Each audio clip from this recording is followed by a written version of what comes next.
Chapter 58. As the evening wore on, witches and wizards departed at random. At one point, William introduced me to his mother, who specialized in rearing rare and dangerous magical plants. She has a large nursery surrounding her home in the woods where she grows them. When she invited me to visit sometime, I gave a vague assurance that I would, while mentally promising that it would never happen. Magical plants gave me the shivers. I would always remember the day that I snuck into my mum's greenhouse to explore. What started as a fun adventure for a child quickly turned into a nightmare. It happened back before I realized how dangerous magical plants could be in this world. One of the most significant dangers occurs because many people don't consider them a threat. Most of the plants we deal with at Hogwarts are relatively harmless to a wary wizard. Students don't deal with the more dangerous plants, they read about them, which doesn't precisely convey how sneaky and deadly plants can be. I found out firsthand when I was young and went exploring. Ever since then, I refused to enter Mum's greenhouse. Shaking my head, I banished that particular memory back into the deepest, darkest vault of my mind. Soon, it was time for us to leave. On our way back home, I observed, there were more Macmillans at the gathering than I thought there would be. Grandma shot me a questioning look. "Oh," she remarked. "How many members did you expect?" After kicking at a rock in the dirt, I shrugged. "I don't know, I was just surprised at how many different Macmillan branches there were." "Why aren't there more Folly branches out there?" "I believe there are," she explained. "But none in Britain, and remember it's not uncommon for names to die out. Although, I believe that there are some distant branches in the United States and France. I think your father met some of them when he went to France when he was just out of school. If you want to know more, you should ask him about them." By the time I made it home, I was exhausted. Today had been a long day, from the train ride with two of my friends bickering, messing with Uncle John, and then being introduced to long-lost relatives. When I emerged from our fireplace, I wanted nothing more to go upstairs and collapse in my bed. However, on my way, I noticed the warm glow of a fire burning in my father's study. Peeking through the door, I froze when I saw my uncle inside with my father. The mischievous twinkle in his eyes let me know he had not forgotten my crack about him being a trash panda. "Why hello there, Alex," Uncle John softly crooned with a sinister smirk. "Come on in." Not trusting his smile, I took refuge next to my father on his couch. Dad put his arm around my shoulder and casually asked, "So, what did you think about the Macmillans?" Even though Dad was playing it cool, I could tell from the tension in his voice that he was controlling his emotions. Hesitant, I said, "Grandma's brother seemed friendly enough, and I'm glad she reunited with her old family." As my voice trailed off, Uncle John, sensing I was holding something back, "But," he interjected. Gathering my thoughts, I carefully articulated, "Family that isn't willing to stick around during hard times doesn't deserve to be called family. I only went with Grandma because I could tell it was important to her, and she deserves to be happy. So, while I'm pleased she is happy, the Macmillans mean less than nothing to me." My response seemed to poke a hole in the tension in the room. Dad seemed content to stare at the fire, seemingly lost in old memories. After a few minutes of comfortable silence, Uncle John waggled his bushy eyebrows suggestively at me and teased, "So, your father mentioned you were having girl trouble." Refusing to take the bait, I pointedly mimicked my father and stared at the burning logs in the fireplace. I couldn't tell if the heat on my face was from the flames, or being embarrassed. Dad protectively put his arm around me. "Don't tease him," he admonished. "You should know better, or do I need to remind you about Alice?" Uncle John shuddered. "Are you crazy? Don't say her name. She might appear." After looking around to make sure she wasn't here, satisfied we were alone, he relaxed. Reaching deep into his long, leathery duster, he pulled out a package. "Catch," he said while tossing me the wrapped box. "Think of it as an early Christmas present." I tore the gift open, curious to see what was inside. Reaching in, I pulled out a set of blue robes with many different shades of blues complete with designs colored in bronze. "They're dueling robes," Uncle John explained. "We can't have you going out and dueling in just anything."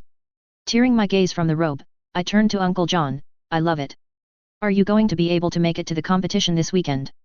Uncle John locked eyes with Dad before shaking his head. "Sorry buddy, I have some business to take care of this weekend that can't be avoided." I knew from the look that it meant he had work that he felt I had no business knowing.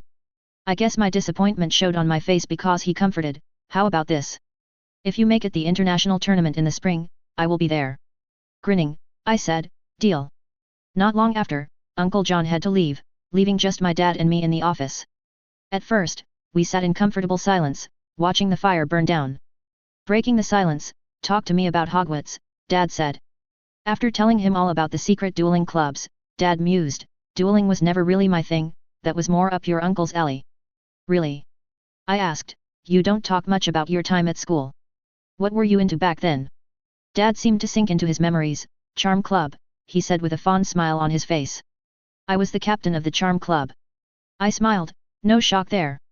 Dad's favorite thing to do was enchantment. Of course you were, I teased, how about trying to surprise me? Humph. Dad grunted, I have you know that I was also on the Ravenclaw Quidditch team for a few years. What? You never told me that. Dad looked a little regretful while running his fingers through his brown hair. It's not my fondest memory about Hogwarts. I made it onto the team during my 5th year, but during my 6th year, my father disappeared and then the whispers started. With a frown on his face, Dad continued, officially, I didn't make the team during the tryouts, but I knew what it was really about, my father being a Death Eater. Outside of a few close friends, my last 2 years at school were spent mostly alone. I couldn't help but scowl, those who had wronged my family would pay. Not today, not tomorrow, but someday. Dad saw my expression and decided to change the subject. How is life in the Ravenclaw Tower? He questioned. Is your project going well?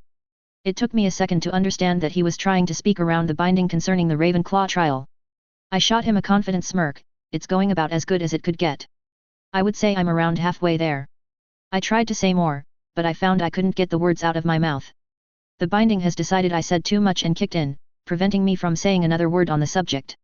Inwardly I was fuming at the restriction.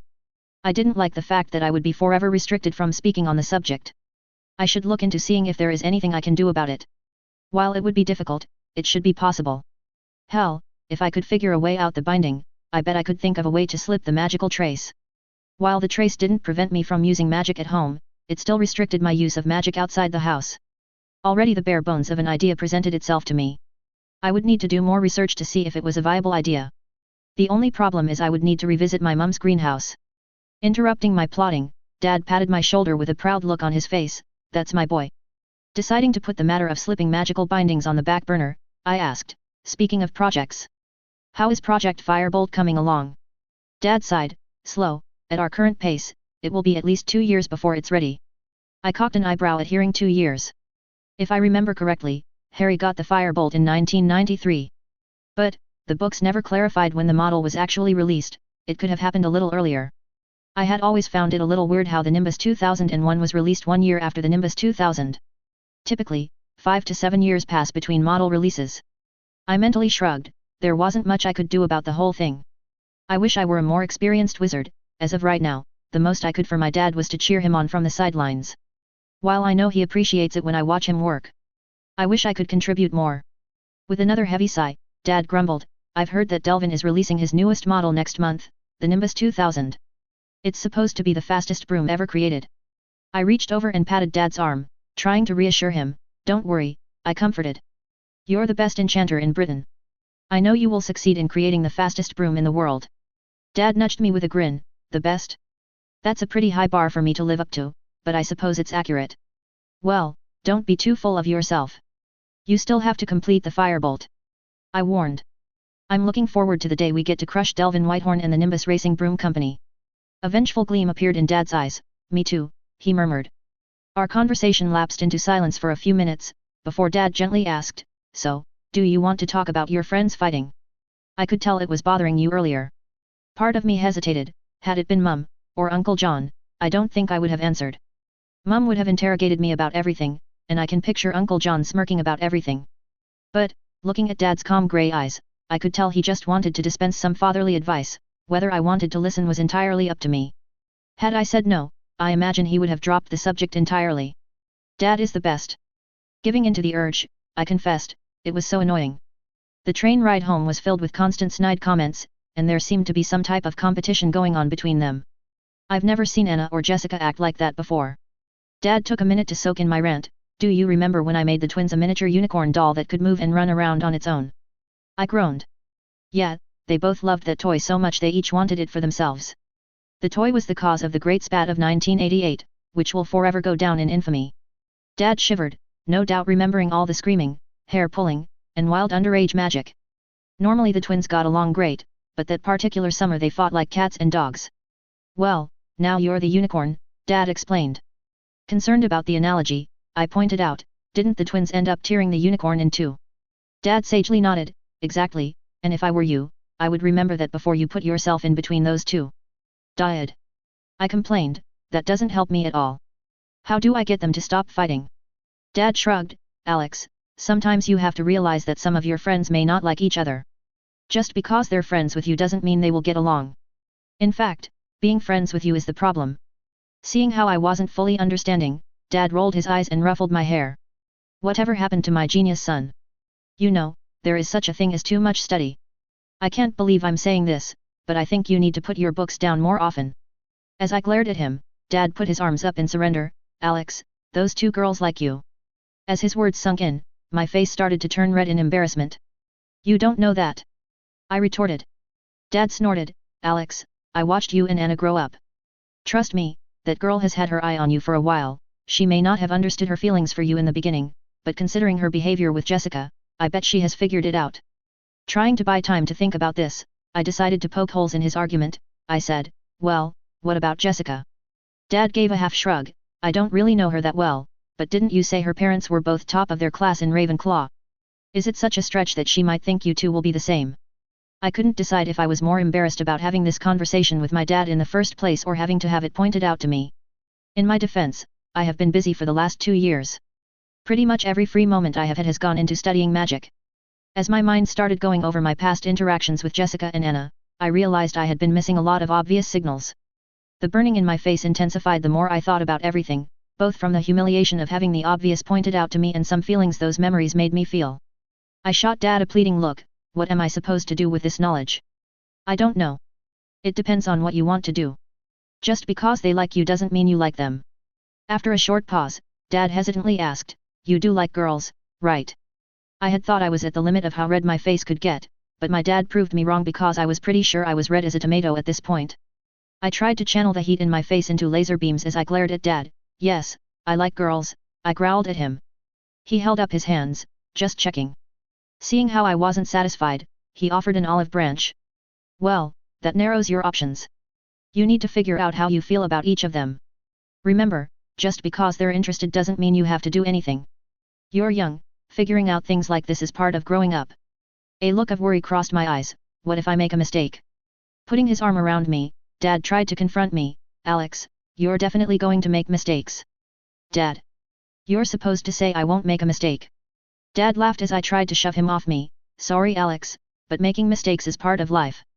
And speaking of mistakes, it's time for you to go to bed.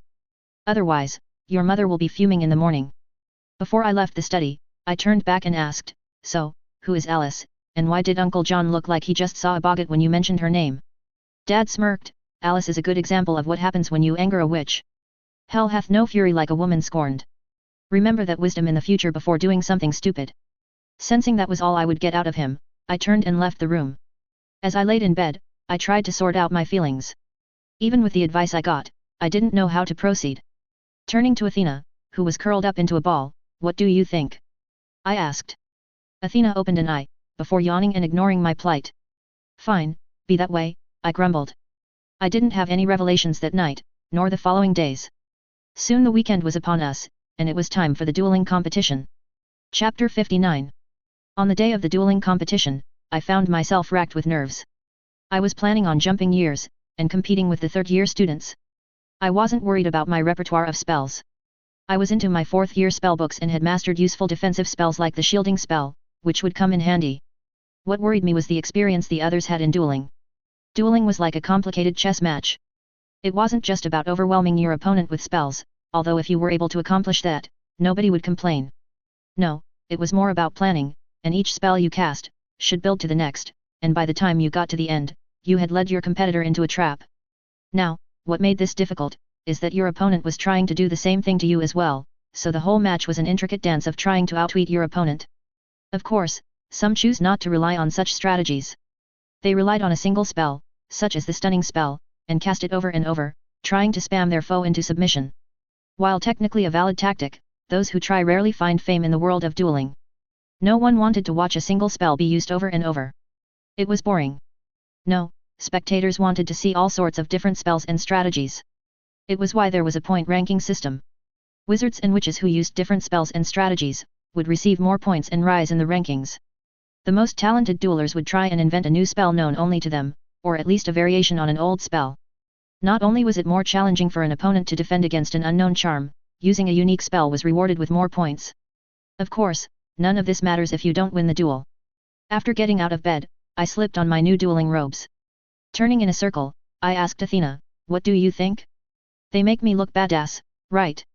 Athena cocked her head and gave a bleat that almost sounded like a question. Ignoring her response, I replied, "I'm taking that as a compliment." Heading downstairs, I found everybody in the dining room. When I entered, Rebecca's blue eyes lit up at the sight of my dueling robes. Pointing at me, she declared, "I want a set of those robes." Musing her black hair, "That's easy. All you need to do is make it onto a dueling team when you get to Hogwarts. I'll get you a pair myself." Annoyed, she leaned back into her chair and sighed, "Ugh, that's what you always say. I wish I were 11 already." Looking towards Sasha, who was sitting next to Mum and had her nose in a book, "What about you, Sasha? Are there going to be dueling robes in your future?" Sasha put the book down, looked up, and shot me an uninterested look. "Why would I want to do that? Dueling is play fighting. You should put your talents to better use." I'm not going to lie, a small part of me was hurt when I saw her uninterested look. Where was the unwavering support I usually got from my little sister? I don't like this new development at all. A little curious, I asked, "Like what?" Sasha shifted guiltily in her seat. "I don't know, maybe the potions club." I eyed Sasha suspiciously. Her last remark was one Mum had made before in her letters. She wasn't a fan of dueling, and more than once she tried to get me to quit and join the potions club. Turning my eyes towards Mum, I noticed she was avoiding my gaze by hiding her face behind her Potions Weekly magazine. What gave the whole thing away was innocent little Sasha, who was sneaking looks of approval towards Mum. Narrowing my eyes, I glared at the magazine hiding Mum's face and thought, "You must be getting old, Mum, you've lost a step." Turning back to Sasha, "Well, since I guess dueling is so boring, you can stay here. No need to spend the day watching me sling spells at my opponents." I smirked when I saw Sasha turn her panicked blue eyes over to Mum. Receiving no support, Sasha looked back at me and pleaded, "But, I want to come." Turning my head in mock confusion, "But, I thought you said you didn't like dueling." After thinking about it for a moment, her eyes lit up. "I changed my mind," she declared, completely reversing her earlier statement. Smirking, I turned to Mum, who was now glowering at me over her magazine for getting Sasha to switch teams. Leaning back in my chair, I innocently studied my fingertips. Thankfully, Dad put an end to everything by asking, "Alex, are you ready to go?" Eager to be on my way, "Yes, I'll see you at the dueling arena." Not letting me go without a fight, Mum argued, "I don't see why we can't take you." Trying not to roll my eyes, "Mum, we've been over this. I'm meeting up with the other Silver Spears at the Silver Spears chapter house in Liverpool. It's a tradition for us to arrive at the dueling arena on the Isle of Man together." "Fine," she huffed, clearly not pleased. I made my getaway before she could find something else to be upset about. I was going to use the Flow network to travel to the chapter house. Typically, the place wasn't connected to the system because they didn't want unwelcome visitors, but they temporarily joined it to the network to reduce travel time. Not wanting to wait around, I made my way to the fireplace, where I found Athena sitting on the wooden mantel above the fireplace guarding the Flow powder bowl with a disgruntled look on her face. When I reached for a handful, she reached out with her paw and smacked at my hand in warning. "Athena," I rebuked. "I know you want to come, but you have to stay here." Not persuaded, Athena moved her paw behind the crystal container holding the Flow powder. "Don't you dare," I exclaimed. Athena scooted the container with her paw to the edge and looked at me as if to say, "Your move." Rolling my eyes at her antics, "Fine," I gave up. With a happy bleat, she leaped onto my shoulder and started grooming herself and pretending nothing happened. Grabbing a handful of Flow powder, I tossed into the fireplace and said, "Silver Spears chapter house." A flash of emerald green flame washed over me, and the next thing I knew, I was in an unfamiliar room that had a few recognizable faces. "Alex, happy that you made it. I see you brought company," Zack greeted with a lazy smile on his face as I stepped out of the ash-filled fireplace. Athena bleated cheerfully, happy that she had forced me to bring her along. Looking around the room, I saw all the Hogwarts students who were in the Silver Spears already waiting in the room. Jean Bat, the blonde-haired wizard that I met at the dueling competition, was also in the room, as well as a few others I didn't recognize. Before I could ask for an introduction, Jean said, "Good, now that you're all here, we can begin. I know most of you have heard me give this spiel before, but it bears repeating. The tournament today is double elimination. This means if you do lose a match, you still have another shot at advancing in the losing bracket. Now, there are two ways to make it to the international tournament. The first is to win your bracket, and the other is with points. The top two with the highest points in each division, not counting the tournament winners, will be invited as well." Jean paused for a moment and looked us each in the eye. "Now, I know some of you will end up competing against one another. I want to remind everyone here that outside of the ring you are on the same side, but inside is another story. If you end up facing a fellow member, don't hold back, give it your all, and if you lose, you will have another shot to make it to the international competition. I couldn't help but glance at Mason and Harper, the two 7th years in our group. Mason was in Gryffindor, and Harper was in Slytherin.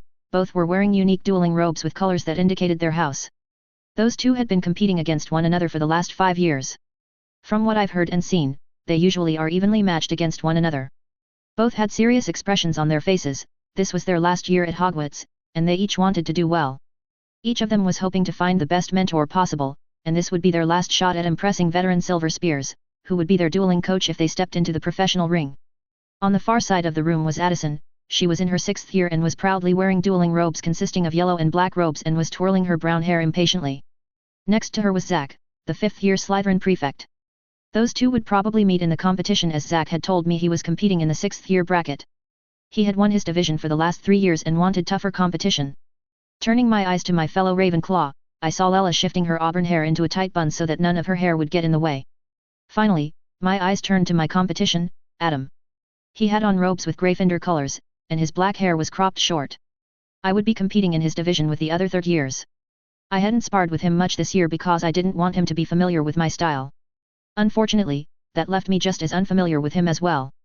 Plus, I would be dealing with all the other 3rd years in the Dragon Fangs, Hidden Lotus, and the Relentless Wanderers. Turning my thoughts to the upcoming competition, I sheepishly realized that I hadn't read anything to do with the point ranking system. Curious about the ranking system, I asked, how are points awarded? Jean gave me a disapproving look and pulled out a small booklet from his robe and tossed it towards me. Make sure to look that over before the competition. If you don't win your divisional bracket, it is important to know how your match will be scored.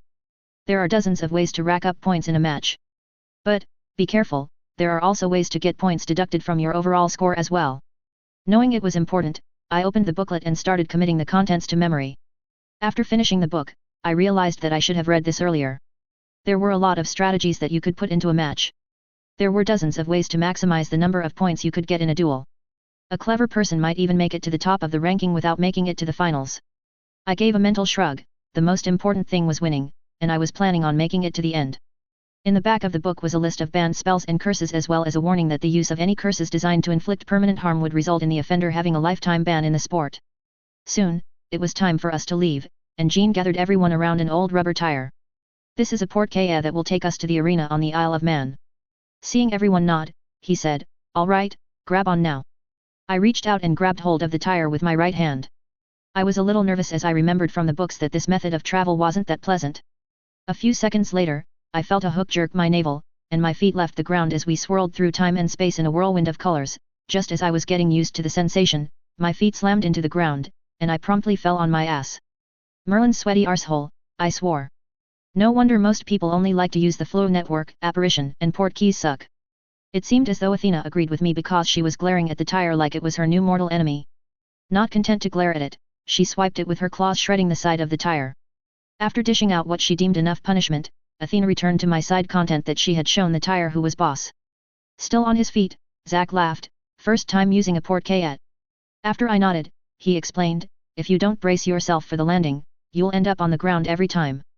Once you do it a few times, you'll figure it out. Getting up and dusting myself off, I realized we were in a valley near a small mountain.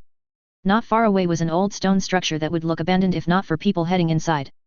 Once we were ready, we all headed inside. As I watched the building grow larger, my excitement grew. I couldn't wait for the competition to begin.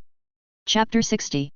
As we made our way through a descending staircase in the ancient stone dwelling, I noticed the inside was far nicer than the outside.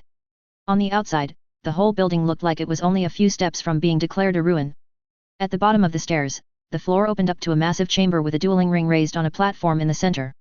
Surrounding the ring were rows of seats extending from the floor to the ceiling. I bet the arena could fill at least 20,000 people. Thankfully, the building wasn't that packed. Not as many people were interested in watching underage wizards compete. Had this been a pro league competition, the place would have been filled to the rafters. It would have been nerve-wracking to compete in front of that many people. Alex, a familiar voice called out. Turning, I saw Anna making her way over. Her blonde hair had been carefully weaved to prevent it from flopping around. Seeing her rush over made me panic a little on the inside. I was still processing the information my dad told me and I didn't know what to do, so I decided to follow in the footsteps of so many guys before me. which was to ignore the issue and hope the problem went away on its own. She had on emerald green robes with just a hint of silver weaved into the fabric. I assumed the group she was with were her fellow dragon fangs. It looked like they had about 17 members altogether. While we were catching up, Anna took Athena into her arms and started spoiling her. Ruining our reunion was a familiar sneer. Well, it looks our new members will have an easy year if you're the best the other clubs could come up with. Turning towards the voice with a scowl on my face, I shot my best look of disdain towards the speaker. Michael, I drawled. That's rich coming from you. Seeing the group he was with all had a flower weaved into their robes, I realized he was with the hidden lotus. Knowing that the best way to deal with Michael was keeping him off balance, so I went on the offensive. Do your friends know that you couldn't take down a mere first-year student when you were in your third? Anna laughed, and Michael's face started to turn red. You, he sputtered. Before he could say anything else, I decided to twist the knife in a little deeper. Careful. You don't want your friends to think you're unstable. Tilting my head to the side, I continued in a concerned mock whisper, do your teammates know that you spent the summer in the mental ward at St. Mungo's? Considering the look Michael shot me, if looks could kill, I would be dead twice over. I saw his hand twitch towards his pocket, and I grinned inwardly. One of the rules in the booklet that I read explicitly warned that any spell casting outside the ring would end with their perpetrator being disqualified. But, before he could do anything, one of the older members of the Hidden Lotus put his hand on Michael's shoulder in warning. Enough, he warned, don't do anything to embarrass us. My eyes danced in delight as Michael's face turned almost purple in rage as they dragged him away. Alex, Zack called out. Turning, I saw Zack motioning for me to join him and Jean near a booth. As soon as I wandered over, Jean pointed towards the table, you need to sign up for the tournament. Looking at the table, I noticed there were 6 different sheets to sign. Grabbing a quill, I reached out and signed my name. Jean raised an eyebrow and asked, are you sure you want to do that? You wouldn't be the first young wizard to bite off more than you can chew. It's better to compete in the younger division and make it to the international competition than compete in an older one and lose. Nodding firmly, I'm sure. Jean glanced at Zack, who shrugged, all right, for your sake, I hope you do well. There will be other members of the Silver Spears watching, and they won't be impressed if you lose in a higher division, it will only make them question your judgment. As Jean wandered off, I started second-guessing my decision. Maybe it would be better to compete against the lowest division. Trying to comfort me, Zack explained, don't worry about him, Jean is just looking out for your best interest. Zack, having tried to build my confidence, apparently felt that he needed to balance the scales because he teased, although, just so you're aware, it's been a decade since we've had a member not make it to the international competition. Thanks, I sarcastically replied, no pressure then. Leaving with a smile on his face, Zack wandered off to bother Addison. Coming up to the booth was Adam. As he signed, he paused for a moment when he saw my name. Someone's feeling confident, he mused with a stern expression on his face. I hope you don't expect me to go easy on you because we're in the same club. The competitive spirit in me burned at Adam's dismissive tone. The worst part was he wasn't even trying to be offensive. He genuinely didn't believe I had a chance in beating him. Making sure none of the fire I was feeling inside made it into my tone, I joked, I was just going to say the same thing to you. Don't worry, there is more than one way to make it to the international competition. I'm sure you'll be fine. Adam rapidly blinked for a moment while he processed my statement, then he smiled, well then, I hope you don't get eliminated before I get the chance to see what you're made of. As he walked away, I knew I would need to be on top of my game today. Adam took second place last year at the international competition, and I imagine that his skills have only improved since then. Sometime later, I saw my parents wandering around the stands, each holding onto a twin so that the girls wouldn't wander off. Waving them down, I handed Athena to Sasha to hold onto during the tournament. When are you dueling? Dad asked. In a little while, the first round of competition in the tournament is starting soon. But, I'm competing in the second division. It shouldn't take too long since only 8 people are competing during the first round. Dad raised an eyebrow, you're competing in the second. After I nodded, he fell silent. I could tell he knew what that meant while Mum was oblivious.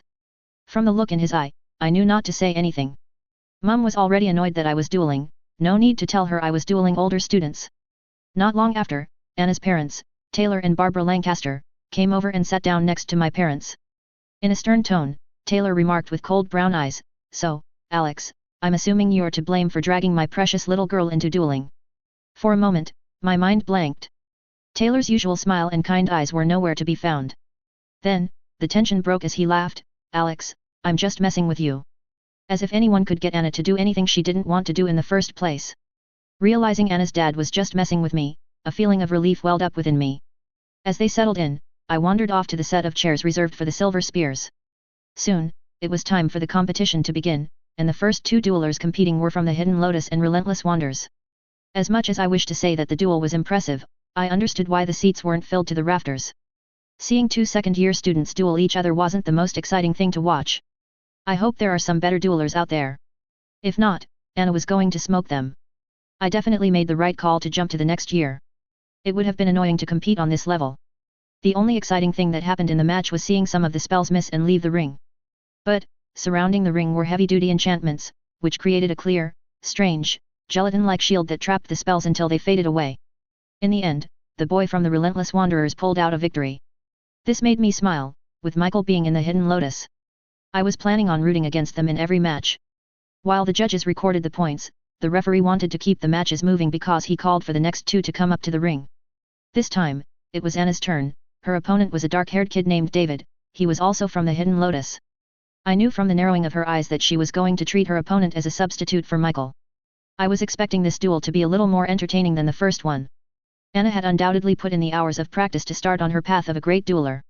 More complex spells like the shield charm were still beyond her skill, but since none of the others would be able to use the spell, it wouldn't really matter. What she had focused on learning was pure unadulterated speed in her duels. At first, she had tried to hide it during our practices, but once she knew she wasn't facing me in the competition, she started showing off her strategies during our practices. Needless to say, over the semester, she had improved by leaps and bounds. In the end, Anna had come up with a name for her strategy. She called it, chain spells. But, I pointed out that a more descriptive term was chain casting. But she had dug her heels in and wouldn't budge on the name. Personally, I think she was just a little embarrassed that she missed the obvious connection. I was rather impressed with the amount of research that she put into her study. She studied and mapped out wand movements for all her spells and had chosen to group together spells where she could easily flow from one movement to the next. The result allowed her to cast more spells. She had put together 3 different chains of spells consisting of 3 to 5 spells depending on which chain she used, which was impressive for only having a few months of practice. Although Anna's strategy was good, it wasn't without flaws. Her main problem was when someone broke her rhythm and counterattacked. During our duels, whenever I countered and attacked, she had a hard time adjusting her rhythm, which led to an easier victory. Overall, she was a lot better on offense than defense. As long as she can keep up her offensive, I'm guessing that she will overwhelm her opponents today. The referee put his wand to his throat, and a magically enhanced voice rang out, "Begin." Both of them instantly drew their wands. I smiled when Anna got hers out a fraction of a second ahead of her opponent. It might not seem like it mattered too much, but against an offensive specialist like Anna, it was a crucial mistake. Anna extended her arm, flicked her wand up, then back at her opponent and chanted, "Kaloshu." A barely noticeable shimmer shot out of her wand at a downward angle. She then flowed right into the next spell with a slight right twirl and shouted, "Flipendo." Unlike the previous jinx, the knockback jinx was much more apparent. A pulsing blue light shot across the ring. Of course, her opponent wasn't just sitting still the whole time. While Anna got off a spell earlier than him, he was able to cast one just as she shot her second spell. I rolled my eyes when I heard David yell, "Expelliarmus." Don't get me wrong. Taking away someone's wand from them is often a crippling move that will force them to retreat. But, as I watched the red jet of light shoot across the ring, I could help but be bored by it. Of all the interesting spells out there, David went with the most common spell of all, the one every first year is taught. I smirked when I observed David's eyes widening in panic. Anna had followed up her second spell with the jelly leg curse seconds after he finished his first. He didn't appear to be alarmed about the barely visible shimmer that was heading towards the ground near his feet. He had his eyes on the pulsing blue light and the bright yellow spell moving towards him. I shook my head. That was a mistake. There was a reason why Anna had explicitly chosen that subtle spell as the first in her chain spell. Her following spells were there just to get your attention. The real trap was the barely visible spell that looked like it wasn't even going to hit you. More than once, I privately admitted that she was in the perfect house. She really was a cunning little snake, but unless she considered you an enemy, that wasn't a problem. While Anna ducked under the red beam of light, David quickly realized that he needed to move from the small starting ring if he didn't want to be hit. Right as he tried to move out of the way, he yelped as he toppled over from losing his balance and crashed into the ground and sent his wand across the floor. The spell he hadn't paid attention to was the stick-fast hex. It was a hex that stuck the target's shoes to the ground, causing them to trip if they attempt to move. Anna, having realized that David had fallen into her trap, quickly capitalized. Pointing her wand at him, she chanted, "Petrificus totalis," the body bind curse. David was in no position to dodge as his feet were still trapped and his wand out of reach. When the spell hit him, he froze in place on the ground. I think the whole audience was a little stunned. The duel was over in less than 10 seconds. While the more experienced duelers in the audience were impressed by Anna's decisive victory, they understood that she wouldn't find future duels as easy as her first because all the others she was competing with would be warier. Already, her future opponents were watching her. Some looked worried, others looked eager. After the referee declared Anna the winner, one of the older students in the Hidden Lotus retrieved David's frozen body and muttered the counter curse, freeing him from the spells. While Anna wandered back down to her section, her eyes sought mine. She beamed when I gave her a smile and 2 thumbs up. The next match were the losers from the first 2 matches. Everyone was allowed a second chance in a double elimination tournament. But, they weren't given any respite to recover. David still looked a little woozy after being released from the bodybind curse. But, I think from his intense second duel, he was trying to prove his first match was a fluke.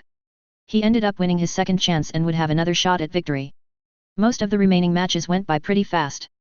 Out of the 8 competing in the second-year division, there were 1 or 2 others that showed promise like Anna. To be fair to the others, it is their first year, and they only had a few months of practice. They will probably perform better during the following year. As I predicted, Anna ended up winning her division. She didn't lose 1 duel.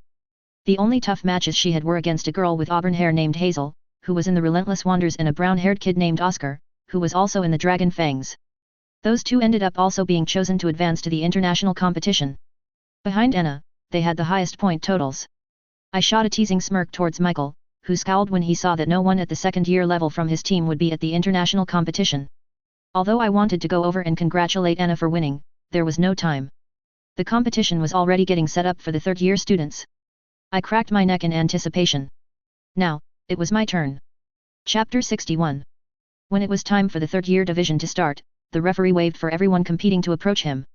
Pulling out his wand, he explained, "This will show you when and who you will be dueling during the tournament."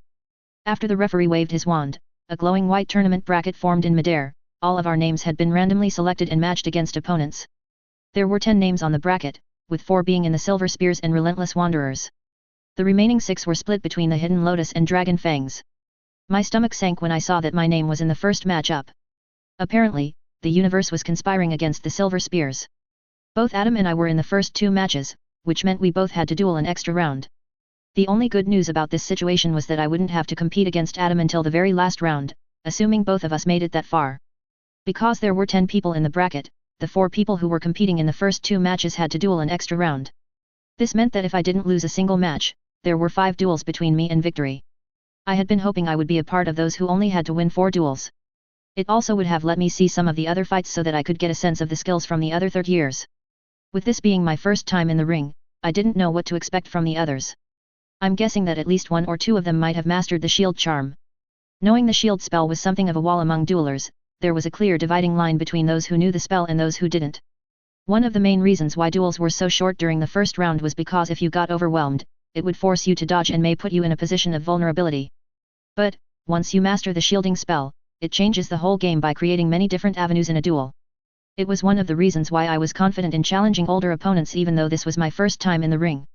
Of course, just because someone knew the shield charm didn't mean they were completely protected from hostile magic. The strength of everyone's shield was different because the power of the shield was directly connected to the skills of the person who cast it. Not to mention, strong spells have been known to break through shields. I learned last year that with enough concentration and skill, you could empower spells to be more powerful. Giving the tournament bracket another look, I noticed that my opponent was a dark-haired kid named Jackson. I smirked when I saw he was in the Hidden Lotus. I was going to make it my mission to make sure no one from that club advanced. As I entered the ring, Jackson sneered at me, "You're going to regret not knowing your limits." Nodding back towards his teammates, he added, "Michael bet that you wouldn't last 10 moves against me, but I told him I would put you down in 5. I know I shouldn't let talk like that affect me, but I couldn't stop my eye from twitching in annoyance. Initially, I was just planning on beating him, but now I think he deserves something a little more embarrassing." I got in the small starting ring and faced Jackson, who had a confident grin on his face. Did this idiot really think he was going to beat me? Oh, I am going to enjoy watching that stupid smirk fall off his face. Soon, the referee shouted, "Begin." Immediately I twisted my wrist, which activated my dueling holster, and my wand shot out of the small metal tube attached to my wrist. Even though I got my wand out first, I chose not to attack. It was time to teach this idiot a lesson. Jackson was right behind me in getting his wand out. Once he had lined up a shot, he shouted, "Glacis Tria." An intense blue-colored spell shot towards me. I immediately recognized the spell's one of the glacier spells designed to encase an opponent in ice, freezing them. Typically, it was taught in charms during year 3, but since I already learned it and moved on to year 4 spells. My mind raced with options. I knew the counterspell that would dispel it, but that wouldn't mesh with the message I wanted to send. I wanted to send a clear message to this jackass that I was beyond his skill, and he would regret looking down on me. You see, with all my practice with Anna, I mastered the shielding charm. And during my training, I learned it was not just about being able to cast the spell or even time it correctly. I learned it was all about the angles. As the spell raced towards me, without giving it much conscious thought, I mentally calculated the timing and angle that I needed. I couldn't tell you how I knew when it was time. It was an instinctive feeling I had built through countless hours of practice, and when I felt it was time, I shouted, "Protego!" Seconds before Jackson's spell hit me, a glowing shield appeared. Once the freezing spell hit the shield, it got reflected right back at Jackson. Jackson's eyes widened in surprise. Whatever he had been expecting to happen, having his spell rebounding back at him wasn't what he imagined. I smiled when I tracked the angle the spell was heading back on. I had nailed the perfect trajectory. Had it been too high, he could duck below the charm, and if it had been too low, he could jump over it. Now, his only options were to use the shield charm, which he probably couldn't use, or move out of the way of the rapidly returning spell. Jackson scowled as he took the latter option, as he spun out of the circle. He shot another spell my way. I mentally thanked him as he had provided me with more ammunition to send his way. After getting a sense of his skills, I knew I could have beat him the normal way, but I thought it was more humiliating to be knocked out using his own spells against him. That would teach the cost of deriding me. As Jackson sent spell after spell at me, I simply reflected them back at him one by one. You would think his spells would lose momentum as after they hit my shield, but if anything, the spells seemed to pick up speed. Eventually, he made a mistake, and he was hit by his own knockback jinx, which promptly picked him up and tossed him flying out of the ring. As he was flying out of the ring, I could see him glaring at me with murder on his mind. It was probably the most humiliating loss he had ever had, and it was against a younger wizard who had never been in the ring before. As I turned my attention to the judges, I noticed that they seemed to be torn from being impressed and annoyed at my strategy. In the end, they awarded me 31 points total for the match, 25 points for winning, 1 point for the use of the shield charm, and an additional 5 points for winning the duel without taking a step from my starting ring. I could have racked up more points if I had used more spells, but I wasn't planning on getting to the international competition with points. I was here to win it all. When the judges shot a big glowing 31 in the air, I could hear my family cheering loudly. As I walked back to my section, I noticed the other members of the Hidden Lotus glaring at me. It was one thing to win a match and another to humiliate someone like that. As I glanced at the other teams, I couldn't help but feel a small amount of satisfaction when I noticed my fellow competitors' wary looks. Even Adam, my teammate on the Silver Spears, was carefully observing me. I think that he finally figured out that I was going to be his real competition in the match. When I got back to my seat, I let out a relieved sigh. Even though I was confident I would win, I was still covered in a nervous sweat. Thankfully, Jackson had annoyed me. It had helped take my mind off the idea of competing in front of everyone on the stage. Hopefully, my remaining duels would go as well as my first one. With one match down, only 4 more fights stood in between me and victory. Unlike the previous division that had the losers compete immediately, because of the odd teams, they wouldn't have to fight until the standard matches got to the end of their bracket. What was annoying was after the second match, I was already back up to duel again. I had been hoping for more time to recover. Next to me, Adam muttered, "Showing off like that may make you look impressive to others. But you just wasted a chance to pull ahead in points. Let me show you how it's done." Up next was Adam and a blonde-haired girl named Taylor from the Dragon Fangs. I leaned forward in anticipation. I knew Adam was going to be a problem, and I was looking forward to seeing how he handled himself. A few minutes later, as I watched the judge shoot a large 49 into the sky, I couldn't help but be impressed and a little worried.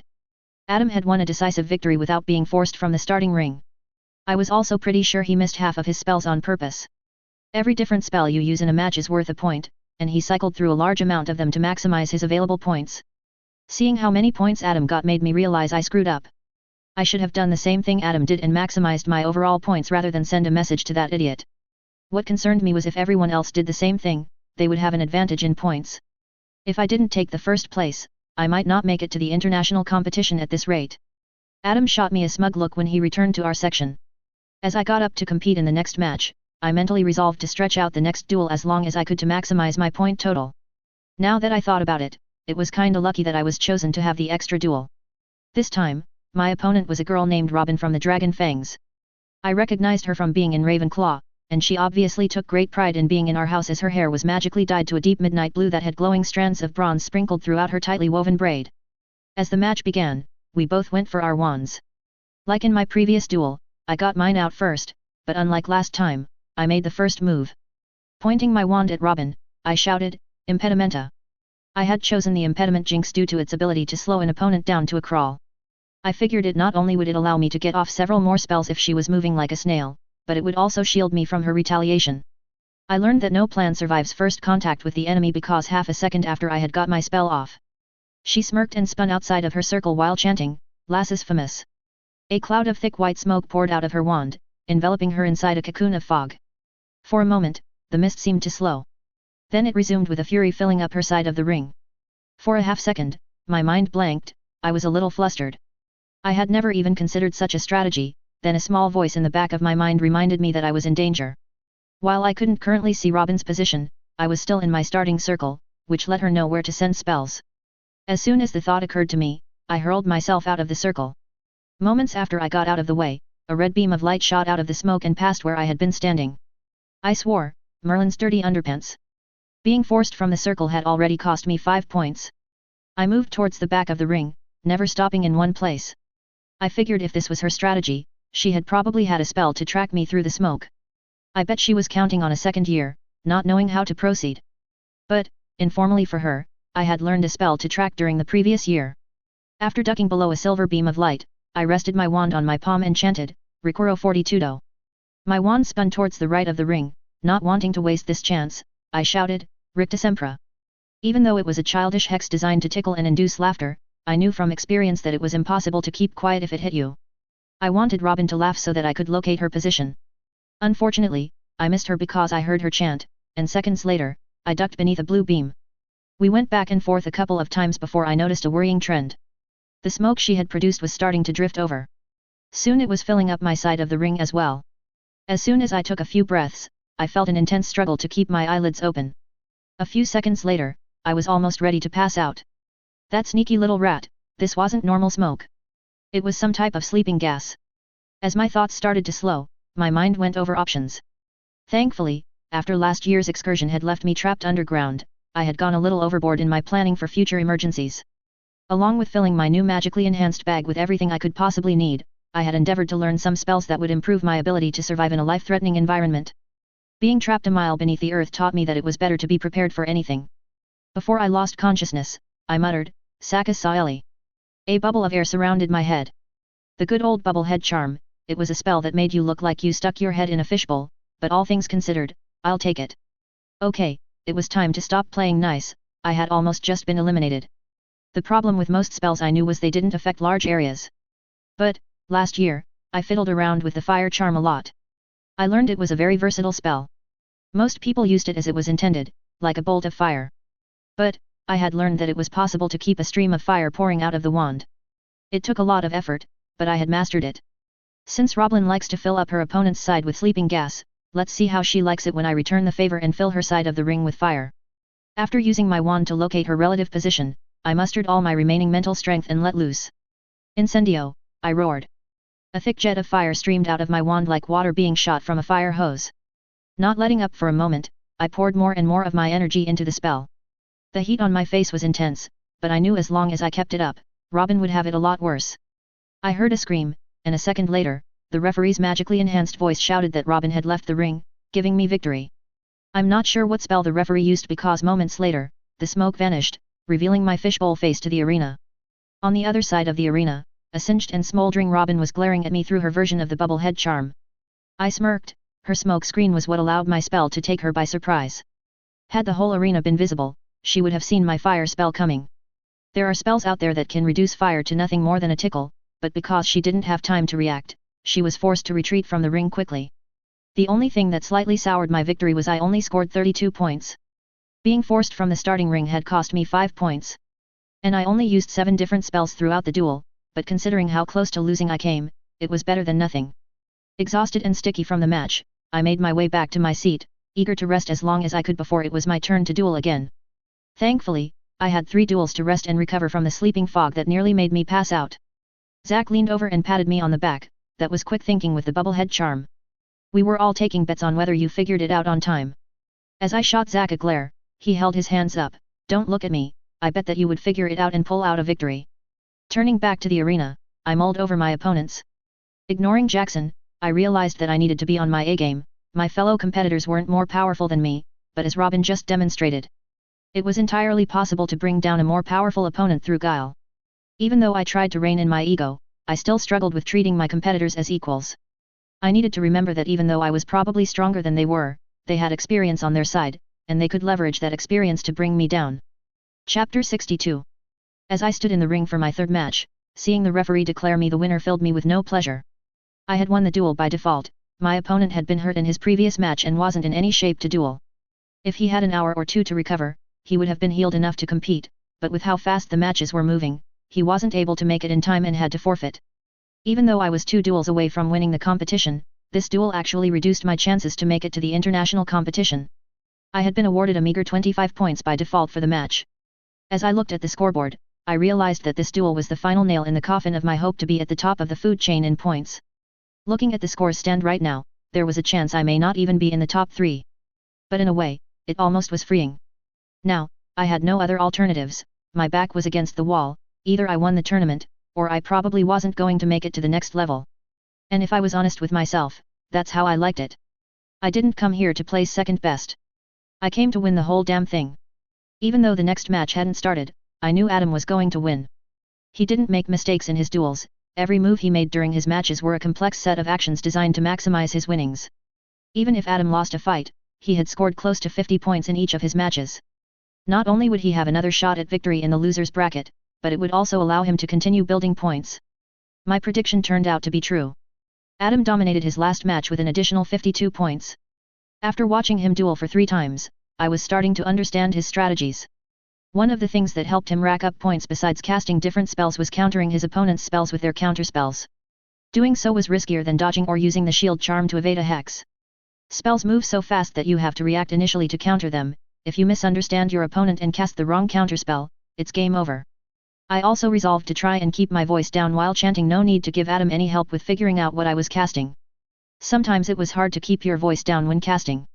I don't know why. But the mental effort needed for some spells seemed easier to muster when you yelled or shouted during a match.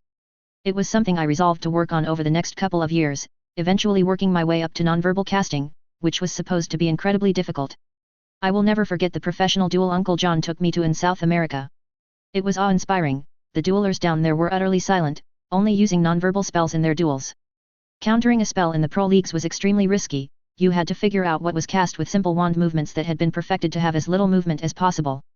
Sometimes the color of the spell helped identify it, but at that level, it was smarter to either use the shield or get out of the way.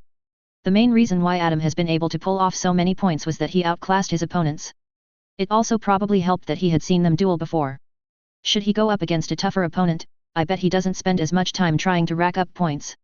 After all, while points are nice, they are secondary to winning.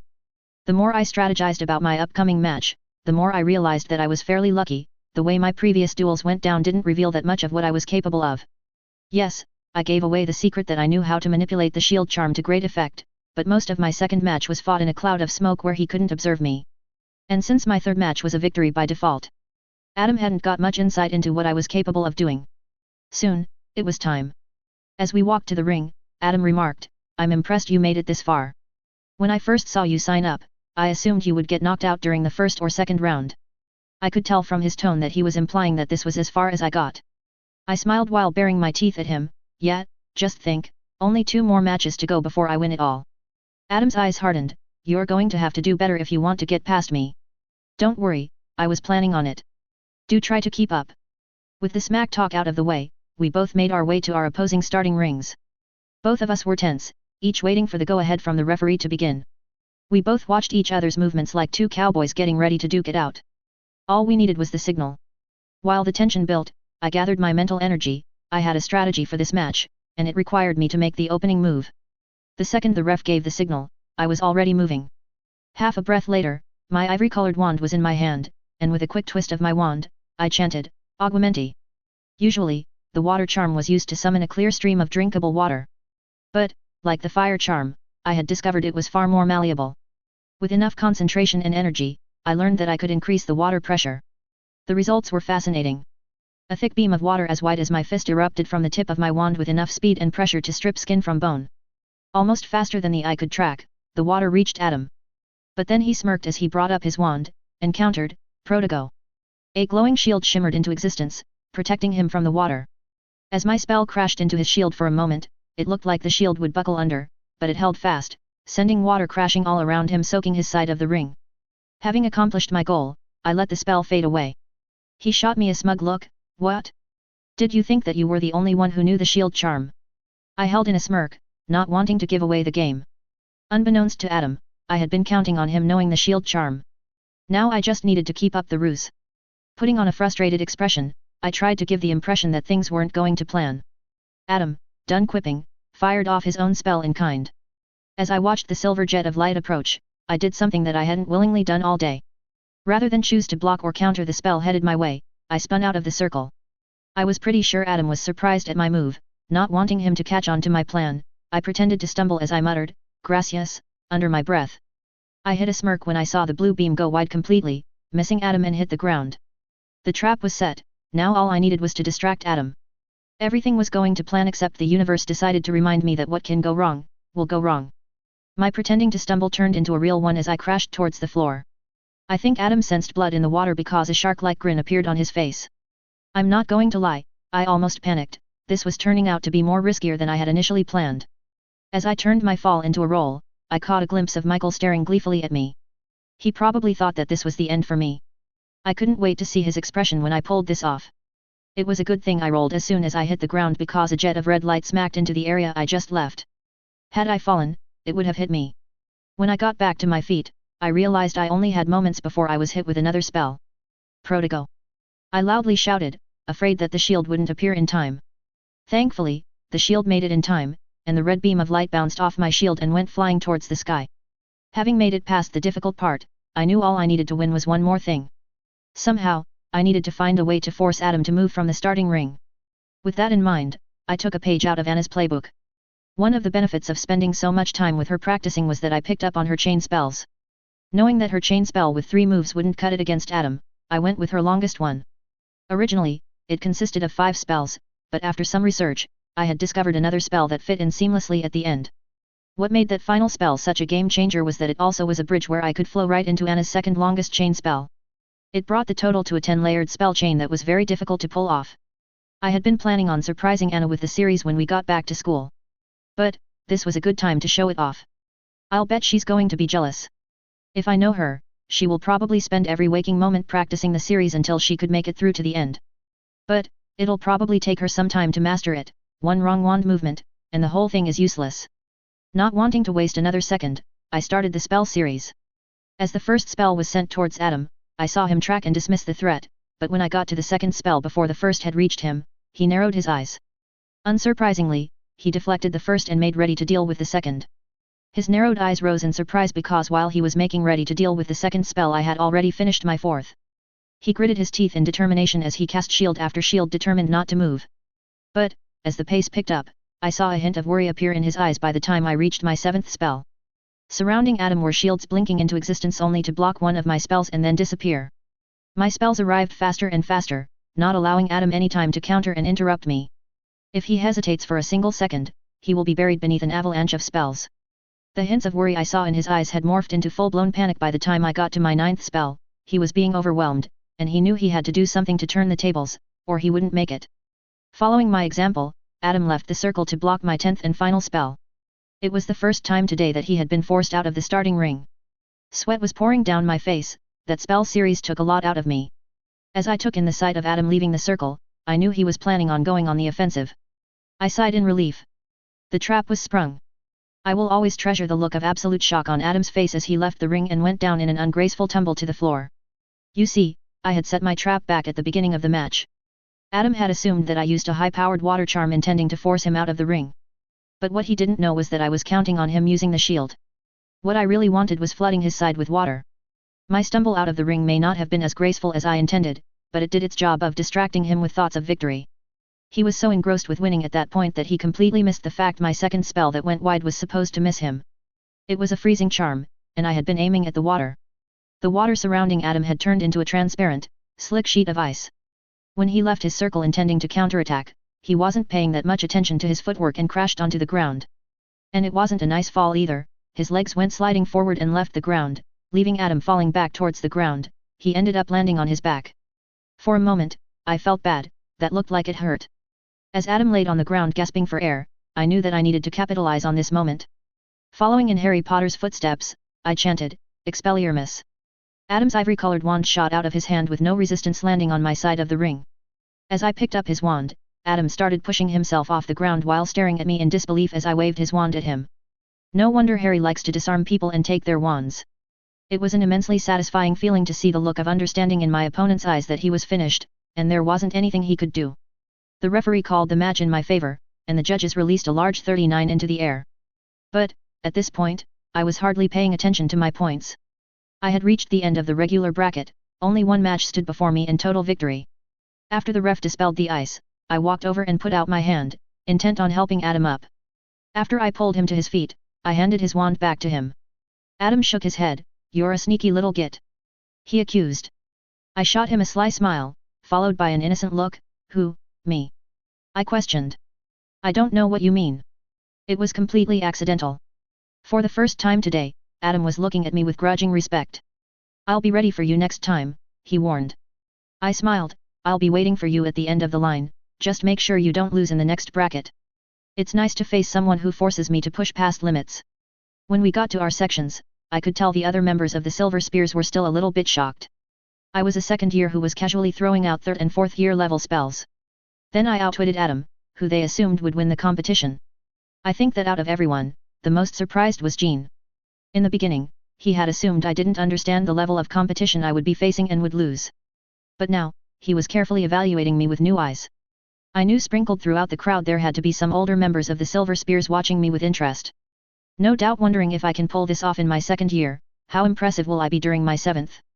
I had the next 30 to 40 minutes to rest and relax before I had to duel again. I would face whoever won the loser's bracket for the title. I was expecting Adam to win since he made it so far in the tournament. He was seated high in the second bracket. He only needed to win one duel, and we would be butting heads again. This time, he would be on his guard for little tricks. It didn't take long for the competition to keep on rolling. I watched with glee when the final dueler from the Hidden Lotus got eliminated by Robin, the sneaky Ravenclaw chick who almost eliminated me with sleeping gas. Not being able to resist, I shot Michael a smug look. The final two ended up being against Robin and Adam. Although Robin didn't use the same strategy that she used against me against Adam. Her style was full of tricks and traps trying to trick her opponent. I inwardly remarked that she probably would have made a good Slytherin. However, Adam had been put on guard against tricks. He took no chances on the feigned openings that Robin made. Instead, he slowly wore her down with his relentless battery of spells. It took him a while, but in the end, he won the bracket. We would be facing each other in a grudge match. Winner takes all. When it was time for Adam and me to head to the ring for the final match, Jean pulled Adam and me off to the side. I want you to know you've both been amazing today. I know it's never easy to duel and compete against fellow team members, and no matter who wins, you should both be proud of yourselves. Remember, give it your best shot and leave everything behind in the ring. As I approached the ring, I had already picked my path to victory. My first duel showed my skill with the shield. My second showed my ability to get myself out of a trap. The third doesn't even bear mentioning, and my fourth revealed my speed and cunning. I'll bet Adam thinks he has me figured out, but now I'm going to show him what power looks like. There will be no subtle schemes in this duel. I will be going with raw, naked, power. Last year, I had figured out that I was different from others, and I'm not even talking about my memories of my previous life. I don't know if it was because I was reborn, or if I just won the magical genetic lottery. But there existed an insurmountable gap between my peers and me. It wasn't my intelligence, or that I picked up spells quickly. It had to do with raw power that I was able to access. For example, on the scale of a wizard and witch's ability, Hermione was in the top 98 to 99%. She was probably as talented as a normal person could get, with Harry and Ron being down at 80 to 90%.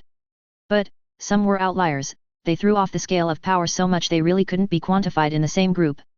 The four founders of Hogwarts, Merlin, Dumbledore, Grindelwald, and Voldemort all belonged to this rare group.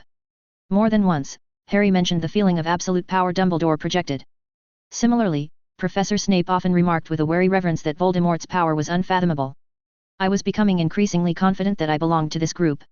Of course, I wasn't their match yet. I was only 13, and they had plenty of age and experience. But I do not doubt that one day my power will be a match for them.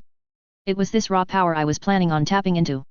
Last year, in defense against the dark arts, I had discovered even simple spells I used were overwhelmingly powerful compared to my fellow students. Once, last year, Cedric disarmed me, and all I felt was a simple tug on my wand. But, when I tried to do the same, his arm was nearly ripped off. It had actually taken more practice to tone down and master my power output than it had been to learn the spells. But today was different, no more toning it down, it was time to cut loose.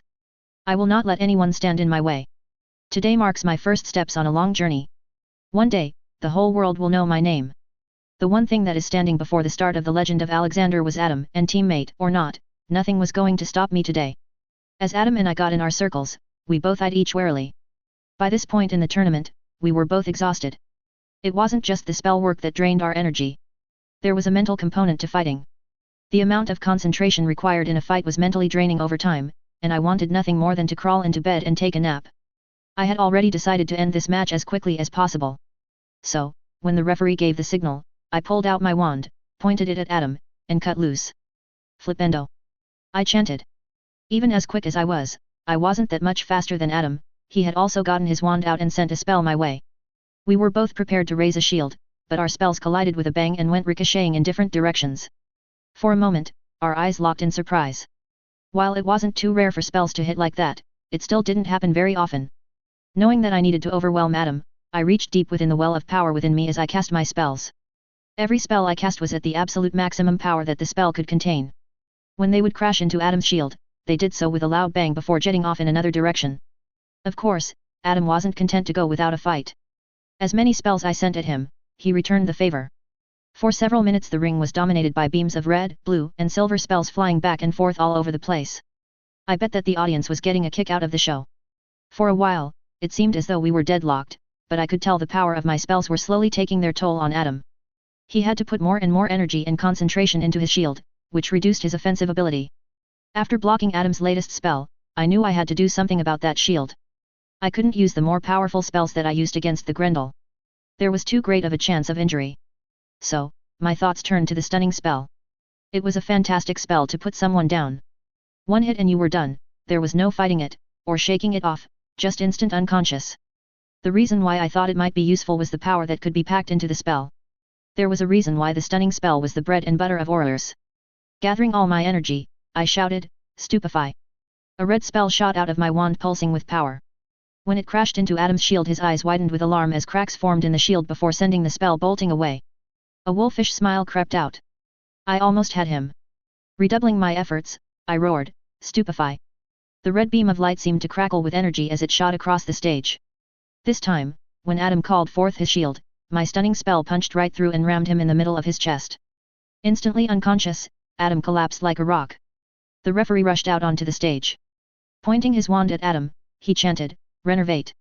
Adam stirred sluggishly, slowly opening his eyes full of confusion. He had no idea what happened. Relieved that Adam was okay, I noticed the silence surrounding the audience. I could feel everyone's eyes on me. It was a little uncomfortable being at the center of so many gazes. I don't know what prompted me, but I felt the overwhelming urge to raise my mental shields. As soon as they slammed in place, I felt several pokes at my shield. Wanting to get out of there, I pulled Adam to his feet and returned to our seats. At first, I was a little worried that Adam would hold a grudge due to my victory. But if anything, he was happy to find someone to push him, someone to overcome. On our way back to our seats, he made me promise that we would get some practice in with each other before the international conference. Point-wise, Adam was at the very top, and Robin was in a close second. They were invited to the international competition, although since I won the division, I will be in a higher seed, and they will start in a lower seed. I ended in 4th place, missing out on 3rd by 2 points. But it didn't matter, I won the division. Although I need to work on my strategy more, as long as I keep winning, that is what is important. Author's note. Updates, due to many requests, I decided to include Alex's final duel. Also, I feel like I need to talk about Alex's pride or arrogance. I want to be clear. Alex isn't going to run around and beat his chest like a caveman needing to assert dominance over everything. It's more like the arrogance that a professional athlete excludes. They act like they're the best because they are the best. So, it's not undeserved arrogance, it's more like he is just aware of his power. Sometimes it will serve him well, and other times it may get him into trouble. For example, going into a cave containing an old vampire and monster because he thinks he can handle it. Also, even though he has become aware of the issue, the very nature of pride and arrogance makes an easy trap for him to fall into. I developed this flaw within Alex because I think it makes him less of a perfect person. I've read so many stories about MC who are OP and also somehow remain extremely humble perfect characters. Alex is not a perfect person. He has flaws and blind spots. I also like the pride/arrogant trap because it mimics the pride and arrogance shown by Dumbledore and Voldemort. I think it's rather natural for people that are powerful to become a little arrogant. Of course, I believe Dumbledore finally learned to curb-tail his worst habits after the tragedy with his sister. Anyways, comment below with your thoughts on the chapter. P.S. I pumped out 4 chapters in 8 days because I had been planning this arc for a while, and it was easy to write because I had imagined it in my head for a while. Expect me to go back to my regular schedule of 1 or 2 a week. Chapter 63. The 4th year division started 10 minutes after the 3rd year finished. I noticed that more people were beginning to trickle inside. I guess some people consider older students dueling more interesting to watch. Now that I had already secured my victory, I relaxed and had a lot of fun watching the duels. Unfortunately for Lela, our 4th year competitor, she lost at the very end to a guy in the Relentless Wanders, but at least she did well enough in her matches to score enough points to be invited to the next stage. Michael made it farther than I expected. As much as I can't stand the sight of him, he is not without some talent of his own. Like Lela, he accumulated enough points to make it to the international competition. When the 5th years started dueling, the level of competition visibly rose. Everyone competing had several years of experience dueling, and it showed during their matches. The Silver Spears didn't have anyone in this round because Zack had also chosen to jump ahead. Similarly to the 5th round, the 6th also showed an increase in the skill level of those competing. Some of those fighting had even begun to comprehend nonverbal spell casting, although they still had far to go before complete mastery. Zack thrived during this round. It was clear that he was a cut above the rest of the competitors, even Addison. He handily won the division with only a couple who put up a token resistance. After seeing him duel, I do not doubt that one day he will become an international dueling champion if he decides to compete at the professional level. If students in the 6th round had started dipping their toes in the water with nonverbal spells, then those in the 7th had dove right in. I think what I enjoyed the most out of the last 2 divisions were the advanced forms of transfiguration. High-level transfiguration spells, like conjuration, added so many more layers to the duels. The 7th round winner ended up being from the Hidden Lotus, which annoyed me, but at least Mason and Harper made it through. It was their last year competing, and they would soon need to decide whether or not they were going to go pro or not. Not every member of the Silver Spears would end up going pro. It was a huge commitment, but if they did, they would each be selected by a retired member who would foster them and take them to the next level. I hadn't even thought about if I wanted to do something like that, although I enjoy it, I don't know if that is what I want to do with my life. Besides, if my math is right, Voldemort would be returning around the time of my 6th and 7th year, and the next war would soon begin. The main reason why I even joined was to hone my combat ability and build experience dueling. I decided to put away the heavy thoughts. I still had time to prepare for the future. Although, the little voice in the back of my mind reminded me that Harry Potter's time at Hogwarts was rapidly approaching. In less than a year, both he and the spirit of Voldemort would be at Hogwarts. I would need to watch my steps in the future very carefully. When the competition was over, I joined my parents. Apparently, Mum had a change of heart during the tournament because when I was reunited with her, she swept me up in a proud, mother hen hug. "Did you see my son up there?" Mum bragged to Dad. "I knew he was going to be amazing." "I know, darling, but try and remember that Alex is our son." "Not for the first time," Dad reminded Mum. I hid a grin behind my hand while they good-naturedly squabbled over who was more responsible for my talent. Mum had the bad habit of taking credit for everything, but it seemed like Dad wasn't going down without a fight. While they bickered, I nudged Sasha. "Not so boring, was it?" She hugged my waist and looked up at me with shining eyes. "That was amazing. You beat everyone." When I saw the hero worship was back in her eyes, I smiled. That was how it was supposed to be. Big brothers should always be amazing in the eyes of little sisters. Rebecca jumped in. "One day, it will be me up there." I turned and tapped her on the forehead. "It takes a lot of effort to make it as a dueler," I warned. "Anna and I spent hours practicing to get ready." "I will," Rebecca vowed. I smiled when I saw the fire in Rebecca's eyes. Hopefully, she'll stay motivated. Rebecca has the personality of a brawler. I think that if she put in the time, she might make a great dueler one day. It didn't take us long to get home, and by the time we did, I was thoroughly exhausted. I wasn't the only one. Rebecca and Sasha fell asleep on the couch soon after we arrived home. Dad and Mum levitated them and took them to their rooms. After dinner, I called it a day as well. While I was lying in bed stroking Athena, I started to mentally go over my schedule of training during the upcoming semester. I had 2 events to prepare for, and both of them would require my time and energy. The first was the international competition. I needed to keep up my dueling practice if I wanted to make an impression at the international competition. I was under no illusions that it would be easy. The competition would field students from all around the world. The second was far more important to me, mastering occlumency and finishing the Ravenclaw trial. I had already achieved the first layer of success, but if I wanted to master occlumency, I needed to learn how to craft fake memories. If the first layer of success were any indication, I would need to put in a great deal of effort over the next few months. I was only given a year and a day to complete the trial, and now that the new year is upon us, May didn't seem very far away. The rest of Christmas break breezed by, and soon it was time to return to Hogwarts. When I got to the Hogwarts Express, I found Cedric waiting for me at the station. "How was the competition?" Cedric inquired. I shot him a smug look. "I went undefeated." Cedric smiled. "I wish I could have gone, but we went to visit some relatives." Once we found a train compartment, we filed in and waited for the others to join us. Soon, Anna and Alicia arrived walking side by side. As soon as Anna saw me, she demanded, "So, when are you going to share that 10-layered chain spell?" I wagged my finger at her and teased, "Don't you mean my 10-layered chain casting series?" Anna huffed and glared at me. "Whatever you want to call it, I want it." "I need to hear you say the words," I informed her with a Cheshire cat smile. Anna's purple eyes blazed at me. "Fine," she said with gritted teeth. "The 10-layered chain series." I sensed that I had teased her enough, so I promised, "As soon as we get together, I'll show you.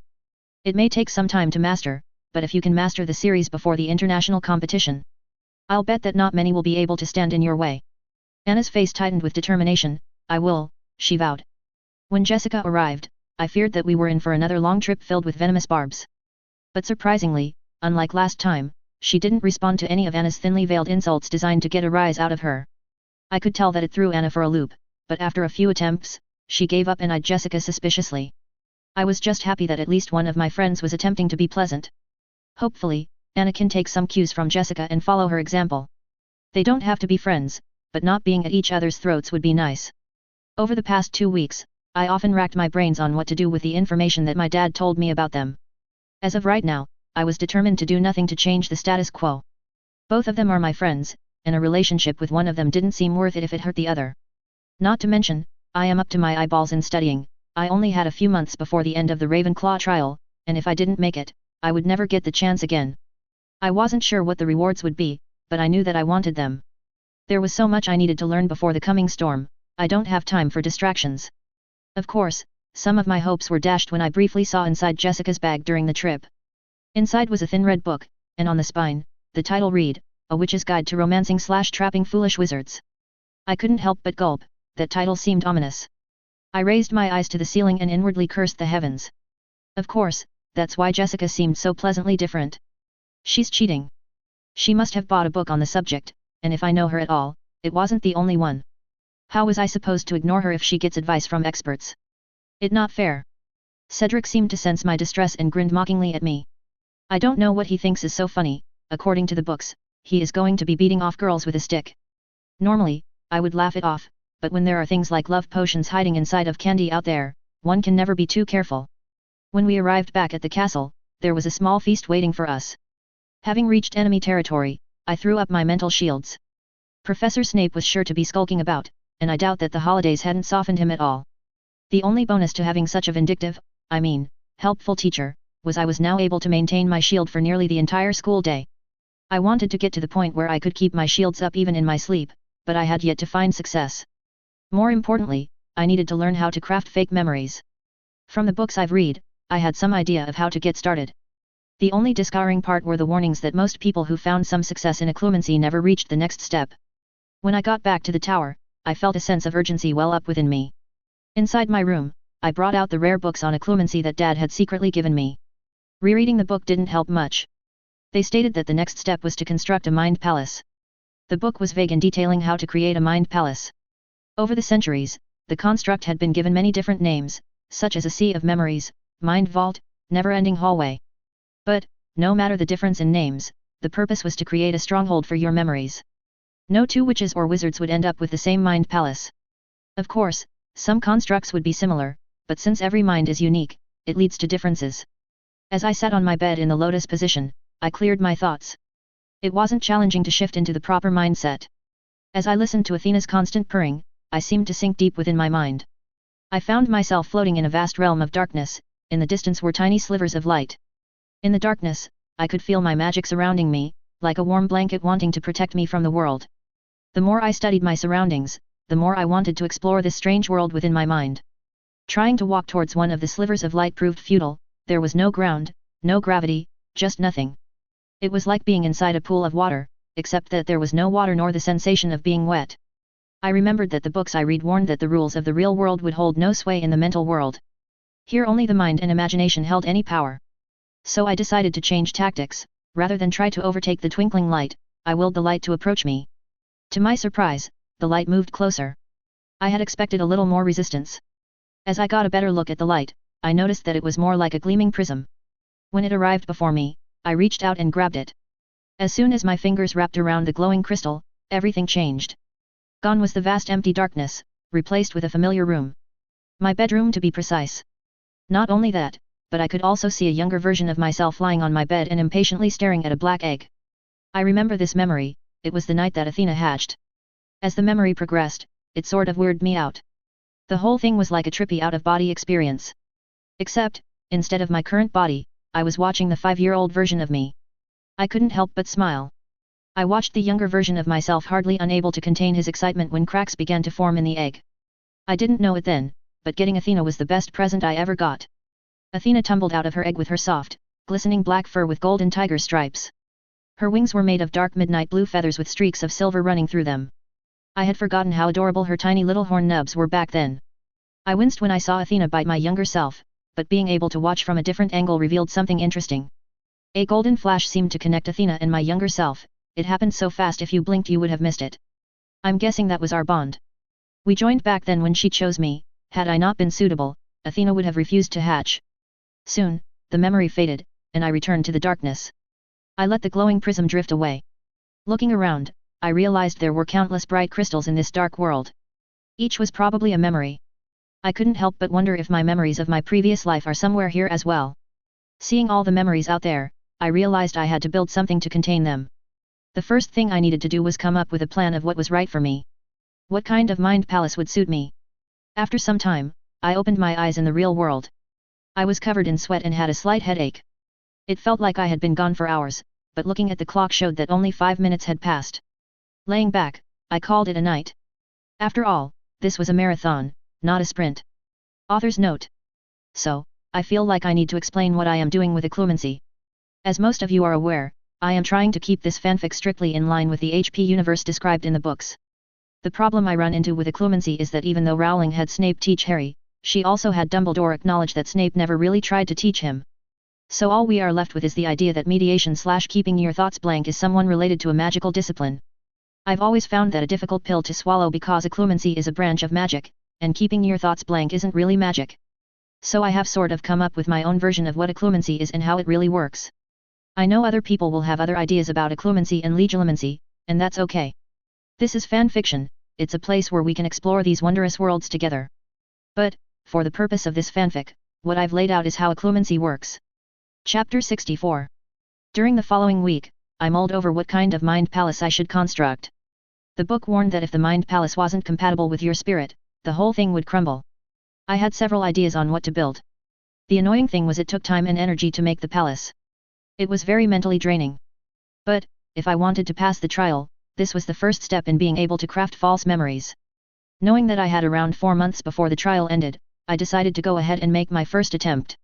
After meditating, I found myself back inside the empty void of my mindscape.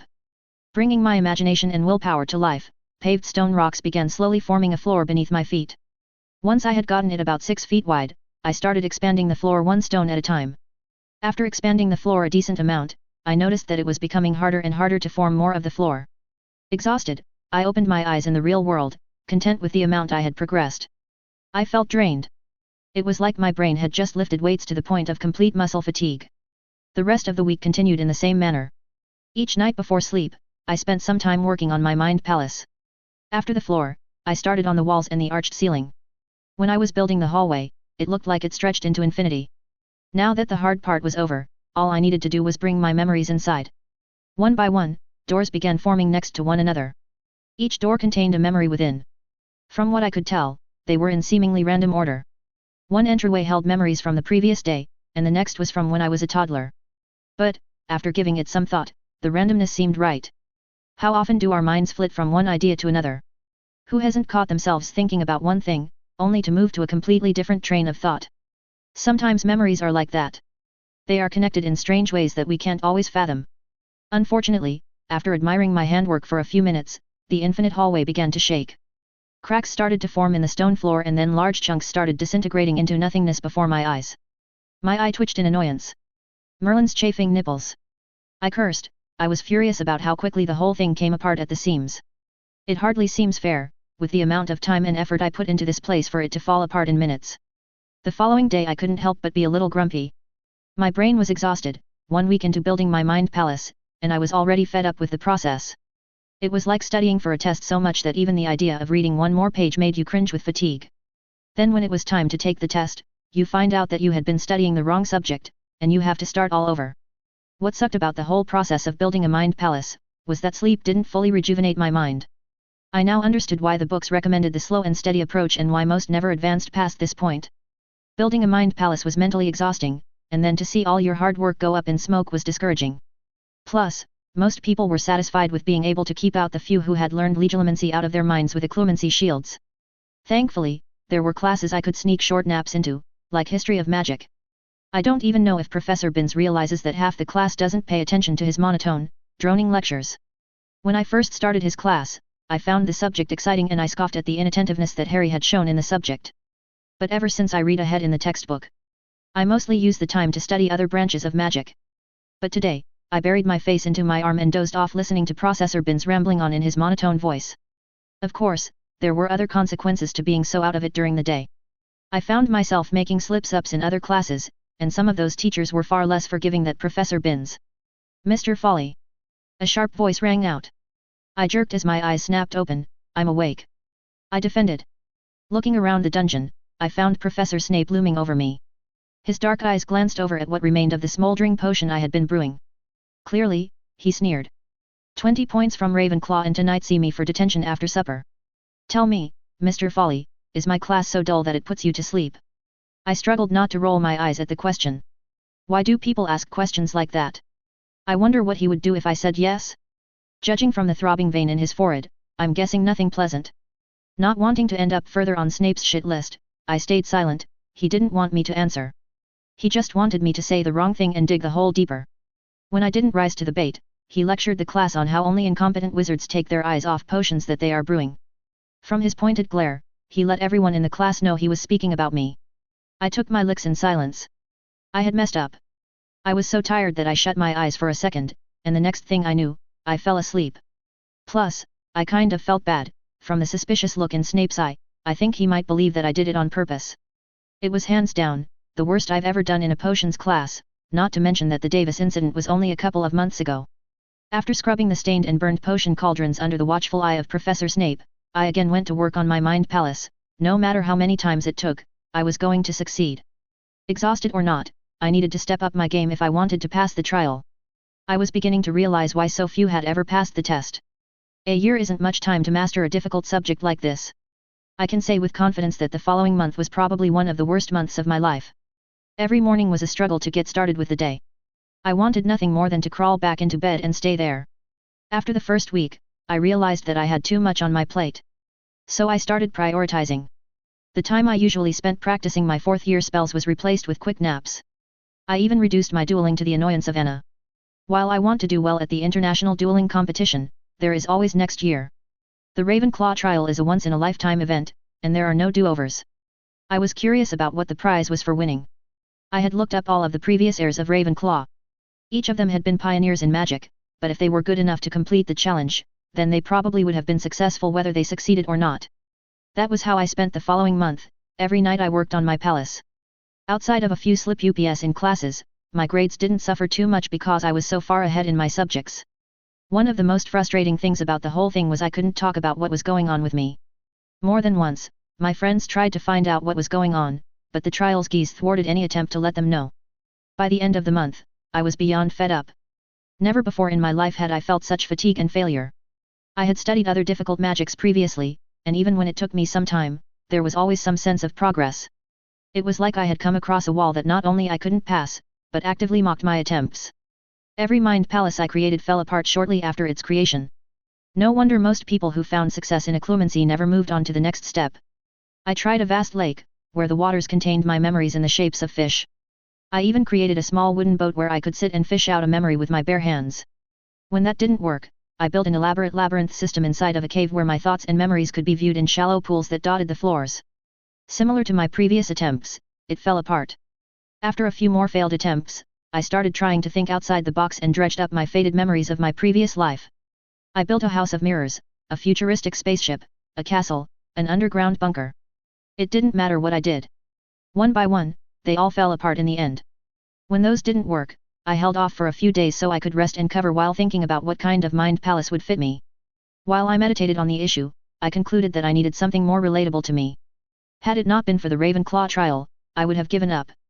The whole point of building a mind palace was that it was the first step in being able to craft and store fake memories. I didn't even know how useful it would be to me in the future. It wasn't like I was planning on being a spy. I was perfectly happy with keeping people out of my head with my shields. I imagine only those like Professor Snape needed to master the ability to craft fake memories. But, if I wanted to pass the trial, I needed to figure this out. I had less than 3 months remaining, and this was only the first step. Once I settled down and started to reflect on what would suit me, I settled on something that I loved: books. Ever since coming to this world, I have gotten my hands on as many books as I could. I even had started a secret operation to copy as many books as I could from the room of requirement and sneak them back to my tower. I loved to read and study about magic in all its wacky forms and applications. Once I decided on books, I figured the next step was to form a library. I decided to base mine on the Hogwarts library because I thought it was the most suitable option. A week later, as I watched in annoyance as my duplicate of the Hogwarts library fell apart. While I was annoyed that it fell apart, it wasn't all bad. I could tell it was closer. Unlike my previous attempts, the library nearly lasted a day before dissolving into nothingness. I tried to examine what went wrong. I concluded that the main problem was while the Hogwarts library welcomed all students, it wasn't my library. The more I thought about it, the more it felt like that explanation was the truth. This was to be my mental fortress, a place that held my most precious thoughts and memories. It needed to be mine. I needed it to be a place of peace and safety, a refuge from the outside world. Once I realized what I truly needed, I grinned. I knew what I needed to do. Closing my eyes, I imagined my seat of power forming around me. My lip curled in satisfaction when I felt my gleaming hawk throne form beneath me. It was an exact match to the one in my secret tower. I didn't care if sitting in such a throne was one of the trademarks of an evil wizard. Now all I needed was to build my tower. As the days progressed, I perceived that I was on the right track. The amount of effort that it took to build my mind palace this time was far less than before. My previous attempts had felt like I was trying to push a square peg through a round hole. I modeled the tower to be an exact match for the one in the real world. The only difference was the inside was one enormous library. Each level was filled to the brim with shelves that would hold my memories. Like the Folly Tower, there were 7 floors to my library. As soon as I finished the tower, I could feel in my bones that I had succeeded. It was a similar feeling to when I got my wand. I could just tell it was right, like putting on a pair of shoes that fit after wearing a pair that was 2 sizes small for some time. Books started appearing on the shelves. Each contained a memory. Like my previous attempts, they came in random order. But, unlike last time, I discovered with some effort, I could shuffle books to different areas. I left the shelves on the first floor mostly empty. This was to be my decoy area. Once I figured out how to craft a memory, this was where I would store it. Should I decide to let someone past my shields one day, they could look through my fake memories all they wanted. One of the most appealing things about the Mind Palace was the ability to review memories. I found the effect similar to the pensieve that was used in the Harry Potter books to view memories. I have always had a great memory. But, being able to see your memories from outside of your body was a whole new experience. It allowed me to view things from a new perspective. Unable to help myself, I searched for memories of my previous life. At first, I thought it would take forever because the books were blank, not giving any indication of what was contained within. However, I discovered that if I picked up a book, I could get a sense of what was contained within without opening it. As I perused my library, I stopped when I found an old book that seemed to be falling apart. Considering my fading memories, I thought that this was probably one of them.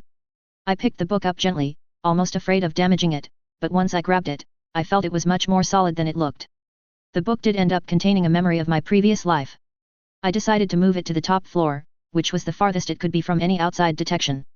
I wasn't too worried that they would be discovered. Someone would have to wade deep within the depths of my mind to discover them. I figured I would have more significant problems to deal with in the real world if they were in a position to go that deep. All I had to eject someone that was in my head was raise my shields, and if I couldn't do that, then I was probably in more danger than having a few of my secrets being discovered. As I searched the tower, every memory I discovered from my previous life, I moved up to the top as well. Most of them were in terrible condition. It made me wonder how long I would have access to them all. It was apparent they were degrading, but the thought it didn't bother me as much as I thought it would. My old life didn't matter to me. This was now my life. I was learning magic at Hogwarts with my friends, and perhaps best of all I had a loving family.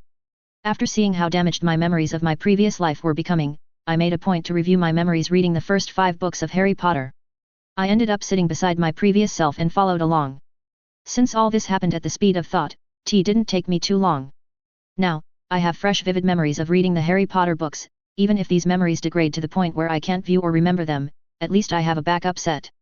Now that I had finished my mind palace, I discovered that it was possible to open my eyes in the real world and still be somewhat aware of what was going on in my tower. It made organizing my memories go a lot faster. Now that I had built my tower, I had to learn to craft memories. But, what concerned me was that the books warned that this was even more difficult than completing a mind palace. I didn't have much time left until the trial. It was near the end of February, only a couple of months were remaining until the deadline. I had a few ideas on how to get started. There were several spells related to memory. I figured that I would be an excellent place to start. Chapter 65.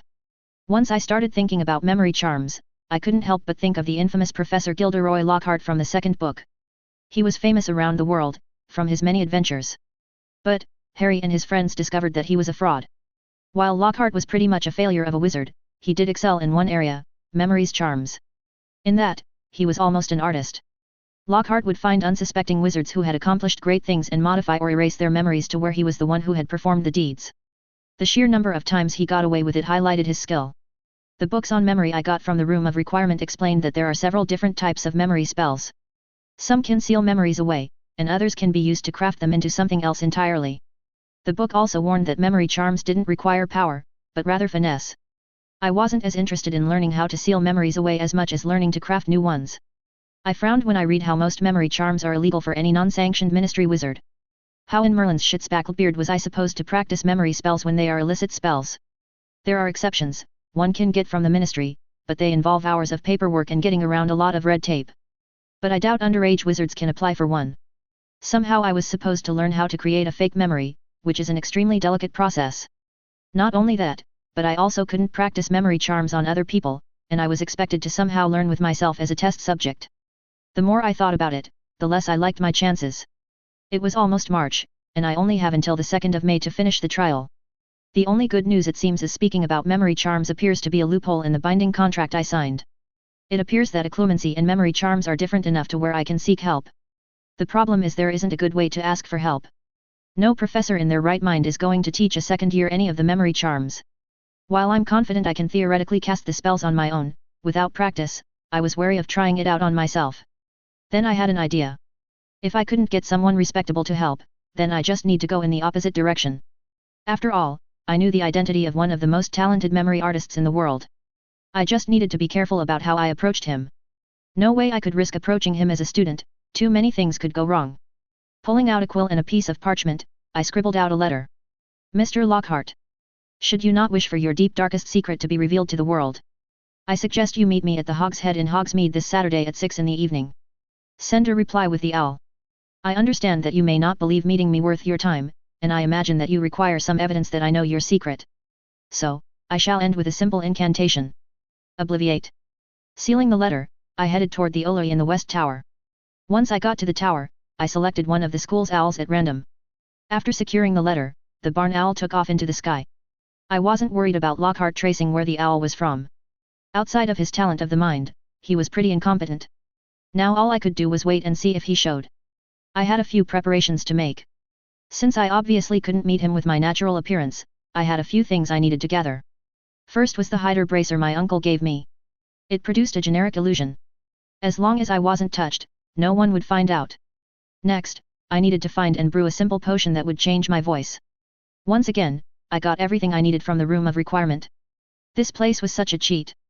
Once I brewed the potion, there was nothing more to do than wait till Saturday.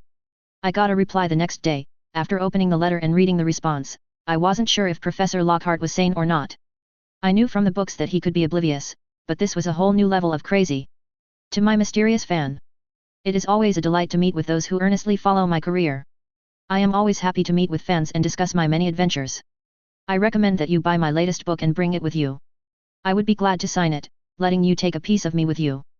I also have pre-signed photos for your pleasure at the low price of 10 galleons each. Isn't that a great deal? I stopped reading when I noticed that he continued to write about how awesome and great he was. He couldn't really be that thick, could he? I had sent him a letter that was essentially blackmail, and he thought I was a fan. How deluded could he actually be? It was possible he was playing dumb and planning on ambushing me. From what I remember from the books, Lockhart was an interesting mix of clever and stupid. Part of me thought to ask my best friends to back me up. I knew that they would without hesitation. But, I didn't feel comfortable involving them in my blackmail scheme. If this went bad, I didn't want it blowing back on them. Besides, I should be fine. After all, it's Lockhart, how dangerous could he actually be? As soon as the thought crossed my mind, I reached out and snapped a rubber band that I had put on my wrist. Bad Alex, this is how you ended up trapped underground with a monster. This isn't going to be like when I ran off half-cocked before. I need to look into some precautions. Knowing that Lockhart's area of strength laid within memory's charms, I decided that it would be worthwhile learning their weakness before I met with him. After devouring several books on the subject, I couldn't help but smirk. I couldn't wait to see the dumbfounded look on Lockhart's face if he tried something. I also learned where I needed to begin. I wasn't too interested in the forgetfulness charm. While learning to seal memories away was interesting, it wasn't what I was after. I wanted to learn how to edit and change someone's memories. I thought that it was an excellent place to start. Modifying memories seemed like it was an only short step away from crafting new ones from scratch. The rest of the week flew by. After dinner on Saturday, I headed towards the 4th floor. The secret passageway behind the mirror leads to the Silver Spear's dueling chamber, but also leads to the town of Hogsmeade. The exit of the tunnel was in a back alley behind 3 broomsticks in. I pulled out the hider bracer my uncle gave me and slipped it on my arm. It changed my appearance and size with the illusion of an adult with plain features. It was a decent way to hide your identity. The main problem was that the appearance was fixed and couldn't be changed, as well as not being real. If someone waves their hand where my head is, they will discover that nothing is there because I am shorter than my illusion. To complete my disguise, I grabbed the green voice-changing potion I brewed and downed it in a single gulp. Once I was suitably disguised, I exited the tunnel. I made a mental note to look into the disillusionment charm. Being able to move around and not cause a scene sounds like something I should look into. If I remember correctly from the books, Dumbledore was powerful enough that his disillusionment charm allowed him to achieve true invisibility. Having never been in Hogsmeade before, I wasn't quite sure where the Hog's Head was located. Remembering that it was a rundown bar, I just walked until I started to come across seedier-looking buildings. I knew I found the place when I came across a pub that had a wooden sign with a wild boar's severed head leaking blood onto the white cloth around it. Heading inside, the first thing I noticed was how dirty the bar was. It had to be a statement of some kind because there are plenty of charms that can clean a place up. I headed over to the barman, whose was a tall, thin, grumpy old-looking wizard with a long, wispy beard. My deep enchanted voice softly rang out, "I'm looking for a place where I can have a conversation in private." The barman motioned with his hand at the mostly empty bar, and scoffed, "There is plenty of privacy to be found around here." I struggled not to roll my eyes. No way was I going to have this conversation in the public view. I knew places like this thrived on information that could be gleaned from others. I'll bet 1 or 2 of the fellows drinking in here tonight are here for any sort of gossip they can pick up. Information was always a valuable asset that could be sold for some coin. Having been with my uncle on some of his deliveries, I knew places like this always had a room where sensitive information could be discussed. I reached into my robe and set a few golden galleons on the bar. I was thinking of a place with a little more privacy. The barman snatched up the galleons so fast that I almost missed his movements. Once he was satisfied that they were real, he reached beneath his bar and did something. On the back wall of the bar, a door swung open. "It's yours for 2 hours, he stated. Knowing that I had only given enough for the room and nothing else, I slapped several more galleons on the table. "To make sure we are not disturbed by anything," I explained. This time, I held my hand over the galleons until the barman slowly nodded that he understood my meaning. After I released the coins, he snatched them up as well. Heading to the secure room, I said, "I'm meeting someone here shortly, could you send them to the back room?" The old barman cocked his head and questioned, "How am I supposed to know who you're meeting?" Not stopping, I scoffed, "Trust me, you can't miss him. Just send the most pompous-looking jackass that comes in your bar to the back." Inside the secure room, there was a small round table. I took the far seat, so my back would be against the wall, and I could see Lockhart coming. Not taking any chances, I pulled my wand out and hid it beneath the table. I noticed that there was a clock on the wall and there were less than 10 minutes till 6. Now, all I had to do was wait and see if he shows. With this being my first attempt at blackmail, I was a little nervous. As I watched the clock, time seemed to move slowly. When it finally showed it was 6, my eyes drifted towards the door where I expected him to come through at any moment. 20 minutes later, and I was fuming. Was this idiot not going to show? I decided to wait it out. Maybe he was running a little late. 30 minutes later, and it was almost 7 in the evening, and the bastard still hadn't shown. Perhaps he thought I was bluffing. In a way I was. I didn't have any evidence, and Lockhart was a highly respected member of the community. It's not like I could say that I knew what he did because I came from a world where I read a book detailing his crimes. There is a special place at St. Mungo's that they would lock me in and throw away the key. Just when I was about to give up, the door opened, and an annoyingly handsome blonde-haired idiot walked in with an award-winning smile. No wonder he was so popular with women. All he has to do was flash them a smile, and they were hooked. His smile was so charming that it was almost at the point where I suspected magic was involved. Plenty of witches and wizards had small little changes made to their appearance from their unconscious desires. Harry had hair that stuck straight up, and even if it was shaved off, it would grow back within a day. Even Anna's purple eyes weren't natural. When she was 4, she had been getting bullied by some of her cousins about the possibilities of being a squib when her brown eyes turned purple in a defiant expression of magic. Ignoring Lockhart's white smile, I snapped, "You're an hour late." Lockhart wagged a finger at me. "Don't you know that it's fashionable to be late to a gathering? I make it a point to never show on time." I forced myself to take a deep breath and not curse him. Anna had taught me her bowel-clearing hex, and I was half tempted to use it. But, I squashed the urge. I was here because I needed his help, and further antagonizing Lockhart didn't seem like an effective way to secure his help. I was already blackmailing him, cursing him would probably be a step too far. Controlling my anger, I countered, "But, this isn't a party. This is a meeting." I caught the briefest hint of a frown before it vanished. It looks like Lockhart doesn't like to be rebuked. Once again, he turned on the charm. "Well, I'm here now, and I must say, it's always nice to meet a fan." Lockhart looked around at the dusty, dank room and continued, "Although, I do wish we could have met over at the Three Broomsticks. It's a far nicer establishment, and Madame Rosmerta always has a table for me if I swing by." Seeing how I didn't design to respond to his suggestion, he shrugged. "Well, it matters not. I have plenty of experience in places like this. Let me tell you a story. Once, I was in Eastern Europe, hunting down a vicious vampire. You wouldn't believe the places I had to tramp through to track him down. Of course, I got him in the end. If you want, you can read all about it in my book titled A Bloody End." As I watched Lockhart ramble on, I was more convinced than ever that he was an idiot of epic proportions. I had been willing to give him a little bit of leeway, just because I didn't want to be blinded by the book's narrow point of view. But, I had literally told him I knew his stories were full of dragon dung, and here was going on about one of his adventures. I have no doubt that the story is true, but it wasn't his story. "Enough," I snapped. "As I already told before you in the letter, I know your books are full of nonsense. All those wonderful stories that brought you such fame belong to other people. Your skill with memory charms allowed you to steal the brave deeds of many witches and wizards." The grin on Lockhart's face fell away, revealing a blank look. I could see the wheels turning in his head through his blue eyes. After mulling it over, Lockhart went on the offensive. "That's not what the world believes. Everyone knows the adventures of Gilderoy Lockhart. I'm a member of the Dark Force Defense League. I've received numerous awards for my deeds, including an Order of Merlin. Who do you think the public will believe, me, or some nameless wizard?" This time it was my turn to wag my finger. "True. If it was just me, I'm sure the world would stay on your side. But, deep down, you know the weakness of the forgetfulness charm. A powerful or skilled enough wizard can break through your spells and bring those memories back to the surface. Even though I'm sure you tried to cover your tracks. It only takes one person to start putting cracks in your legend. Are you sure you covered all your tracks deep enough?" I smirked when I saw the first hint of worry in Lockhart's eye, so I pressed on what I assumed he feared most. "Imagine no more fame. No more fans wanting your autograph. Just a small cell, where the Dementors will rip apart who you are, one piece at a time. You'll die in disgrace, completely forgotten and alone." Lockhart's eyes darted around the room nervously. I could tell he had come to a decision. I inwardly smirked when I saw his hand slowly move to his pocket. I knew he needed to be out of options before I could trust him to help me. Right now, I'm guessing that he thinks he can turn the situation around and erase the problem. In a ridiculously dramatic fashion, he pulled his wand from his robe and pointed it at me. Even though I was expecting it, my wand hand jerked a little. He didn't know it, but I have had my wand trained on him since he walked in and sat down. Lockhart's smile appeared on his face, but this time it was more deranged than charming. "I bet you didn't expect this," he crowed. "You're right, of course. I did steal all those adventures for myself. You see, I've never been much of a wizard.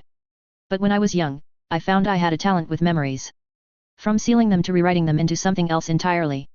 And all I need to do to make this go away is do what I do best one more time. Lockhart stared at my expressionless face. Don't worry whoever you are, he sneered. I'll make sure you don't remember a thing. With one hand, he brushed his wavy blonde hair back over his head, and with the other, he pointed his wand at me and chanted Obliviate. Chapter 66. Lockhart's face paled with fear and panic when he saw his spell had no visible effect. Panicking, he tried again, Obliviate, Obliviate, Obliviate. With each failed attempt, the worry on Lockhart's face increased.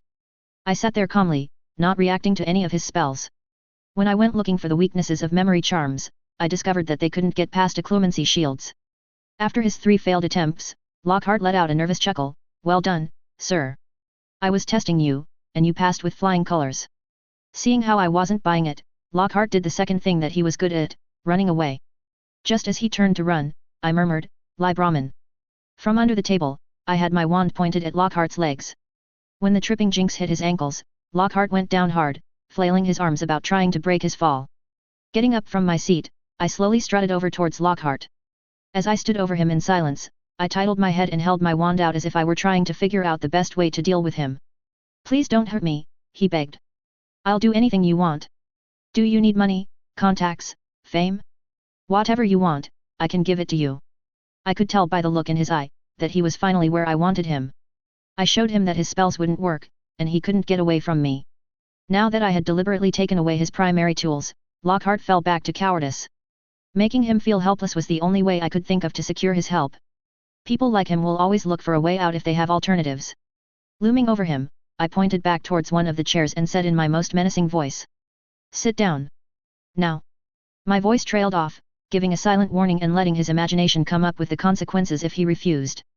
Like I predicted, Lockhart crawled to the chair and obediently sat in the chair. On his face was an innocent smile on his face, like he didn't just try and erase my memory and run away.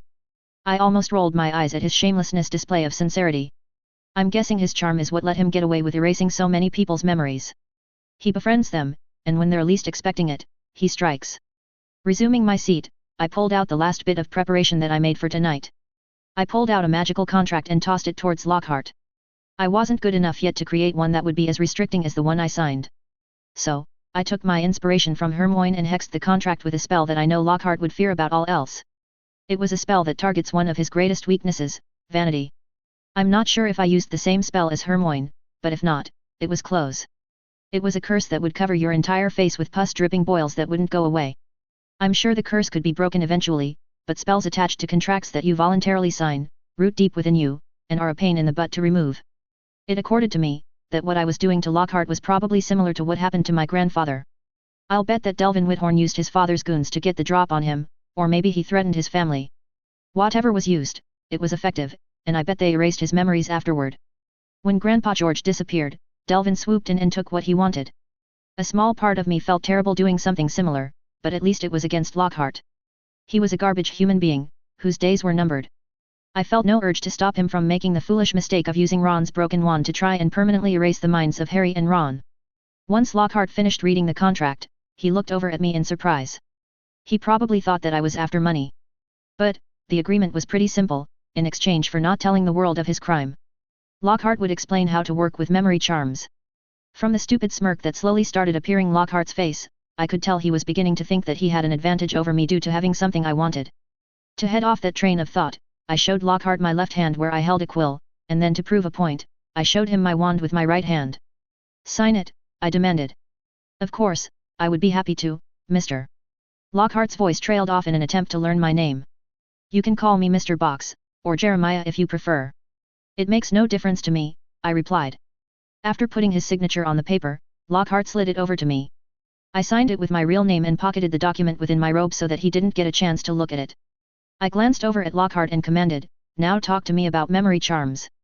Do you want to know about sealing, or rewriting? Lockhart responded. Crossing my arms, the latter, I think the forgetfulness charm is rather transparent.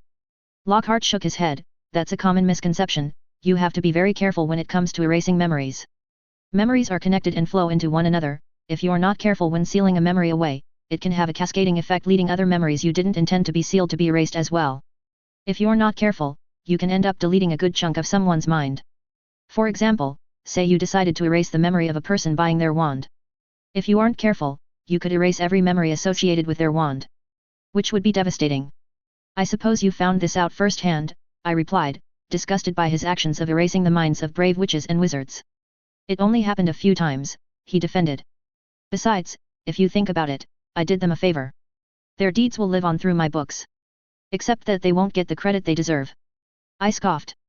Yeah, but without me, their stories wouldn't have sold so well. No one wants to read a story about an ugly, elderly Armenian warlock taking down a pack of werewolves attacking a small town. He'd look terrible on the front cover. No sense of style at all. And the witch who took down the Bandhan Banshee never would have been taken seriously. She had a hair lip. Without me, none of those stories would see the light of day.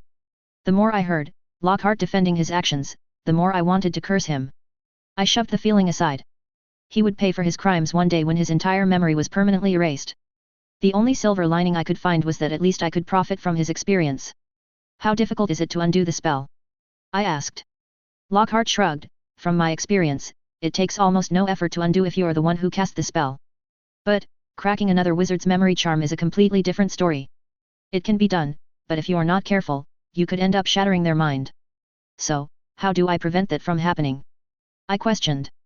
It's a careful mix of power, skill, and experience. He replied, I don't have a lot of experience taking apart memory charms. I was happy to hear that it was easy to undo what you did with the spell. It gave me some confidence on what I was planning on doing later. Wanting to steer the topic back to casting the spell, so I asked, so, how do you cast the spell without it going haywire? It's all about the intent within your mind when you cast the spell. You have to get extremely specific with what you want to be erased. The more precise you are with what you want, the better the outcome. But, one thing to keep in mind is the older the memory, the more likely other memories will be affected. There is a reason why obliviators have to go through specialized training before they are allowed to erase memories. Hearing how dangerous memory charms could be made me glad I didn't experiment on my memories without getting instruction. So, what about rewriting memories? Do they need the same level of precision? Waving his arm, Lockhart explained, no, it's the opposite with rewriting someone's memories. The more you interfere, the less realistic it is, and a higher chance they will recognize it as false memory. All you need to do is insert a vague desire of what you want, and the mind will naturally do the rest. If you overdo it, the memory can become extremely distorted. Lockhart spent the next hour going over everything he had learned about memory charms. I ended up having to give more galleons to the barman because we ran out of time, and I still had more to do tonight. As I mulled over his words, I was happy I came to him for instruction. I probably would have done the opposite of what he suggested. The books I read were vague on details like this. Perhaps in an attempt to limit the damage that someone could do without ministry instruction, or at least make it easier to track someone down when they performed the spell poorly. Coming to a decision, I said, well, I guess we should practice, shouldn't we? Lockhart looked around the room in confusion. Yeah, but who are you going to practice on? As I looked at him silently, it dawned on him that I intended to use him as a practice dummy. No, he protested. Gesturing to the empty room, I said, I don't see anyone else volunteering. Besides, you don't have a choice. Didn't you read the fine print of the contract? It specified that you would help me until I was satisfied, and I won't be satisfied until I get some practice in. Besides, I don't think you want to risk your pretty little face being covered in pus-dripping boils for who knows how long. I'm pretty sure that would put a damper on your book signings. Lockhart's face twisted in horror when he heard the conditions of breaking the agreement. One of the things he was most proud of was his looks. Can't we grab some random person in the bar? He whined. It will be a piece of cake for me to convince someone to join us. Afterward, I can erase their memories. They will never know. I slowly picked up my wand. I think that the world has had enough of Gilderoy Lockhart erasing memories. Plus, I believe in karma. As you have sown, so shall you reap. I pointed my wand at Lockhart and ignored his whimpering, obliviate. Not wanting to chance messing up Lockhart's mind before he did it to himself, I targeted the last 2 minutes of our conversation where he discovered he would be a guinea pig. Lockhart's eyes crossed in confusion, and a blank look appeared on his face. After a moment, his eyes fluttered. Where were we? I showed him my wand and gave him the same spiel about needing to practice. What followed was a near word-for-word repeat of our conversion during the last 2 minutes. After a few more memory resets, I felt like I started to get the hang of it. I would need more practice, but I could do that on my own. So, I moved on to rewriting his memories. I stuck with changing his most recent memories. I decided to rewrite our introduction, and when I cast the spell, I gently intended for him to view me as an enthusiastic fan. I was surprised how easily it worked, but I guess that thinking everyone was a fan of his was how Lockhart usually viewed the world. Still, to say I was disturbed by the changes would be an understatement. Lockhart's entire view of me changed. In his mind, the last 30 minutes had gone down in an entirely different way. In his mind, he reinvented me as an enthusiastic fan of his and that I had been happily listening to him recount his adventures. The whole process creeped me out so much that I immediately erased what I had changed, which reverted him to normal.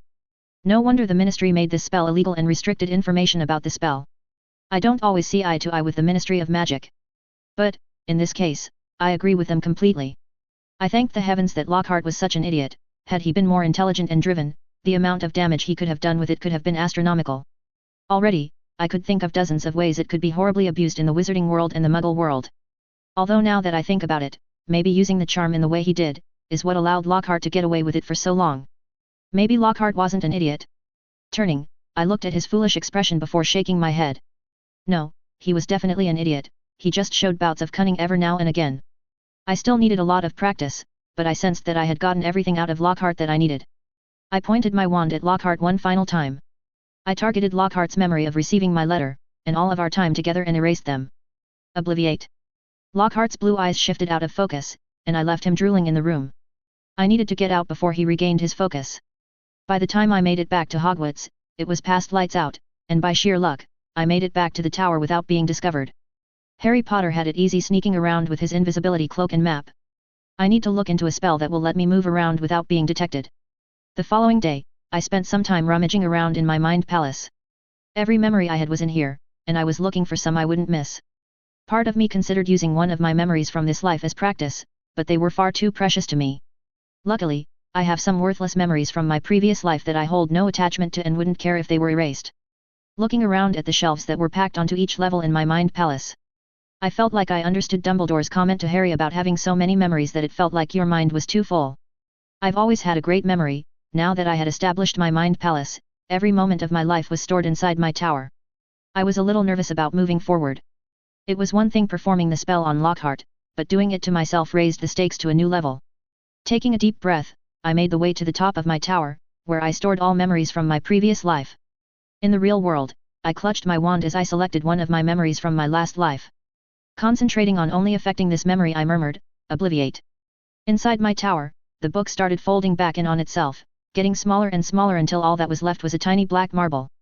I looked around at all my other memories and grinned when I saw they were undisturbed. Immediately, I undid the spell and watched as the marble turned back into a book. I spent the following week practicing the forgetfulness charm until I was satisfied that I had a handle on the spell. I wasn't planning on using it on anyone if I didn't have to. But, at least now I am confident if I have to use it, I won't break someone's mind. I moved on to rewriting memories. I stuck with the same memories.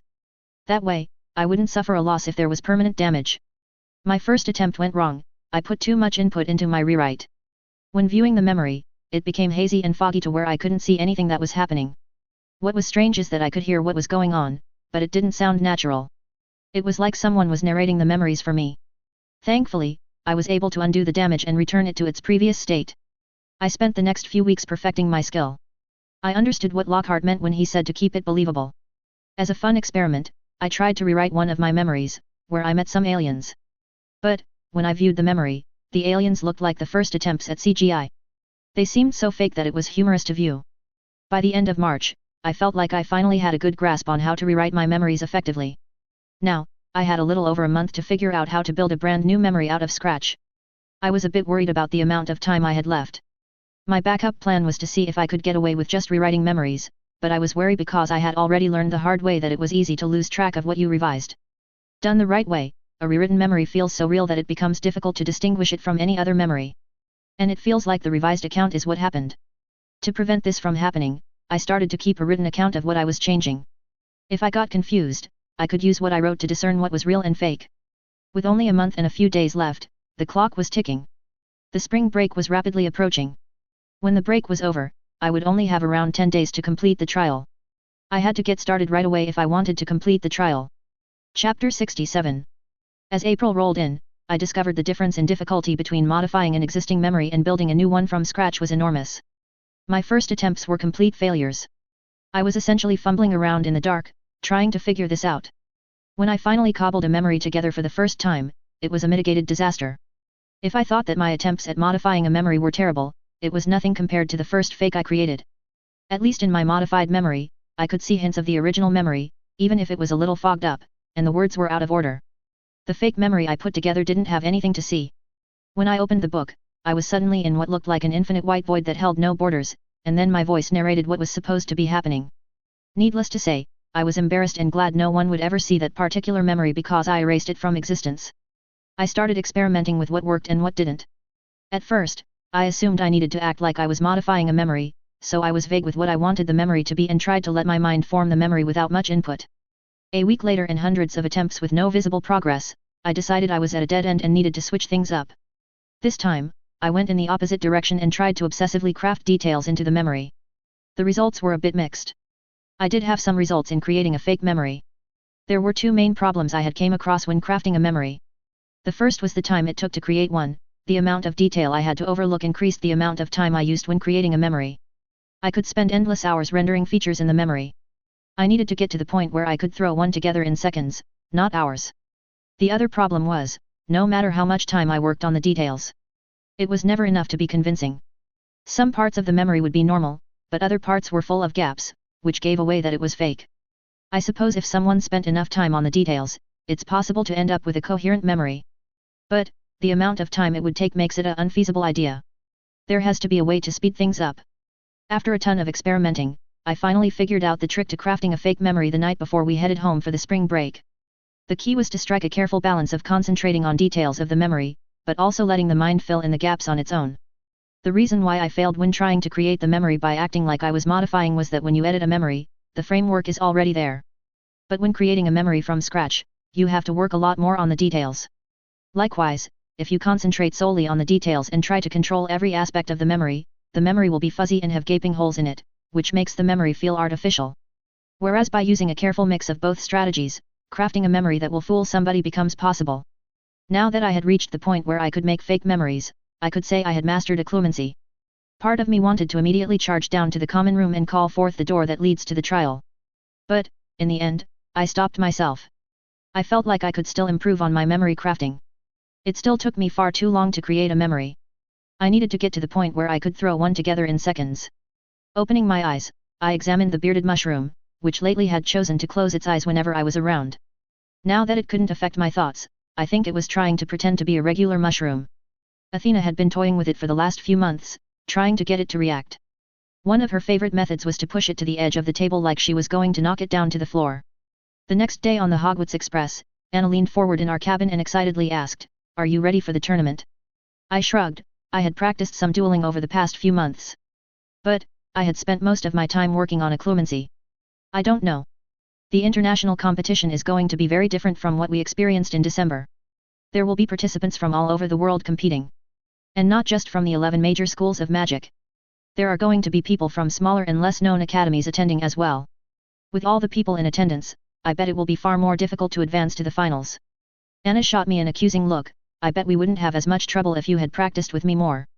It was times like these that I cursed the stupid contract. It wasn't the first time I had been asked. I wanted to drop hints, but as soon as I tried, the geese kicked in and stopped me from acting. "I'm sure you will be fine," I soothed. "Did you ever master that chain series I used in December?" Anna shot me a disgruntled look, and complained, "Once or twice, but now that the other dragon fangs in my year have seen its potential. They've been copying me, plus they've figured out that the best way to stop me is at the beginning before I get ramped up." I shook my head. Anna had fallen into the trap that a lot of new duelers fall prey to. They become so obsessed with the point system that they lose track of what's important in a duel. Wanting to put her back on track, I explained, "That's because you're trying to stay in the starting ring. Practice moving around while casting the chain spell and abandon the circle. Remember, while it's important to get points, winning the duel is really all that matters in the end." I was 4th in overall points, and yet I went undefeated. Anna nodded, I know. It's just everyone likes to focus on the rankings. That's because you can make it to the international competition by being in the top 2 in points. But, at the international competition, there is nothing to be gained by trying to rack up points other than pride.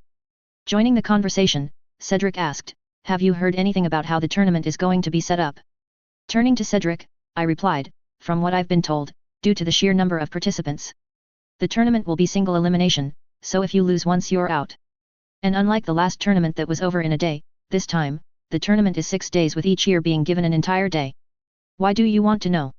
With a grin on his face, Cedric revealed, I talked to my dad about going, and he sent me an owl yesterday informing he was able to score tickets for Alicia and me to attend the competition. Anna shrieked with joy, what? Why did you wait so long to tell us? A sheepish look appeared on Cedric's face, well, the original plan was to surprise you there. But, when Alex told me how expansive the tournament was, I figured we should coordinate our travel plans. Speaking of which, where is the tournament being held? I replied, the location rotates every year, this year it's being held in the middle of the United States. Some place called the Ozarks. Next to me, Jessica spoke up, really? My aunt lives deep in the Ozark Mountains. Maybe, I should ask my parents if I can go for a quick visit. Anna glared at Jessica and said through with a forced smile, Cedric only got tickets for him and Alicia. Jessica countered with a smile and replied, that's okay. I'm sure I can work something out with my parents. Not wanting to get involved, I turned to Cedric and said, speaking of coordinating our travels, this time I'm traveling with my parents. We're going on my uncle's ship. There is a waterway that he can use that will take us to a secluded area at the Lake of the Ozarks. We should find out if you guys can come with us, that way we can all go together. Cedric grinned, that would be great, I've never been on a ship before. I shook my head, just wait until you see the ancient water pathways. We're not sure who constructed them, but they are an impressive sight to see. The rest of the trip passed smoothly, and when we got back to the platform, I told everyone to speak with their parents and to contact me tonight after I had a chance to talk with my parents and my uncle. Dad was the only one at the station. The twins weren't feeling that great, and even though Mum gave them a potion to heal them, she decided to keep them at home for the day. When I brought up the idea with Dad, he thought it was a great idea, and when we got home, he went through the vanishing cabinet that connects our living room to our uncle's ship. After Dad returned with the okay, I told my friends as soon as they contacted me. Everyone was coming aboard except for Jessica. Her parents had their own method for reaching the tournament. Winking at me, she said with a laugh that it was mainly because her father had an unreasonable fear of the ocean. 2 days later, my friends arrived with their parents in tow. Anna and Cedric's parents were already familiar with our family. The only ones that needed introductions were Alicia's parents. A short while later, the vanishing cabinet's door swung open, filling the room with the smell of the salty sea. Uncle John strutted into the room wearing his long leather duster. I guess he was feeling particularly ornery today because he had added a full-blown pirate hat to his ensemble. Seeing his Cheshire cat smile, I'm guessing that it won't be too long before he adds an eye patch. While Cedric and Anna's parents found it funny because they understood Uncle John's sense of humor. But, it had the opposite effect on Alicia's parents, who looked like they were debating grabbing their daughter and fleeing from the crazy-looking pirate wizard. Thankfully, Aunt Nefret came through after him. She was always a calming influence on Uncle John's eccentric personality. Most of their worries seemed to evaporate when they started speaking Arabic with Aunt Nefret.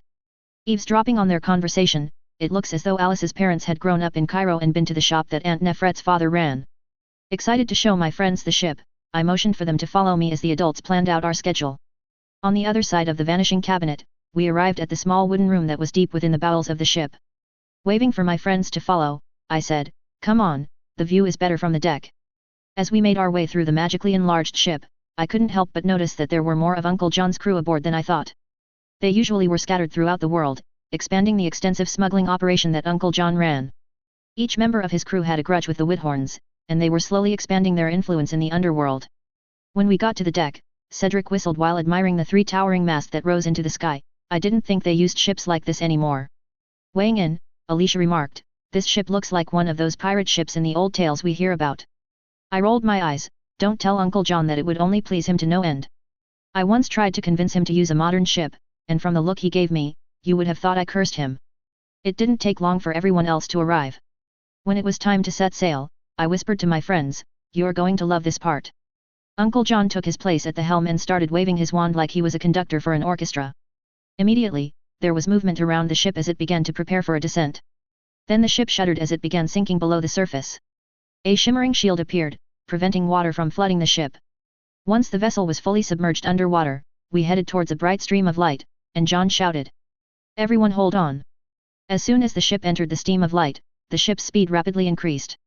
The stream of light didn't head in a straight line, sometimes it was near the surface, and at others near the bottom of the oceans, it even backtracked a few times. My friends were amazed at how we were traveling. I couldn't blame them. The first time I rode the underwater pathways, I was amazed as well. Anna turned to Uncle John and asked, what's the ship's name? I groaned and covered my face with my hand as Uncle John smiled delightedly, and replied in a dramatic voice, I call her, the Jolly Roger. The fiercest ship that ever sailed the seven seas. Ooh, Anna's eyes sparkled with excitement. I rolled my eyes. Uncle John had changed the ship's name after reading some old Muggle books on pirates that I gave him years ago for Christmas. I tried to explain that the Jolly Roger was a pirate flag and not a ship's name, but he didn't care. The trip through the ancient pathways took a few hours. Uncle John spent the trip regaling my friends about adventures on the high seas. After the first few stories, I realized that he had taken old Muggle pirate adventure stories, added magic to them, and then repurposed them. After we arrived, the ship slowly rose above the waterline. We surfaced in a restricted area in the Lake of the Ozarks. The magical community had magically enchanted to the area to be inaccessible by Muggles. The first thing that drew my eye was that there was another old-style ship anchored near us. Sprawled on the side was the name Flying Dutchman. The ship was far larger than the Jolly Roger. I heard Uncle John hiss. Turning, I caught a glimpse of dark rage in his eyes before he clamped down on his emotions and revealed none of his feelings. He wasn't the only one who was tense. Aunt Nefret and my father were looking at the ship with alternating looks of worry and anger. Seeing their expressions made it clear whose ship that was. It had to belong to Michael's grandfather. Years ago, Uncle John had told me that Declan Whithorn ran his organization from a ship that was always moving. I shot a suspicious look at my uncle. Did he know they were going to be here? I had thought it was strange that most of his crew that was usually scattered throughout the world were on board. Declan must be here to watch his grandson compete, or maybe was using the tournament as a cover to establish further connections in the wizard community for his organization. Soon, it was time for Anna and me to head to the dueling arena. We needed to sign in and meet up with our teams from Hogwarts. Uncle John decided to tag along with us, claiming he was meeting an old friend. Before we left, I pulled Dad and Uncle John off to the side. Should we be worried about that ship over there? Uncle John locked eyes with Dad for a moment before responding, no, it's not Declan's style to make a move with so many witnesses. He didn't make it this far by acting rashly. That being said, don't do anything stupid like sneak over to his ship. I scoffed at the idea. I could be prideful, but I wasn't suicidal. Mounting up on brooms, Anna and I were escorted to the arena. When we got there, it was packed full of young witches and wizards from all over the world. No wonder we needed to arrive early, it was a madhouse. When Anna caught sight of her team, she and her dad broke off and headed that way. Soon after, I spotted Jean waving at me to join him. Alex, I'm glad you made it. Come on, I'll show you the room reserved for our team. As we made our way into the building, I noticed that this building was leagues above what we dueled in back in England. From its size, I was pretty sure this was a professional dueling arena. Jean led us through a series of hallways that were lined with rooms. Soon a door appeared that had a silver spear engraved on it. When Jean opened the door, I saw most of my fellow duelers already inside. Inside, I had already been assigned a sizable temporary locker where I could store my belongings during the tournament. We didn't spend long in the room before Jean shuffled me out. He wanted to get me signed in as quickly as possible. Once everything was settled, Dad and Uncle John escorted me back to the ship. Anna was already back on the ship. She had already been given her schedule for tomorrow. Her first duel was at 10 in the morning. Jean had promised to get my schedule to me sometime tomorrow. The next day, we all headed out early to the stadium. Normally, I would have watched the duels with the other Silver Spears to show support for any member dueling. But since no members of the Silver Spears were dueling today, I was free to sit where I pleased. Before the tournament got started, I leaned over to my dad and whispered, Cedric and I are going to go and drop my stuff at my locker now rather than at the end of the day. That way, once we are ready to leave, we just leave rather than fight our way through the crowd. Dad nodded, all right, but come straight back. Cedric and I made our way through the packed stadium, eager to drop off my stuff and get back before the duel started. We ran into Michael in the hallway. Are you ready to watch your girlfriend take a beating? He sneered. I don't know about that, I drawled. But, at least she made it to the tournament by winning. Unlike others who barely made it by the skin of their teeth. Knowing that I was poking fun at his record from the last tournament, Michael stormed off and scoffed, laugh while you can folly, I bet you don't even make it past your match. Rolling my eyes, I decided to ignore Michael's taunt. I may not make it to the end, but I am still confident in my abilities. When we got to the room, I said, this will just take a second. Heading over to my locker, I noticed it had a small leather pack inside. I guess someone else on the team thought that this locker was theirs. Reaching in, I picked up the leather bag and turned to move it to the table. A second before I dropped it, the pack started glowing, and I felt a familiar sensation of a hook pulling at my navel. Cedric noticed the glow a second before me and grabbed at the bag. A half second later, we were both yanked away to parts unknown. Chapter 68. Still not used to Port Kea travel, my breath was taken away when I slammed into a rocky outcrop. It was just outside the entrance of a cave that led deep into a cliff, As bad as my landing was, Cedric had it worse. He landed on the edge of the outcrop with his legs hanging in midair. Cedric's eyes bulged with shock after slamming into the hard rock. Before he could say anything, the edge he landed on crumbled away, and he fell backward. Panicking, I rolled to the edge and drew my wand. I saw Cedric plunging towards the ground. At 100 feet off the ground, I knew the fall would kill him if I didn't act quickly. After a quick swish and flick, I yelled, "Wingardium Leviosa!" Cedric stopped and floated in midair. Groaning, Cedric called up, "Thanks for the save." Now that he wasn't in any danger of dying, I pushed myself up to my knees as I considered what to do. I decided to lower him gently towards the ground because he was closer to the ground than he was to me. But, when he was around 5 feet off the ground, I heard a low guttural growl behind me as well as sharp claws tearing furrows into the rock. Whatever was in there, was rushing towards my exposed back. Every instinct I had screamed at me to move or die. Trusting them, I threw myself forwards. Before I cleared the edge, a razor-sharp set of claws swiped right where my head had been a few seconds ago. I was saved from a deadly blow to my head. But, the tip of the claws tore into my shoulder and down my back as I was sent flying off the cliff at an awkward angle. Unfortunately, the angle I left the cliff was quite possibly the worst way I could have gone. Half a second later, I crashed headfirst into the side of the cliff. My face was taught a valuable lesson. When a fast squishy moving object meets an immovable force, it's the fleshy object that gets squashed. If that wasn't bad enough, I felt my wand slip through my fingers. As I bounced off the cliff, I spun uncontrollably. The next time I smashed into the cliff, I felt something inside me crunch, and my world went black. I don't know how long I was out, but slowly a red fog of pain dragged my mind back from unconsciousness. If the pain wasn't bad enough, Cedric's fearful voice sent sharp streaks of pain into my brain. He fearfully asked, "Alex, are you okay?" I groaned in response. As I slowly tried to open my eyes, they immediately slammed shut. The beams from the setting sun felt like a knife digging through my eyes into my skull. Laying on the ground with my eyes shut, I started coughing up blood. I tried to catalog my injuries mentally. The only part of my body that didn't feel destroyed was my lower half. Mustering the strength to speak, I gasped in one-word sentences, "Bag. Potions. Heal." As Cedric moved my right arm, I screamed in pain, and tears leaked from my eyes. My arm was definitely broken, possibly shattered. Cedric pulled my bag out of my robes and started rummaging inside, trying to find my bandolier of potions. "I got it. I got it. You're going to be fine," Cedric whispered over and over as if it were a mantra that could control the future. As I laid there in a haze of pain, I realized from the fear in Cedric's voice that I may be in worse shape than I previously thought. I felt cool glass touch my lips as one of the vile-tasting healing potions was poured down my throat. It wouldn't heal any significant injuries, but it would help with the smaller ones and give me a fighting chance. Once I felt restored enough, I cracked my eyes and found Cedric getting ready to force another potion down my throat. "Wait," I cautioned. "We need to use those sparingly. Besides, the potion I just drank will work slowly over the next few hours. No point in drinking another until the effects wear off." Lying flat on the ground, I looked at our surroundings. I noticed we weren't anywhere near the cliff where the portkey dropped us. "Where are we?" I questioned. Words just started tumbling out of Cedric's mouth. I could tell he was almost in shock as he finally started processing everything that had happened. "I don't know, Alex.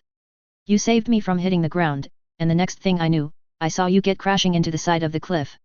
I was barely able to stop you from hitting the ground at full force." An apologetic look appeared on Cedric's face as he continued to explain what happened, "But, the damage was already done. You must have collided into the cliff around a dozen times during your fall. I didn't want to wait around and see what the creature was going to do next. So, I hit you with the full body bind curse, which made sure that you wouldn't get any more injured as I levitated you and ran. I don't know how long I ran, but I ran until I couldn't run anymore." Flashes of claws and teeth filled my mind. "You did the right thing," I reassured. "Now, help me to my feet, I don't want to be anywhere near that beast." Cedric was strangely silent for a moment. "Alex. There is no way you are getting on your feet." I closed my eyes and tried to ignore the pain that was ripping through me. After a painful breath, I attempted to sit up. "I'll be fine as long as I can get to my feet," I gasped. The fear that had been slowly leaving Cedric's voice came back with a vengeance. "Alex. What are you talking about? Look at your legs." Opening my eyes, I tilted my head forward and glanced down for the first time. The sight of my legs made me gag. It was a feeling of complete wrongness. The most appropriate term would be mangled. Both of my legs were broken in multiple places, and one of the breaks had bone jutting through the skin. If that wasn't bad enough, the other leg was twisted in the wrong direction. But, what terrified me the most was that I couldn't feel a damn thing down there. Until Cedric pointed it out, I had thought my legs were perfectly fine. Old memories from my previous life started welling up within me. Towards the end of my life, I was so weak that I could barely move. My breathing started going out of control. This couldn't be happening, not again. I tried to control my fear with anger. I sent furious commands to my legs, demanding that they move. But, the anger turned to anguish when they refused to budge. I must have broken my back during the fall and was paralyzed. I may have laid there forever wallowing in denial. But, a distant roar shocked me to my senses. Knowing that we were probably still in the hunting grounds of that monster, I looked at Cedric and said, "We need to move." As my eyes took in Cedric's exhausted appearance, I quickly explained, "There's a purple potion in my bandolier. It's a strengthening solution. It will give you limitless physical energy, as well as increase your strength for 2 or 3 hours. But, be careful, after it wears off, you will be useless for a day until you recover. Once we've gotten far enough away, I've got a tent in my pack that we can use." Cedric gave me a resolved look, and vowed, "Alex, don't worry about anything, I'll get us through this." Cedric grabbed the potion and chugged it. At once, all signs of exhaustion faded away. He pulled his wand out and pointed it at me. I couldn't help but be frustrated at my situation. This wasn't how it was supposed to be. I was supposed to be the one saving Cedric, not the other way around. But, I have to admit, out of all my friends I'm glad it's him saving me.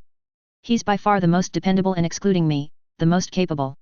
There is a reason why Cedric was chosen to represent Hogwarts in the Goblet of Fire. Being frozen and unable to move did little to dull the pain. It didn't occur to me that I had a few painless potions in my bag until after I was already frozen. As I floated in a sea of agony drifting in and out of consciousness, a small part of me was impressed by the amount of ground Cedric was seemingly able to cover. Right before the potion wore off, Cedric found a small hidden valley tucked between 2 large hills.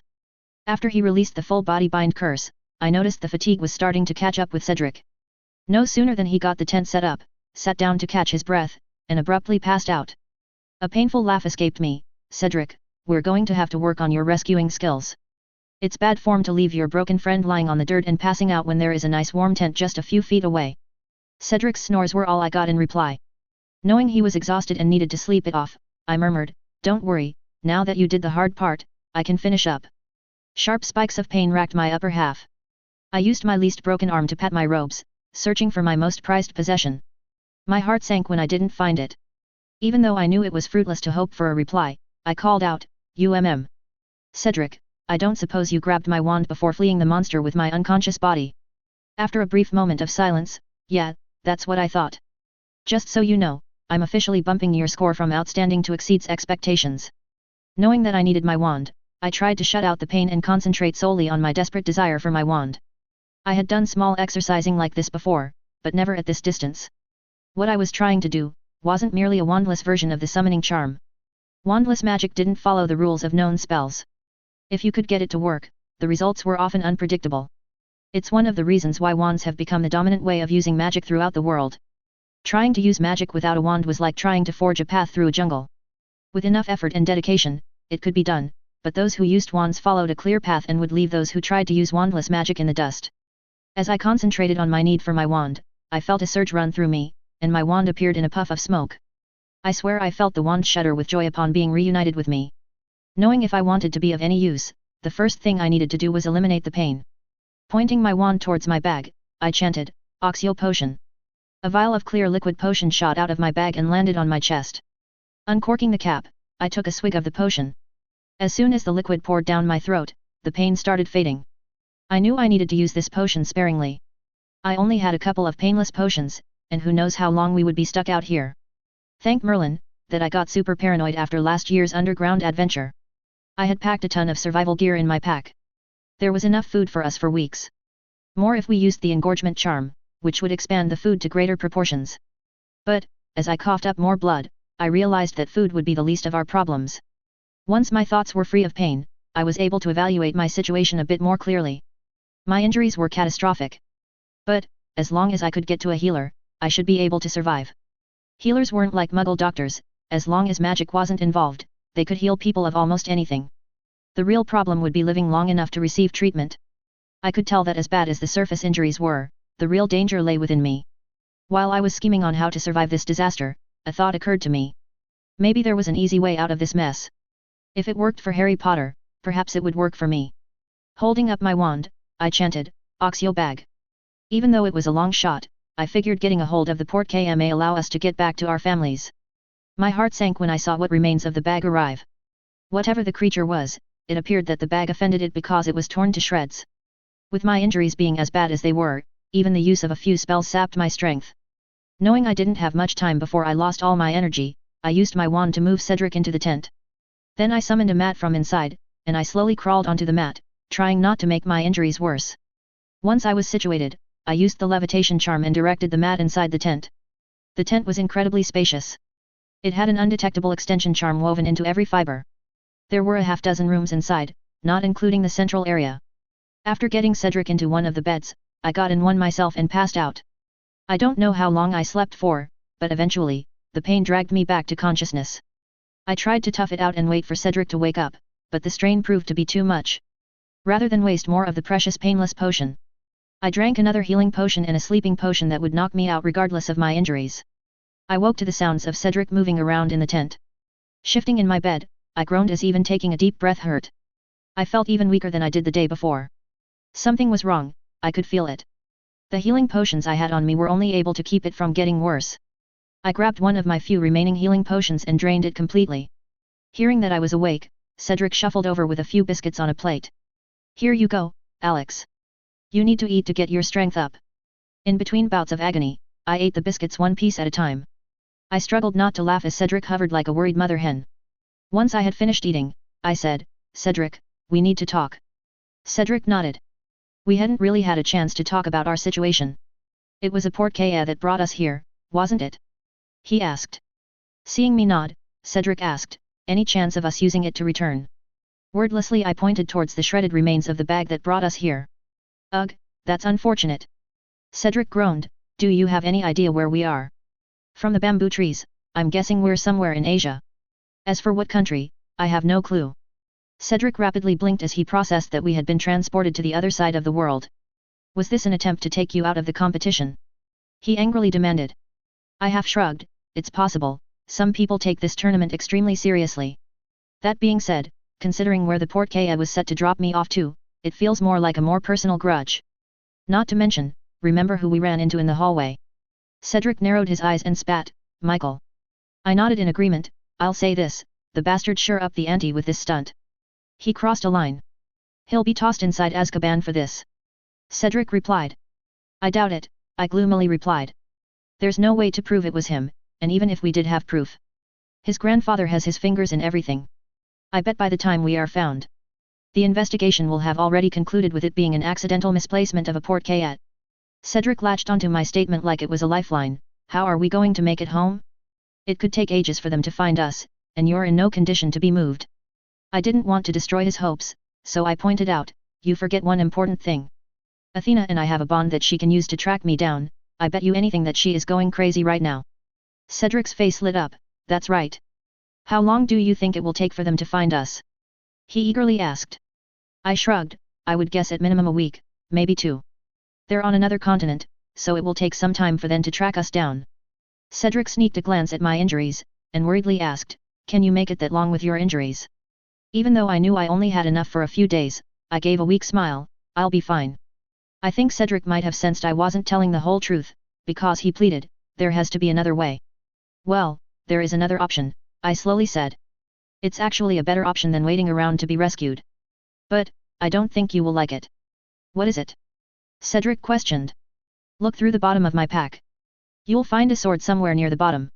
With a confused look on his face, Cedric started pulling item after item from my pack. Finally, he found the sword and pulled out what looked like a Chinese jian sword. He looked at me in confusion. "What do you want me to do with this?" "In Asia, the broomstick is mainly used for Quidditch. Everyone else uses flying swords." "What? That's crazy," he argued. "Wouldn't they stab themselves if they sit on the sword?" "For one, they're not sharp, and 2, they stand on them," I explained. "There are 2 spots on the blade that act similar to sticking charms. There are also some spells that protect you from being knocked over." Cedric's expression was full of doubt. As a Quidditch player, he probably had never considered the idea of using anything other than a broom. "They're actually fun to fly on," I soothed. "Riding the sword is like surfing through the sky." As the doubt began to fade, Cedric questioned, "How are you supposed to stand on a sword? You can't even move your legs." "Cedric," I quietly explained, there is only one flying sword. Cedric's face twisted in confusion, then how are we supposed to get out of here? Can the sword carry both of us? I didn't answer for a moment. How did I get lucky enough to have a best friend who's so selfless that the idea of leaving his friend behind didn't even occur to him? Knowing this next part wouldn't be easy, I took a deep breath, ignoring the sharp knife-like pain in my side. No, Cedric. The sword is built for one person, anymore, and it wouldn't leave the ground. And with me being paralyzed, I don't think I'm getting on a flying sword anytime soon. Cedric's face darkened as he realized my meaning. No, he snapped. Cedric. With his face turning red from anger, Cedric interrupted me. I said no, it's out of the question. I was both happy and a little annoyed by his refusal to even consider my proposal. But, knowing it was the best move, I calmly pointed out, Cedric, it's the logical move, you could be gone and find help within a day or two. For the first time since we've been friends, I finally witnessed Cedric losing his temper. Grabbing the plate in front of him, he threw it across the room and roared, no. I'm not leaving my best friend out here all alone. Annoyed that he wasn't listening, I pleaded, Cedric, be reasonable. No. Find another way. Finally, I lost my temper and shouted, there is no other way. What are you going to do when my potions run out? I barely have enough for 2 days. Then I'm going to be completely unable to do anything. And that's not even factoring in the infection that will most assuredly set in after I run out. I'll be lucky if I'm not dead within a week. Are you going to sit here and watch me slowly die? I could see each word I spoke was a blow, but if that's what took to get through to him, then so be it. You said you would be fine. Cedric accused. I lied. I fired right back, I didn't want you so worried that you wouldn't leave.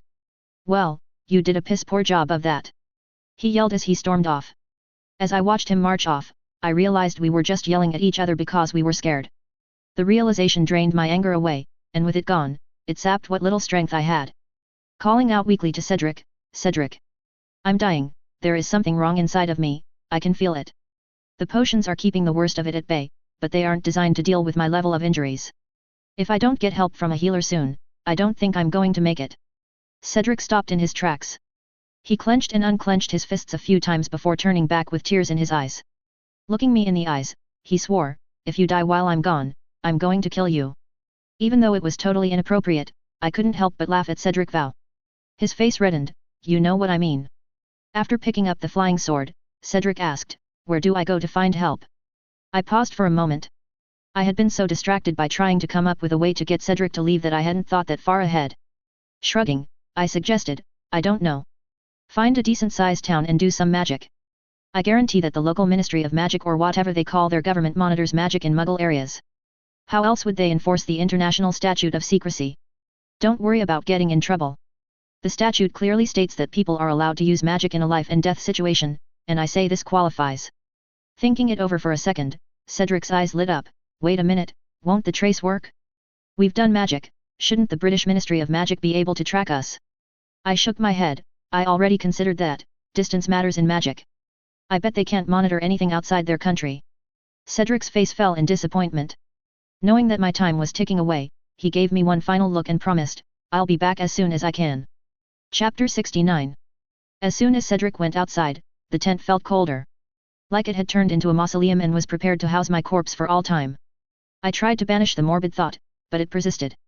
Outside the tent, Cedric was trying to figure out how to use the flying sword. At one point, I heard an awkward thud, and Cedric hurriedly called out, everything's fine. The embarrassment in his voice almost made me laugh.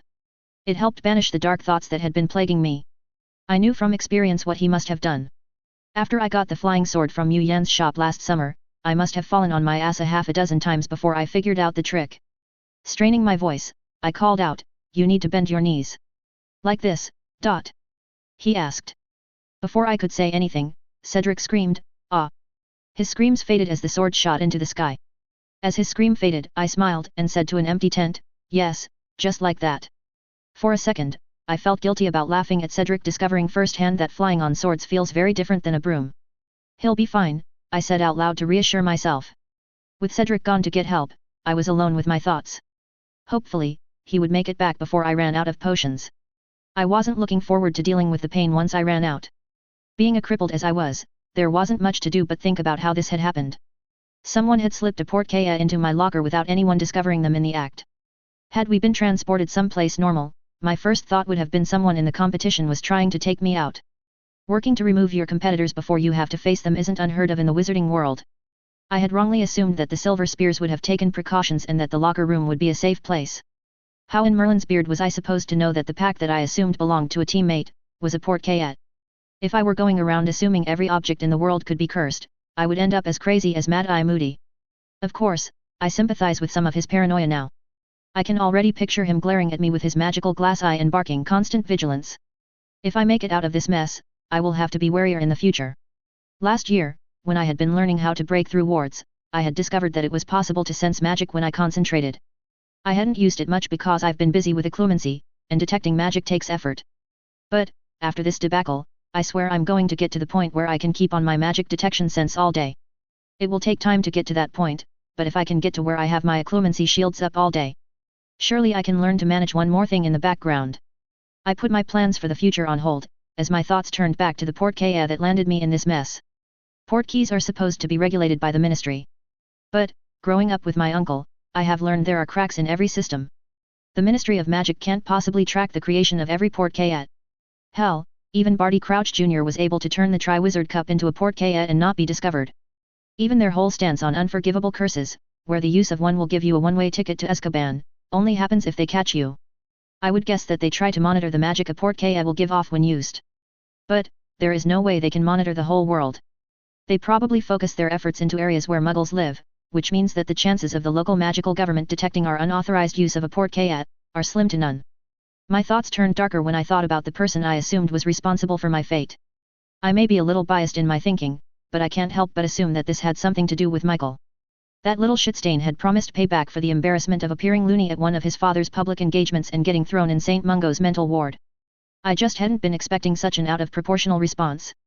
Already, thoughts of revenge were swirling in my mind. While we had taken swings at one another, this was on a whole new level. A small part of my mind pointed out that if it was Michael, he might not have realized what was on the other side of the portkayat, especially if he stole it from his grandfather. I had already ruled out Declan Whithorn as being involved. There was no way he would be stupid enough to be involved in something so noisy and attention-grabbing. Even if he can somehow spin the story, there is no way to cover it up completely. Not with my family being as connected as it is, and I'm sure the Silver Spears will make a big stink about one of their players disappearing. This whole thing screamed at being an amateurish attempt to deal with me. On the one hand, the rational part of my brain warned me that I needed to think this through. If I took out Michael, his grandfather was sure to get involved. Maybe he wouldn't get me, but what about my little sisters? And on the other hand, a dark, rage-filled part of me whispered that little fucker almost killed me, and even if it was accidental, he needed to pay. I knew if I put my mind to it, I could find a way to get rid of him. When my thoughts turned to my family, I couldn't help but worry. I knew we weren't ready to take on the Whithorns' organization, but my disappearance could be the match that sets everything ablaze. Thoughts of how they would respond worried me. My little sisters were at the match. If a fight broke out at the arena, what would happen to them? While part of me was worried, the logical part of my brain pointed out that beneath my uncle's eccentric personality was a calm, cunning, ruthless mind. He would make sure events didn't spin out of control. The first day I was alone, I was furious that there wasn't much I could do other than lie on my bed and think about the future. The more I thought about everything, the more pissed I became. I refused to believe that this is going to be my fate. I didn't die and reincarnate in this magical world to die in a nameless forest, broken and alone. No, I would survive this and come out on the other side stronger. When the last beams of sunlight faded away, I drank one of 2 healing potions I had left, as well as my final sleeping potion. If Cedric didn't arrive back sometime tomorrow night was going to be bad. My last conscious thought was a prayer that I would wake and find Cedric to have returned with help. I woke to an empty tent. What could be keeping Cedric? I hope nothing went wrong. I drank my final healing potion along with the last of my painless potion. I prayed to the heavens that help would arrive now before the agony returned. Knowing what awaited me was a form of torture. The more I worried about what was to come, the faster time seemed to go. Soon, the sun was setting, and I could feel a dull throbbing pain begin to spread. The agony consumed my every thought. But, what was worse was the rise in my skin's temperature, which told me that I was developing an infection. At one point, the pain got so bad that I even became a little grateful that I was partially paralyzed. Not being able to feel anything in my legs had become a blessing in disguise. In stories, you always hear about how the hero somehow embraces the pain, and it makes them stronger. But, after experiencing it for myself, I say the stories are a crock of shit. Pain doesn't make you stronger. It just beats you into submission, then invites suffering, agony, and torment to join in on the fun. It invades your mind and becomes part of your every waking thought until you can't think of anything other than pain. Ironically, time seemed to slow down now that I wanted it to speed up. The bouts of agony made a minute seem like an hour. Unable to move, sinister thoughts began creeping in. There were spells that I could use, spells that would end the pain, end everything. It's not like I haven't experienced death before. Maybe I would go somewhere else, somewhere with no pain, just peace. I beat the seductive thoughts down with memories of my family and friends. They were coming for me, and they would break into hell to find me. I just needed to do my part and find a way to stay alive. I lost track of time completely. I couldn't say how long I laid there suffering in pain. Eventually, the pain became too much, and I ended up retreating to the last safe harbor I had, my mind. I tried to put up a barrier between my mind and my body. As the delirium from the infection set it seemed to have some success. I could still feel the pain, but it didn't seem as important. Part of mind was alarmed. It tried to warn me that as bad as the pain was, it kept me alive, and its reduction could only mean one thing. But, after everything I had been through, I was too tired to go back and fight. If my time was almost up, then I would spend it in my mind palace, where my memories of my family surrounded me. Over and over, I watched memories of my family. The first chess game I had with Dad, or Mum teaching me how to brew a potion. The first time Sasha got my name right, Rebecca's first step. The many adventures Athena and I had exploring our family property. So many good memories. Even if I died, at least I got to experience a loving family this time. I was so absorbed in watching the memories that I didn't realize that something else entered my mind palace. It was only when I heard it try and break into the second floor that I realized I was no longer alone. At the speed of thought, I appeared on the first floor, sitting on my hawk throne. A 15-foot, tar black eel had somehow sneaked into the first floor of my mind palace. It was a mind lamprey. In the real world, it was fragile and only targets the dying. They latch on the head and can project themselves into the minds of their target, where they consume memories. The more memories they consume, the larger and stronger their projections get. Seeing how big this thing was, I'm guessing it had already consumed most of the fake memories I had created. Now, it was trying to go for the real stuff. Get out of my mind, I yelled while trying to raise my shields. My occlumency shield snapped into place, but the creature seemed unaffected. For a moment, I was confused. The books said I could easily boot any witch or wizard that gained access to my mind with legilimency. I guess whatever mental magical abilities that lamprey was employing were more stronger than what a wizard or witch could do. The lamprey seemed to swim through the air as it tried to maneuver around me. Panicking, I summoned more of my fakes memories and threw the books at the otherworldly creature. It didn't take long for the creature to devour as its appetite seemed to increase the bigger it got. Eventually, the lamprey spun and knocked me out of the way with its tail and proceeded to the next floor. Furious, I charged and jumped on its back and tried to squeeze it to death. Don't even think about it, I fiercely whispered. Even though the second floor was full of utterly mundane memories, like brushing my teeth, I wasn't willing to lose a single one. Unimpressed with my struggle, the lamprey rolled and threw me off. By the time I recovered, it had already devoured a book. Panicking, I tried to create some more fake memories. But, the creature's ability to consume a memory was far faster than my ability to create. For every memory I cobbled together, it destroyed at least 10 others. Eventually, it seemed to become unsatisfied with the memories that were available and sensed juicer ones deeper within. Nothing I tried stopped its advance to the third floor. No. I screamed in mental anguish as I saw the lamprey destroy an old memory of my mother reading a story to me as a toddler. It may seem silly, but those early moments of pure motherly love grounded me and helped me stay sane as a baby. Instantly, I came to a decision that would forever change the rest of my life. I commanded my tower to switch my third floor memories with the seventh, where I kept all my memories of my previous life. Those memories meant nothing to me compared to memories of my current life. As I watched the lamprey consume and destroy the remains of my previous life, I knew I had made the right decisions. I wouldn't trade one of my precious memories for all the memories of my previous life. It's time to stop looking back and look to the future. I had bought some time by sacrificing those memories. I needed to find a solution before it was finished and moved on to the next floor. I knew the answer laid with creating new artificial memories, but I wasn't sure how to proceed. Normally, it took around 10 minutes for me to create one, and the lamprey was using around 30 seconds to devour one. I figured I had bought a few hours to figure out the trick. Closing my eyes, I started laying the groundwork for a memory. 10 minutes later, and I had a fresh fake ready to go. Frustrated, I threw the book at the lamprey. 10 minutes wasn't going to cut it if I wanted to prevent this creature from devouring my mind and leave me with nothing. There had to be a way to speed up the process. I discarded one idea after another as I watched the lamprey run rampant through the level. At this point, it had worked its way through more than half of the memories on this floor. It's a shame that I can't treat memories like computer programs from my precious life, like being able to save a backup or copying and pasting a document. A light went off in my head. Rather than cobble together memory, I just copy one then change what I need. That would solve the problems with speed. It would almost be just like editing a memory, with a small extra step. Quickly, I summoned a mundane memory from downstairs to get started.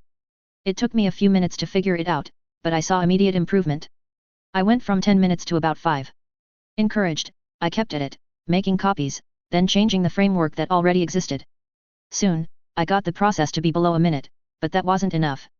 The lamprey had gone through most of the memories on the level, and I only had a few minutes before it moved on to the 4th floor. Finally, I got the speed to match that of the lamprey. I was tossing out fakes as fast as it was eating them. Even though I had decided to make the switch, I felt a great sense of loss when I saw the last of my memories from my previous life be destroyed. Now, the only no leg of the future I had left was what I recorded in my journals when I was making plans. The rage that I had been holding back burst forth in a torrent. It drove me to create memories even faster. Soon, I had the time down to 15 seconds, but I wasn't satisfied. I kept pushing them out, one by one. Slowly, the level started filling up with fakes because the lamprey couldn't keep up anymore. Knowing I could do more, I kept at it. Eventually, I was pumping them out every few seconds, and the level was filling up. We fell into a stalemate at that point. I couldn't make it leave. But, it couldn't eat faster than I made fakes. I don't know how long our stalemate went on for, but soon, I felt the energy that the anger provided me start to fail. I was too far gone from my injuries. The anger had helped give me the energy to stay in the fight. But, once it flagged, I could sense the end approach. Soon, I lost the ability to create fakes, and the lamprey began to feast and pulled ahead. By the time it was finished, it was nearing 40 feet long and a foot wide. Too empty to do anything, I sat in my throne powerless. The lamprey hissed with victory and started winding through the air towards the 4th floor. But, just as it was about to move on, it screeched a fearful tone and abruptly disappeared. I blinked in confusion. Where did it go? Did I somehow win? Suddenly, I felt a liquid run down my throat that started to chase away the pain. Struggling, I cracked an eye and found an Asian witch pouring a potion down my throat while running her wand over my chest, murmuring incantations. Next to her was Cedric, who was worriedly pacing back and forth. Mustering the last of my strength, I choked out, "I knew you would make it." I wasn't able to hear a response because once I got the words out, my world went black, and I knew no more. Author's note. Just want to give everybody a heads up. The next chapter will involve 3 points of view starting from the moment of the disappearance. Cedric's, Alex's family, and the Whithorns. Since this will be one of my first attempts at shifting points of views, it may take me a few days to get it done right. Hope you enjoyed the chapter. P.S. Some people are a little confused. Alex still knows what's coming. He wrote everything down, because his memories had been fading and he had been planning his future. He knows he is a reincarnator, just now most of his knowledge will come from books. Chapter 70. Henry watched Alex scamper off with Cedric with a smile on his face. He was excited that his son had joined a club, even if it was a dueling one. Often he worried that Alex was trying to grow up too fast, and that he was rushing to fulfill responsibilities that he was too young to handle. Speaking of children, Henry turned to see Sasha and Rebecca entertaining Athena.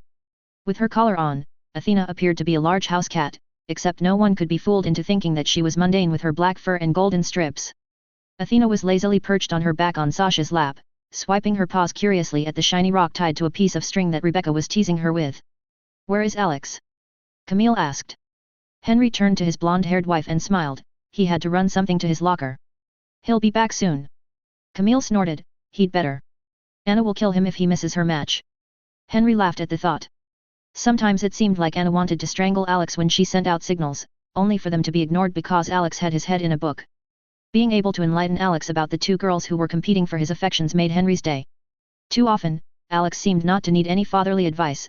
Seeing his face go red in embarrassment had been a treat to see. As time went on, the stands began to fill with parents from all around the world. Each was hoping that their child would make it to the end and seize victory. While waiting for Alex to return, Henry heard a sound that shook him to his soul. Athena yowled a heart-wrenching sound that screamed of rage and pain. It was a magically penetrating sound that filled the enormous stadium and all eyes turned to seek the source. Henry turned his head to find Athena on the ground and her fur standing on end. Her vertical emerald pupils began glowing and were wide with fear and fury. Pure magic began emanating from Athena in waves. Her next yowl turned into a roar as the collar hiding her nature snapped and revealed her wings and horns. Camille gripped her husband's arm in fear. Not of Athena changes, but what her actions indicated. The surrounding seats began to empty as people's instincts warned them that the winged cat was a danger. Athena let out another scream as a pulse of magic shot through her, and she began to grow. By the time it was over, she had doubled in size, her wings and horns had matched her growth. While she was growing, John ran over in a panic. "Where's Alex?" The only reason why Athena would act like that is if he was in grave danger. He and Cedric went to his locker. Henry rapidly explained. "Something must have happened to them," John said. Upon hearing that something had happened to his son, but not realizing the full danger, Amos Diggory snapped, "What kind of show is the United Dueling League, U.D.L, running here?" Henry looked at John with the most severe expression that had ever crossed his face. "Tell me the truth, do you think this was him?" Looking just as dangerous, John thought about it for a moment. "I would be surprised if he did something so public, but we can't rule it out." John turned to Camille and said, "Honey, take the girls back to the ship, then use the cabinet to go home." For a minute, it looked like Camille was going to argue, but then she countered, "I'll leave them with your mum, and then I'm coming right back." Her eyes blazed defiantly, daring her husband to refuse her the right to search for her son. "But," Henry nodded, "tell her to take the girls to the Macmillan clan." Not waiting for another second, Camille turned and grabbed Sasha and Rebecca and started pulling them away. The twins were still confused about what was happening and were asking questions about Athena and Alex as they were dragged away. Before they could do anything else, a tall dark-hair enforcer for the UDL approached their group with his wand out. "I'm going to have to ask you to remove that creature before it does anything dangerous." Henry looked at the enforcer with disgust, and thundered, "My son is a competitor in this tournament. This is his familiar, and she is only acting like this because his life is in danger. Now, instead of worrying about my son's familiar, do your damn job and find my son." Athena was finished with waiting and took off determined to find Alex. Without saying another word, Henry spun and stormed off behind her with the rest of the follies, spin nets and the UDL enforcer behind. When they arrived at the door to the Silver Spears, John didn't hesitate. Wordlessly, he pointed his wand at the wooden door, which opened with such force that it was almost knocked off the hinges. "I must say that this is unusual. I assure you these rooms are protected." The U.D.L enforcer protested. Ignoring the protest, everyone poured inside the room. Henry approached Alex's locker with his wand drawn. He murmured, "Revelio." The space in front of his locker seemed to distort and twist. Amos asked, "What on earth is that?" Henry turned, glared at the U.D.L enforcer, and spat with cold fury. "That is the effect a portkaya leaves on its surroundings." The enforcer's brown eyes widened when he saw the distortions. "I have to report this to my superiors immediately. Can we use it to find where they were taken?" Amos wondered. "No," Henry bitterly replied. "Not only that, but the evidence will be gone within the hour." John hugged Henry. "It doesn't matter where the portkaya transported them. Athena can find him anywhere. I swear to you, we will find him." "Yeah, but they could be anywhere. If Athena is acting like this, how much time do you think Alex has left?" Henry gloomily replied. Silence filled the room as no one wanted to voice their thoughts. It could take them days to track them down. Eventually, Amos spoke up, Did anyone see where Athena went?" While everyone had been talking, Athena had already slinked out of the room, determined to find Alex. Once outside, she took off into the sky, not willing to wait for the slow humans. It didn't take long for everyone to make it outside. Henry pointed to a small dot in the west. "There she is already tracking Alex." John let out a sigh of relief.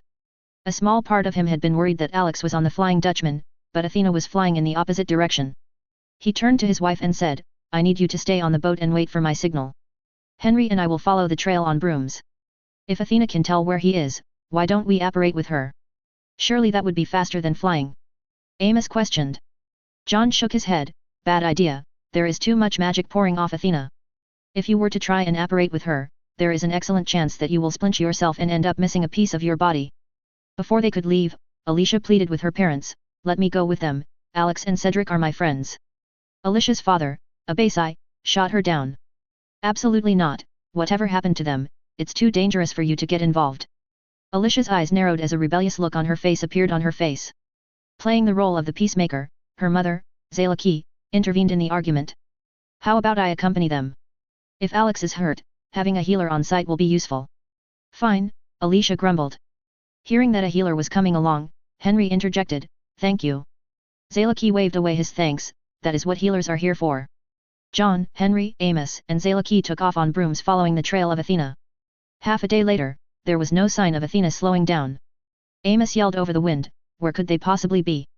John pulled up next to him and replied, "Since we're dealing with port keys, they could be anywhere." Soon, Nefret sent a message that Camille was ready to join the search party, so Henry brought back to the ship and grabbed her. As they continued to follow Athena, it became apparent that she wasn't going to stop for the night. Luckily, Camille was a master Podiwaner and had come prepared.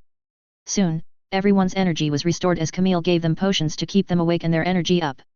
The following evening, as they neared the coast, John angrily swore, "Damn, they must be on another continent. If I had known that, we could have used my ship and saved almost 2 days." John sent a message to Nefret to meet them at the coast. When the two parties met up, everyone was exhausted. While everyone rested, Nefret guided the ship through the underwater pathways. Going through the routes wasn't as fast as normal because the paths didn't follow a normal route. The ship needed to surface to allow Athena to get Alex's bearing. Soon, it became apparent that they were heading towards China. On the morning of the third day, the group started moving through Asia. By nightfall, Athena's panic was increasing. As she beat her wings ferociously, energy began building near her horns. With a loud scream, a bolt of lightning was ejected from her horns and struck the ground with a large explosion. Camille looked at Henry with tears in her eyes. They understood that the more Athena panicked, the closer to death Alex was. Sometimes, in the middle of the night, Athena seemed to calm slightly as she abruptly changed directions. Soon, Nefret sent word. Alex was alive. He and Cedric had been found by the Chinese Ministry of Magic and had been taken to the hospital in Beijing. Whithorn's POV the night after Alex's disappearance. In the depths of the Flying Dutchman, 7 seats were ringed in a U-shape, out of which 4 were empty. Declan Whithorn occupied the seat in the middle. His previous black hair now had more white than black. Even though age had taken its toll on him, his limbs were still full of strength, and his icy blue eyes were glaring at 2 people in front of him. "You did what?" he coldly asked. The older of the 2 whined, "I was just teaching the brat a lesson. He embarrassed me last summer when my son had to be publicly sent to the mental ward. I don't see what the big deal is. It's not like a competitor hasn't ever been ported away at the last minute." Delkin rubbed his head like a headache was developing. "You idiot, your actions may have started a war." "What do you mean?" Delvin whined. "I just used one of the old port keys that you use for drop-offs. From where I found it, it hadn't been used in a while. Did it not occur to your tiny brain that there is a reason why we hadn't been using that port key yet?" Declan replied scathingly. 10 years ago, Anundu took possession of the cave on the other end. We haven't used it since. The boy is most likely dead." Turning to the younger of the 2, Declan sneered, "It seems as though you were too weak to handle a boy 2 years your junior and got your daddy to solve all your problems." Michael paled under his grandfather's scrutiny. "I didn't have anything to do with it. I was planning to deal with him myself." Declan studied Michael's face searching for the truth. Finally, he grunted, "Well, at least your father hasn't completely ruined you." "I didn't know," Delvin complained. Declan sneered in disgust, "That makes it worse. If you had tried to kill him deliberately, I would have been annoyed at how you did it, but I would have respected you more." Delvin pleaded, "It's not like anyone will discover what I did. I covered my tracks, I'm sure of it." Declan snorted in disgust, "Let's put aside the issue that the son of a Ministry of Magic official was most likely killed in your idiotic stunt. Do you think not being able to prove it was us, will stop the Folly family from acting? What could that washed-up family possibly do to us?" Delvin complained. Declan heavily sighed as he leaned back into his chair, "You know, you just proved your stupidity and confirmed I was right to leave you to your own devices in London." Pulling out a file from his robe, Declan threw it at Delvin and shouted, "What can they possibly do? Their family is well connected. The boy's grandmother sits on the board of governors at Hogwarts and routinely rubs elbows with some of the most influential people in Britain. Not to mention, her brother is the head of the Macmillan clan." As Delvin opened his mouth to protest, Declan pointed his wand at him and shouted, "Silencio. You've lost your right to speak," Declan sneered. "Now, where was I? Oh yes. Now, let's talk about the boy's uncle, who in the last 20 years has been building a world-spanning organization called the Revenants that rivals mine. Is that what you claim is a washed-up family?" Worry started creeping in on Michael's face as he heard his grandfather rant, "Surely, they can't do anything to us." Declan turned to his right, where a small beady-eyed goblin with a hooked nose sat in one of the 7 seats, indicating that he was one of Declan's 6 lieutenants that ran the syndicate. "What do you think, Nadluck?" Showing his pointed teeth, Nadluck replied, "After running the numbers, I calculate that our chances of victory are 71%. The newest member of the 7 was a brutal, wolfish-looking, one-eyed wizard with a scar running down from his forehead to his jaw named Graham. When he heard the numbers, he snorted, "If our chance of victory is so high, maybe your bumbling son did us a favor. We should put John Folly down and absorb the rest of the revenants into our ranks." Delvin's eyes lit up upon hearing one of the 7 speak up in his favor. But, his hopes were quickly dashed when Declan asked, "Nadluck, why don't you inform Graham about the consequences should we go to war and win, what would our casualties look like? Nadluck shot a toothy sly grin towards the newest member of the council for not thinking it through. I calculate our casualties to be around 60%, and that's assuming no Ministry of Magic gets involved, which they most surely will. That will only be the beginning of our troubles. With our syndicate weakened, vultures will begin to circle and try to pick us apart piece by piece. Also, Graham's assumption that we could absorb the revenants is wrong. I have been trying to get a member of their organization to come to our side, but they strongly resist any attempt I've made. Even upon capture, they choose death rather than to betray their own. That kind of loyalty is impressive. Delvin's eyes widened with shock when he heard everything about John Foley's organization. Declan coldly remarked, "Yes, now you begin to see what you set in motion with your rash actions." Michael asked, "Surely, there must be something we can do to stop this." Declan looked at the ceiling as his mind picked apart the problem. "The first thing to do is to insulate us from the disappearances. Should anyone be able to trace this back to us, our problems will start to snowball. I've already contacted your aunt, who runs our operations in North America. She will help us control the narrative of the story. She has people inside the Magical Congress of the United States of America that will help us." Looking at his son in disappointment, Declan demanded, "Tell me every move you did so I can start cleaning up your mess." Once Declan heard the whole story, he nodded, "I can work with this." Now that he had a plan, he shot his son a withering look and commanded, "Go back to Britain and run your broom company. I know it will be hard, but try not to do anything stupid." Turning to his grandson, Declan motioned for Michael to follow. "I think it's time I took a greater hand in your education. I sense potential within you, and I don't want you to end up as useless as your father." Chapter 71. After days of pain, and the damaging mental battle I went through, being free of all pain was the best feeling in the world. I wanted nothing more to sleep until my body forced me to wake because I was so well rested that I couldn't possibly sleep another wink. Now, imagine my grouchiness when I had my eyes peeled open, and a glowing wand stuck in my face by an elderly Asian witch with a key and malicious expression. My first instinct was to push the wand out of my face. I panicked when I realized that my arms weren't responding to my commands. When did I lose control of my arms? Seeing the panic on my face build, the witch cautioned, "Don't try to move. You were very severely injured, and we had to restrain you, so your movements won't interfere with your healing." Glancing down, I noticed dozens of hair-thin glowing needles piercing my body. I looked like a victim of an angry porcupine. Without my consent, she pinched my cheeks together and started forcing some of the foulest tasting potions I have ever had down my throat. When she was finished, I warned her with my eyes that if she tried that again, I would be taking a piece of her flesh. To emphasize my threat, I showed her my teeth. Before I could ask about everyone, my eyelids began to droop as the urge to sleep overcame me. The last thing I heard was a soothing voice, "Don't worry, the next time you wake up, everything will be back to normal." I fell into a dreamless sleep, and I lost all sense of time.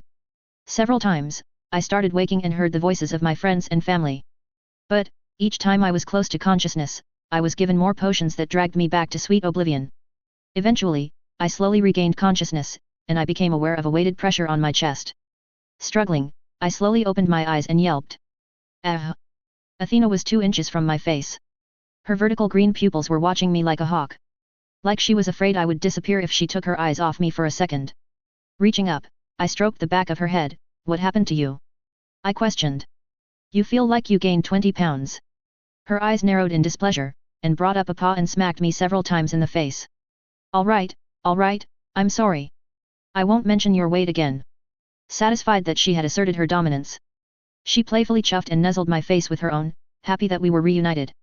All of a sudden, it occurred to me that for the first time since I was port-keyed, I could feel my legs. I tried to sit up, but Athena shifted her weight, trying to hold me down and prevent me from moving. "I'm not going anywhere. I just want to sit up. Stop being such a worrywart." Finally, Athena relented and allowed me to sit up. The first thing I did was move my feet. After days of being injured and half paralyzed, I was worried that I might have been too far gone to heal.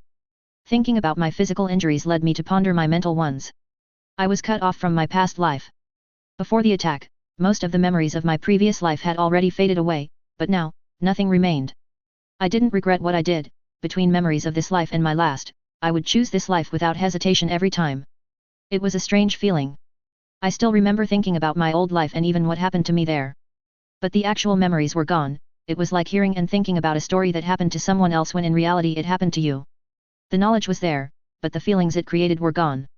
I tried to process what this all meant. Was I not me anymore? If I wasn't, could I even tell? While I was pondering what defined me as a person, I heard 2 young voices that I feared I would never hear again. "Alex. They cried in unison. I turned and saw my little sisters at the door. Both of them were wearing casual blue robes. Rebecca's hair looked like it hadn't touched a comb in days, while Sasha's didn't have a hair out of place. With identical shrieks of joy, they ran towards me and climbed on my bed. I wrapped my arms around them and pulled them close. While I was trying to squish them in a hug, I saw my parents watching us with tears in their eyes. "Mom, Dad," I croaked with delight. They wandered over and joined in on the family hug. I don't know how long we sat there on the bed. But, it was there that I made the decision not to fret about those decaying memories I had sacrificed. Whoever I was in my previous life didn't define me now. I was Alexander Folly, a happy son, loving brother, silly nephew, dutiful grandson, best friend, and a wizard who would find a way to protect all that was important to me. That was more than enough for me. I could figure out the rest later. Once I got some breathing room, I asked, "Where's Cedric?" Mum and Dad exchanged awkward looks before Mum explained, "Alex, Cedric isn't here." "None of your friends are?" A little confused, I asked, "Why not?" Dad gently replied, "Your injuries were so extensive that the healers decided to keep you unconscious while they fixed you. The process took over 7 days." "What? Why did it take so long?" I demanded. "Because, young man, your injuries were catastrophic and proper healing takes time." A voice replied from the doorway. Turning, I saw the witch I had dubbed, "She who brings potions most foul," enter the room. Now that I got a look at her without being all groggy, I guiltily realized she was the witch that Cedric brought that saved me from dying. "You had 32 broken bones, a cracked skull, a shattered pelvis, a detached ribcage, and your spinal cord was so badly damaged we had to regrow you a new one," she said in a no-nonsense tone. I felt flashes of phantom pain with each listed injury. Hearing her list out all my injuries, highlighted how close to death I was when she found me. "When I found you in the forest, you were running a dangerously high fever and had developed a severe infection that was in the process of shutting down your organs." Mum tearfully sniffed as the lady added, "Not to mention the mind lamprey I found attached to your head. At first, I was worried that you would end up being a drooling imbecile, and you trying to bite me every time I fed you potions didn't instill me with much confidence. But, it seems as though I got there in time, and the creature didn't have a chance to devour your mind." As my face turned red in embarrassment, Mum gripped my shoulder in fear. Apparently, this was the first she had heard about the lamprey. Out of the corner of my eye, I saw Dad narrow his eyes. He may have realized that there was more to the story. The books he had secretly gotten me the previous summer pointed out that occlumency could be used to defend yourself from magical creatures. "Thank you, Healer Chen." Mum gushed. "I don't know what we would have done if you hadn't found Alex." Healer Chen waved away Mum's praise. "I'm just happy everything worked out. Your son did half the battle. Without his healing potions, he wouldn't have lasted long for me to arrive." She turned to me and said, "You should think about a career as a healer. It's a difficult but rewarding profession." "Maybe," I said, not knowing what to say. "There's a lot of areas of magic I would like to study. Just something to keep in mind." Healer Chen. I glanced at my parents and Healer Chen, before asking, "So, when can I get out of here?" Healer Chen smiled, "Today if you want." She pulled out a jar of lotion from her robes. "This is for the scar on your shoulder and back. The creature that attacked you had enough to magic in its claws to make sure the scar wouldn't easily heal. If you apply this daily, it will disappear over the next few months." Twisting my head, I pulled the hospital robe down to try and see the scar. Running my finger down the rough scar, "I don't know, it's kind of cool. Maybe I'll keep it." Mum let out a loud, "Humph." She snatched the jar of lotion from Healer Chen and dared me to say that again with her eyes. Having learned to pick my battles over the years, I wisely didn't reply. "Now, before you go, I need to give you a final exam," Healer Chen explained. She pulled out her wand and began murmuring incantations as she ran it over my body. Once she was satisfied with what she found, she remarked, "I still can't believe that this happened. The U.D.L needs to get their house in order. It's outrageous that a promising teenage wizard was almost killed by the actions of an aging elf with dementia." "Wait. What?" I incredulously asked. "Right, you wouldn't have known," Healer Chen replied. Her dark eyes widened, and she leaned forward and whispered like she was about to let me in on a particularly juicy piece of gossip and didn't want anyone else to overhear. "They're saying that the part2 that transported you and your friend was accidentally put there by an elf that didn't know what he was doing." I looked at her in disbelief. What a bunch of hogwash. "I don't care what she says, Michael was involved somehow." Just as I was about to express my opinion, Dad caught my eye and slowly shook his head. Healer Chen took my silent disbelief as surprise. "Well, it's water under the bridge now," she remarked. "What do you mean?" I asked. "Oh, once they found out who was responsible, they retired the elf," she explained. The way she said retired made the hair on the back of my neck rise. Most people didn't view elves with great importance. If they u.d.l thought an elf was responsible for almost killing a wizard, then they would respond harshly and quickly. Healer Chen turned to leave. But, on her way out left, she informed me, you may feel strange over the next week. Most of your insides were either regrown or heavily repaired. It's common in cases like this to feel out of sorts. Some have described it as wearing a new pair of shoes. They fit just right, but it takes some time to break them in and feel comfortable. Getting discharged didn't take long. While leaving the hospital, I felt the sensation Healer Chen described. It was almost like my whole body was asleep and sent tingling sensations through my body every few steps. At the receptionist's desk, I saw something that shocked me. After doing a little mental math, I turned to my parents and exclaimed, "It's Monday the 25th. The train back to Hogwarts left yesterday." "We know, that's one of the reasons why your friends weren't here when you woke up. They had to return to school." Mum explained. I scowled, not pleased about missing the train. "Fine, let's get going. We've got a lot of ground to cover if I'm to make it back to Hogwarts today." Mum put her hand on my shoulder, and gently suggested, "Alex, I think that you need some rest at home. I spoke with Professor Dumbledore, and he assured me that your grades were good enough to miss school for a week or two and still be back in time for finals." "What? No, I need to get back to school," I pleaded. Mum tried to hide it, but I saw her wince in sadness. Guilt welled up within me. She had spent the last week and a half in fear for her son's life. "Well, maybe for a couple of days," I hesitantly suggested. Mum pulled me into a hug, and I locked eyes with Dad, "But, no more than that, I have things back in the Ravenclaw Tower." Dad's eyes widened with comprehension. He knew I had the trial. I had less than a week until I lost my chance forever. He silently mouthed, "I'll speak with her." One way or another I was completing that trial. I didn't spend the last year spending countless hours working on occlumency for nothing. If worst came the worst, I could always sneak back into Hogwarts. But, I would rather that be plan B. We took a taxi to the harbor where Uncle John's ship was hiding behind the illusion of a modern boat. The rest of my family was on board waiting for us. Grandma looked exhausted. Under her eyes were bags, and her normal impeccable hair was undone. Like she hadn't bothered with it for days. Next to her was Uncle John and Aunt Nefret. Uncle John had his usual leather duster on while Aunt Nefret had on black robes with gold-colored borders. Uncle John studied me intensely for a second. Once he was satisfied that I was fine, he smirked, "You know, Alex. If you wanted a vacation, all you had to do was ask. There are more pleasant and less hazardous destinations you can get to by part2 at." Aunt Nefret smacked his arm, while I rolled my eyes at his attempt at humor. "I'll keep that in mind the next time I get unwilling port-keyed across the world." I looked around at the rest of my family and asked, "Speaking of port-keys, what was that nonsense Healer Chen was saying about an elf being responsible?" "That's a load of crap. Cedric and I ran into Michael Whithorn a few minutes before being teleported away. He has to be involved." As my voice trailed off into bitter silence, my family looked at each other awkwardly for a minute. Uncle John weighed in, "Well, there's what we know officially and unofficially. Where would you like me to start?" "With the unofficial version," I replied. I needed to know every detail about what happened. Uncle John sighed, "First, I have to tell you that you're wrong about Michael being involved." Seeing that I was about to object, Uncle John held up a hand. "I have a source inside their organization. Today, I got confirmation that it was Delvin who planted the port-key. It seems that he wanted revenge for being embarrassed last year when you got his son thrown in St. Mungo's for a week." Mum shot me a glare. This was the first time she heard what I did.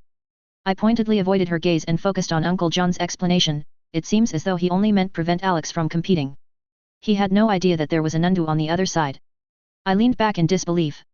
I couldn't tell what made me more furious, that Michael wasn't involved, or that his father nearly killed me through incompetence. One of the things that had given me the strength to go on was my hatred for Michael and all the things I would do to him if I made it back alive. What was I supposed to do with this need for revenge I had growing inside me? Let it go? I don't think so. Someone was going to pay for everything I went through. If it wasn't Michael, then his father would have to suffice to quell my anger. Apparently, Mum and I were on the exact same page because she shrieked, "An accident." She turned to Dad and raged, "That's stupid." Mum's voice trailed off while she tried to find the appropriate words. "That stupid troglodyte almost kills our son, and now he wants to get away with it." Normally, it took a lot to anger Dad. Never before had I seen such a hard look in his eyes. "No," he ground out through gritted teeth. "We're not going to let him get away with it. I don't care what the official story is. He'll pay for almost killing our son." Uncle John heavily sighed, "The problem lies with his father and his syndicate. If we take out his son, he will respond in kind. As much as it pains me to admit, we're not ready for a full-blown confrontation. Silence reigned throughout the room, before I questioned, who says we need to take him out? Thinking about how Delvin almost took everything from me, I snarled, what we should do is take away what he loves most. Uncle John raised an eyebrow and replied, I think taking our revenge on Declan's grandson, would have the same negative effect. You're thinking like a Folly, and not a Whithorn, I countered. Delvin didn't do this for his son. He did it for himself. Leaning forward and looking Uncle John in the eye, I earnestly emphasized, remember what you said earlier. Delvin did this because he was embarrassed in public. He has carefully cultivated an image as a respectable businessman. He loves being the owner of the world's fastest racing broom. It brings him money, respect, influence, everything that he craves. I slowly turned my head around the room so I could look everyone in the eyes, so, I'm suggesting that we take it away from him. Besides, the Nimbus Broom Racing Company was built off the hard work of Grandpa George. We would just be rightfully reclaiming what belongs to our family. How are we going to take away the company? We've tried before, but Delvin clearly owns the rights to George's work. Grandma questioned with a sad look in her eyes. Out of the corner of my eye, I saw Dad sit up with a startled look on his face. I think he understood where I was going. Turning to him with a confident smile, I think it's time to let everybody in on Project Firebolt. XXX. Author's note. P.S. The official version of events will be explored in the next chapter. Chapter 72.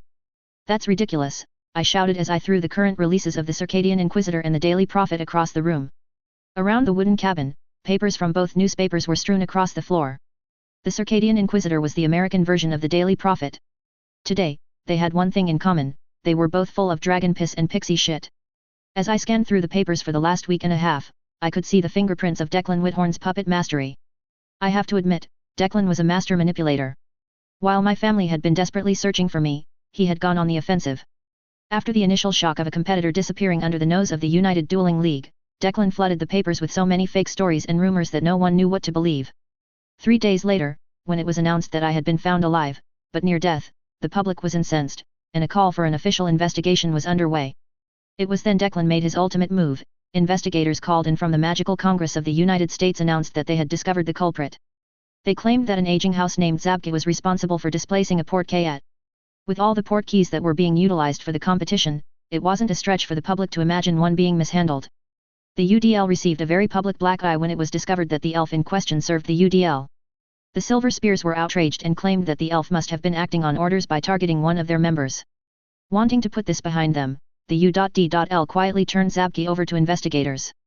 Within days, the papers published that after an extensive investigation, it was apparent that Zabke's advanced age was what led to him being confused and accidentally misplacing the portkey. They even produced the records of the portkey's creation, which I knew had to be fake. All that was left was to punish Zabke. Typically, if an elf were to bring harm to a witch or wizard, the punishment could be anything from being given clothes to execution. But, with Zabke's advanced age and memory problems, the UDL generously allowed the elf to retire. The retirement of elves is not widely practiced, but it's not unheard of either. The idea behind retirement is when an elf becomes too old or feeble to serve and becomes a burden on their masters. A potion is created and given to the elf, which will put them into an endless sleep until they die. The choice to consume the potion is entirely up to the elf. The vast majority of elves will choose to drink the potion rather than being a burden on their masters. Some argue that the method is barbaric. But, more than one elf has severely hurt themselves and crawled into a hidden space to die when they are no longer capable of serving their masters. Personally, I found the method distasteful, but house elves were a strange lot. The very idea of freedom, or not being useful was enough to send them into a panic attack. While I was fuming over the retirement of Zabke, Uncle John put his hand on my shoulder. It's not all bad. I was able to identify 2 of Ember's operatives in the Magical Congress of the United States as well as a few others under her thumb. I was still a little disheartened about how easily Whithorn was able to manipulate the public and couldn't muster much interest. Who? I muttered. Uncle John laid a photograph on the table in front of me and explained, Ember Whithorn is Delcan's daughter. She is everything that Delvin is not, she is strong, smart, and above all else, ruthless. I picked up the photograph as the blue-eyed witch inside coldly looked at me like I was a bug and was debating on whether I was worthy of being stepped on. Part of me had been expecting her to look like Bellatrix Lestrange with crazy-lidded eyes and strung-out hair. But instead, I saw a middle-aged witch with her dark hair pulled back and dressed professionally. She reminded me of some of the prominent witches my grandmother introduced me to at various functions. She is one of 6 lieutenants that report to Declan. She runs operations in North America and has built an efficient operation. It was her people that ran the investigation, Uncle John explained. I was wondering how the investigators came up with that story. It makes more sense now that I know that they work for the syndicate, I replied bitterly. Uncle John put his hand on my shoulder. I know you are disappointed with how everything turned out, but have patience. One day, the Whithorns will get what they deserve. I waved my arms in frustration and vented, what pisses me off more than anything is how easily they got away with it. Uncle John sighed, most people tend to believe trusted sources or authorities. Sure, there will be some who don't, but they will be in the minority. I grunted in dissatisfaction, what a bunch of sheep. For the first time, I felt like I understood why Harry was bewildered and frustrated on how easily the Daily Prophet turned so many against him. Once we got home, I still couldn't shake my annoyance. I knew that Declan's syndicate was connected, but knowing and seeing are two completely different things. It's no wonder Declan can operate in the dark, he either owns or pays off everyone. I wouldn't be surprised if he owns a piece of the newspapers. It will take a lot to take him down, but I don't know if we can take his organization down. When something that efficiently gets built, even if the head is decapitated, someone else will move in to take his place. In the end, I pushed my worries to the back of my mind. Right now, there wasn't anything I could do to the syndicate. One day, when I am older and have come into my power, I will turn my attention back to them. XXX. After a few relaxing days at home, it was time for me to go back to school. Getting back was rather easy. Rather than taking a 6-hour train ride, all I did was use the Flow network to travel to Hogsmeade, the town outside of Hogwarts. When I approached the iron gates to Hogwarts, I saw the shortest professor at school waiting for me. When Professor Flitwick saw me, he jumped up and waved one arm in the air, like he was afraid I would not see him. Mr. Folly, he squeaked. It's good to see you looking well. I was worried that you might not make it back this year. I smiled faintly before replying, and risk losing the top ranking in Ravenclaw. I don't think so. A high-pitched laugh escaped Professor Flitwick. Well, now that you're back, I think you're safe from losing the top spot. As I started following Professor Flitwick through the castle, Athena trailed behind me, a little disgruntled that she no longer fit on my shoulder. As we made our way through the castle, I soon realized that we weren't going to the Ravenclaw Tower. Where are we going? I asked. The headmaster would like to see you. Professor Flitwick explained. My eyes narrowed suspiciously upon hearing that. What did Professor Dumbledore want? Did he want to listen to a first-hand account of what happened? Either way, I had a choice to make, to use my occlumency or not. Professor Snape had probably told him that I had mastered the occlumency shield. I had gotten to the point where I could keep my occlumency shields up for the entire day. So if he encountered my shield, he shouldn't be too surprised. I could always rely on my ability to craft fake memories to fool him, but I didn't know if I wanted to take that step. There was a difference between keeping someone out of my mind or deliberately misleading them with fake memories. It felt like lying, and even though I could get away with it, it felt like I would be drawing a line between me and Dumbledore. As we approached the gargoyle on the 3rd floor that blocked the entrance to the headmaster's office, I decided to keep my shields up. While Professor Dumbledore hasn't ever done anything to me, that didn't mean I was okay with him ruffling through my memories. Toffee eclairs, Professor Flitwick said. A rumbling sound came from the gargoyle as he spun to the side, revealing a staircase. Up you go, Professor Flitwick urged. After going up the stairs, I knocked on the door to the headmaster's office. Enter, a brisk voice called out. Opening the office, I noticed more details than the last time I was here. I had been in trouble because of my excursions into the forest and didn't pay much attention to the office. The walls were covered with portraits of old headmasters and headmistresses. There was also a large, claw-footed desk, and the sorting hat rested on a shelf behind it. I even caught sight of a sword resting in what I would swear was an umbrella holder. I quickly reassured myself that there was no way that Professor Dumbledore kept the sword of Gryffindor in such a weird place. My eyes focused on one of the most powerful wizards in existence. Professor Dumbledore was lovingly tending to his pet phoenix, Fox, whose red and gold feathers were looking a bit aged. In a couple of years, Fox would die and be reborn in his ashes. Fox and Athena seemed to stare at one another for a moment, both magical creatures taking each other measure. Soon the moment passed, and they seemed to ignore each other's presence. Professor Dumbledore glanced up at me before saying, "Please take a seat, Mr. Folly." "Please call me, Alex." "Whenever someone calls me Mr. Folly, I think they're talking to my dad," I replied. Professor Dumbledore's eyes twinkled in delight. As I sat down, he deposited Fox to his perch before turning back to me, and blandly said, "Well, Alex, you had quite an adventure over the spring break." I snorted. I don't know if adventure is quite the right word. Mostly I just laid in pain on a cot and tried not to die. Cedric did all the hard work. Professor Dumbledore's blue eyes darkened, and a chill seemed to emanate from him. "Yes, I spoke with Cedric about your experiences. I'm not happy with the UDL allowing harm to come to my students." As quickly as the chill arrived, it vanished when Professor Dumbledore's eyes gently relaxed. If you ever need to discuss anything about what happened, I want you to know my door is always open. As we continued speaking, I kept expecting to feel a mental probe from Professor Dumbledore, but it never came. I didn't know if it was because he had already gotten all the info he needed from Cedric, or because he knew I had occlumency shields. One thing I gleaned from our conversation was that Professor Dumbledore hinted that he knew there was more to what happened and wasn't buying what the papers were selling.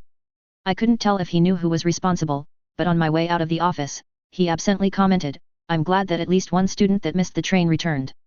A little confused, I asked, "Who else missed the train?" Professor Dumbledore looked me in the eye and replied in a serious tone, "Michael Whithorn's family has chosen to withdraw him from Hogwarts and finish his schooling elsewhere." I nearly dropped my occlumency shields in shock. I hadn't been expecting that. What did that mean? One thing I picked up on was Professor Dumbledore's slight inflection when he said the word family.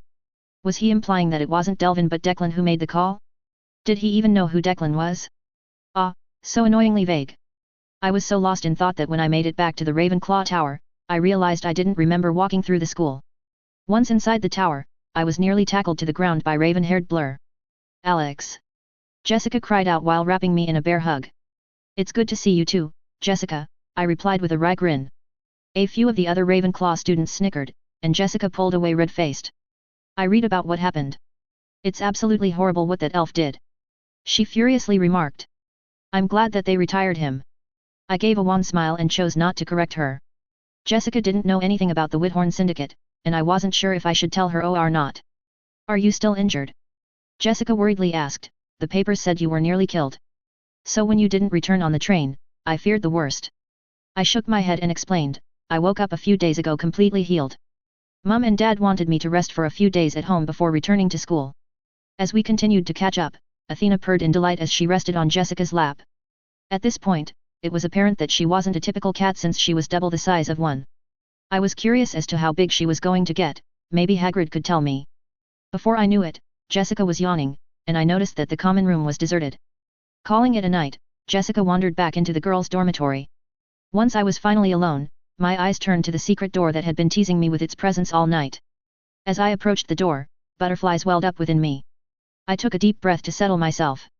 I could do this. Everything I went through this year had prepared me for this moment. With a quick turn of the doorknob, I descended within the depths of the Ravenclaw Tower. It was time to prove my worth and become a true heir of Ravenclaw. XXXX. John's POV. In an old dank alley, a tall dark-haired man wearing a black leather duster appeared out of thin air.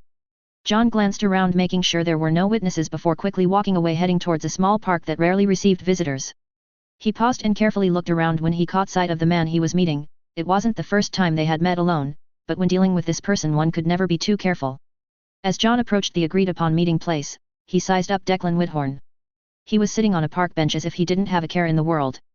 If a passerby saw him they would think he was an old man enjoying the sunset, well at least until they caught a glimpse of his cold eyes. John wordlessly took a seat on the far side of the bench. The two sat in silence, each wanting the other to make the first move. Finally, Declan huffed in annoyance, and remarked, "I heard your nephew is going to be just fine." John scoffed, "Barely, he nearly died due to the actions of your family." Declan held up a hand, "I had nothing to do with that." "I know, that's why I was willing to meet and see what you were willing to offer before I decided how to respond to your son's actions," John replied. Declan glared at John, "We both know you're bluffing, my forces are stronger than yours and you know it." John gave a mad grin, "Maybe, but we both know the cost to you would be crippling." Tension filled the air as the two glared at one another. Finally, Declan sighed and said, "Fine, I agree, this requires restitution. Name your price, as long as it's reasonable, we can work something out." After thinking about it for a moment, John said, "I want you to lift your hand of protection off of Delvin." Declan snorted, "My son may be an idiot, but I'm not going to let you kill him. His life doesn't concern me. What I want is for you to let him stand on his own 2 feet concerning his business, no propping him up or bailing him out." Declan closed his eyes for a moment then grunted, I see what you have in mind. Fine, but I have a condition of my own. You can't be involved at all. If your brother wants to try and take on Delvin, that's fine, but if you meddle, all bets are off." John thought about it for a moment, agreed. Done talking, John got up and walked away. On his way out of the park, Declan called out, "You know John. If you join my little group, we could accomplish great things." John paused for a moment, then left without a word. Chapter 73. As I walked down the steps, my pulse increased as the excitement continued to build within me. Once I reached the doorway at the bottom, I paused when I saw the giant bronze eagle statue waiting motionlessly in the center of the circular room. Unlike last year, there was nothing in the room except the eagle. I couldn't help but wonder what the eagle usually did to keep busy. Did it go dormant? I gave a mental shrug. Who knows, maybe it wasn't even capable of being bored. An impatient voice cut in, jolting me from my thoughts. Are you going to stand there all day with that idiotic look on your face? My face burned red in embarrassment. I had forgotten how sharp the eagle's tongue could be when it was impatient. I shot the eagle my best scowl and rebuked, I'll enter when I'm good and ready. I waited a few more seconds just to prove a point. Now I'm ready. You're probably just afraid you're going to fail like so many others before you. The eagle gloated. My left eye started twitching in annoyance, and I felt the urge to draw my wand and curse the statue. I squashed the feeling because I didn't want to chance the eagle messing with me during the trial. Standing before the bronze eagle, I said in a formal tone, I'm ready for the trial. The bronze statue lowered its head, peered down at me and grunted, well, at least you put it off to the last moment. I've seen many proud Ravenclaws fail because they are overconfident and try months before they run out of time. The eagle lifted its wing for a moment, and a pedestal rose from the ground. On top was a small pitch-black stone that looked like it drained any light touching it away. I glanced at the stone for a moment before turning back to the bronze statue and warily questioned, what is that? The eagle explained, it's a mind stone. It's a rare curious piece of magic that occurs in nature. What do I do with it? Smirking at me, the statue replied, that's easy. All you have to do is pick it up. For how long? I asked. The eagle refused to say another word, and I got the sense that not knowing how long the trial would last was part of the test. Not knowing how long something would last could really mess with your head. But, I wasn't too worried about anything getting through my shield, not after a certain potions master spent countless hours battering on them. After making sure my occlumency shield was firmly in place, I walked over to the pedestal. After a moment of hesitation, I grabbed the mind stone and sat down in a comfortable pose. Instantly, I felt a faint buzzing in my mind, and I could feel a slight pressure on my shield. I smirked. If that was the best it could do, then this test was in the bag. Almost like it heard me, the pressure slightly increased. I frowned at the increase. While the increased demand was well within my capabilities, if it kept going and didn't have a limit to how much it could increase, this trial could be a lot harder than I thought. As time went on, the pressure increased. But, my shield held firm. I gave a mental thanks to Professor Snape for his constant mental intrusions. Thanks to him, I have experience weathering long drawn-out incursions against my shields. Eventually, the pressure rose to where it felt like a physical weight on my mind. It reminded me of the times I dealt with Professor Snape's intrusions. As time went on, the pressure increased tenfold, and soon sweat was pouring off me as it took every ounce of my will to maintain my shield. I lost all track of time, and not knowing when the trial would end made the test more difficult. Small voices in the back of my mind whispered that it was okay to give up, that not even Dad was able to complete the trial. I gritted my teeth in frustration. There was no way I was giving in. I didn't come this far to lose to a stupid rock. One way or another, I was beating this trial. But, as each minute rolled by, the pressure increased without fail. When was this stupid trial going to end? It had to have been almost 3 hours by now. I was starting to feel completely drained. It was one thing to keep your shields up all day and another to weather a constant attack. Not to mention the pressure the Mind Stone was currently emitting made Professor Snape's attempt seem childish. I didn't know how much more I had in me. I cracked my eyes open and found the eagle staring at me in fascination. I wearily grunted, how much longer? Oh, you were done ages ago, you only needed to keep it up for an hour. I was just curious how long you could keep going. The bronze eagle brought its wings together in a suspiciously sarcastic clapping motion, good job, 3 hours is impressive. I didn't think you had it in you. I was so drained that it took me a minute to register. I dropped the Mind Stone on the floor, and the instant it hit the ground, it disappeared. I pointed my arm at the bronze eagle and threatened, I'm going to pluck those feathers of yours and scatter them across Hogwarts. Now, don't be so dramatic, the eagle scoffed, you passed the first half with flying colors. But, that was the easy part. What comes next is far more difficult and dangerous. Now that I had passed the first round, the eagle seemed to be a little less snarky as he explained, as you should be aware, occlumency has 2 stages of success. Most people who can gain some mastery in the art only make it as far as the shield. To prove yourself worthy of being an heir of Ravenclaw, you must show that you have mastered occlumency, which involves being able to create fake memories. How am I supposed to do that? The statue pointed one of his wings to the wall, and a door appeared. On the other side lies the nest of a griffin. Your test is to fool him into thinking you have already completed the trial and now are an heir of Ravenclaw. A griffin has strong mental powers and will examine your memories. They have been known to extract a price if it discovers you lied to it. What kind of price? I asked. The only kind that matters, blood. The bronze statue explained. It's not too late to back out. There's no shame in quitting. You've come farther than the vast majority of others by completing the first trial. My stony silence was answer enough for the eagle. Fine, if you can convince the griffin, it will give you a token. Return with it, and you will have proven yourself to be a true heir of Ravenclaw. What kind of token? I asked.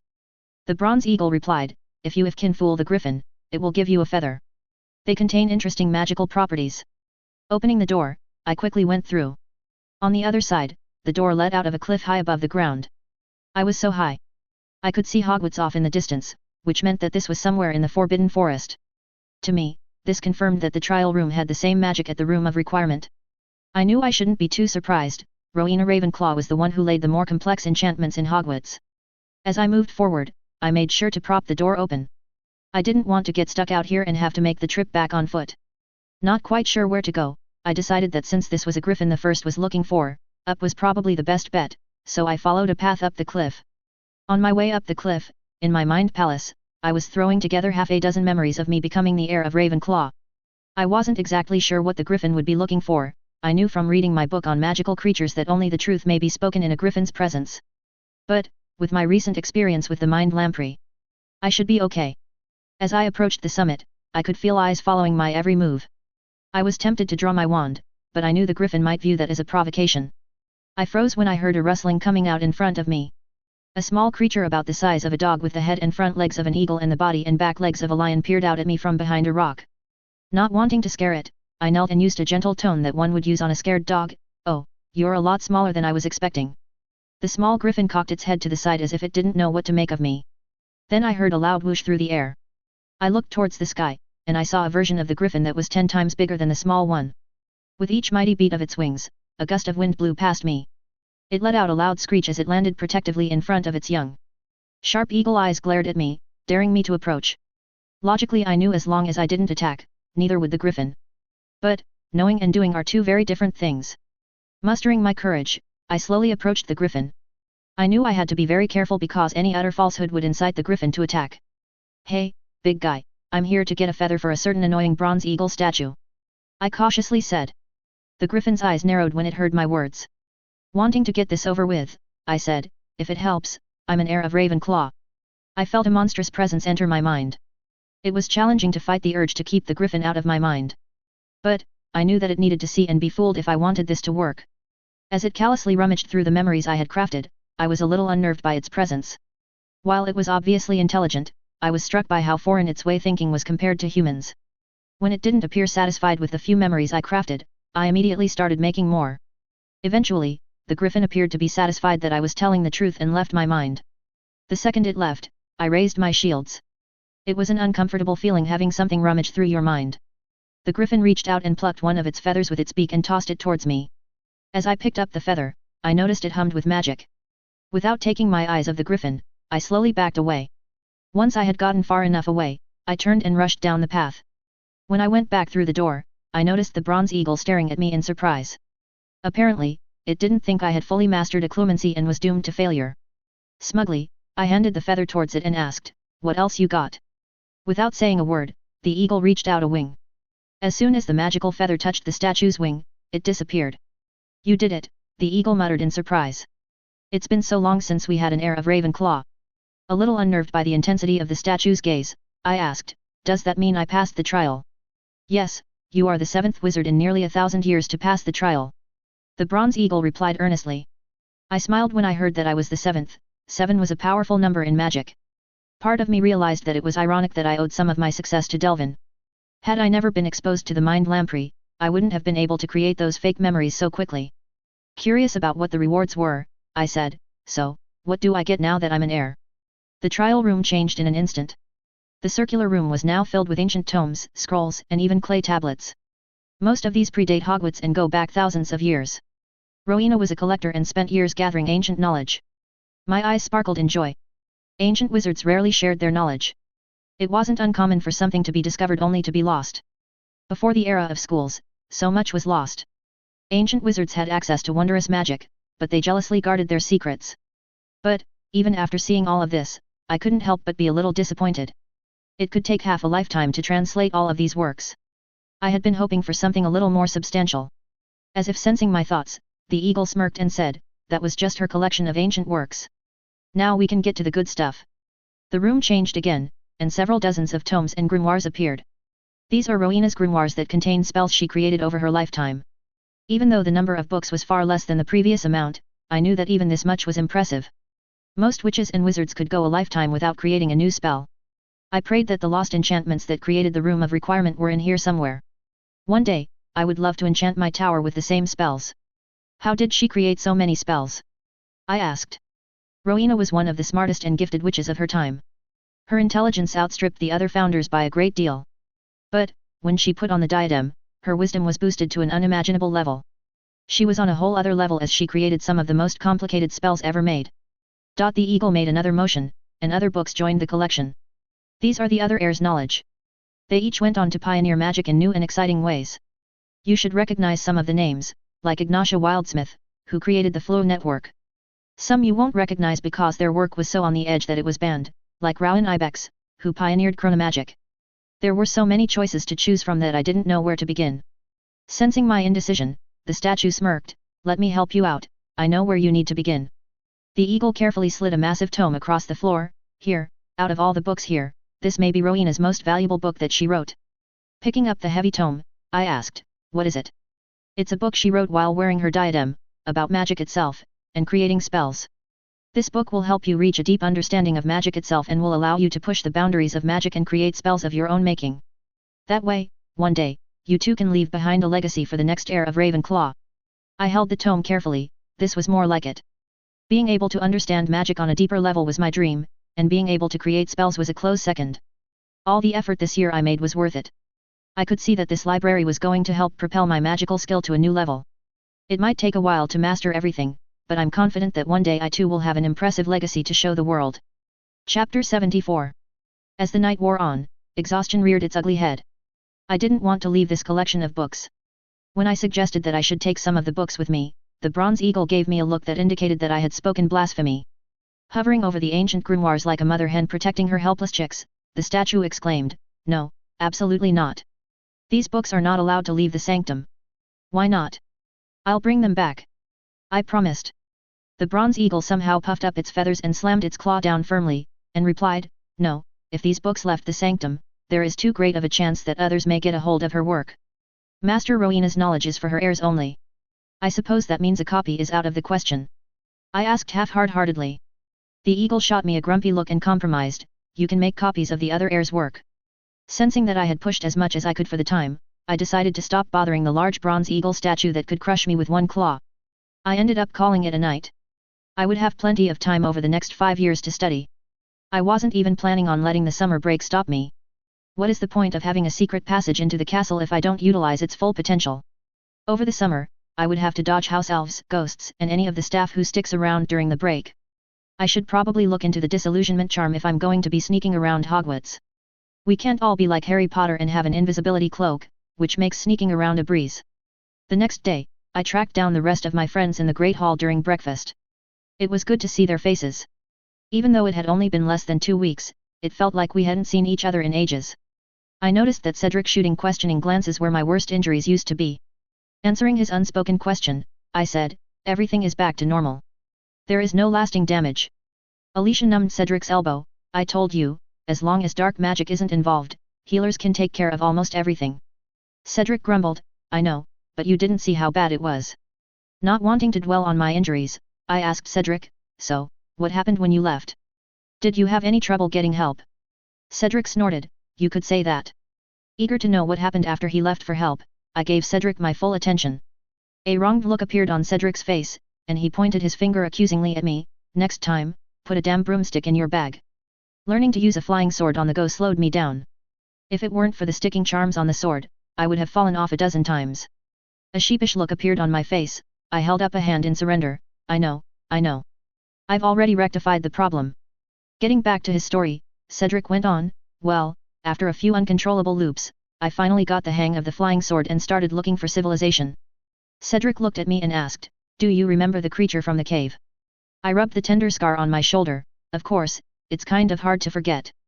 Well, on a hunch, I decided to backtrack our trail through the forest. I wanted to make sure the creature didn't follow and put you at risk. Curious, I asked, did it follow us? Cedric nodded and explained, I discovered it following our trail through the woods, so I tried to annoy it and get it to follow me. Part of me wondered if I should tell Cedric how incredibly lucky he was to be alive. He didn't know it, but that creature was an undead, its deadliness was on par with dragons. The only thing that probably saved him was being in the sky. At first, it tried to ignore me, but after a few annoying hexes and curses, the creature was enraged and chased after me.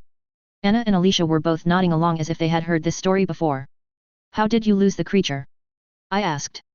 Cedric shrugged, after chasing me for a few hours, I guess we ran into a different magical creature's territory. The last thing I saw was them tearing each other apart.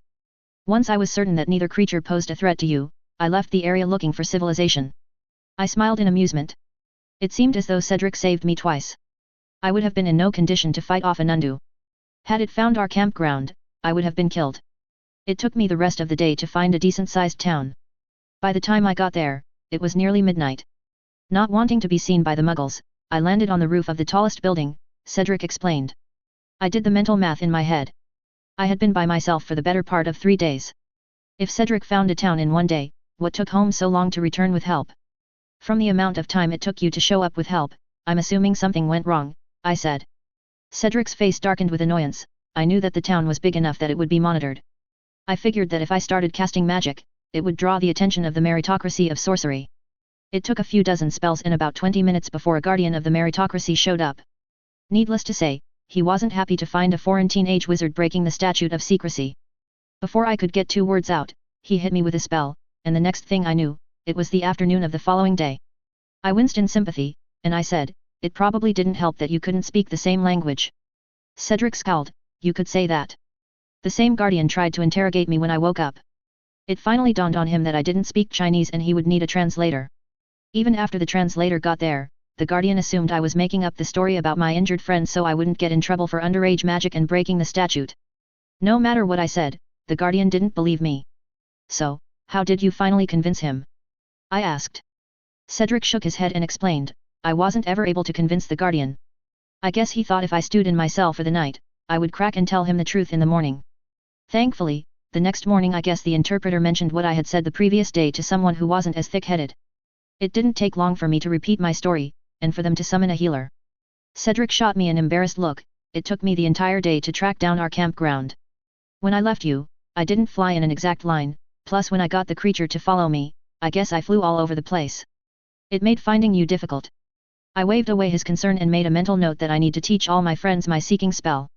Across from us, Anna's eyes blazed in anger. How dare the guardian not take you seriously? Alex could have died, and it would have been his fault. Cedric smirked. When Healer Chen saw that Alex was minutes from death and learned that they could have been there a day or 2 earlier, she let him have it. I can still picture her waving her wand at the guardian in anger and threatening to sanction him with the meritocracy. Alicia cut in knowingly, healers are a highly respected profession, and they take their oath seriously. My parents probably would have cursed him in anger if they were there. A look of satisfaction appeared on Cedric's face. Well, it only got worse when they discovered I was the son of a Ministry of Magic official, then they learned how connected Alex's family was. I'm pretty sure that guy's career is over. A small part of me wanted to feel bad for the guy, but his delay nearly cost me my life. According to Healer Chen, had it been another 30 minutes, I wouldn't have made it. Anna made her feelings on the matter quite clear when she fiercely said, good, it's the least he deserves. She turned to me and lowered her tone and darkly said, speaking of punishments.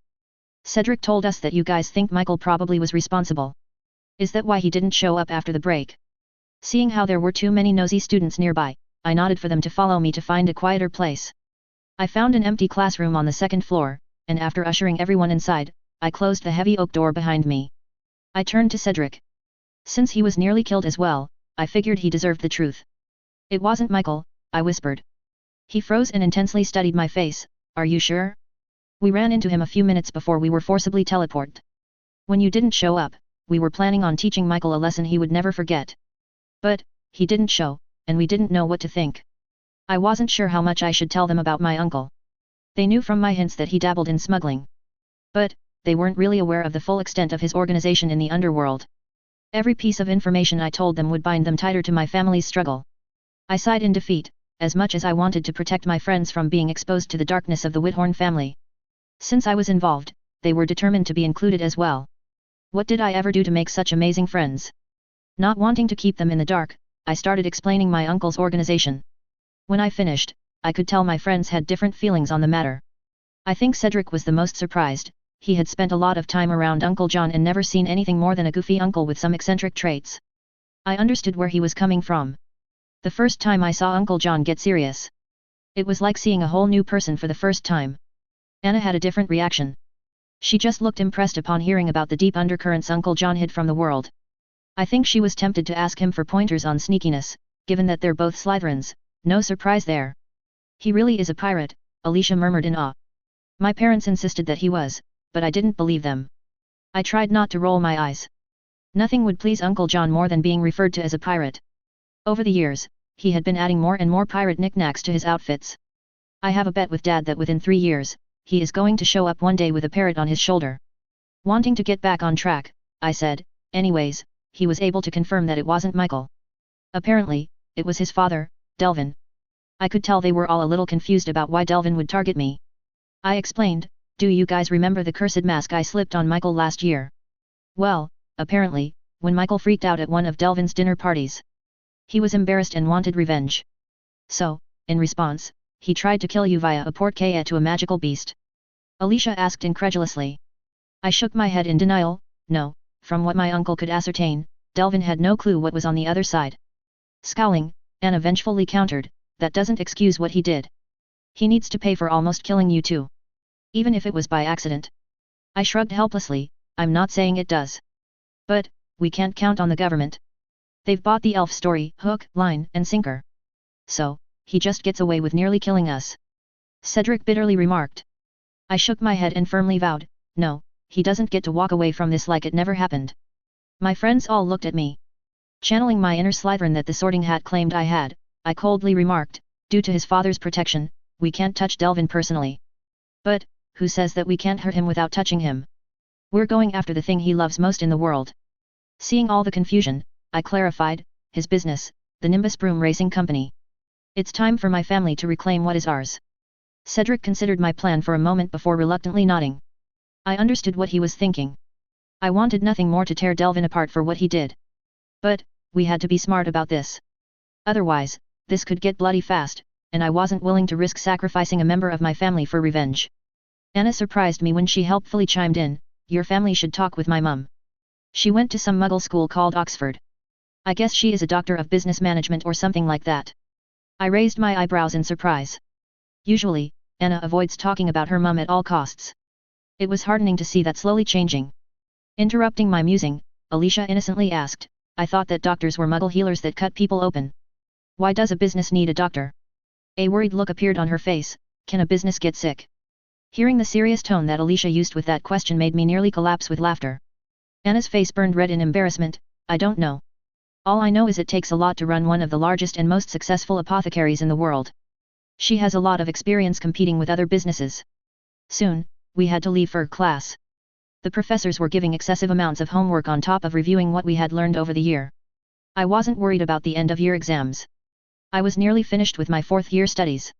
Now that I wasn't consumed with occlumency, I could help my friends study. Now that we were near the end of our 2nd year at school, everyone's magical talents were becoming clearer to behold. Anna and Alicia were neck and neck in a lot of subjects. Their main difference was charms and transfiguration.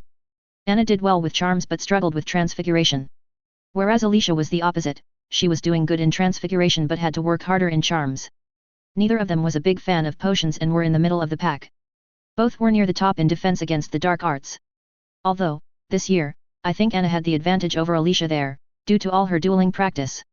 Cedric, on the other hand, was proving why the Goblet of Fire selected him for the Triwizard Tournament.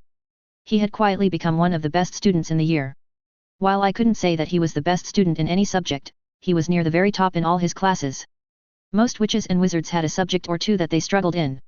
If Cedric kept this up, he would be a well-rounded wizard. His real competition for the most well-rounded student was Jessica. The main difference between those two was that Jessica was better with studying and got better grades on the homework. But Cedric proved to be better with the practical magical side of things. What was amusing was that Jessica was so focused on trying to pass me, she didn't realize that Cedric had already passed her. I didn't have the heart to tell her the truth, and being who he was, neither would Cedric. I only hoped Anna didn't put the pieces together, because I'm sure she would rub Jessica's nose in it. The last month passed by quickly, and soon the exams were over. On the last night before we left, I received a surprise when we had the end-of-term feast. Ravenclaw won the House Cup. According to what I remember in my journal, Slytherin was supposed to have won the previous 6 years before Harry started school. Even though I have tried to keep my impact as low as possible, the ripples of my actions affecting the timeline were starting to show slowly. I need to make sure the next 2 years stay as closely as possible to what I know. That way, I can predict what will happen in Harry's 3rd and 4th years and implement my future plans. The next day, we boarded the Hogwarts Express. It was strange. I kept expecting Michael to show up. Snapping at one another had almost become a tradition. Thankfully, it was a smooth ride home. Jessica and Anna didn't snipe at each other. While I couldn't say they were friends, the cold shoulder they used against one another was far more pleasant than the bickering. When we rolled into the station, I felt a moment of bittersweetness. I had survived my 2nd year and was back home with my family for a few months. I couldn't wait to see what this next year would throw at me. No matter what it was, I was determined to come out on top. XXX. Alright, I hoped everyone enjoyed Alex's 2nd year. I know some of you might have wanted to know what was in the book the statue gave Alex. But, I'm saving that goodie for year 3. Get ready for the next phase in Alex's life. Goblins, brooms, and sweet revenge. Oh my. Chapter 75. My initial summer plans for sneaking back into the inner sanctum that dwelled deep within the heart of Ravenclaw Tower were a little derailed when my parents announced we would be spending the month of June in France. Our trip was a mixture of a vacation/family reunion with Mum's side of the family. I hadn't spent much time with my relatives on that side of the family. Mum was the youngest of 4 daughters. Her parents died when she was young. Her great-uncle and aunt raised her and her sisters. We had more contact with them when I was younger. But, as my older cousins started attending Beauxbatons Academy of Magic, our visits became rarer and rarer. As frustrated as I was to have my plans delayed, I made sure not to make a fuss about it. Mum was still shaken over my near-death experience and wanted to get away and reconnect with her family. Normally, it was a pain to cut through the ministry's red tape to connect our fireplace with France's Flow network. But, Grandma was able to get it done smoothly. One thing I found fascinating was that we would be staying in Paris. Paris was known to the magical community as the city of 1,000 charms. I was looking forward to seeing some of the hidden enchantments that made that city famous. It's not a big surprise that Paris is known for its enchantments. Beauxbatons is well known for its focus on charms and producing some of the best enchanters in the world. I know Dad had some friendly colleagues that went to Beauxbatons that he often writes. Alex, Mum softly called out from my doorway, distracting me from my thoughts. Already knowing what she wanted, I replied, I'm almost finished packing. When she left, I grabbed the copies I had made of Ignatia Wildsmith's work and hid them carefully within my trunk. She was an impressive witch and heir of Ravenclaw. She was fascinated with magical transportation and advanced how wizards and witches travel in Europe. The best thing about the books the other heirs had left behind was that they weren't merely books full of incantations. No, they were almost like diaries in nature, as Ignatia recorded her ideas and described all her trials and errors when creating new magics. The books were an excellent example of how to go about pushing the bounds of magic. Most witches and wizards aren't skilled enough to develop new magic, and the majority who do invent spells are just modifying or creating simple spells. When I was younger and saw the magical archways that the magic community used in Africa, I had assumed she based her flow network on them. But, the more I read about what she set up, the more impressed I got. At the beginning of her magical career, I believe she did emulate the African archways. Besides inventing the flow network, she also pioneered vanishing cabinets.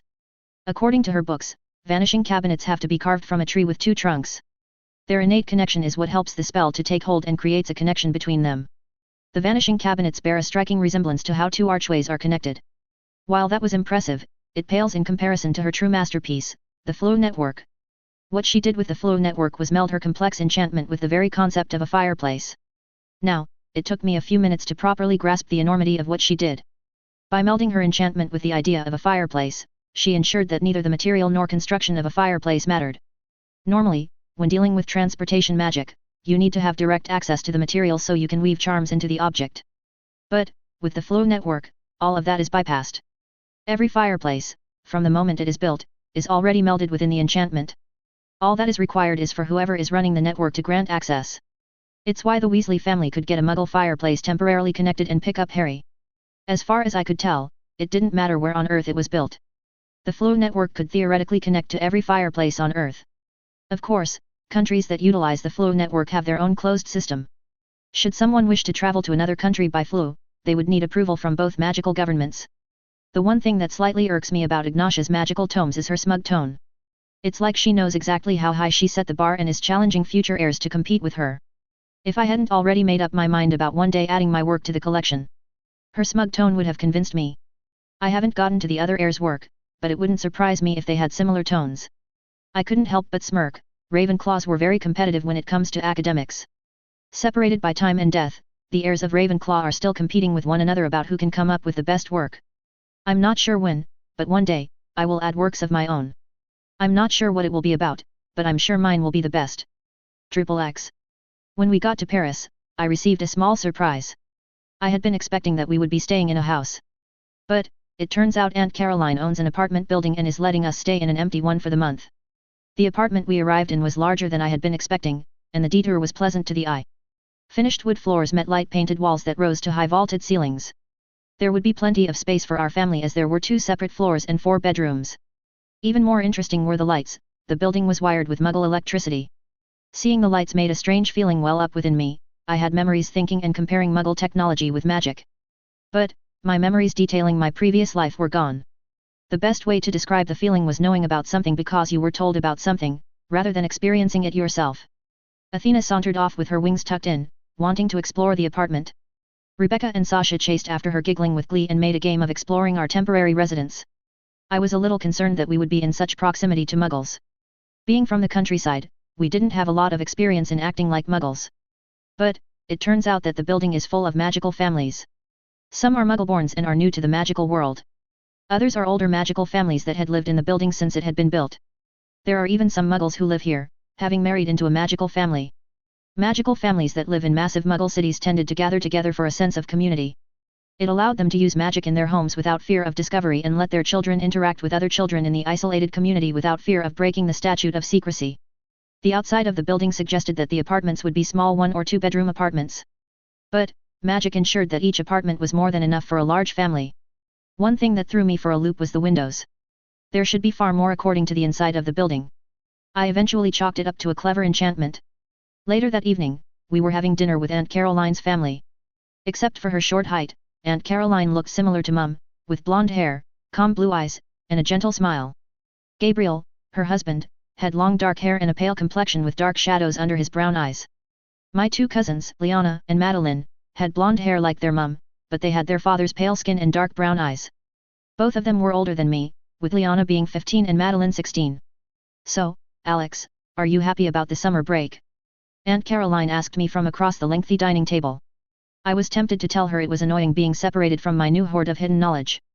But, both the geese and simple manners directed my reply. Yes, it's good to be home with my family, but I am a little torn. Learning new magic is one of my favorite things to do. A look of amusement appeared on Aunt Caroline's face. Well, at least that means your parents don't have to worry about your grades. She shot a warning glare at Madeline, unlike my carefree daughter. Pointing her finger like it was a wand at Madeline, she warned, you had better hope you did well on your 6th year examinations. The number of owls you receive will determine your future. Madeline let out an exasperated sigh and tried to roll her eyes discreetly. I was willing to bet this wasn't the first time she had this conversation with her mum. Seeing how her mum tried to use me against her, I decided to throw her a bone and change the subject. I turned to Uncle Gabriel and asked, what's it like managing a building like this? Do you have trouble with the Muggles? Uncle Gabriel seemed to be pleased with the change of the current topic. Well, the most serious thing is keeping Muggles unaware of our presence. It's mostly kids who can get us in trouble, when their magic burst out uncontrollably. There is a chance of a Muggle seeing them, but I am licensed from the Commonwealth of Magic to use the memory charm on Muggles. I nodded in understanding. Sasha and Rebecca had started to have small magics escape them lately. I imagine that he probably has to use that charm often. Kids rarely develop any semblance of control until they are older and begin using magic on a regular basis. Out of the corner of my eye, I noticed Rebecca sending me a disgruntled look. She had been pretty lax in learning French from Mum and didn't like it when she couldn't follow the conversation. On the other hand, Sasha had been putting in her full effort and could get the gist of our discussion. Later that night was the first time I had a moment alone with Dad since returning from school.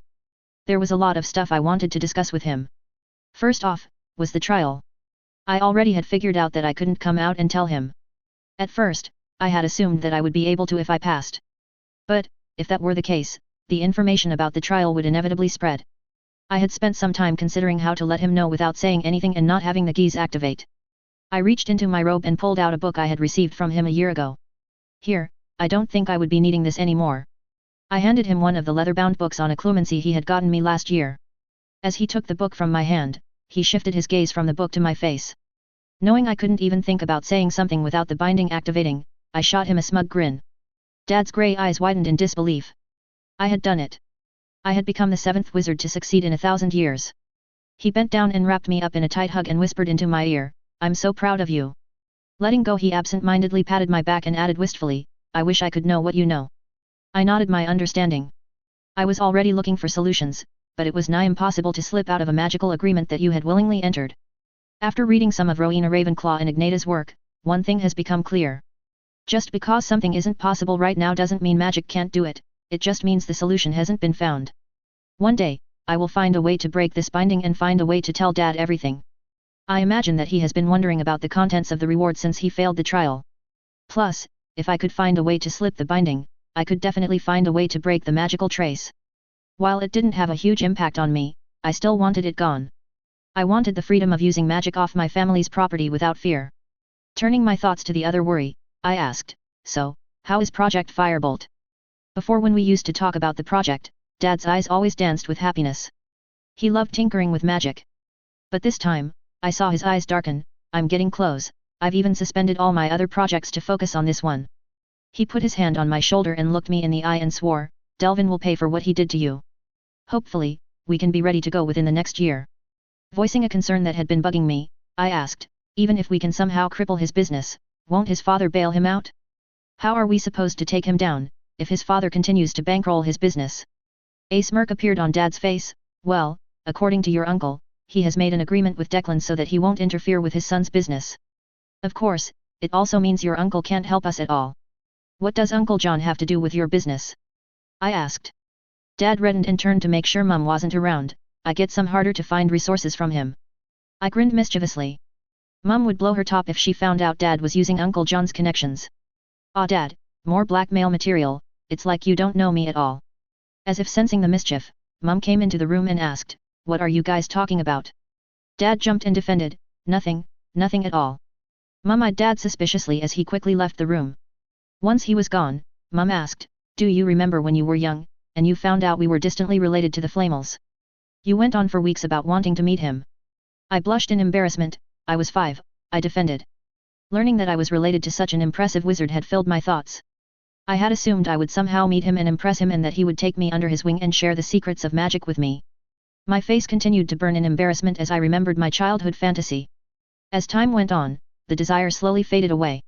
In the end, I did end up gaining an old grandpa-like mentor. But, being a painting limited what he could teach me. Speaking of which, I should visit that crazy old coot when we get home. Turning my attention back to Mum, I asked, "Why are you bringing this up?" Smiling at me, she asked, "Nicholas Flamel doesn't see many people these days, but I got in touch with his wife, and she told me I could bring you by their home." My eyes swelled with excitement. I couldn't wait to meet with Nicholas Flamel. He was over 600 years old. I could barely imagine all the knowledge he must have accumulated over the centuries. The only thing weird was the timing. I wondered if he still had the Philosopher's Stone on him or had Dumbledore already moved it to Gringotts. Now that I think about it, this will probably be my only chance to meet him. After Voldemort's attempt to steal the stone, Dumbledore and Nicholas decided to destroy the stone, which would ultimately lead to him finally losing to the ravages of time and dying. Meeting him now was a once-in-a-lifetime opportunity. I couldn't wait any longer. Chapter 76. The next few days dragged as I couldn't wait to meet Nicholas Flamel. I tried to imagine what it would be like living through so many centuries. Flamel grew up before the Statute of Secrecy was in place. He must have seen many changes in both the magical and muggle community. When it was time to visit the house of Flamel, rather than take magical means of transportation, Mum decided it would be better to walk. She had grown up in Paris and wanted to show me the streets where she lived while growing up. It was fascinating walking through the streets of Paris. The city was brimming with magic unseen. The muggles seemed to be scurrying around and never seemed to notice all the secret enchantments surrounding their city. There are plenty of spells designed to encourage muggles not to pay attention to magic. It's how the night bus can move around without detection. One thing that caught my eye for a moment was a street sign that was named after the person we were visiting. I nudged Mum's arm, pointed at the street sign, and asked, "Mum, why do the muggles have a street named after Nicholas Flamel?" She gave a silvery laugh and cheerfully explained, "Flamel was rather well known in the 14th and 15th centuries. Magic wasn't as big of a secret back then. Wizards and witches would sometimes mingle with certain circles in society. Flamel gained a reputation as an alchemist, and rumors of his ability to create gold spread like wildfire. Annoyed by people clamoring after his techniques, he withdrew from public life. After his assumed death, the myth of his skills remained and turned into an urban legend. It was a little challenging to imagine magic being out in the open, even if it was only known in small circles. Secrecy defines wizardry today. Almost all of our laws have something to do with keeping the secret. It's why the original Council of Wizards was dissolved, and the Ministry of Magic was formed. Many magical families still resent the magical government intruding on their lives. Before the statute was signed, people mostly governed themselves. I curiously looked around the buildings and asked, "Does he live on the street named after him?" Mum shook her head and replied, "No, we're headed to 51 Rue de Montmorency." When we got to 51 Rue de Montmorency, I received a surprise. I had been expecting a luxurious villa or mansion. Instead, I saw an old-style stone townhouse sandwiched in between modern townhouses, almost like they forgot it was there. I noticed ancient runes and symbols carved into the stone walls. The windows were darkened, only giving vague hints to what was inside. Muggles walked by like they didn't see the rusty iron-forged sign advertising the services of an alchemist. Honestly, the place didn't look like a home at all. It looked more like a workshop masquerading as a house. My suspicions were confirmed when Mum opened the door without a care in the world and motioned me to follow. The first floor was mostly wide open, with a few doors on the back wall. Usually, that would mean the room was spacious, but it was cluttered, filled with shelves and tables full of random items. My magical sense that I had been keeping up ever since the Port Kea incident was screaming at me. Everything in here seemed to pulse with magic, from a harmless-looking lamp to an old tattered pair of boots. In the corner, beakers full of strange-colored liquids on a shelf drew my eye. I clamped down on my urge to start examining everything. I had resolved not to touch strange items if I couldn't figure out what they did. Mum seemed ignorant of my inner desire to pick apart everything in the room and seemed content to sit and wait in a cushy blue chair. Soon, a faint voice called out, "Camille, it's so nice to see you again." Turning in curiosity, I saw a stunningly pale elderly woman whose skin was like wax. Her hair was white as snow as if she had never had color in it. Aged wrinkles lines hinted at her advanced age, but her pale blue eyes seemingly twinkle with energy and delight. She moved through the room slowly, as if it took a great effort to take each step. I was a little surprised at her age when I first heard about the Philosopher's Stone from the book. I had assumed the immortality that it granted would somehow stop you from aging. This lady not only moved as if she were over 600 years but looked like it as well. Mum smiled at the lady and replied, "Pernell, I'm glad you replied to my letter." Pernell waved away Mum's response, "Nonsense, it's nice to receive visitors. We don't get many these days." Slowly turning her head in my direction, she asked, "Now, who is this strapping young man?" Mum motioned for me to join her and replied, "This is my son Alex, the one I mentioned." Pernell gave me a grandmotherly smile, "So you're the one your mother wrote me about. She told me you were interested in meeting my husband, Nicholas." Trying not to make it obvious, I glanced subtly around, hopeful to see the 600-year-old alchemist. Pernell smiled at my eager look and suggested, "Why don't you head down to the basement? Nicholas has been at it for days and could use a good distraction." She pointed towards a door in the back and added, "It's right through that door." I shot Mum a look, and when she nodded, I got up and eagerly headed downstairs.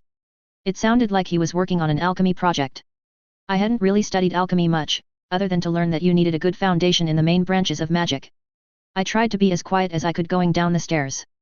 I knew if Nicholas was experimenting, the worst thing I could do was distract him.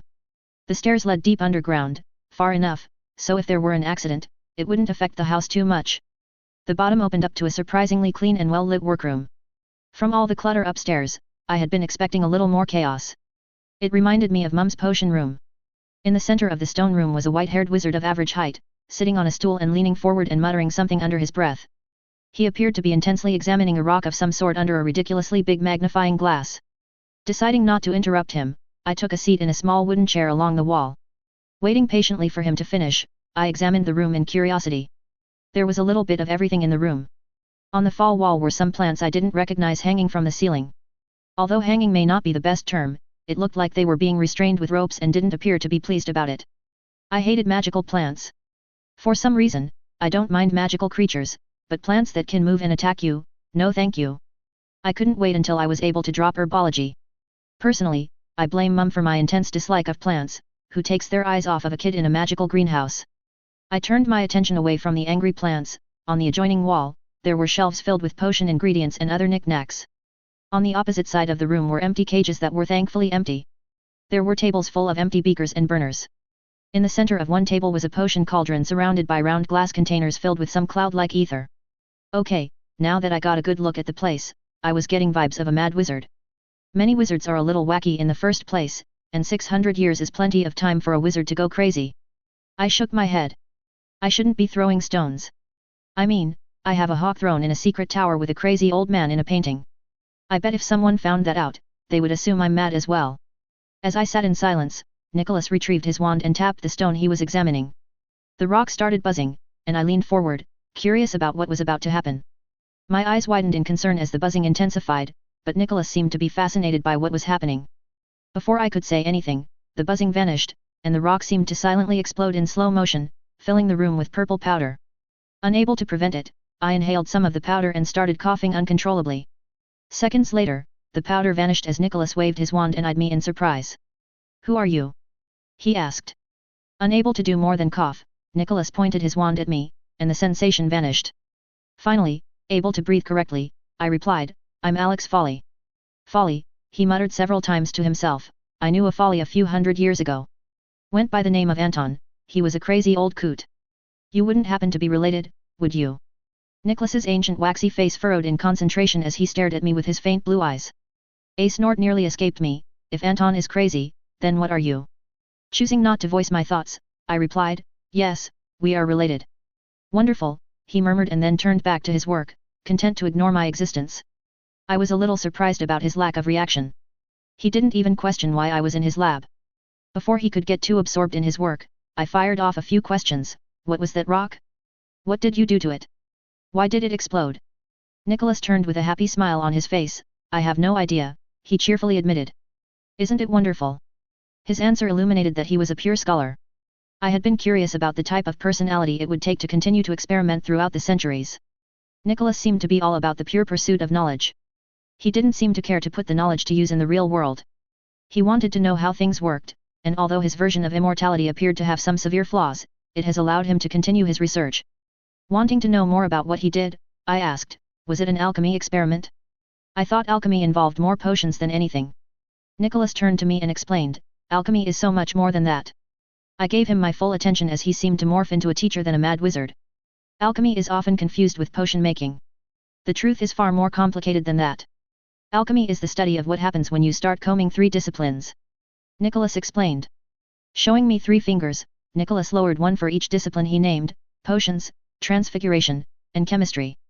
I blinked in rapid succession. Chemistry. I clarified in confusion. I remember having a conversation with Ryan O'Connor about the subject. He was one of my roommates and was Muggleborn. When he first heard about potions, he had assumed that it was like chemistry and had given our dorm a crash course on chemistry. Back then, I seemed to have a better understanding of what chemistry was. Now I just somehow know it's what Muggles use for their science. Nicholas nodded excitedly, seemingly pleased to have found an audience willing to hear him explain alchemy. "Oh yes, the 3 disciplines play a key role in alchemy. Only by adding them together can the secrets of alchemy be truly unleashed." Not knowing where to begin, I fired off the 2 questions on the top of my mind. "I thought Muggles invented chemistry, and isn't it supposed to be extremely dangerous to mix the magical arts?" Nicholas waved away my first question. "Bah, in the beginning, it was us alchemists who taught Muggles who had a passion for wanting to understand. Unable to perform magic and become alchemist, they focused their entire attention on the elements and learned how to manipulate them without magic." Nicholas smiled at me. "It's quite amazing how far they've come. You should look into their so-called science. You might be surprised by what they have learned despite being so limited." Nicholas trailed off as he seemed to relieve old memories. Mulling over what he said, I had to agree with him. Muggles were clever little buggers. Maybe I should try to get a hold of some Muggle books. They may come in handy one day. Nicholas seemed to come out of his memories and asked, "Where was I?" "Mixing magical disciplines." I helpfully replied. "Ah, yes. Very dangerous indeed. It takes a deft touch to succeed, and even then, it can be dangerous. More than one alchemist has blown themselves up in the pursuit of knowledge," he explained. Nicholas passionately added, "It's why there are so few true alchemists left in the world. Most of those who claim to be alchemists are just those following in the footsteps of their forebears. Unwilling or unable to branch out and look for new mysteries, they are content following the guidelines the previous generations of alchemists discovered. A true alchemist must embrace the unknown and explore the mysteries of magic no matter the risk." I tried not to roll my eyes on how he skirted right on by how many alchemists had blown themselves up. No wonder alchemy is not one of the main subjects at Hogwarts. I heard a rumor that you can learn alchemy in your 6th and 7th year if you are skilled enough. Seeing that Nicholas seemed content to answer questions, I continued peppering him with questions while he worked. Throughout the day, he showed me all sorts of interesting things he had created. Some were by design, others were accidental and were challenging to replicate. He could spend years, sometimes decades, on a single experiment. I realized that some of his success as an alchemist had to be attributed to his long life. When you have centuries to experiment, spending a decade on a project no longer seems unreasonable. We might have been down there all day if Pernell didn't force Nicholas to take a break for lunch. Upstairs on the first floor, Nicholas motioned for me to follow him through a back hallway. Once I got through the door on the far end, I received another surprise. I could see the countryside from the windows. Small rolling hills and trees decorated the horizon. We were not in Paris anymore. I could tell that even Mum was surprised at the view. Somehow their house was built in multiple places. Where are we? I asked. Nicholas smiled at my confusion. We live in England. Rather than leave my old workshop behind, I decided to connect the houses. I decided that it had to be the hallway we walked through. Ignatius's books were like a primer on transportation magics and had given me a good foundation when it came to spatial enchantments. If I had to guess, I would say that the hallway resembles vanishing cabinets and archways. During lunch, I continued to ask Nicholas questions. Not so much on magic, but what it was like living through the centuries. Growing up, I had sometimes mused about seeking a path to immortality. Not because I feared death. Being reincarnated seemed to imply that death wasn't the end, only the next step in a longer journey. But, I still wondered what it would be like. One lifetime didn't seem like it was enough in this magical world. I'm not saying I would want to live forever, but living for 5 or 6 centuries would be nice. When I was younger, I had sometimes imagined getting a hold of the Philosopher's Stone or perhaps creating my own. But, seeing how frail and ancient Pernell and Nicholas Flamel were had dulled my desire. What use was immortality when a simple handshake could break bones and made me so frail that I didn't want to leave the house? Not to mention, they hardly seemed to be living. I think they welcomed us visiting because they were lonely. Even though we were very distantly related, all of their real family was dead, and I imagine it was difficult making new friends when they would just die and leave you alone. If I decide to seek a longer life, I will find a new path. Thinking about how lonely immortality seemed to make them made me ask, why didn't you use the Philosopher's Stone to make your friends and family immortal? Mum's eyes widened, and she smacked my arm. Don't be rude, she hissed. Pernell and Nicholas exchanged glances for a moment. We did, Nicholas quietly explained. Although the amount of elixir the stone can produce per year is limited. We had enough for our children and grandchildren. But, because the stone only keeps you alive and doesn't prevent you from aging. After a few centuries, they decided they were ready to depart this life. We are all that is left. Nicholas reached over and patted his wife's hand, as glimmer had formed in her eyes. One day, we will make that journey as well. Breaking the somber mood, he added with a wink, but, until then, I will continue with my research. Trying to change the subject, I asked, is it true that you can make real gold? My transfiguration professor said that it was impossible to fool a goblin with magical transmuted gold, and warned that goblins would not be pleased by any attempt to fool them. Nicholas smiled and admitted, goblins and I have a complicated relationship. He pulled out his wand and pointed towards the living room. The wall on the far side of the room spun in place, revealing a stone pedestal with a mostly red stone with white streaks running through the center. My eyes widened as the rock soared through the air. That had to be the Philosopher's Stone. They must not have moved it to Gringotts yet. Nicholas slowly reached up and grabbed the stone that was floating in front of him. He touched it to one of his spoons, and I watched the spoon turn from metal into gold. Nicholas tossed me the spoon to inspect. It's real gold, he explained. Not even a goblin could tell the difference. They seem passionately divided on whether it's a good or bad thing that I can make gold. Some of them love me, and others hate me. Centuries ago I hatched out an agreement about how much gold I would make. It all seems a little silly now. I haven't needed to make gold in centuries. Before I could ask anything else, there was a polite knock at the front door. Pernell got up, went to open the front door. She sounded pleased when she opened the door and saw who it was. My jaw nearly dropped in surprise when she came back, followed by a rather tall, thin wizard with a great bushy beard and half-moon glasses. It was Professor Dumbledore. Chapter 77. I have to admit that Professor Dumbledore handled our unexpected meeting better than I did. Other than a hint of a raised eyebrow that was gone so fast that I was half convinced I imagined it. He acted as if it were perfectly normal for us to run into each other at the Flamel household. Albus, Nicholas cheerfully called out. It's good to see you. While I had mastered the art of keeping people out of my head, I was struggling a little to keep my thoughts off my face. This had to be the visit where Professor Dumbledore convinced Nicholas to give him the Philosopher's Stone and store it within the vault at Gringotts. Professor Dumbledore's bright blue eyes twinkled. It's good to see you as well, my friend. Turning his head in my direction, he added with a smile, Mr. Folly, I didn't expect to run into you before September. Mum looked a little out of sorts at seeing Professor Dumbledore. She had never met him before, and he had an intense magical presence. Not to mention, he is widely regarded as one of the most powerful and influential wizards in the world. She rose to shake his hand and said, It's finally to meet Alex's headmaster. I hope Alex hasn't caused too much trouble for you at school. Professor Dumbledore's eyes sparkled cheerfully as he shook Mum's hand. Alex's teachers say that he is a wonderful student, and I believe his grades are at the top of his class. Winking at me, Professor Dumbledore added, I must say, it's always nice to put a face to a voice. Mum looked puzzled for a moment, before Professor Dumbledore explained, I think I can speak for most of the staff at Hogwarts when I say we all enjoyed your singing letter to your son. While Mum looked absolutely delighted that at least someone had enjoyed her letter, I glared at Professor Dumbledore. Please don't put any ideas into her head. I had barely convinced her not to send any more singing letters to me while I was at school. From the gleeful look on Mum's face, I had a sinking feeling that I better get started on my 5th-year charm work.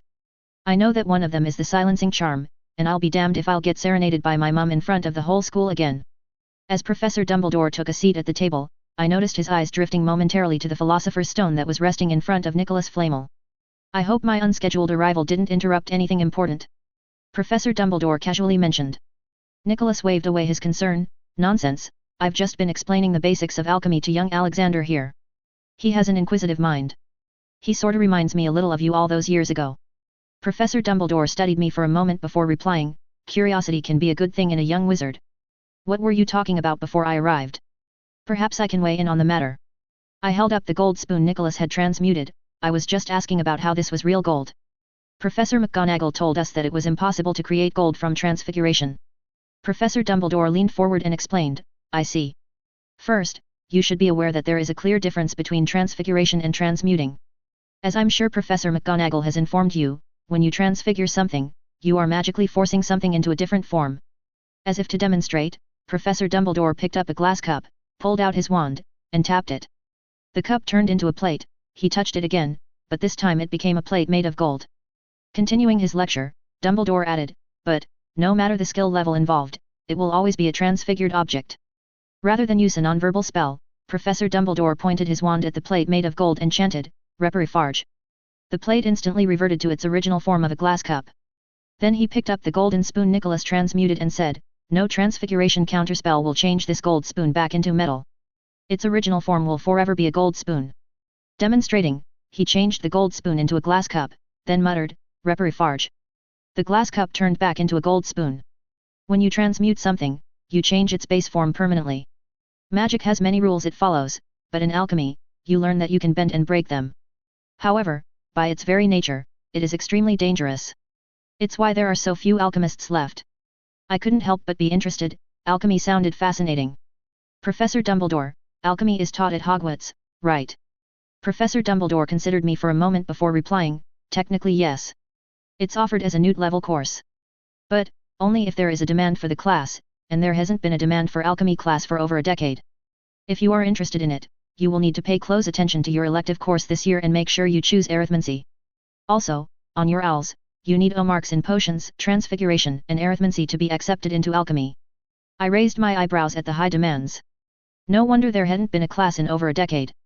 Transfiguration, potions, and arithmancy were some of the hardest classes taught at Hogwarts. Still, now that my interest has peaked, I was determined to take alchemy in my 6th year. Who teaches the class at Hogwarts? I asked curiously.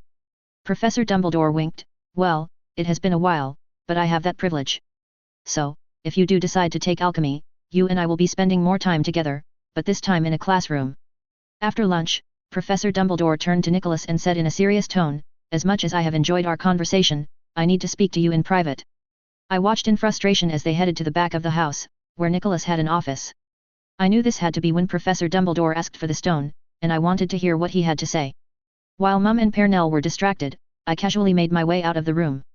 I snuck inside the room next to Nicholas's office. I had a perfect spell in mind to let me hear what was being said. I pulled out my wand and softly muttered, Auditus. I winced as every sound magnified. I could hear both Nicholas and Dumbledore, as well as Mum and Pernell speaking. I did my best to blot out and ignore Mum and Pernell and focus on the conversation in the next room. Are you sure? Nicholas whispered. Dumbledore sighed, yes, I've been seeing signs and whispers of his return. I'm not sure how he will do it, but he is coming. How is that possible? I thought he was dead. Nicholas asked. I have my suspicions on how he survived the night his power was broken. But, he was never dead. He merely fled and has been biding his time. I don't believe it's a coincidence that he will be returning soon. Harry will be returning to the magical world, and I think that Voldemort is unable to resist meeting him. What does this have anything to do with me? I hope you aren't here to ask me to teach at Hogwarts. I'm far too old to deal with all of that nonsense. Dumbledore chuckled for a moment. I wouldn't dream of it, my friend. Besides, I've already filled the post with a young wizard named Quirinus Quirrell. In a more severe tone, Dumbledore continued, no, I'm afraid I'm here to give a warning and a plea. I am convinced that Voldemort will target you, or more specifically, your stone. It offers him the most straightforward return to his former power. It is absolutely critical that this does not happen. Harry will need time to grow before he can face Voldemort at the height of his powers. Nicholas grunted, so, he is the chosen one then. I had wondered. After a moment of silence, Nicholas questioned, where will you keep the stone? Dumbledore let out a sigh of relief, for now, at Gringotts. Nicholas replied, why not keep it? Voldemort always seemed reluctant to face you, and I'm sure the last thing he would want is to face you when he is at his weakest. There are a few reasons. 1. I am not infallible. Also, I will make sure a few rumors get out that I stored something valuable. I need to draw out whoever is helping Voldemort. I am sure whoever is helping him will be unable to help himself and will make a move. But, you will be taking a big risk with the stone. Nicholas pointed out. Dumbledore sighed, I know, but there are a few steps I can do to minimize the risk. Silence filled the room again, and for a moment, I thought my spell wore off. Then Nicholas let out a heavy sigh, fine, I trust you know what you are doing. Hearing that their conversation seemed to be near the end, I cancelled the hearing spell and snuck back out to the living room where Mum and Pernell were speaking. When Professor Dumbledore and Nicholas returned, their expressions were sober. Professor Dumbledore made his excuses and soon left us behind. I couldn't help but wonder what steps he was going to take to secure the stone in Gringotts. I had always found it curious that Quirrell and Voldemort broke in on the same day that Hagrid had removed the stone from Vault 713. Was it a coincidence? The more I thought about it, the more I doubted it. Professor Dumbledore must have learned that it wasn't safe somehow and moved it. We didn't spend too much longer at the Flamels. Nicholas seemed to be lost in thought, but he did invite me to return and spend time with him in his lab as much as I wanted to. The following month was fun. When I wasn't at the Flamels, I spent my time exploring Paris and seeing Place Cachy. It was the French version of Diagon Alley and could be accessed through a magical bronze statue. One day, when exploring Place Cachy, I noticed a familiar shop name, Lancaster's Apothecary. I knew Anna's mum ran a very successful apothecary. I just didn't realize that it was international. I made a note to seek her out when I got home. While Dad was a great enchanter, his shop was rather small compared to the Nimbus Broom Racing Company. If we were going to take on an international company, we would need some advice from someone who had such a business. Soon enough, it was time to head home. Personally, I was grateful. I had finished reading all of Ignatia's work and was eager to get back home, so I could sneak back into Hogwarts and get some more books. Plus, I think Dad was going a little stir-crazy. He had left his employees in charge of the shop, and I could tell he was anxious to return to work. Ever since the Portkaya incident, he had thrown himself into his work on the Firebolt. I think I was starting to mess with the timeline because he was acting like he was going to be ready to launch within a year. After a little mental math, I figured that would be around the time the Nimbus 2001 was released. I just wish I could do everything Delvin put me through. I wanted to contribute something to the Firebolt project, even if it was a single spell. With the knowledge that Rowena Ravenclaw left behind, I was curious to see if I could invent a spell that would help with the Firebolt project. To that end, I decided that I would go to York, a nearby Muggle town. Although I don't remember my past life, I knew that Muggles were smart with their technology. Perhaps I can find a book in one of their bookstores that deal with their way of flying. Although most wizards won't admit it, seeing Muggle planes fly so high in the sky is impressive. Maybe, I will be inspired. I knew Mum would have her doubts about letting me go alone, so I waited until she took the twins shopping before I made my move. After putting on the hider bracer that gave me a plain appearance of an adult, and snuck out to Diagon Alley. I knew I needed to get some Muggle money, so I went to Gringotts. Before I entered, I made sure to stow away my bracer. It would have been the height of stupidity to visit Gringotts with a false appearance. Not only would I be discovered, but I'm also pretty sure the goblins would be pissed. The goblins at Gringotts were interesting. Most wizards rarely paid them attention, but I had noticed some odd facts. Anytime I had been inside with my family, a goblin by the name Garnock was the one who dealt with us. It made me wonder how goblins ran Gringotts and how they determined who dealt with who. As I admired the massive stone architecture, I could feel subtle magic pulsing within. It wasn't a big surprise. Goblins were great at enchanting earthly materials. Every wizard knows it's foolish to challenge goblins within their underground lairs. Many arrogant witches and wizards in the past goblin wars were killed when they tried to fight underground. Soon, I saw Garnock approach. He was about half my height and had long slender fingers, a pointed nose, slanted pitch-black eyes. I could always recognize him because he had a habit of wearing a pointed hat with a silver hammer etched on it. "What can I do for you, Mr. Folly?" he rasped in a scratchy tone. "I'm afraid that if you need to visit your vault, you will need to wait till you come of age, or bring one of your parents." I shook my head and reached into my coin pouch and pulled out some galleons. "I've heard that I can exchange this for some muggle money." Garnock's dark eyes flicked from me to the gold. "I'm sure we can come to an arrangement," he said with a sinister smile that revealed sharp pointed teeth. As I left Gringotts, I was sure I had gotten ripped off. There was entirely too much smugness in Garnock's eyes by the end of our transaction. I made another mental note to start learning gobbledygook, the goblin language. I had a feeling that I would be dealing with more goblins in the future, and it will be useful to speak their language. Once outside, I slipped the bracer back on and made my way back home through the communal fireplace in Diagon Alley. Once I was back, I headed out to the main road, where I summoned the night bus to take me to York. After the third time of being thrown on the floor, I finally understood the annoyance of the main cast. I didn't want to chance casting a sticking charm out in public. It was one thing to ignore the trace in a magical home, but it was another to do it in public. When the bus finally stopped, I couldn't wait to get off. As I looked around, none of the muggles seemed to notice the night bus as it took off with a bang. The last month in Paris has given me a lot of experience wandering around the muggle world without drawing attention. After some wandering around, I found a bookstore. Once I explained what I was looking for, the elderly lady who ran the store directed me to the far end of the store. It didn't take long for me to find what I was looking for. While waiting in line, I ran my fingers over the picture of a muggle airplane on the outside of the book. Once it was my turn, the elderly woman read the title and smiled. "Are you interested in learning how to fly?" I smiled, something like that. As I walked out of the store, I reflected that if this book didn't inspire me, no muggle book would. After all, the book was titled, The Mechanics of Flight. Chapter 78. A little disappointed, I closed the Mechanics of Flight book. 99% of the contents were useless to me. Magical flight and mechanical flight were just too different for it to be useful. However, there was a section in the book that gave me pause. The book mentioned that the four forces that affected flight are lift, thrust, weight, and drag. Each force has an opposing force that acts against it. Lift is the force that enables an airplane to rise due to pressure generated by air passing over and under the wings. While I found this interesting, I disregarded it because we don't rely on wings to fly. We rely on flight spells, which technically can be applied to almost anything. While I disregarded lift, its opposing force, weight, made me pause. Gravity was the pull of the earth, and I wasn't sure how much weight played a role in our flight spells. It was something to think about in the future. Similarly, thrust didn't interest me too much. Unlike muggles, we don't burn fuel to produce thrust. Our flight spells take care of that. However, I have to admit the speed that planes can achieve is impressive. The one force mentioned that really interested me was drag. Drag was interesting to consider because it was essentially friction generated by an object as it passes through the air. The result is that it opposes thrust and can slow down objects moving through the air. While I wasn't sure what to think about the other forces, drag was something I could work with. If I could somehow create a spell that reduced drag on the firebolt, I am sure it would increase the speed. By how much, I have no idea. But, it would be awesome if I could create a spell and apply it to the firebolt. It would be my own contribution to my family's revenge on Delvin. I knew if I wanted to contribute to the firebolt project, I would need to get started right away. I needed to get back into the sanctum in the Ravenclaw Tower. Some of Rowena's books go into great detail in creating new spells.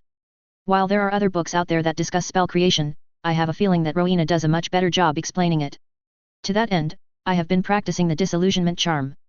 I'm not sure what the consequences would be for being caught sneaking into Hogwarts, but I'm sure I don't want to find out. Not for the first time, I wish I had the Marauders map. Right now, it was in Fred and George's hands.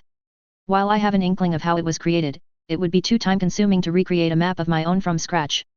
Rather than spend countless hours creating a map of my own, I had an idea of how to copy the map by linking the Marauders map to a blank sheet with the Protean charm. The only thing holding me back right now is that the charm is a Newt level spell, and I'm not quite there yet. But hopefully, by the end of the school year, I will be.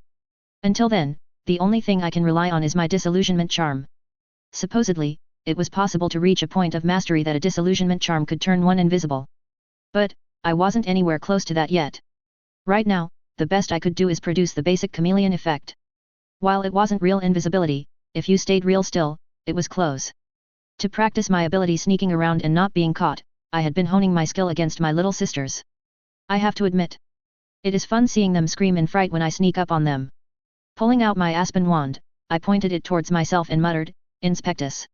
Immediately, I felt the sensation of an egg cracking against my head and raw egg running down my neck.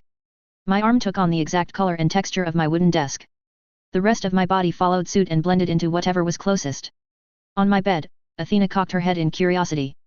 I haven't been able to sneak up on her at all. Whatever abilities she had, they allowed her to track my movements. The first time I used the disillusionment charm, I had spent 20 minutes slowly sneaking up on her, all the while she gave me a look reserved for idiots. Since then, I decided to go after softer targets. After a few more days of practice, I figured I was ready to sneak into Hogwarts. I chose to go during the day, seeing as the house elves were very active at night during the school year. For added security, I was bringing Athena. With her skills, I should be able to avoid any unnecessary attention. I waited till Mum was gone before I made my move. I went ahead and initiated the disillusionment charm because once I left our property, I couldn't risk using magic. Once I got to the tower, I made my way to the vanishing cabinets that I stored next to Anton's personal library. Its collection had grown a great deal as I had been adding copies of books from Hogwarts. Many were outdated or had similar material, but I figured there was no harm in expanding my collection. Once I stepped through the vanishing cabinet, I found myself back in the room of requirement. Looking around, there were stacks of dusty old objects that reached the ceiling. Over 1,000 years of lost or forgotten things lay hidden in the warehouse-sized room. I made my way through the winding aisles trying to remember the quickest path to the door. On my way, I passed by a familiar old bust with a wig and tiara on top. Once I found the door, I started concentrating on the exit opening next to Ravenclaw Tower. I knew that this was the easy part. The tricky part would be sneaking back through the tower as the room of requirement's door relocated back to the 7th floor. After slowly opening the door, the first thing I saw on the other side of the hall was the bronze eagle knocker that asked riddles. I peeked my head out slowly, wanting to make sure the hallway was clear. Athena ignored my caution and sauntered out into the hall without fear. I shrugged. If Athena was not worried, then I probably had nothing to fear. I left the safety of the room and entered the Ravenclaw Tower. When I got to the sanctum, I had been expecting to find the bronze eagle waiting for me. Instead, I found an empty round room. Puzzled, I looked around the room. Where the hell could it have gone? Was it wandering around the castle somewhere? Knowing it was useless to wonder, I turned my attention back to the empty room. I knew that this room was similar to the room of requirement, and it took barely any effort to summon the library of Ravenclaw. While I perused through the other heirs' work, I knew I needed to make more copies. There was so much valuable knowledge here. Each heir had been a pioneer and had set the bar high.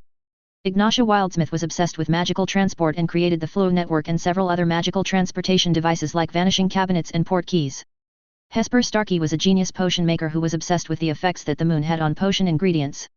She created several famous potions such as the Polyjuice and Wolfsbane potions. After skimming her books and seeing the dozens of potions she created, I was convinced that she had been born with the Hag's Blessing, or more modernly known as the Potioneer's Touch.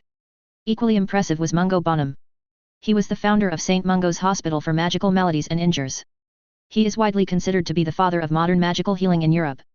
However, some criticized that many of the modern healing techniques he created came at the expense of the muggles he experimented on. Regardless, before him, healers were scattered and unorganized, and there is no doubt the overall good St. Mungo's had brought to the magical community. Another heir whose work impacted magical society is that of John Ohm. He invented talking portraits. I found his work to be mind-blowing. The enchantments and spells that go into a portrait are able to somehow take an imprint of the person and bind it to a portrait. One of the necessary components is the blood of the person being painted. It gets magical mixed with the paint being used. Was it a little creepy? Yes, but the art was still amazing. Most wizards' households have a few paintings of their ancestors to seek advice from. The only downside of portraits is that they cannot evolve as individuals. They are frozen, unable, and incapable of growing and changing. It's why Anton has the same reaction every time he gets surprised and throws a fit about intruders. Hundreds of years from now, he would react in the exact same way. I was a little surprised to learn that the first heir of Ravenclaw, Willis Fern, was responsible for refining the mental arts of occlumency and legilimency. Before his time, the mental disciplines were extremely shallow. He took them to a whole new level. I was also pleased to discover that his work included more abilities in the mental arts than I previously knew about. I had a feeling that these abilities would be useful someday. I turned my attention to the least known heir, Rowan Ibex. The Ministry of Magic had banned his work on time magic. All of his work had been confiscated or destroyed. The same went for any books written by him, although I imagine that there is a grimoire or two floating around out there. I was curious about time magic after my little run-in with the time stone in the Grendel cave. I had a sneaking suspicion that the time turners the Ministry of Magic had were made from a time stone. No one knows what happened to Rowan. One day he just disappeared. Most believe that he got killed on one of his trips through time, but no one knows for sure. As much as I wanted to delve into their work, I was here for something else. If I wanted to create a spell on time for the Firebolt release, I needed to study Rowena's book on spell creation. Thankfully, the room's enchantment was able to summon a comfortable chair, so I grabbed the book on spell creation and sat down and began reading. 2 hours later, I closed the book and tried to digest everything I read. Spell creation wasn't going to be simple. Even creating simple spells can take months for people who have experience in creating spells. I can't imagine how much time the other heirs went through in pioneering new areas of magic. The book explained that the first thing I had to do was know precisely what I wanted my spell to do. While this may sound like an easy step, it is one of the most crucial steps. Without a clear idea of how I wanted the spell to perform, it would be nigh impossible to forge it into a real spell. The reason why it was so important was there were so many ways magic could accomplish something. The next step was far more difficult. Once you knew exactly what you wanted the spell to do, you had to bind it with an incantation. In Europe, it was common to use Latin. Thankfully, back in my first year, I learned Latin. What was interesting about binding a spell with an incantation was that the wording mattered. You can't just use any word or phrase. You needed to use mantras that alluded to the spell. The final step was to establish the best wand movement that would let the spell be performed. Once all of these steps were finished, the spell would come into being and would be permanent. I still found it curious that someone could create a spell and teach someone to cast the spell without knowing what it did. Some of Rowena's other books discuss her theories on why magic acted this way. I had my own thoughts on the matter, but that was something to study another day. I ran my fingers over the book fondly. The great thing about getting a hold of Rowena's books on spell creation was all the detailed instructions on how to go about each step. It was like giving me a comprehensive blueprint on how to create a spell. All of this knowledge was going to lay my foundation as a wizard. I wasn't going to be content with merely following in others' footsteps like the majority of witches and wizards. One day, I will pave my own path and plume the depth of magic. A yowl interrupted my thoughts. I turned and found Athena staring at me intently, warning me that we needed to get going. I needed to get back home before Mum noticed I was gone, or my disillusionment charm wore off. On that note, I left the sanctum and made my way to the common room entrance. I let Athena take the lead through the castle. We didn't run into any of the staff or elves, but we had a few close calls with a couple of ghosts. Luckily, Athena was able to sense them in advance with her senses, and we were able to avoid them. I was relieved that Peeves didn't mess with us. Ever since he found out that Athena could hurt him, he had been giving me a wide berth. I got back to the room of requirement and made my way through the maze of stack objects. Opening the door of the vanishing cabinets, I stepped into the darkness and opened the other side, where I found a big surprise waiting for me. The bronze eagle from the sanctum was standing in my tower with its bronze feathers puffed up and was arguing with the painting of my ancestor, Anton. "Get out of my tower, you feather-brained intruder!" Anton screamed as his unruly hair made him look like a wild hermit. The bronze eagle puffed up his feathers in rage. "Feather-brained! How dare you!" it screeched in outrage. Proudly raising its beak, the statue scathingly, "I'll have you know I am the most complex creation that Rowena Ravenclaw ever crafted." Anton sneered, "And yet it seems you lack the intelligence to follow simple instructions." I rubbed my temples as I could feel a headache forming as I listened to them arguing against one another. I had a feeling that they could spend the entire day insulting one another, so I interjected before the eagle could respond. "Both of you shut up." Both of them looked at me in surprise, not realizing I had arrived. Anton seemed to sense my dark mood. "Alex, this thing broke into the tower in your absence. You should banish it to the dungeons. That will teach this monstrosity the consequences of trespassing." I rolled my eyes. Anton hated anyone trespassing. Last summer, a squirrel had gotten into the tower, and he still grumbled about me letting it go free. If he had gotten his way, that squirrel would be in the dungeon receiving a painful education on the consequences of trespassing. "Enough, I will deal with it," I replied. Turning to the eagle, I fired off a few questions. "What are you doing in my tower? How long have you been here? How did you get in?" The bronze statue shrugged, and snidely remarked, "You snuck into my home, I was just returning the favor. If you didn't want visitors, you should have locked the vanishing cabinet's doors." My face flushed in embarrassment upon hearing the eagle's snarky tone. I hadn't even considered that someone from Hogwarts could gain access to my tower. Out of the corner of my eye, I saw Anton giving me a dark look. I sensed that he wasn't too happy I had left a hole in the defenses. Wanting to change the subject from my mistakes, I asked, "How are you even here? I would have thought you were bound to Hogwarts." The statue sneered, "Don't confuse me with those lesser puppets. They were crafted with a singular purpose in mind. I am on a whole other level. So, Rowena Ravenclaw made you? I clarified. Yes, it bragged. I am the culmination of her research into bringing a statue's awareness to a higher level. Unfortunately, she was unable to create any more like me. Why not? I asked. The eagle clamped its mouth shut and refused to say more on the subject. No matter how I worded the question, he refused to give away Rowena's secret. Something bad or embarrassing must have happened that prevented Rowena from making any more statues with intelligence. In the end, I gave up. The statue was far too loyal to its creator. Maybe one day, I can worm my way into his loyalties and find out the reason. Until then, I had more than enough to do to keep me occupied. First, I need to get a spell to prevent the cabinets from being used without my permission. The last thing I need is a random student gaining access to my tower. It didn't take me long to find a spell that would lock the cabinet. I set up a verbal password on the doors, and without the chant, the doors would remain shut. The bronze eagle seemed content to stay in the tower while I worked out how I wanted my new spell to work. Honestly, I think it stayed because it was a little bored. While the statue could be rather snarky, it was nice to have someone to talk to other than Anton in the tower. Chapter 79. As July passed, I couldn't help but keep a watchful eye on the days. Harry Potter would be visiting Diagon Alley on his birthday, and I couldn't help but want to get a glimpse of him. I mean, it was Harry Potter, the chosen one, the main character in the books. I had been wondering what he would be like after thinking and planning for so many years. For now, I knew it was essential to keep my distance. One day, I am sure we will interact more. Until it was time to start making serious changes to the timeline, I needed to stay in the background. Thinking about the upcoming year filled me with some sadness. Nicholas Flamel was destined to die sometime in the next year or so. After spending a month with him, I couldn't help but like the old alchemist. He had an impressive depth of knowledge about magic, and his love of discovering new things was admirable. Before I met him, I didn't give too much thought about his death. He was just a faceless character who would die in the background. But, now that we had met, his impending death left a bitter feeling within me, and there wasn't anything I could do to stop it. I had considered trying to steal the stone for myself and then giving it back to him. But, the problem is he agreed with Dumbledore that the stone is too big of a temptation to Voldemort. As long as it existed, Voldemort would come for it, and whoever was in the way would pay. The only silver lining is having met him and heard Nicholas's thoughts on death. I understand he doesn't fear death. To him and his wife, death is merely the next step in a journey. But, it still sucks knowing that he will die. As July neared its end, I think I had gotten a handle on how I wanted my spell to work. The books warned that it was better to keep it simple. The more complex the spell, the harder it would be to bring it into fruition. I imagine an invisible cone beginning at the front of the firebolt extending out towards the rear that completely ignored any drag produced by the broom and rider as they flew through the air. I decided to keep my plan to create a spell to help with the firebolt a secret from Dad. I didn't want to show him until I was able to get this spell to work. I couldn't help but wonder how much faster it would be with my spell attached to it. According to what I remember and recorded in my journal, the firebolt max speed was 150 miles per hour and could reach its top speed in 10 seconds. As long as I get this spell to work, the firebolt's performance should be even better.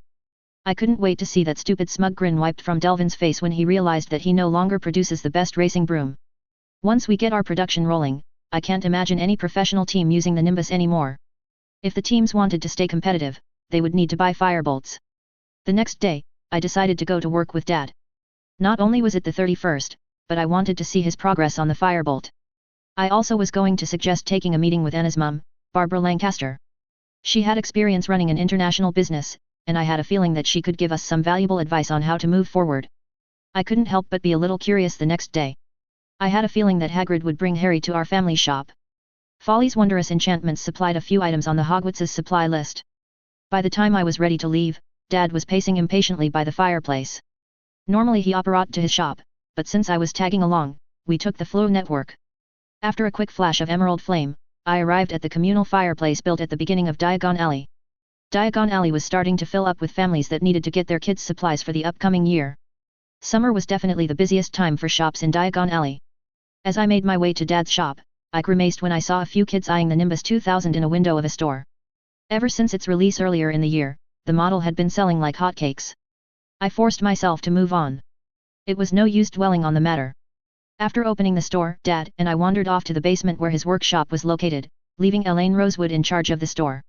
She had been working for the store for years and ran the store while Dad worked in the back. Dad likes to split his time between the workshop and the store. But, ever since the Port Kea incident, he had been working back here full-time. I was interested in seeing how far along he was on the firebolt. While we headed downstairs, Athena scampered off. She liked to explore the store and watch over everyone from a high perch. A thick steel door with our family crest of a hawk surrounded by stars guarded the workshop. The closer I got to the door, the more my magical sense was lighting up. Since Delvin stole from us, Dad had always been a little paranoid about someone taking his work. So, he had warded and enchanted every square inch of his workshop to prevent thieves from gaining access. There was a trapdoor beneath us that would activate if the wrong sequence was used. I'm sure Anton, our crazy ancestor, would be proud of Dad's caution. Dad made me tap the pattern this time. He wanted to make sure I knew the code in case anything ever happened, and I needed to get inside. Once I tapped the code on our family crest's stars, the thick steel door swung open, revealing the workshop. I let out a surprised whistle when I saw the room. Usually, the tables lining the walls were full of items that Dad was working on for the shop. But now, all I could see were broomsticks lying about haphazardly. Some had been carefully taken apart, and others looked like they exploded into tiny pieces. I shot a worried look at Dad. The whole workshop screamed of obsession. Although I was concerned about him, I knew Dad was just frustrated at not being able to take out Delvin for almost getting me killed. Looking back at our family vacation to France, I had a feeling Mum arranged it more for Dad than anyone else. He must have needed a break from work. The sooner we can get Project Firebolt up and running, the sooner we can put this mess behind us. Dad's main workbench was the center of the workshop, surrounded by layers of wards. On the old scuffed-up table was a polished broomstick. On the backside of the broom were rugged goblin-forged foot gears that helped stabilize the broom in midair. Hanging off the table was the streamlined birch twigs. Each twig would end up having a charm attached to it. Everything from an unbreakable charm to make sure the other twigs wouldn't break, to anti-theft charms that would make sure the broom couldn't be casually stolen. Most people don't realize how many spells brooms have woven into them. I was a little worried when I saw how close Dad was getting to be finished. I had a feeling I had for less than a year to complete my spell. I turned my head to him and asked, "How close are you to being done?" Dad fondly ruffled my hair. "Soon, I plan to have the first completed prototype finished within a month or so." A hint of a frown appeared on my face. "I thought you said it would be sometime early next year." "This broom looks like it will be ready in a few months." Dad laughed. "Getting the prototype finished is only their first step. There will be further testing and tweaking as I put the broom through its paces. Plus, if we're going to compete with the global Nimbus Broom Racing Company, it's going to take time to ramp up production." "I actually have an idea about that," I replied. Dad turned to me with a questioning look. "I think we should sit down with Anna's mum. She runs an international apothecary business, went to a Muggle school, and learned how to run a business. If we want to succeed and crush Delvin's company, I think we could use some advice." Dad thought about it for a moment before nodding. "I think that's a great idea." Nudging me with his elbow, he teased, "You know, if you wanted to see Anna, all you had to do was say something." Magnanimously, I chose not to respond to his comment and decided that Elaine may need my help more than Dad. I hastily retreated upstairs, ignoring Dad's plea that he wouldn't say anything else. Upstairs, the store was starting to get some customers. I mostly spent my time pointing out where things were. Out of the corner of my eye, I kept watching the windows for a certain half-giant that was supposed to be milling about. I got so distracted that I almost ran into a small, pale-skinned, bushy-haired girl with buck teeth. Standing behind her were two adults I assumed were her parents. Their eyes were twice as big as their daughters as they eyed the magical effects some of the store's items were giving off. On their shirts were badges that identified them as parents of a Muggleborn. The pass is what got them past the magical doorway at the Leaky Cauldron. I have seen enough first years to know what they looked like, but considering the bushy hair and buck teeth, I quickly made the connection. This had to be none other than Hermione Granger. I nearly froze in surprise. I had been expecting to run into Harry, not the smarter one of the trio. Gathering my wits, I asked, "First year?" She nodded quickly. As if she wanted to confirm that she belonged in Diagon Alley, she pulled out her Hogwarts acceptance letter and replied, "Yes, I have my letter right here." Seeing how I didn't even bother to look at the letter, she put it away. "Muggleborn, right?" I clarified. She nodded. I said, "I'm guessing you need supplies." She shook her head, sending her bushy hair flying about, and replied, "I got my supplies ages ago. I've already gone through several of the textbooks for the upcoming year." With a know-it-all look on her face, she added, "Did you know that Diagon Alley was built in the early 1500s? I read about it in A History of Magic." I struggled not to roll my eyes at Hermione's impromptu history lesson. I hoped I didn't sound so smug when I talked with my friends. No wonder it took some time for Harry and Ron to look past her know-it-all attitude. Not wanting to hear a history lesson from an 11-year-old, I changed the subject before she could continue. "So what can I help you with today?" Oblivious to my annoyance, Hermione looked around the shop and explained, "All I need is a trunk for school, the one I have at home won't fit everything I need. I motioned for her to follow. If you need space, we've got just the thing. On the far side of the shop, I pointed towards a stack of trunks in the corner. Since you mentioned needing space, I recommend getting one of my dad's enchanted trunks. You'll find it useful when packing for school. Hermione's dad lifted the lid on one of the trunks and looked inside. I hid a grin at his confused look. He closed the lid and suspiciously checked the trunk's dimensions. He opened the chest again and turned to his family and stage whispered, "The inside is too big." Hermione looked like she was torn from being embarrassed and wanting to check it out for herself. "It has an undetectable extension charm woven into it," I helpfully explained. Hermione's mum had a better handle on things because she just nodded like she knew exactly what I was talking about and that it was perfectly normal for the inside of the trunk to be 3 times what it should be. Hermione's dad replied, "We'll take 2. Hermione looked up at her dad in confusion, "I only need 1. An embarrassed look appeared on his face, and he awkwardly replied, "Those were supposed to be for me." Hermione's face turned red in embarrassment, and his wife elbowed him in the ribs, before telling me, "We only need 1 for now." I almost laughed at seeing Hermione's dad's expression. He looked like a kid who had a piece of candy stolen from him. After getting the trunk on the cart that they brought along, I led them to the front. Waiting in line, Hermione looked around the shop wistfully and asked, "So, your dad makes all this stuff?" I looked around the shop fondly. "Yeah, this is his passion. He often says he loves what he does so much. Enchanting doesn't feel like work for him, more like a hobby." It didn't take long for them to pay for the trunk. On their way out of the store, I waved goodbye and said, "I guess I will see you at Hogwarts." Hermione's eyes lit up at my remark about school. I bet she couldn't wait until she got to start seriously learning magic. Once the door was closed and they were gone, I let out a breath of air. I think that went as well as it could. I need to be careful around Hermione. She was the smart one of the Golden Trio, and probably the most suspicious. Any forced attempt to create a connection with her group would likely raise red flags in her mind. I knew I needed to build a connection with them, but not so much that it derailed the first 2 years of school. Hopefully, once their 3rd year rolls around, our connection will have developed enough so that they don't get suspicious when I make my move. While I was planning out the future, a dark shadow blocked the sun from the windows. The door opened with a loud thud, and a familiar half-giant appeared. With the door being too short for someone of Hagrid's stature, he had to duck to get inside the store. Following closely behind him was a skinny, black-haired kid. His deep green eyes and the lightning bolt scar etched on his forehead identified him as Harry Potter. I frowned when I noticed how thin he was. It was apparent that he had missed his fair share of meals growing up. The only good news is once the Dursleys realized that the wizarding world knew that they forced him to sleep in a cupboard. They improved his living conditions out of fear of retribution. "Lo Alex, I want you to meet someone," Hagrid rumbled.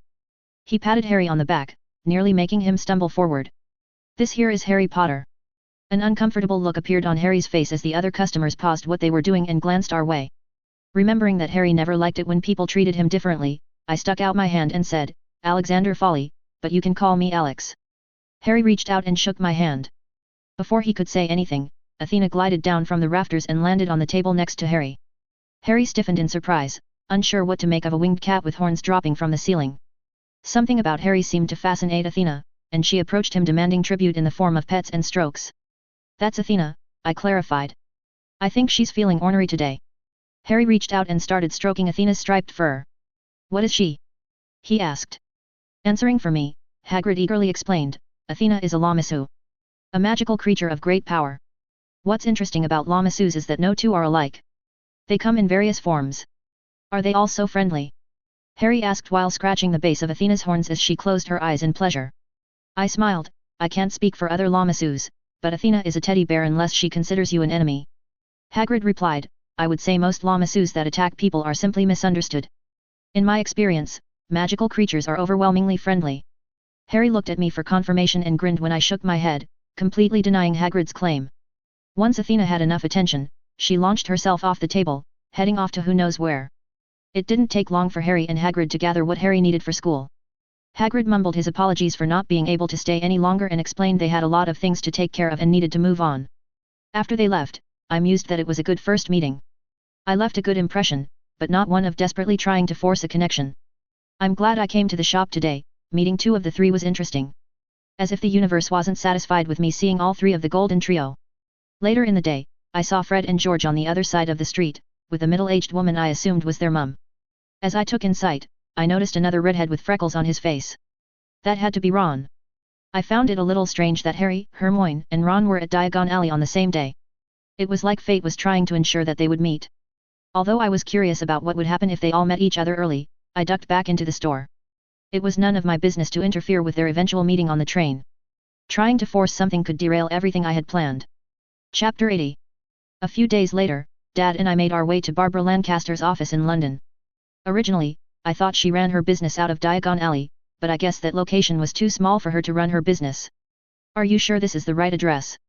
Dad asked while looking at the tall Muggle building. I reached into my pocket and pulled out a crumpled piece of parchment that had an address scribbled on it. After checking the numbers on the building to make sure we're in the right place, I showed Dad the paper and said, I think so.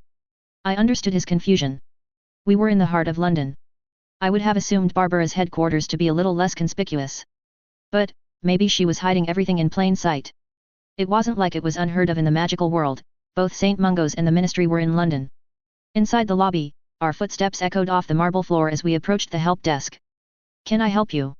A bored security guard whose cap failed to hide his balding brown hair asked while reading a Muggle newspaper. Dad checked the scrap of paper I gave him again, and hesitantly said, Yes, we're looking for Lancaster Commodities. Do you have an appointment? The guard asked. Dad checked his watch and replied, Yes, our appointment is at 5. The guard sighed, clearly annoyed that he was going to have to do his job. He set down his paper, picked up the phone, and called someone to get approval for us to enter the building. Hanging up the phone, the guard issued us visitor badges, pointed out the elevator behind him with his thumb, and said, Take the elevator to the top floor. Satisfied that his job was complete, the guard picked up the paper and resumed reading, content to ignore the lobby. After pushing the button for the 10th floor, Dad and I rode the elevator in silence. Soon, the elevator dinged, indicating we were on the 10th floor. The doors opened, revealing a small reception area. A dark-haired lady with glasses motioned for us to take a seat. I wasn't sure if she was a witch or not, but my magical senses were starting to itch, indicating that there were probably enchantments all around the room. It didn't take long for Barbara Lancaster to arrive. With her long blonde hair, she looked like an older version of Anna, minus the violet eyes. Rather than wear robes, she was wearing a sharp grey women's suit. Upon seeing us in the lobby, she smiled and greeted, Henry, Alex, it's good to see you, let me show you around. She motioned for us to follow her through the wooden door she came through. On the other side was a fairly mundane office divided up into cubicles. I'm not sure what I was expecting, but I guess I shouldn't be surprised. Outside of a couple of goblins who appeared to be working on accountants, this place looked pretty mundane. Why does an apothecary need an office in London? I asked. Barbara smugly smiled and explained, I don't just run a simple apothecary. While I have apothecaries on all 6 continents, that is only a small portion of my business now. Throwing open a door that sizzled with magic, we left the office behind. On the other side was a massive warehouse filled with shelves holding ingredients that ran to the ceiling. You see, some years back, I realized something was missing from the magical world. Before me, apothecaries had 100 different suppliers they had to deal with to get potion ingredients. But now, with Lancaster Commodities, you can get every ingredient you need from one convenient place, and with the amount of volume I deal with, my prices are the lowest in town. With a pleased smile on her face, Barbara continued, I've grown so big, that I even supply my competitors in the apothecary business. Now it doesn't matter if someone buys ingredients from my stores or someone else's, either way, I profit. I couldn't help but be impressed with Barbara. In a world where the majority expected squibs to slink off into the background and be unnoticed, she had built an empire. I tried to imagine how many galleons her company was making. Was Anna richer than me? Looking at the warehouse that stretched into the distance, I had a feeling that if she wasn't yet, she soon might be. Next time we went for ice cream at Florian Fortescue's, she was paying. A little curious, I asked, how do you deal with aggressive competitors? Dad gave me a frown.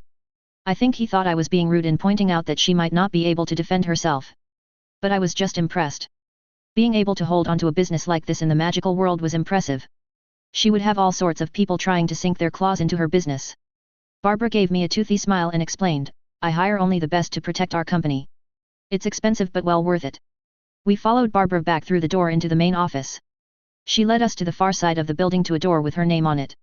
Inside was a reasonably large office that even had a wizarding fireplace in the corner. Sitting down in her expensive chair, she motioned for us to take a seat in the 2 chairs on the opposite side of her desk. Leaning back, she asked, So, what can I do for you two? Dad looked at me awkwardly. We hadn't really discussed how we were going to broach the subject with Barbara.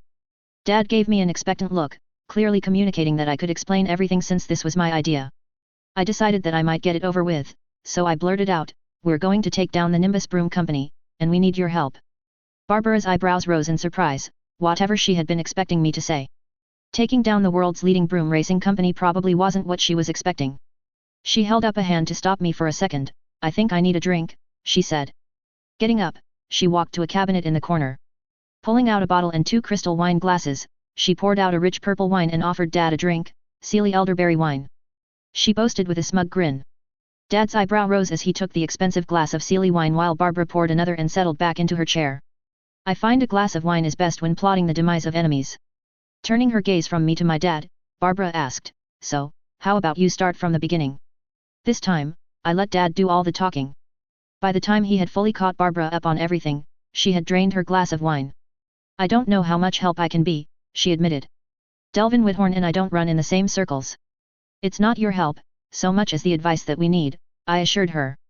We don't have any experience in setting up such a large operation. Barbara leaned forward with her elbows on her desk and rubbed her temples, contemplating our request. After a few minutes, she looked up and said, I have a few thoughts on where you need to begin. The first thing you need to establish is ironclad contracts for your raw materials. Make sure you buy from multiple sources, so if one is shut down, it won't interfere in your production. When she saw Dad's raised eyebrows, she gave a slight smile. Don't look so surprised, you are going after a world-spanning company. Delvin will have investors he can turn to for help, don't be surprised if they try and go after your suppliers. It's one of the easiest ways to undercut someone's business. Hearing her tone, I was guessing that she was speaking from experience. But from her tone, I think that she may have been the sneaky one in her business dealings. Dad thought about it for a minute before replying, it shouldn't be too difficult to set up multiple contracts for the broom materials. There are plenty of suppliers for the wood that I use in the broom's construction. I employ several highly educated squibs who specialize in magical contract law. I can ask them to give your contracts a thorough look. Barbara offered. I'm sure that will be helpful, Dad replied. What about the goblin iron-forged material? I pointed out. Barbara winced, you're relying on goblins for material. That is a bad position to be in, especially for a new company. They've been pretty consistent so far, Dad defended. For now, Barbara sneered. But, once they realize that you are dependent on them for your product, you can bet that they'll start holding out until they get more gold. Couldn't we just ask another goblin clan to help if they did that? I asked. Barbara shook her head, that won't work either, the next clan would pick up on your need and probably hold out for even more. Dad's eyebrows furrowed in frustration as he scowled, what about a contract? I've always known goblins to follow them religiously. Barbara nodded, conceding his point, true, but over the years, many witches and wizards have discovered that goblins are devious when it comes to interpreting contracts and are often able to twist things to benefit themselves. Then, what do you suggest? Dad asked.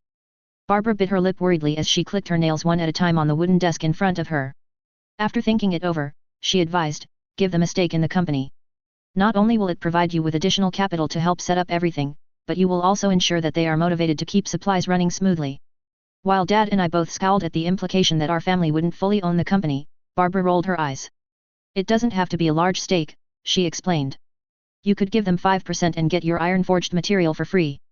Not only would they not screw you, but they'll also protect your company from other goblin interest. Sensing that we needed a final push, Barbara informed us, you're going to need investors anyways. Unless you want to risk your family fortune, investors will allow you to get the gold to build a global company's infrastructure. Barbara's face clearly showed how idiotic that would be. Besides, she soothed. I know for a fact that the Nimbus Broom Racing Company has goblin investors. You can bet that they will not simply roll over and let profits sift through their fingers. Dad sighed, fine, I'll set up a meeting with the goblins I've been working with. Pleased that he had given in, Barbara continued, the next thing you need to focus on is production. You'll need to hire employees so you can ramp up production. I imagine you don't want to spend all of your time working on firebolts. I've already got a few people in mind, Dad reassured her. Good, now that leads me to my final point. If you really want to take the Nimbus company down, you have a small window to act. Barbara explained. What do you mean? I asked. No matter when we release the firebolt, it should decimate Nimbus sales around the world. I'm not saying it won't, Barbara explained. But, even if you make the best broom in the world, being the second best will ensure that the Nimbus will still have a piece of the market, even if it's a much smaller piece. That's why it's critical you act within the next year or so. I've heard from my contacts in the market that next year the Nimbus 2001 will be released. Dad furrowed his eyebrows in confusion, but, they just released the Nimbus 2000. Why would they release their next model so soon? If the Nimbus 2001 is better than the 2000, Why even release the Nimbus 2000? Barbara smiled as if she admired the moves the company made. Because, she explained.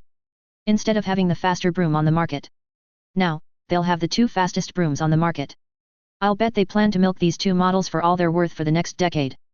Barbara's brown eyes twinkled with schadenfreude as she gleefully pointed out, but, the first couple of years are periods of vulnerability for the company. I guarantee you that they have ramped up production in preparation for both of the models' release.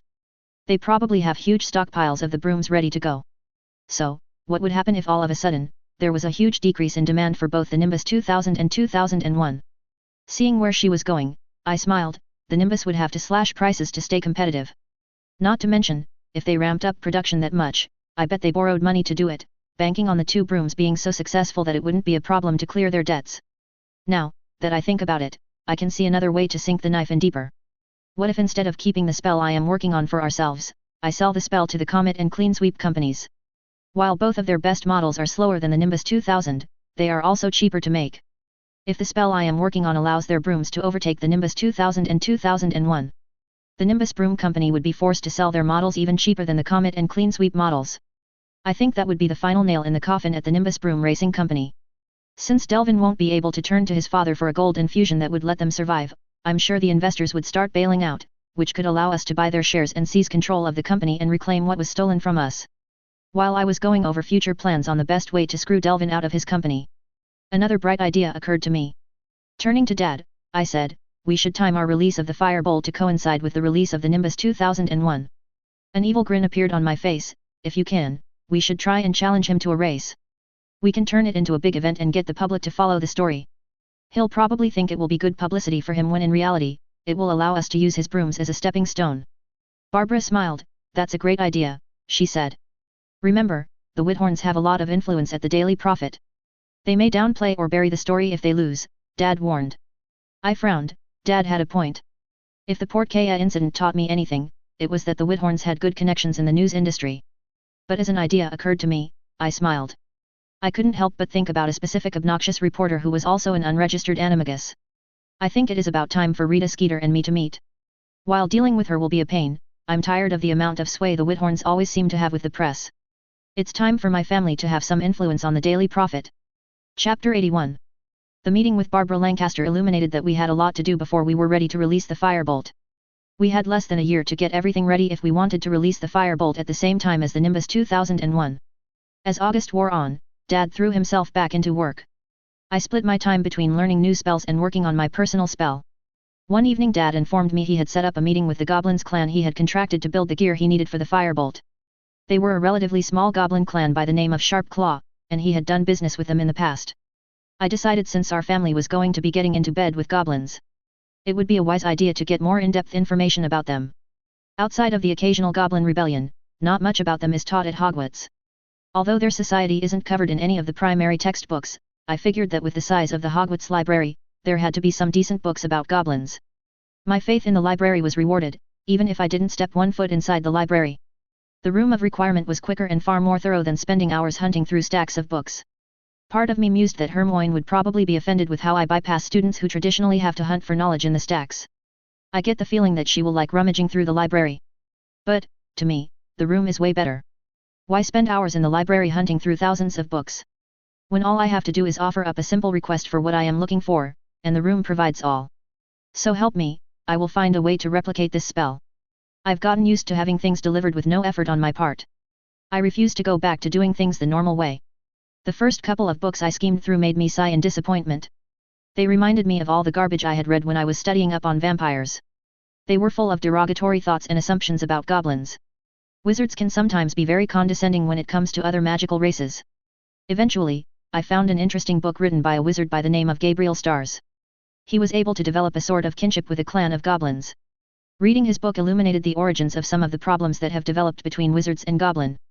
After reading the book, I would say the biggest problem is our cultures are so different, and there is a general lack of interest in understanding one another. For instance, goblins often refer to wizards as liars and thieves. This is because when a goblin makes a bargain with a witch or wizard, they assume their agreement will be passed on through their bloodline. When it inevitably doesn't, the goblin who made the agreement will accuse the descendant of lying and breaking a bargain. Wizards, of course, view this as pure nonsense. How could someone who didn't make the bargain be held responsible for one of their ancestors' choices?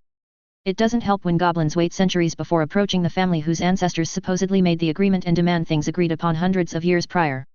Many wizards assume that goblins wait deliberately for centuries, so that time muddies the waters and they can twist the agreement in their favor. In the end, most magical families will completely ignore the goblin in question. Which circles back to goblins accusing wizards of being liars. To be honest, both sides have a point in this.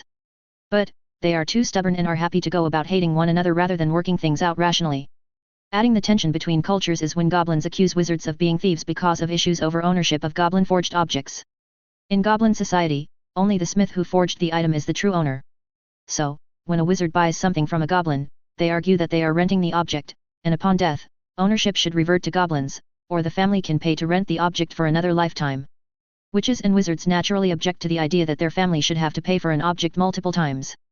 This aspect of goblin culture has led many wizards to believe that goblins are greedy and trying to drain gold from wizards. While I had mixed feelings on agreements made between wizards and goblins, I was solely on the side of my fellow wizards on this issue of ownership. In my opinion, it was unreasonable for goblins to claim ownership of things that are sold by them. Even more so, because they don't tell the person they are selling to them, they are only renting the object. Only after their death, do they come forward and try to reclaim the object. One of the most famous cases involves the Sword of Gryffindor, which goblins claim ownership. All of this has led to a decrease in the market of goblin enchanted objects. Most wizards prefer not to get tangled up with goblins and their feuds. Goblins take their quarrels very seriously and have no issue with them lasting generations. Many wizards have approached goblins in good faith, only to realize that one of their ancestors offended a goblin clan. All of this made me realize that Barbara's suggestion to give the goblin clan a stake in the company was the correct move. The ownership issue would be neatly sidestepped because they would already own a piece of the company and would continue to profit throughout the years. Towards the end of the book, I picked up another valuable piece of information. Apparently, there were many different status goblins assigned to their trading partners. From dishonest partner to bloodkin, there were about a dozen different statures they can label you with. The higher the status, the more honest their dealing was. I rolled my eyes when I read that most wizards fell somewhere between dishonest partners to foolish rube. The level of status assigned was mostly based on how much of a benefit or wealth you bring to the clan. Your status could also be increased if you provided a great service or boon to the clan. The highest possible status was to be considered bloodkin.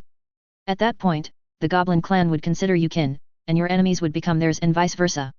The amount of money the firebolt should make the clan should at least grant us the status of a favored trading partner. While it would be nice to attain the status of bloodkin, I'm not sure how it would be possible, or if it would be worth the trouble. Closing the book, I nearly had a heart attack when I noticed the bronze eagle was standing silently right behind me. I didn't like that something that big could be so quiet when it moved. Merlin's bloody piss. I cursed. I've told you to stop doing that. Although the eagle couldn't do expressions very well, he somehow oozed smugness at catching me off guard. I thought you were working on your awareness. The eagle teased. The eagle craned its neck over my head looking down at my reading material. Goblins. The statue sneered in distaste. Why are you studying up on goblins? My family is about to set up a business arrangement with them, and I wanted more information on their society, I explained. In the same disproving tone, the eagle warned, goblins aren't to be trusted. How would you know? I scoffed. Have you dealt with goblins before? Not personally, the eagle sniffed in disdain. But, the founders had to deal with a goblin clan deep in the mountains. My eyebrows rose in surprise. Really? I've read Hogwarts, a history, and there isn't anything in there about the founders having to deal with goblins. History is written by the victors, and the founders didn't want word getting out what happened. It could have ruined everything. The eagle explained. What do you mean? Did they do something wrong? I asked. The eagle shrugged its wings. It's complicated, the statue explained. When Rowena, Godric, Salazar, and Helga built Hogwarts, they didn't realize that there was a goblin den a few dozen miles to the south. Once they realized that there was a goblin clan nearby, Helga was sent to draft a treaty of non-interference. I'm not sure of the exact details, but it essentially boiled down to staying out of each other's territory and leaving each other alone. Sensing that the story was about to get darker, I mused, I'm guessing someone did something stupid. Once again, the eagle shrugged, I wouldn't say stupid, more like unfortunate occurrence. Back then, there wasn't any official way for students to come to school. Some flew by broomstick, others rode creatures, or had carriages bring them. A few years after opening the school, a carriage carrying a few students went through land belonging to the goblin. Curious about the goblin den, they made the mistake of going underground and trespassing. Long story short, 2 students were killed, and a third barely escaped with her life but missing a few fingers. I winced when I heard about the deaths. Wizards, as a rule, tended to respond poorly when a goblin killed a wizard, and that doesn't even take into account that the students were underage. Right or wrong, more than one goblin war has been started over the death of a wizard. What happened next? I asked in a morbid tone, half sure of the ending. The eagle let out a sigh, which was curious because it didn't need to breathe. Godric and Salazar were both furious. Each of them had lost a student, and when the four founders gathered to discuss a response, they advocated for immediate retaliation. Always the peacemaker, Helga pleaded for cooler heads to prevail. At first, her pleas seemed to succeed, and some of the fire left Godric. But, Rowena coolly pointed out that if they didn't respond, Hogwarts would most likely fail. You see, back then, there were no schools of magic. Families passed down and taught their kids magic. The idea of sending your children away was very new, and many were still skeptical of the idea. If word got out that students were being killed, parents would probably refuse to send their kids to school. I take it that they dealt with the goblins then. The eagle shook its bronze beak. No, it turned out to be a moot point. While the founders discussed and debated what to do, they didn't realize that a student took matters into his own hands. Salazar's prized and most skilled pupil, Merlin, was incensed at the assault. The surviving girl, Morgana Le Fay, was a dear friend of his, for whom he cared a great deal. At high noon, he launched a lone assault upon the goblin den, and by nightfall, there were none left alive. Wait, Merlin was a Slytherin? I asked. The eagle cocked his head curiously. Yes, he was the most talented pupil ever taught by Salazar. Although they disagreed on some things, they were quite close. I tried to wrap my head around Merlin being a Slytherin. Somehow that little tidbit didn't make it into the history books. I wonder if that knowledge has been deliberately ignored. Turning my mind back to the matter, I asked. How did the founders react to what Merlin did? Salazar was pleased with the demonstration of his students' prowess and decisive action. Godric was displeased that a student acted without them, and he didn't think it was a proportionate response. Helga was furious because she had wanted a peaceful solution, and Rowena didn't care. She was satisfied that the situation was dealt with. How come none of this is in the history books? I asked.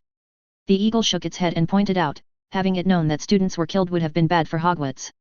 So, Rowena cast several high-order spells to make all the students forget what happened. I'm not sure what happened to the parents, but in the end, they didn't make a fuss, and so the terrible incident became a forgotten memory, known only to a few. I spent a few more hours researching goblins. I found dozens of stories similar to the story the eagle told me. Wizards and goblins had been happily killing each other for centuries. It was challenging to say what side held more responsibility. Both sides had made mistakes and held blame in the wars that happened over the centuries. But, it is undeniable that wizards hold a clear advantage over goblins. The magic we use from our wands has allowed wizardkind to advance our powers, while goblin magic is at a standstill. Their magic is subtle, and from what I can tell, has something to do with earthy material. More than once, goblins have advocated for the right to bear wands. Not once, have wizards budged on the issue. While I sympathized with goblins wanting to expand their powers, I also understood where wizards were coming from. Why give your enemy the chance to advance and grow their power, when that power would one day be directed at you? In the room of requirement, I also grabbed a few books on gobbledygook. Ever since meeting the goblin who shortchanged me at Gringotts, I had wanted to start learning the goblin language. If my family were going to be dealing with goblins more, it would probably be good to know what they are saying. It may even offer me a slight advantage when dealing with them, as most wizards don't bother learning their language. As August neared its end, the meeting with the Sharp Claw clan rapidly approached. Mum wasn't that pleased that Dad was planning on bringing me along, but after some convincing, she grudgingly allowed me to tag along. Soon the day of the meeting arrived, and before I knew it, it was nearly time for us to leave. Searching the house, I found Dad in his study organizing files into his briefcase. The glow of the fireplace sent streaks of warm light throughout the room, forcing shadows to hide in the corners. I was tempted to whistle when I saw Dad. Grandma had clearly passed on her lessons on how to use one's appearance as a tool. The sparse grey flicks of hair that had recently been showing up in his dark, brown hair had been banished. His stubble beard had been neatly groomed. Adding to his appearance was a set of silky black wizarding robes that had an emblem of a feather crossed with a wand. It was the official symbol of the Charm Crafting Guild. The emblem was stitched in gold, signifying that he had reached the third and highest level of skill recognized by the guild. I can't help but feel proud when I see the golden symbol on Dad's dark robes. There is a reason why he is one of the most trusted enchanters in Diagon Alley. Becoming a gold-level enchanter wasn't easy. Most members of the guild begin at bronze, which is the lowest tier available. Most bronze-level members were young and just out of school, still perfecting their craft. If someone can't make it to the next level within a decade, they often leave the guild recognizing that they don't have the skill to be an enchanter for a living. The next level up is silver and is where the vast majority of the guild remain throughout their lives. Silver level enchanters were the backbone of the enchanting industry. Most witches and wizards refuse even to consider shopping at a store if it doesn't have at least a silver emblem. The emblem is almost like a guarantee that the products sold have decent quality, and the spells will last. The last rank is gold, the highest level available. This level is what separates the great from the average. Gold level members are skilled enough to innovate with their spells, whereas silver level members are not skilled or creative enough. Only a small portion of the guild ever reaches that level. Dad isn't too fond of the guild, other than the small symbol on the window of his shop. I've only seen him use the symbol outside of his shop a handful of times. He claims it's ostentatious and is like walking around with a sign that says, "Look how great I am." But, he does acknowledge that the guild is a great way to build contacts in the enchanting world.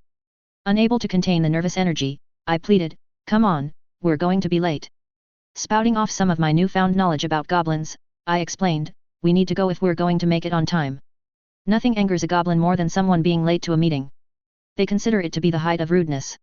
Dad gave me an exasperated look from his desk, where he was organizing his work.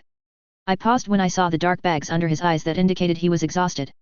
"We're not going to be late, Alex. I almost have everything I need for the meeting." After a few more minutes of organizing all his papers into a briefcase, Dad looked me over, making sure I was also dressed to impress. Like Dad, I utilized Grandma's lessons and had selected a set of deep midnight blue robes. Stitched onto the robe was a bronze hawk surrounded by stars, our family crest. Of course, the hawk wasn't content to stay in one place and tended to flap its wings and periodically shift its location. I didn't have to do much else to make myself presentable. To Mum's dismay, when I got home from school during the summer, I decided to cut my dirty blonde hair short. I had less than an inch of hair on top, and down by my ears, I buzzed my hair down to almost nothing and carefully blended to the top. After looking me over, Dad simply nodded, satisfied with my appearance. "Come on, we don't want to be late." I held back a retort that I had been ready for an hour. I sensed it would only annoy him, and I didn't want to chance being left behind. Outside, Dad motioned for me to follow him to the road. "Are we taking the night bus?" I asked curiously. "No," Dad replied, "we're going off the beaten track, where the night bus doesn't go." Dad grabbed my arm tight and said, "I know you've operated before, so you know what to expect." I couldn't help but grimace in anticipation. Operating was bloody useful, but the sensation was the worst. Before I knew it, darkness was all I could see, along with the uncomfortable feeling of being forced through a small rubber tube that seemed to do its very best to force me into a smaller tube-like shape permanently. Just as the sensation of not being able to breathe became too much, the world blinked back into existence. Standing before me was a small mountain covered in sharp jagged rocks that warned you that you might need a new pair of shoes should you reach the top. Looking around, I saw we were in the middle of nowhere. No wonder we couldn't take the night bus. As I was scanning the mountain, a small hole opened in the side of the mountain. Two goblins approached us silently. They were both wearing dark suits that could easily pass in the Muggle world. Their faces were blank, perhaps in an attempt to hide their feeling on allowing two wizards into their home. I couldn't tell if allowing us into their home was a good thing or not. One hand, showing us where they live could be a sign of trust, and on the other, their home is the one place goblins could get away with ambushing and killing us. All the reading I did, illuminated that most wizards killed by goblins did so underground. The idea of being able to use wandless legitimacy couldn't help but occur to me.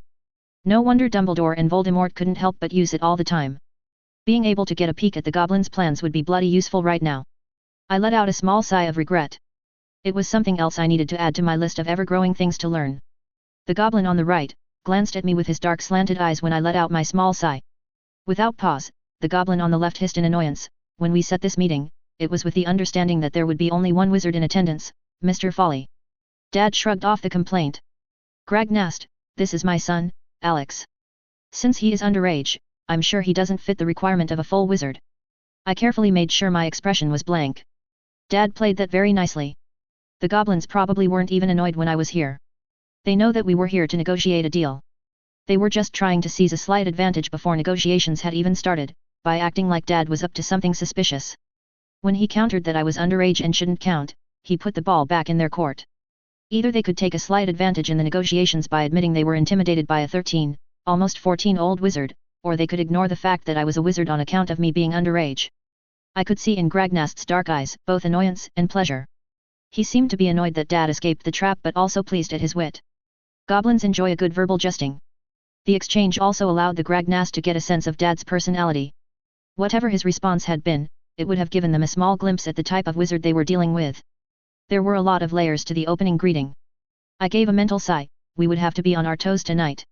Gragnast smiled, showing us his sharp teeth. Very well, I welcome both of you to our clan. May we both profit from this meeting. Turning sharply, Gragnast marched back to the small opening. I tried not to roll my eyes when I saw we would have to crouch to get through the small door. They surely had larger doors, but I have a feeling that Gragnast is probably making us use this one as a way of getting back at Dad for not falling into his verbal trap. Did I mention that goblins can be petty? Taking a deep breath, I ducked down and entered the mountain. Chapter 82. I'm not sure what I was expecting to find on the inside of the mountain.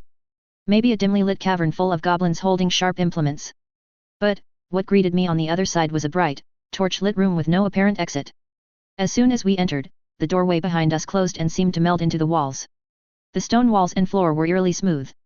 It was strange, with how flat and smooth they were. I would have expected to see some kind of tool marks. But, it looked like someone had shaped them like putty or clay. The only other thing of interest in the room was a familiar-looking cart. It looked almost identical to the carts at Gringotts. At Gringotts, you have to use the cart attached to a rail system to access your vault. I guess I shouldn't be too surprised. I've never seen a goblin on the night bus, or use the Flu network. I'll bet they have a system of underground rails that they use to get around Britain. Gragnast waved his left hand and motioned for us to get on the cart and chortled, "Come on, you don't want to keep the clan leaders waiting." The last person to do that, well, let's just say it didn't end well for them. Gragnast's voice trailed off, most likely in an attempt to force us to imagine the worst. I kept my expression blank, and I saw Dad give me a look of approval with his eyes. Every move the goblins were making were a test. I'm not sure what they're testing for, but I was determined to pass. There were 4 seats in the cart. Gragnast and the other nameless goblin claimed the seats on the right side, leaving Dad and I to fill the positions on the left. Musing out loud, I quipped, "I take it that we're going down." The nameless goblin pushed his stringy hair to the back and answered with a pointy grin, "You could say that." Before I could say anything else, Gragnast abruptly pulled a lever, and I felt my stomach try to exit my mouth. The drop was so sudden, I almost screamed in surprise. The cart we were on took a steep dive, down into the bowels of the earth. The tunnel was mostly dark. Every 50 feet or so, we passed by a bright torch. After passing by a couple of them, I figured those were probably a way to mess with a wizard's sight. Goblins could see perfectly in the dark, and the torches would ensure a wizard's sight couldn't adjust to the darkness. Of course, there are spells or potions a wizard could use to combat the darkness. But I had a feeling that our host would be offended if I did something about the darkness. After gaining some speed, I noticed we were about to level out, and at the bottom of the curve was a small waterfall pouring over the tracks. It was a familiar sight. Gringotts had one as well. The water was enchanted to remove all magical disguises. Once we passed through the water, the goblin next to me visibly relaxed and removed his hand from another lever. Out of curiosity, I asked, "What would have happened if the waterfall had revealed we weren't who we said we were?" The goblin gave an insidious grin as if it would have made his day if the waterfall had revealed we were imposters. "I would have pulled the lever, separating the cart into halves," he explained with an evil glint in his dark eyes. He pointed to an upcoming branch to the rail system that only traveled about 10 feet or so and abruptly ended at a wall with razor-sharp spikes. We would have continued, and you would have had a short trip. I gulped as we flew past the spikes. I made a mental note to be extra careful if I ever had to sneak into a goblin lair. As the trip continued, I lost all sense of direction. Sometimes we spent a minute going straight, only to double back, then change directions again. I had a feeling that they were taking us the long way, so we didn't know where their den was located. Without warning, Gragnast pulled another lever, and the cart loudly screeched as the brakes forcibly slowed the cart down. The cart rolled to a stop at a torch-lit alcove. Both of the goblins got out, and Gragnast motioned for us to follow. Happy to get back on solid ground, I hastily exited the cart. I couldn't help but wonder how deep underground we were. There was an absolute stillness to the air. As if at any moment, we could be crushed by a mountain of stone. Banishing the unpleasant thought, I took a closer look at the massive steel door that was in the alcove. The door was full of strange geometric carvings and symbols that I recognized from the goblin language. I wasn't far enough in my studies to understand more than a word or two. One of the words I recognized was sharp claw. I had made a point to look it up before leaving. Gragnast approached the door and started running his long finger over the geometric pattern in an order that seemed to be random. Even more curious was his whispers. My first thought was he was chanting a spell. Even though wands are forbidden to goblins, they have their own magic. But, as I strained my ears, I realized he was softly crooning something to the door, almost like it was a pet. When he finished, the geometric patterns started shifting and rotating like gears. Once they were done, there was a final click, and the steel door slowly swung open, inviting us to enter the home of Clan Sharp Claw. At this point, I had put away any expectations on what to see. What greeted us on the other side was a long hallway with a deep, rich red carpet running along the floor. Statues and busts of goblins decorated the edges of the hall. As we made our way through the hallway, I couldn't help but notice some small holes in the wall that looked suspicious. Most of them seemed to be angled towards the height of an average wizard. I caught a glimpse inside one of them and noticed a sharp, wicked-looking blade with a purple paste smeared along the edge. The hairs on the back of my neck rose at the sight of the poisoned blade. I tried to look around subtly. I lost count at how many murder holes I found. What really made me nervous was if these were the ones I could see, how many was I missing? I let out a sigh of relief as we left what I had dubbed the hallway of death. We came to a large hollowed-out dome. Along the sides, I could see several goblins moving on different levels carved into the walkways on the side of the dome. Gragnast moved along the edge of the first floor. We made our way to the far side of the dome. This time, he opened a standard door that we once again had to duck to get through. On the other hand was a simple room that had a long rectangular table. At the table waiting for us were two elderly goblins with silvery stringy hair.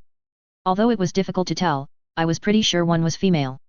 They were dressed in suits, with the female wearing a burgundy red suit and the male wearing a plain dark grey one. I was beginning to think that suits were to goblins as robes were to wizards. Seeing the deference that Gragnast had towards the two goblins, clued me into their identity. Before we left, Dad had told me the names of the two goblins who ran Clan Sharp Claw. The female goblin's name was Nurlock, and her counterpart was Gerlaf. Each of them had separate responsibilities within the clan. Nurlock was responsible for gaining and growing the clan's wealth, and Gerlaf was responsible for defending the clan from outside forces.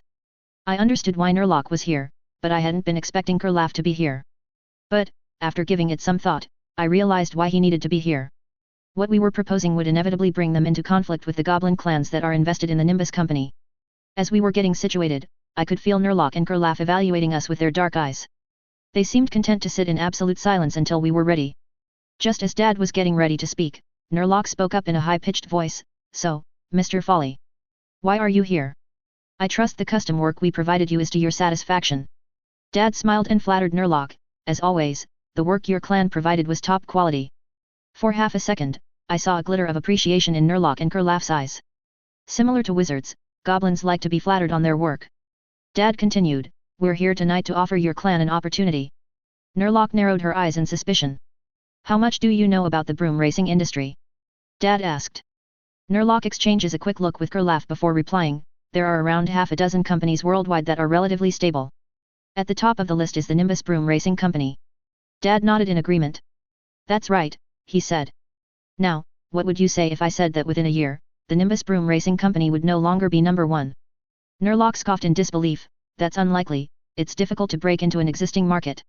In my experience, most newcomers to the broom racing market end up being swallowed by one of the bigger companies within a year or two."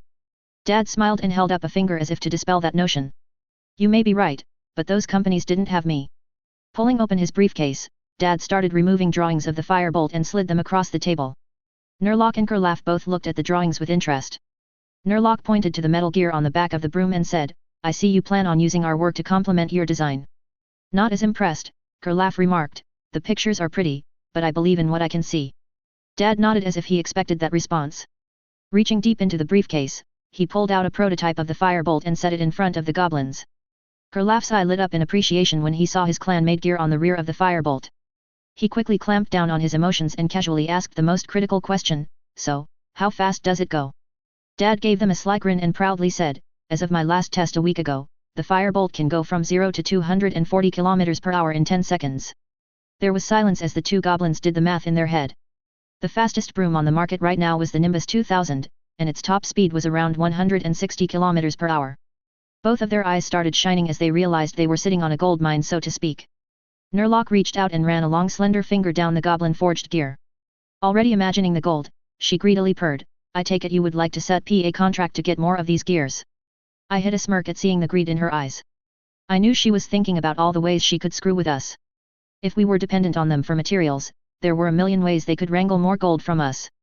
For the first time tonight, Dad took the goblins off guard when he replied, "No, that's not what we're here for." An outraged look appeared on Nurlock's face as if Dad had just stolen all the coming gold she had been imaging the firebolt bringing to her clan. With a snarl on her face, she hissed, "Then what are you doing here, wizard?" Dad graciously chose to ignore her tone, put his arm on my shoulder, and passionately declared, "We're here because we want you to go into business with our family." We want you to invest and have a real stake in this new broom racing company. I want you to have a genuine desire to see the firebolt dominate the competition. Not because it will mean there will be more materials needed from your clan, but because with each sale will benefit the company and by default your coffers. Both Nurlock and Kurlaf appeared to be surprised at Dad's declaration. I couldn't blame them. Most wizards and witches were reluctant to go into business with goblin clans. They often prefer just getting a loan from Gringotts. Even though the bank will gouge them on interest, they prefer that to have goblins owning a stake in a company. Of course, this excludes the larger companies that have an international market. Often they need capital and are more than willing to take on a goblin clan as an investor. As delighted as Nurlock seemed to be at the invitation, Kurlaf seemed suspicious about the whole thing and demanded in a rough voice, "Why? Why are you asking us to be a part of this?" Dad hesitated for a moment, which only seemed to deepen Kurlaf's suspicion. "It's a trick," he hissed to Nurlock. "I bet they want our gold, and as soon as we invest, they'll take our money and disappear. My father always said that you could never trust a wizard with gold."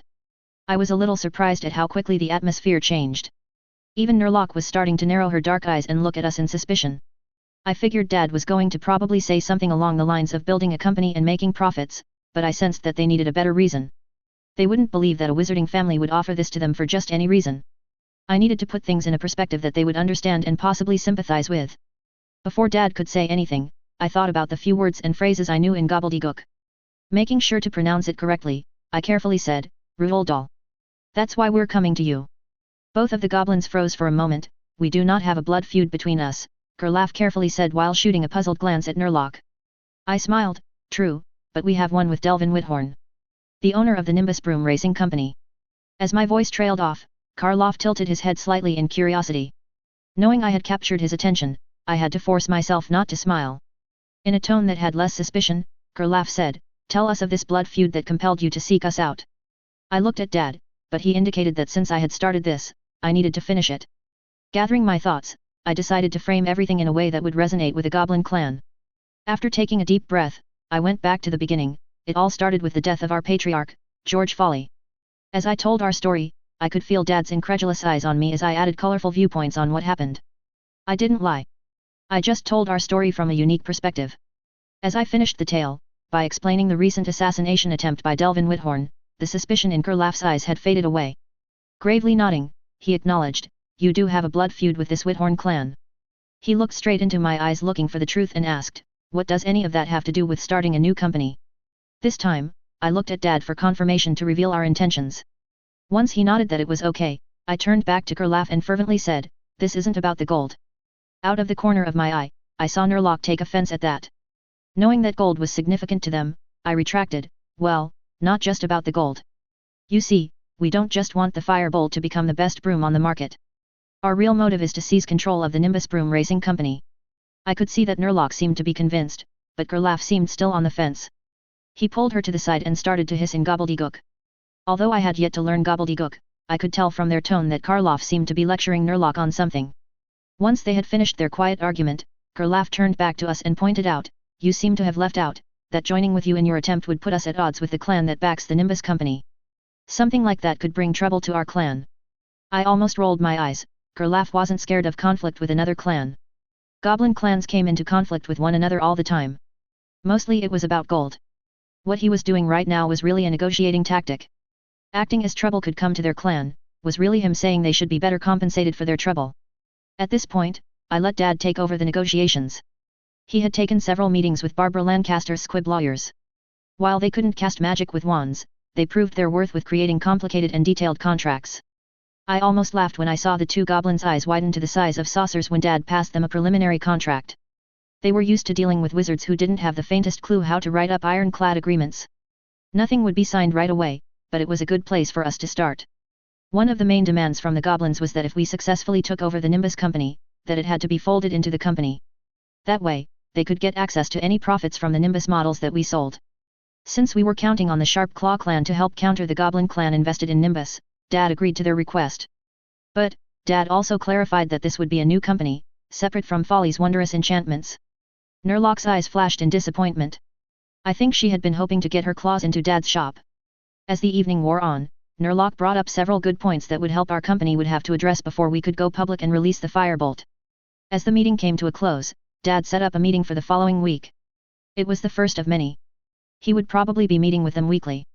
I wouldn't be surprised if they attached a few goblins to work closely with him. Unfortunately, I wouldn't be in attendance. The 1st of September was right around the corner. I was torn. I wanted to be more involved, but I would probably be more useful at school. If I can get this spell I am working on to work, it will be the nail in the coffin for Delvin and the Nimbus Company. My suspicions about the goblins taking us on a scenic route on our way inside the mountain were confirmed when they took out to the exit in a far shorter trip that barely lasted a minute. I guess that it means that they trust us more now. After getting outside, Dad grabbed my arm and brought us back home. A few days later, and it was September 1st, and it was time to return to Hogwarts. Chapter 83. For the first time since I started attending Hogwarts, our family's departure from the house to platform 9 3/4 went smoothly. Having learned from previous years, most of my belongings had been packed for weeks. All I had to do to prepare was add a few things the night before and move my trunk downstairs. I could tell Athena was excited to return to Hogwarts. She had been pretty restless ever since she had accidentally woke me up early this morning. Soon, it was time to leave. I said my goodbyes to Sasha and Rebecca at the house. They were staying behind with Grandma. Over the past couple of years, we had discovered that the trip to the Hogwarts Express was more relaxed if there were fewer of us. Making our way outside, Dad summoned the night bus when we got out to the main road. The bus was packed full of families who were also heading to the train station. When we got to the train station, I kept my eyes out for my friends. With the families at the station, it could be challenging to find one another. Not seeing anyone, I said my goodbyes to my parents and boarded the Hogwarts Express. I headed to the third rail car. My friends and I had an understanding that if we didn't see each other on the platform, we would always meet up there. After checking the compartments and not finding my friends, I selected an empty one and slid the door open. I felt a weight leave my shoulder as Athena hopped off and inspected the seats. Finding a spot on the seats with plenty of sunshine, she curled up and promptly shut her eyes. Athena wasn't too happy with the new collar Dad made her. After destroying the old one at the dueling arena, she needed a new one. Her new bronze collar functioned similarly to her old one. It hid her wings and horns, allowing her to blend in with other cats. However, ever since her growth spurt, anyone who looked at her would know she wasn't a normal cat. Athena was almost twice the size of a normal house cat. So, Dad took it upon himself to add a new function to her collar. When I put the collar on her for the first time, Athena quickly shrunk to the size of a house cat. It had some sort of a shrinking charm attached to it. As amazing as the collar was, Athena wasn't too happy with it reducing her size. Only after a promise to take it off whenever we were alone did she calm down. Distracting me from my thoughts was a cheerful voice that had a trace of an Egyptian accent, "Yo Alex." Looking up from Athena, I saw a familiar girl with thick black hair and caramel skin smiling down at me. "Alicia," I replied. "It's good to see you. It feels like it's been forever." Giving me a reproachful look, she scolded with a wagging finger, "If you could pull your head out of those books of yours, you could have visited more during the summer." A flash of guilt ran through me for ignoring my friends. We had only hung out a few times this summer. "I'm sorry," I apologized. "I was swamped this summer, between going to France and working with my dad. I'll make it up to you guys." Alicia's mock glare faded away, and she grinned, "I was hoping you would say that. You can make it up by playing keeper for me. I need to get some more practice in." I groaned. I thought being on the Gryffindor Quidditch team meant you would have plenty of people that could help you practice. Yeah, but practicing against the same people over and over gets repetitive and boring. It's better to practice against a wide variety of people," she explained. Sensing my reluctance, she sniffed dramatically, "But, if you're too busy to help a friend in need, I understand." I rolled my eyes at her antics. "Fine. But, only if the others agree to play as well." Alicia took a seat next to Athena and scooped her up and started stroking her fur. Shooting me a smile, she replied, "They already have." It didn't take long before Cedric and Anna arrived. After getting their trunks put away, Cedric asked, "Did you guys hear who was starting school this year?" Anna and Alicia turned to Cedric in curiosity. Cedric pushed his dark hair away from his grey eyes and whispered, "Harry Potter." Anna and Alicia's eyes widened. "What?" they said at the exact same time. "How do you know?" Anna demanded. "My dad told me," Cedric explained. "Apparently, it's all anyone has been talking about at the ministry for the last few months." Alicia pointed out, "But, those could just be rumors." Before Cedric could reply, I weighed in, "They're not rumors." Everyone turned to me for an explanation, and I smirked at their eager faces. I should have expected this. Harry Potter was both an urban legend and hero to the wizarding world. I can't really blame them for being so curious. The war Voldemort waged was so severe that it touched the lives of nearly every witch and wizard. Naturally, the cause of his defeat would be the topic of wide discussion. Many people have tried to explain what happened the night Voldemort disappeared. Most people think that Voldemort died and that Harry was responsible. This led to many people speculating about the powers Harry Potter possessed. Some thought Harry was the second coming of Merlin and was so strong in magic that his magic lashed out and broke Voldemort. Others argued that Harry had unique magical power and was somehow immune to the death curse. There were dozens of theories out there, and they had been the topic at many people's dinner tables. Of course, having read the 5th book, I knew the real reason, and it didn't have anything to do with Harry or his magic. The reason Harry survived that night was solely due to his mother's sacrifice. Her love for her son, combined with her willingness to die, enacted an ancient and powerful magic. It wasn't a real spell like we learn at school. It had more in common with wild and untamed magic, the sort of magic that reads your soul's intent. That night, Lily's soul cried out with every inch of her being to protect and save her son's life. Her love and life fueled the spell, and so, the most potent protective spell in existence took root within Harry.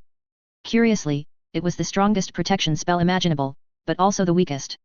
It was the most powerful because it granted Harry absolute protection from Voldemort. It didn't matter what spell Voldemort tried. They would all be useless against Harry.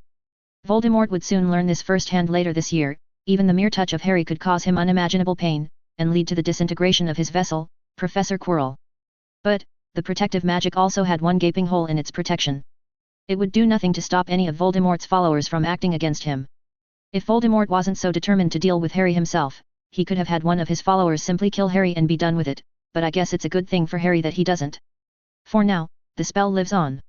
As long as Harry lives with a blood relative of his mother, the protection will last until he reaches the age of 17. Although Voldemort used Harry's blood to resurrect himself and create a new body, he was finally able to get around that restriction. I'm not sure why, but the 5th book seemed to imply that Dumbledore counted on Voldemort using Harry's blood. But, that was a puzzle for another day. An impatient grunt brought me out of my thoughts to find my friends staring impatiently at me. Anna flicked her blonde hair to the side and demanded. Well, how do you know it's not a rumor? Returning her impatient look with a smug smile, I teased, that's because I met him this summer. I was content to sit in silence while everyone seemed to process that Harry Potter was coming to Hogwarts. After a minute, Alicia asked, well, what was he like? I shrugged, I don't know. He seemed like a normal kid. Everyone seemed a little disappointed with my response. It can be difficult meeting famous people. 99% of the time, they fail to meet your expectations because, most of the time, you build up an unrealistic image of them that crumbles when you actually meet them. As the train pulled away from the station, my friends wrote debating what house Harry would end up being sorted. Somewhere along the line, it became a friendly argument of which house was the best, which naturally led right into what Quidditch team was the best. Cedric was so excited about the upcoming year. He had dreams of winning the House Cup. I didn't have the heart to tell him that the Gryffindor team was getting ready to acquire a talented seeker, who would also have access to one of the fastest brooms on the market. Well, fastest for now. If I can get this spell to work and work out a deal with the Clean Sweep and Comet Broom companies, the Nimbus may go from being the fastest to the middle of the pack. Now that I think about it, it will be interesting to see how Harry competes with others when they have faster brooms than him. I suppose he should be fine. He was able to beat Malfoy, even though the Nimbus 2001 was slightly faster than the 2000. In my opinion, it was completely unfair when he got the Firebolt. He was going up against other seekers whose top speed was 50 to 70 miles per hour slower than him. I made a mental note to make sure Cedric got his hands on a Firebolt. If Harry was going to get one, then it was only fair for my best friend to get one as well. Maybe we'll finally see a fair competition between the two of them. About midway through the trip, I saw a familiar curly blonde-haired kid nervously opening compartment doors, sticking his head in and asking something, only to leave disappointed. I slid the door open and called out, Neville. Neville turned his cherub cheeks towards me. His eyes lit up when he recognized me. We had met a few more times since our first meeting. At each gathering, his grandmother had pushed him towards me. I didn't mind, mostly Neville was quiet, content to listen and observe. Neville approached our compartment and asked in a desperate voice. Have you seen a toad? I lost mine. His name is Trevor. He was a gift from my uncle. He keeps getting away from me. The more Neville spoke, the faster the words tumbled out of his mouth, and he didn't seem like he was going to stop talking. Holding up a hand, I said, wow, slow down, Neville. A hint of red appeared on Neville's round face as embarrassment set in. I had been wondering if this was going to happen. It happened in the books, but you never know. After shooting a quick glance around the cabin, I said. Sorry, Neville, it doesn't look like your toad is here. As Neville's face fell in disappointment, I pulled out my wand with a smile. Neville, I chided. We're wizards. We work smarter, not harder. I motioned for Neville to sit, and I pointed my aspen wand towards the open door. Oxio Neville's toad. It didn't take long before we heard something. The first indication that my spell was working was a high-pitched yelp. I had a feeling that someone had nearly been smacked in the face with a fast-moving, floating toad. Sure enough, a large toad came soaring into the compartment, and before it could land on my lap, I snatched it out of the air. Everyone seemed to have a different reaction to the toad. Cedric looked at the toad with interest, but I think that was him just being polite. Alicia didn't react at all. I guess toads magically entering compartments was just another day for her. Anna made her feelings on the toad quite clear. You, gross. Athena, on the other hand, simply licked her lips in anticipation. She gave me a look of betrayal when I returned Trevor to Neville rather than feeding her a snack. While Neville looked relieved to have Trevor back, I could swear the toad gave me a disgruntled look and seemed to be annoyed that I had used magic to retrieve him. Apparently, I was cheating and interfering with its desire to escape. I'm not sure why, but I was pretty sure there was a basic intelligence to the toad. Not at a human level, more along the lines of a magical creature. I smirked at the grumpy toad before I looked up at Neville. You know, there is a spell that will prevent him from leaving your side. Hope appeared in Neville's blue eyes. Really? That would be amazing. If I lose him before Christmas, Gran is going to kill me. I pointed my wand at Neville's toad, who croaked in protest. Real go. A pale blue tether of light attached itself to Trevor. Once that was done, I snapped my wand towards Neville, and the other end of the tether attached itself to Neville. That will keep him within 5 feet of you, I explained. It should last until tonight. If you want to dispel it, just tap the tether with your wand and say, Eximo. Neville repeated the spell several times, trying to commit the spell and counterspell to memory. I remembered from the books that Neville sometimes forgot things. So, I pulled out a piece of paper and scribbled the spells down and handed it to him. Having successfully retrieved his toad, Neville left to rejoin the other first years where the rest of his belongings were. The rest of the trip passed smoothly, and before I knew it, we were at the Great Hall, waiting for the sorting ceremony to begin. I got my first glimpse at Professor Quirrell and his purple turban. Although I was sure Voldemort wouldn't be stupid enough to snoop around Professor Dumbledore, it never hurts to be careful. The books described Voldemort as one of the most accomplished legilimency users in the world, and I was taking no chances. My mental shields were at full strength, and I wasn't planning to lower them this year. Not wanting to draw his attention, I forced myself to not look in his direction. Luckily, it didn't take long for Professor McGonagall to open the doors to the Great Hall and stride inside, followed by the nervous first years. At the front of the Great Hall, the frayed and patched Sorting Hat sat atop a small 4-legged stool. Once the first years had gathered in front of the hat, a rip near the brim opened, and the hat began to sing. Oh, you may not think I'm pretty. But don't judge on what you see. I'll eat myself if you can find a smarter hat than me. You can keep your bowlers black. Your top hat sleek and tall. For I'm the Hogwarts Sorting Hat. And I can cap them all. There's nothing hidden in your head. The Sorting Hat can't see. So try me on and I will tell you where you ought to be. You might belong in Gryffindor, where dwell the brave at heart. Their daring, nerve, and chivalry set Gryffindors apart. You might belong in Hufflepuff, where they are just and loyal. Those patient Hufflepuffs are true and unafraid of toil. Or yet in wise old Ravenclaw, if you've a ready mind, where those of wit and learning will always find their kind. Or perhaps in Slytherin, you'll make your real friends. Those cunning folk use any means to achieve their ends. So put me on. Don't be afraid. And don't get in a flap.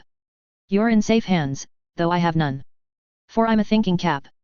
After the applause was finished, Professor McGonagall strode forward and began to call out names one at a time. Some of the names I recognized from the books, and others I didn't. They were the students who, for whatever reason, didn't make it into the story. There weren't any real surprises during the sorting. The names I recognized were sorted into the houses that I remember from the books. It was nice to see everything was going according to plan. The only real thing of note was when Harry was sorted. All the students in the Great Hall seemed to hold their breath in anticipation. When the Sorting Hat called out Gryffindor, their table gave a louder than usual applause, and I could hear Fred and George yelling, "We got Potter! We got Potter!" The rest of the sorting went by smoothly, and before the feast could begin, Professor Dumbledore had gotten to his feet. He was beaming at the students, his arms opened wide, as if nothing could have pleased him more than to see them all there. "Welcome," he said. "Welcome to a new year at Hogwarts. Before we begin our banquet, I would like to say a few words. And here they are: Nitwit, Blubber, Oddment, Tweak. Thank you." Most of the students clapped and cheered with grins on their faces. Professor Dumbledore had a gift at making students feel disarmed in his presence. It was hard to view him as anything other than a goofy headmaster when he pulled stunts like that. Once he was finished, the feast appeared, and everyone dug in.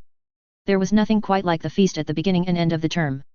Knowing that the year's upcoming meals wouldn't offer as many options, I eagerly filled my plate. As the feast went on, my eyes roamed the Gryffindor table. Sir Nearly Headless Nick appeared to be speaking with Harry. It seemed as though everything over there was going according to the script. Seeing Nick made my thoughts turn to the Ravenclaw ghost. Most Hogwarts students assumed she refuses to speak to anyone, but the truth is that she does, just only to Ravenclaw students.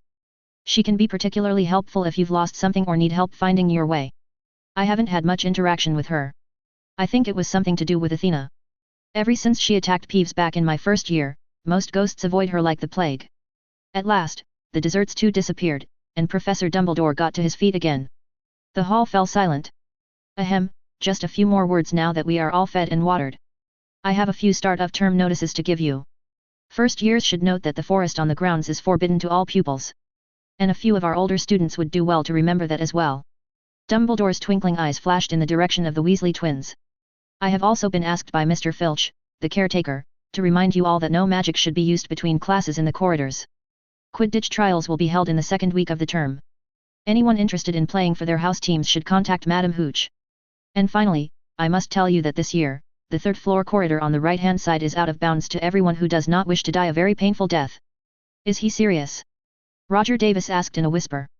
Thoughts of a giant three-headed dog flooded my mind. Turning to Roger, I replied, have you ever known Professor Dumbledore to lie? Across the table, William asked, what could be so bad in the right-hand side corridor on the third floor that it will kill you? Everyone seemed to ponder the question. I couldn't blame them for being curious. It was the first warning of its kind, and judging from the older students' response, they were just as confused.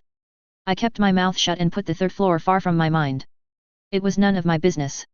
I already had a full plate to deal with this year. Harry could deal with the stone and Quirrell. It may sound cruel to leave Harry to face Quirrell and Voldemort. But, this was an essential milestone for Harry. It was the first time he would confront Voldemort face to face. After all, it wouldn't do Harry any good to hold his hand. If Harry had all his problems solved for him, it would turn him into a paper tiger, which would only lead him to be killed by Voldemort. Besides, as long as everything goes according to plan, nobody will get hurt, well, at least permanently. Before anyone could start guessing, Professor Dumbledore continues, and now, before we go to bed, let us sing the school song. Dumbledore gave his wand a little flick, as if he was trying to get a fly off the end, and a long golden ribbon flew out of it, which rose high above the tables and twisted itself, snake-like, into words. Everyone pick their favorite tune, said Dumbledore, and off we go. And the school bellowed. Hogwarts, Hogwarts, Hoggy-Warty Hogwarts. Teach us something please. Whether we be old and bald, or young with scabby knees, our heads could do with filling. With some interesting stuff. For now they're bare and full of air. Dead flies and bits of fluff. So teach us things worth knowing. Bring back what we've forgot, just do your best, we'll do the rest. And learn until our brains all rot. Throughout the song, Professor Dumbledore used his wand like he was conducting an orchestra. When it came to an end, most students fell silent, but the Weasley twins dragged out the final line in a low, slow tenor. Professor Dumbledore didn't seem to mind as his eyes twinkled in delight. As the song finally came to a close, Professor Dumbledore wiped his eyes and mused, ah, music. A magic beyond all we do here. And now, bedtime. Off you trot. After being dismissed, there was a familiar mad dash of students who didn't want to get stuck in the slow-moving crowd. When we got to the tower, I made my way to my room. Having kept the top spot, the luxurious apartment was still mine to enjoy. I found Athena inside like always. She had claimed a spot on my bed and sprawled out, trying to take up as much space as possible. The best thing about her collar is it made sure she wouldn't hog the bed. If she got any bigger, I would have to get a new mattress at home or force her to sleep elsewhere. As I laid in my bed, I started narrowing down the elective classes I would be taking this year.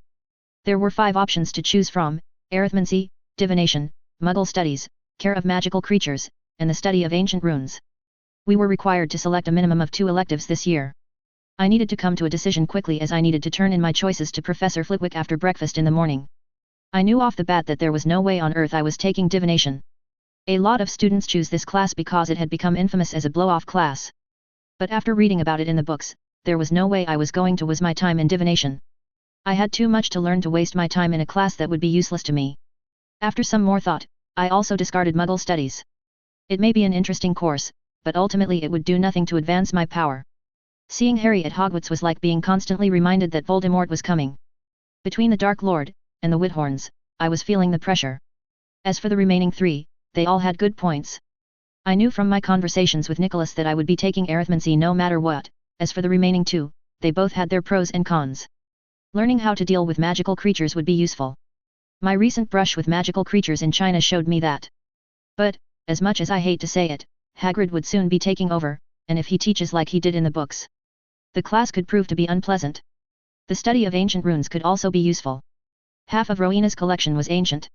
If I wanted to translate them, I would need to learn the ancient written wizarding language. Who knows what I could find in all that ancient knowledge? After weighing the pros and cons, I decided to take the 3 classes that interested me. I will only experience Hogwarts once. I might as well learn everything I can. Chapter 84. The next day came soon enough, and I found myself down in the Great Hall. I was barely paying any attention to everyone in the hall. Half of my focus was on the sheet of parchment in my hand that laid out my schedule for the year. What was different about this year was classes were way shorter. Rather than being 2 to 3 hour blocks, they were shortened to little more than an hour. I had a feeling we would be expected to do a lot more approved practicing on our own time. I guess being in our 3rd year means they trust us to practice magic alone. Whenever my eyes weren't on my schedule, they would flick to the ceiling, watching for the morning post. It was my 14th birthday, and I knew from the compliment that Professor Dumbledore had given Mum during the summer, that she would probably be up to her old tricks. But, I was different now. I wasn't a first-year student with a limited repertoire of spells. I had been preparing for this moment. A voice distracted me from my watch when it asked, "Alex, what courses are you taking this year?" Tearing my eyes from the ceiling, I found a raven-haired face girl with blue eyes staring at me expectantly. "Arithmancy, study of ancient runes, and care of magical creatures," I replied. "What did you end up selecting?" "Arithmancy, ancient runes, and Muggle studies," Jessica replied. I raised an eyebrow. "Why Muggle studies?" "Studying Muggle culture is important," Jessica explained. "Look how far they have come in a century. 100 years ago, they were using horses and carriages to get around. Now, they build flying aeroplanes and cars to get around." Seeing how passionate she was on the subject, I held up a hand in surrender. "You don't have to convince me about the subject. Muggle technology is useful. Look at everything we've copied or modified." I counted with my fingers as I said, the Hogwarts Express, the night bus, the Wizard wireless network, and let's not forget the most important one of all. Everyone looked at me with curiosity, so I announced with a grin, "Indoor plumbing." As everyone either smiled or rolled their eyes, I continued, "I could go on and on. All were originally Muggle inventions until we copied and improved them with magic." Looking at Jessica, I said, "I just didn't know you were so interested in Muggles." "Did I ever tell you what my parents do?" Jessica asked. "Sure, you said they are researchers," I replied. "Technically, they are," Jessica explained, "they work for the ICW." As I let out a whistle, Ryan, still learning about the magical world, looked from Jessica to me and asked, "What's the ICW?" Wanting to buy time to mentally process that Jessica's parents worked for the highest wizarding organization, I turned to Ryan and explained, "It's the International Confederation of Wizards, ICW." Ryan leaned back while he took in what I said. After mulling it over, he said, "So, I'm guessing that it's like the UN. But, for wizards." Slightly confused, Roger interjected, "Wait, what's a UN?" Ryan's face scrunched up as he mulled over how to explain. After the Second Great War that tore Europe and the rest of the Muggle world apart, nations decided that they needed to create an organization that would help foster peace and prevent another world war. Not being a big believer in the sincerity of governments, I sarcastically remarked, "I'll bet they have done the best job ever. There probably hasn't been a war since the UN was founded." Hesitant, Ryan said, "Well." I waved him off and said, "All right, it's not the worst comparison." In the late 1600s, magical governments worldwide got together and signed the International Statute of Secrecy. They realized that they would need an organization with members from every country to keep an eye on the situation. They created the ICW. Every country would send a representative. Their responsibility was to look after any issue that may break the Statute of Secrecy. "Wait, who's our representative?" Ryan asked. I nodded towards the front hall, where the professors were eating breakfast. "Who else but the headmaster? Currently, he is the supreme mugwump of the ICW." While Ryan shot an impressed look towards the front of the hall, I turned back to Jessica and clarified, "So, your parents research Muggles for the ICW?" She nodded. "They study Muggles and their tech, then create new corresponding spells and programs that help wizarding governments stay ahead and keep the secret." "Are you planning on going into the same field?" I asked. Jessica shrugged. "I don't know," she said. "I just know it's an important subject." Leaning in and lowering her voice, she added, my dad is convinced that within a century or two, it will be all but impossible to keep the secret. Wide-eyed, Roger, whose dad was an obliviator for the Ministry of Magic, replied somewhat skeptically, really? How are they going to manage that? We've successfully hidden from them for centuries. It's not like anything they have can penetrate our magic. Due to our protective spells, Muggle technology doesn't even work around Hogwarts. Jessica shook her head. I never said they would find our places of refuge, merely that it would be impossible to keep the secret. Siding with Jessica, Ryan said, to be honest, I'm surprised the secret hasn't gotten out.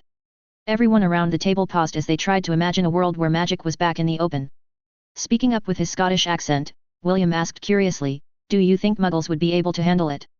I shrugged, depends how religious they are. If you look at our histories, monotheistic religions were the reasons why we went into hiding. The common people could easily get worked up into a mob when they started hunting for witches. Roger seemed a little worried. Great, if the Muggles learn about magic, we can expect more burning at the stakes. I rolled my eyes. Don't be so dramatic. If you paid attention in history of magic, you would know 99% of those charged with witchcraft were Muggles themselves. We didn't go into hiding because we were in great danger. It was our Muggle friends and families who were paying the ultimate price. After a moment of silence, William said, well, this is a depressing topic. How about we change the subject? Across the table, Ryan took his advice and asked, speaking of changing the topic. Why are you both taking 3 electives? I thought we only had to pick 2. Roger rolled his eyes and answered before I could say anything, they're just overachievers. Turning to me, he warned, make sure not to bite off more than you can chew. If you take on too much, your grades could slip, and you could lose the top spot. I smirked. What, are you afraid of losing access to the apartment?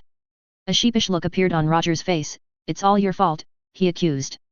Now that I've been pampered, I can't go back to the normal dorms. I'm coming for the top spot this year, Jessica promised me with a grin. I let out a confident smirk. I welcome all challengers. The soft beating of wings and some shrill hooting turned my eyes from my friends back to the ceiling. The owls were here to deliver the morning post. Seeing how focused I was on the mail, Jessica teased, are you expecting something? Should we be looking forward to another serenade? Unwilling to take my eyes off the ceiling, I decided a grunt was the only response that her question merited. Soon, I spotted what I had been waiting for. It was Hooty, our family owl. My eyes glared death at the suspicious envelope that it was carrying. In preparation, I twisted my wrist, activating my dueling wand holder. Feeling the familiar aspen wood in my hand, I felt ready for what was coming. I had recently mastered a 5th level charm that would be perfect for situations like this. When Hooty swooped down and landed in front of me, I tried to snatch the letter from her, but she hopped out of reach. Rolling my eyes, I bribed her with a treat from my plate. Satisfied with my offering, she dropped off an envelope with my name written in my mother's handwriting. Once the letter was in my hand, it gave all the same signs that the one from my first year did. Looks of schadenfreude appeared on all my friends' faces. Traitors, the lot of them. Not waiting a single moment, I pointed my wand at the letter that seemed to be preparing to start drawing attention and demanded, Silencio. As the letter burst into a silent song, I turned and gave Jessica a look of triumph. Anticipating my mother's plan, I had spent last week mastering the silencing charm. It worked like a charm. The letter seemed to be ramping up in a crescendo, and yet, not a peep was heard. But, I discovered that I had underestimated my mother's cunning. While I had prevented my letter from bursting out into song, I hadn't anticipated that there would be additional celebrity aspects to the message.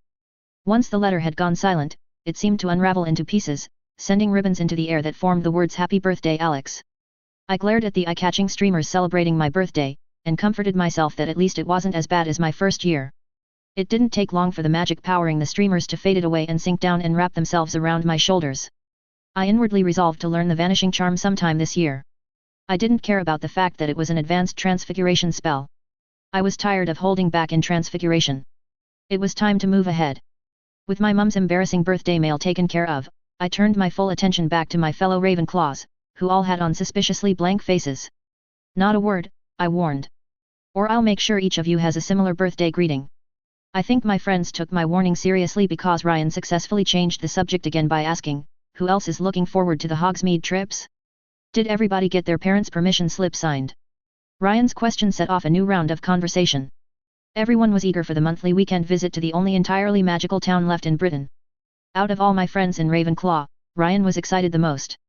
He wanted to see what the only fully magical village was like. I had my own plans for the visits. After some research, I discovered that Rita Skeeter has a small home in town. I still needed to contact her. I wasn't quite yet sure of the strategy I was going to use in dealing with her. If the books held true, the threat of turning her into the ministry for being an unregistered animagus would be useful in controlling her actions. Soon, breakfast was over, and it was time to get to my first class. I noticed on my schedule that my first class was arithmancy. I was looking forward to the new elective and the small class size. Due to the rumored difficulty, it wasn't a popular class. But, I knew from Nicholas, arithmancy would be useful to me in the future. As I left the Great Hall, I saw a familiar flash of auburn hair headed my way. It was Lela, a fifth-year Ravenclaw and one of my fellow duelers in the Silver Spears. When she caught up to me, she whispered, "Saturday night, 6:30, you know where?" I nodded my agreement. "I'll be there." "Good," she remarked. "I'll see you there." Having said what she wanted, Lela wandered off. From my experience last year, the meeting this Saturday should be us greeting potential recruits. I was looking forward to meeting back up with the other members of the Silver Spears. I hadn't gotten into much dueling since the Port Kea incident. It would be nice to dust off my wand and get back into it. I couldn't afford to let my dueling skills regress if I wanted to win it all this year. Not wanting to be late to my first class in arithmancy, I headed to the 7th floor where the class was located. After making my way to classroom, I found Jessica had already beat me here and had saved a seat. On the other side of the open seat was Cedric. He had also decided to take on the difficult subject. I had tried to get Anna and Alicia to take the class, but when they heard the class was involved mostly numbers, they had laughed in my face. The only elective I had got them to agree to was care of magical creatures. As for their other elective, both Anna and Alicia selected divination. I had tried to tell them it was a useless class, but they refused to listen. Divination was widely known to students as a blow-off class that required minimal effort. As I took a seat in between Jessica and Cedric, the front of the classroom caught my eye. It had 3 enormous chalkboards full of complex mathematical calculations that I couldn't make heads or tails of. The calculations were obscure. It was like someone was annoyed that there weren't enough numbers out there and decided to add letters in a fit of pique. It didn't take long for our teacher to walk in and close the door behind her. It was Professor Septima Vector. I hadn't really interacted with her before, but I had heard she brooked no nonsense in her class. She strode through the room purposely, with her dark hair and burgundy robes flowing behind her. She stopped at the front of the class, pulled out a list, and did a simple roll call. I thought I caught a gleam of satisfaction in her dark eyes as she finished the list. "Who can tell me what arithmancy does?" Professor Vector briskly asked. Next to me, Jessica's hand shot up. When Professor Vector nodded to her, Jessica answered, "It's the study of the magical properties of numbers." Professor Vector nodded and asked, "But, what does that really mean? What can one do with that knowledge?" As she looked around the room, she enticingly whispered, "What if I told you that numbers could predict the future?" Eyes wide with passion, Professor Vector explained, "Everything is mathematical, and understanding the magical properties of such allowed me to calculate where you all would choose to sit." Seeing the skeptical looks around the room, she smugly smirked at everyone's disbelief and walked towards the corner of the room. She pulled out a rolling chalkboard and brought it to the front of the room and flipped it around. Drawn on the board was a simple diagram of the seats in the classroom. Each box had one of our names written inside. It took me less than a split second to realize that each position on the board corresponded with our actual location. Professor Vector looked on in satisfaction as she watched my fellow class members come to the same realization. "So, how did I do it?" she asked. "How could I predict where each of you would end up sitting?" A bespectacled Hufflepuff named Lisa raised her hand, and once she got the nod, she said, "You could have divined it. Do you have any seer blood in your family?" A hint of a frown appeared on Professor Vector's face. "There is always one." With displeasure leaking from her voice, she asked with a slight frown on her face, "Does this look like the divination tower? You will find we will deal with facts and absolutes you can prove. Not some wishy-washy magical discipline that relies on tea leaves and smoke and mirrors to fool people." Next to me, Jessica raised her hand and asked, "But, Professor Vector, there are real seers. It has been proven and documented." Professor Vector nodded and countered, "While it is true that those who are real seers who have the inner eye that can divine the future, it is incredibly rare, perhaps 1 in 10,000 have the gift. Most diviners out there are merely clever fakes, who have learned to trick the gullible. Even then, true seers have trouble seeing into the future because of the complexities of every single action and the complexities they unleash. Only true prophecies are unchangeable." Continuing, Professor Vector passionately said, "We will not be dealing in that which is murky and unreliable. You don't need any rare magical blood to predict the future. Here we deal with numbers, which are in the realm of reason. They are reliable and rational, and there is no guesswork. Any missteps or mistakes in your calculations shall be of your own making." Professor Vector pointed at the board behind her that held mind-numbing calculations, and said, "Using certain formulas, I was able to predict where each of you would end up sitting." As she paused to let that sink in, I raised my hand for the first time. What are the limitations? There have to be some. Otherwise, there would be more arithmancers out there predicting the future. Professor Vector nodded in agreement. There are, she admitted. The more variables that are introduced increase the difficulty at an exponential rate. There is an old tale of a talented arithmancer who was approached a week before a Quidditch match and asked to predict the winner. Agreeing to the proposal, he locked himself away and began working on the calculations. He refused to see anyone until he had finished the calculations. Locked in his tower, he lost track of time as he worked the problem. When he exited his tower in triumph, he summoned the wizard who employed him.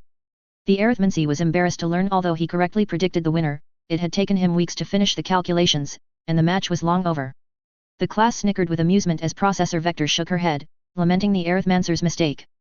The most useful way to employ arithmancy is in a careful and controlled environment, such as this classroom. There were a set number of students and seats available and a set time for you to arrive. All of the set variables make it far easier to calculate things. The farther out you go, the more variables you have to factor, which makes it difficult to complete the calculations. The more talented you are, the further out you can predict.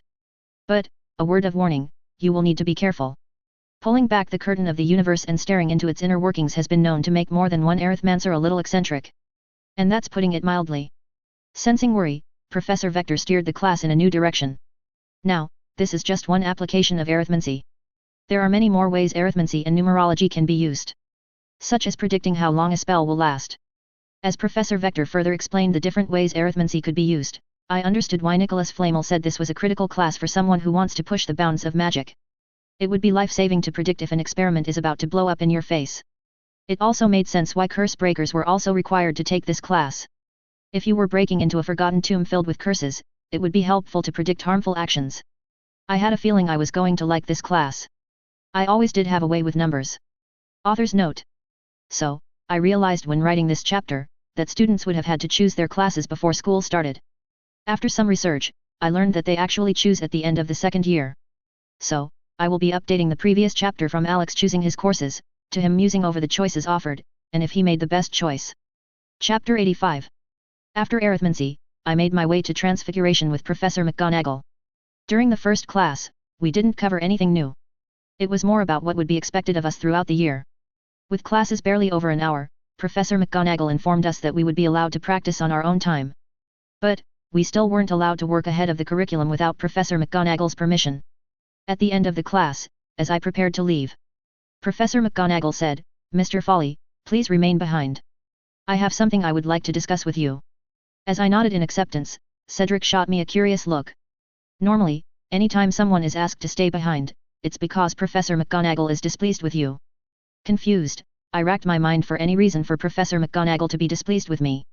Although, I was planning on breaking her rules and working ahead this year. I hadn't actually done anything yet. As the final student left and closed the door, the sense of being in trouble within me grew. Professor McGonagall stared at me from her desk chair with a stern gaze. It was a look that urges one to confess, even if you hadn't done anything wrong. I'll bet many students over the years have crumbled beneath her gaze. After a moment of inspection, Professor McGonagall's stern expression seemed to relax, and she said, "Mr. Farley. Last year you indicated to me that you were interested in our student exchange program. Are you still interested in the program?" After hearing what she wanted to know, my insides relaxed. With all the shenanigans Fred and George get up to, I don't see how they get away with anything under Professor McGonagall's watchful eyes. It's a wonder they aren't always in detention. But, I suppose having a magical map that allows them to track her movement helps. Realizing that Professor McGonagall was waiting for an answer, I hurriedly nodded and replied, "Yes, I'm very interested. My cousin attends Uagadu, he's told me a lot of stories, and I'm curious to see if they hold true." Professor McGonagall nodded thoughtfully as her lips pressed together in a firm line. "Uagadu is a good choice," she said. After a moment of silence, the faintest hint of a grimace appeared on Professor McGonagall's face as she admitted, "They have the best transfiguration program in the world." Having such a huge focus on transfiguration leads to their students having the largest percentage of students graduating with owls and newts. After processing her statement, I replied, "If they put that much focus on transfiguration, I imagine that it leads to them suffering in other areas." Professor McGonagall nodded in agreement, "It does. You'll find they don't focus as much on charms and herbology. Their students tend to score lower in those subjects. If you are selected for the exchange program, I recommend bringing along volumes of our fourth-year textbooks in those subjects and studying them. That way, when you return for your fifth year, you aren't behind and can prepare for your owls." Part of me danced with joy when I heard Uagadu doesn't focus that much on herbology. It was my least favorite class, and I looked forward to my 6th year when I could drop it. As for charms, I wasn't concerned. I was already partway through the 5th year book. I was looking forward to getting to the newt level spells. According to Dad, that's when we start learning permanent or long-lasting enchantments. While I was inwardly celebrating about less herbology class, one of Professor McGonagall's statements caught up with me. She mentioned having to be selected for the program.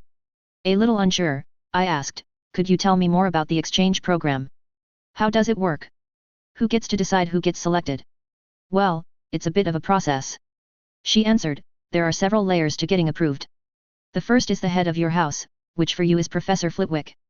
Once you get his approval, he will submit a small list of names from Ravenclaw. Once I get the lists from every house, I send it to the Board of Governors. I couldn't help but ask, really? Why do the governors decide who gets to go? Professor McGonagall's eyes tightened in disapproval. The board involves itself in the matter because they believe it's important only to allow students who will best represent Hogwarts. Although, she reluctantly admitted, there is a considerable amount of politics involved with sending students to other schools. Professor McGonagall answered my unspoken question. The 11 great schools of magic guard their secrets carefully and are careful about letting outsiders. Each student in the exchange program has to be personally vetted by both the school and government they wish to visit. The Board of Governors makes sure this process runs smoothly.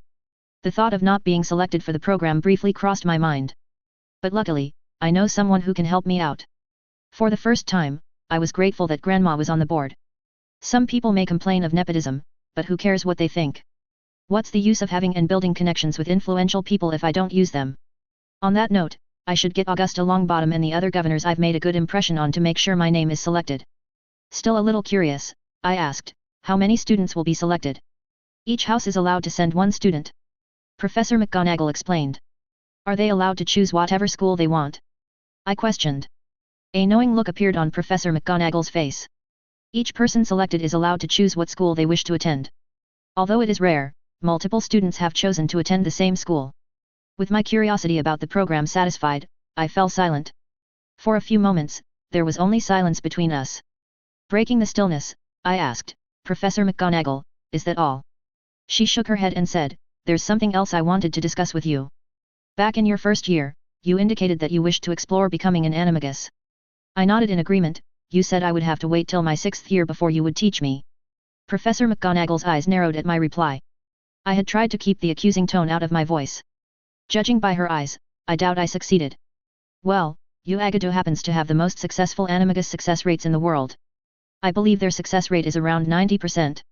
Having questioned my cousin on how so many became animagi, I explained, they actually have a class that is dedicated to teaching their students to become animagus. It's similar to an elective class, but once you successfully become one, you can stop attending. Professor McGonagall nodded as if she wasn't surprised by this information. It's actually one of the reasons I want to go to Uagadu, I confessed a little guiltily. I didn't want to wait until my 6th year to become an animagus. For a moment, I was worried that she would be offended. But she said, if you truly wish to become an animagus, going to Uagadu is probably your best chance at success. Professor McGonagall gave a wry smile at my shock expression. In all my years of teaching, I've only had one student successfully become an animagus. In all of Europe, there are only 7 animagi. When she said that, I smirked to myself, 7 that you know of. I could think of 3 right off the bat, Uncle John, Sirius, and Rita Skeeter. Not willing to correct her, I quietly listened as she continued. Part of the reason is there just isn't as much of a demand. But, the other is the difficulty involved. Almost every single student who has asked me to teach them has quit in frustration. Professor McGonagall smirked at my confident expression. You'll understand when you have to try and keep a mandrake leaf in your mouth for a month. I will never forget that foul taste. It's been permanently burned into my memory. The smirk on her face faded away, and her tone became rather casual as she said, I've actually been wanting to set up an official class for animagus, but while I know how to teach students theoretically, Hogwarts doesn't have the best track record at teaching students. Sensing where she was going with this, I jumped in, but, if I am selected, and successfully take the animagus class, I'll be able to study their methods and bring that knowledge back to Hogwarts. After she nodded, I clarified, won't they be annoyed if I copy their method? Professor McGonagall shook her head, not as long as you're just studying their methods and not their secrets. Our student exchange programs are designed to show other schools how we do things, as well as learning that there might be other ways to accomplish things in magic. Part of me was a little skeptical of her high-minded thoughts on the student exchange program. If the magical schools of the world were so eager for others to adopt their ways, why were they so cagey about letting outsiders visit and learn? Honesty, the student exchange program, sounded like it was built for students to spy on other schools and learn everything they could about them. That may also be another reason why they chose 4th years to do the spying. For schools trying to prevent their secrets from being learned, the damage a 4th-year student could do was pretty limited. Who knows what a 7th year could learn with a whole year snoop around? Before I said yes, a thought occurred to me. This whole conversation had led to this request. I wouldn't even be surprised if this request came from the very top. Now, I don't mind spying and gleaning knowledge for the school. But, it seems to me that I should be compensated for my effort, and like most Ravenclaws, the most valuable thing to me is knowledge. Of course, I can't just blurt out a demand. I need to be subtle about this, just like Professor McGonagall was during this conversation. After running through a few ideas, I grinned. I knew just what to say. Trying to hide a smirk, I said, "Of course I don't mind. Helping you set up a successful animagus program for Hogwarts would be good for the school." Seeing the satisfied look appear on Professor McGonagall's face made it clear she was pleased with my response. Now for my payment. My time with Grandma had taught me to ask for things politely and subtly. I couldn't just come out and demand things quid pro quo. No, that would be considered rude and do nothing more than draw her ire. That's why I just subtlety reminded her that I was doing both her and the school a favor. Now all I needed was to carefully bring up my request in a way that didn't seem like it was a demand or payment for services rendered. After looking around the empty classroom, I mused, "You said Uagadu focuses heavily on transfiguration." Unsure of where I was going with this train of thought, Professor McGonagall nodded in curiosity. Keeping my tone causally, I asked, "Wouldn't it be embarrassing for Hogwarts if their student showed up and couldn't keep up with the rest of the students at Uagadu?" Professor McGonagall narrowed her eyes, and I knew she wasn't fooled for a second, which was good. I wanted her to know what I was asking for without actually asking for something. I guess I shouldn't be too surprised that she picked up my request immediately. One doesn't climb to the rank of deputy headmistress and be the right arm of Professor Dumbledore without learning a few things. I suppose that may be embarrassing, Professor McGonagall reluctantly agreed. As we sat there in silence, Professor McGonagall studied me carefully as if she was trying to see what made me tick. Her intent gaze made a few droplets of sweat roll down my neck. I couldn't help but wonder if I just made a grave mistake. The silence became so great that I was sure I could hear a pin drop. The lizard part of my brain warned me to run.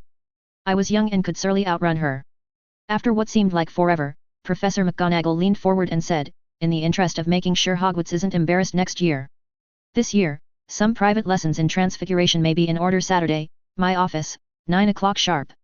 Worried that I would say something to screw it up, I just nodded in agreement. My eyes widened in panic as Professor McGonagall pulled out her wand. I nearly bolted in panic right then and there. But, before I could do anything, she flicked her wand, and a few forms appeared. "Make sure to get these filled out and turned into Professor Flitwick by October. You'll also need to get at least one parent's signature of approval."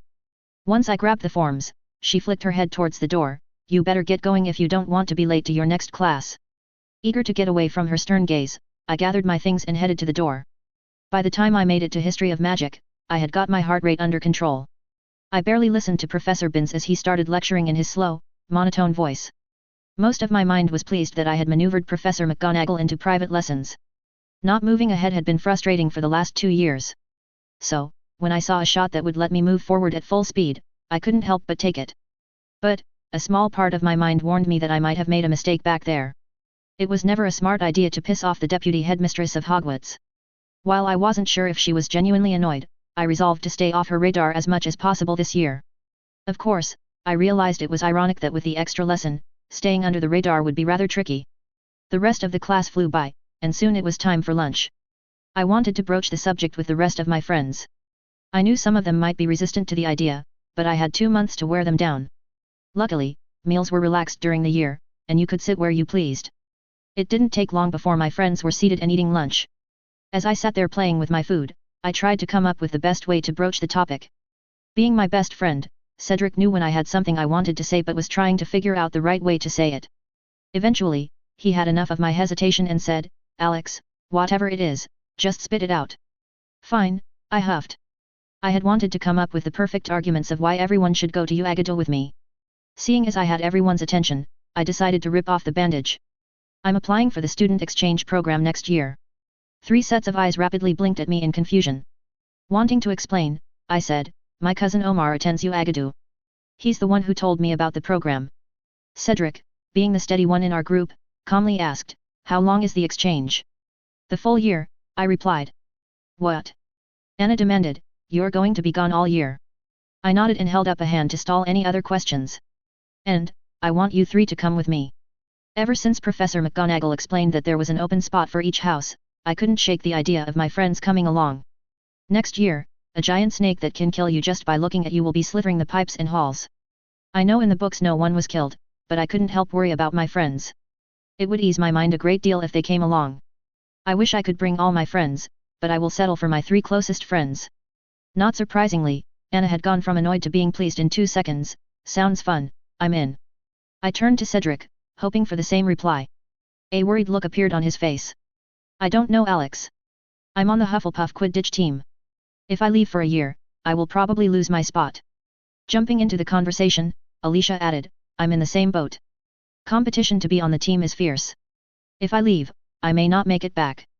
I tried not to sigh in disappointment. I knew Quidditch would be the major hurdle in getting Cedric and Alicia on board. I decided to roll out the big wands. You've got 2 months to think it over, but here is something that may change your minds.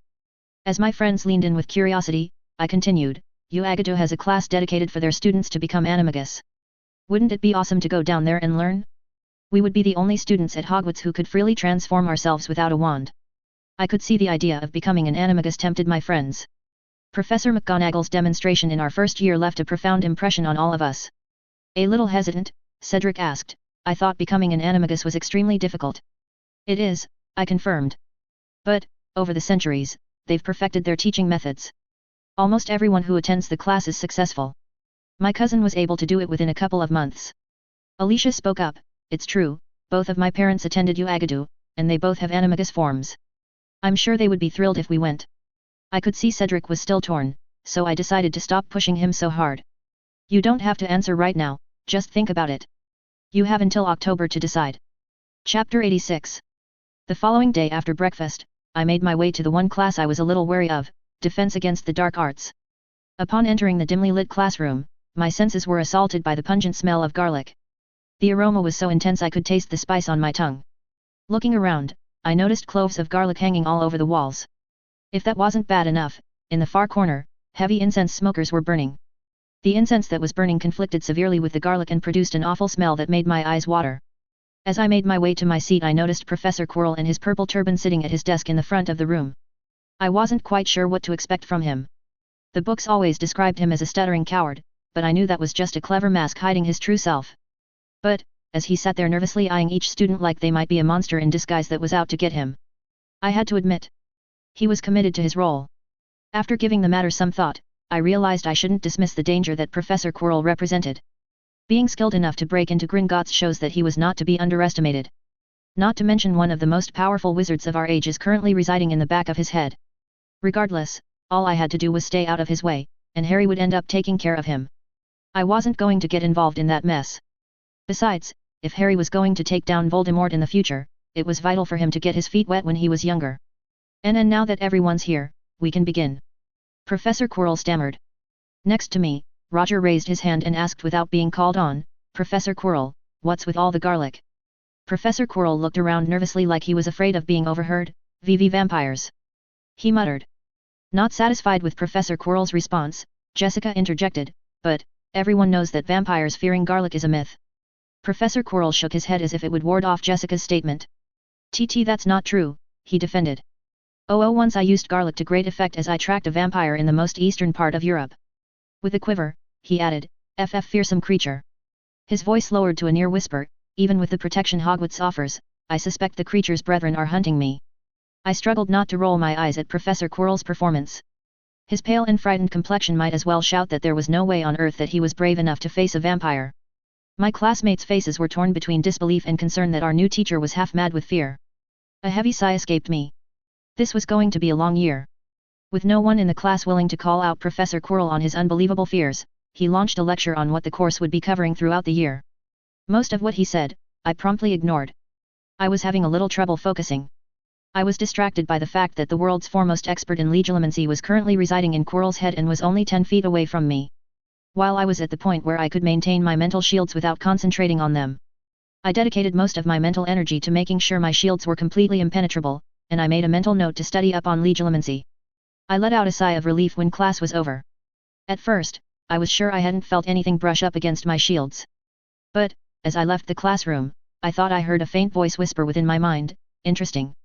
Glancing back, I saw Professor Quirrell facing the blackboard. A small part of my mind reminded me that Voldemort was looking in my direction since his back was turned to me. The thought made the hairs on my neck stand, warning me that a predator was secretly watching me. Forcing down a nervous gulp, I turned and left the class. Outside the classroom, Roger caught up to me and whispered, "What was Dumbledore thinking when he put Quirrell in charge of defense against the dark arts? He's afraid of his own shadow. How will he teach us to defend ourselves against the dark arts and every other foul creature out there?" Since I was little weirded out by the voice in my head, I barely heard Roger's question. When he asked again, I thought about all the teachers we would be dealing with for the next 5 years and weakly joked, "Who knows? Maybe one day you will look back and remember Professor Quirrell's time here fondly." Roger snorted in disbelief, "I doubt it." As we pushed our way through other students, Roger asked, "Where are we headed next?" I let out a teasing smirk, "We're headed to your favorite class, potions." Roger let out a pained groan, "No. Anything but potions." I let out a murmur of sympathy. Roger sucked at potions. His biggest problem was his focus. When he got bored, his mind tended to wander off, and an unfocused mind in brewing potions was a recipe for failure. Professor Snape loathed any and all mistakes.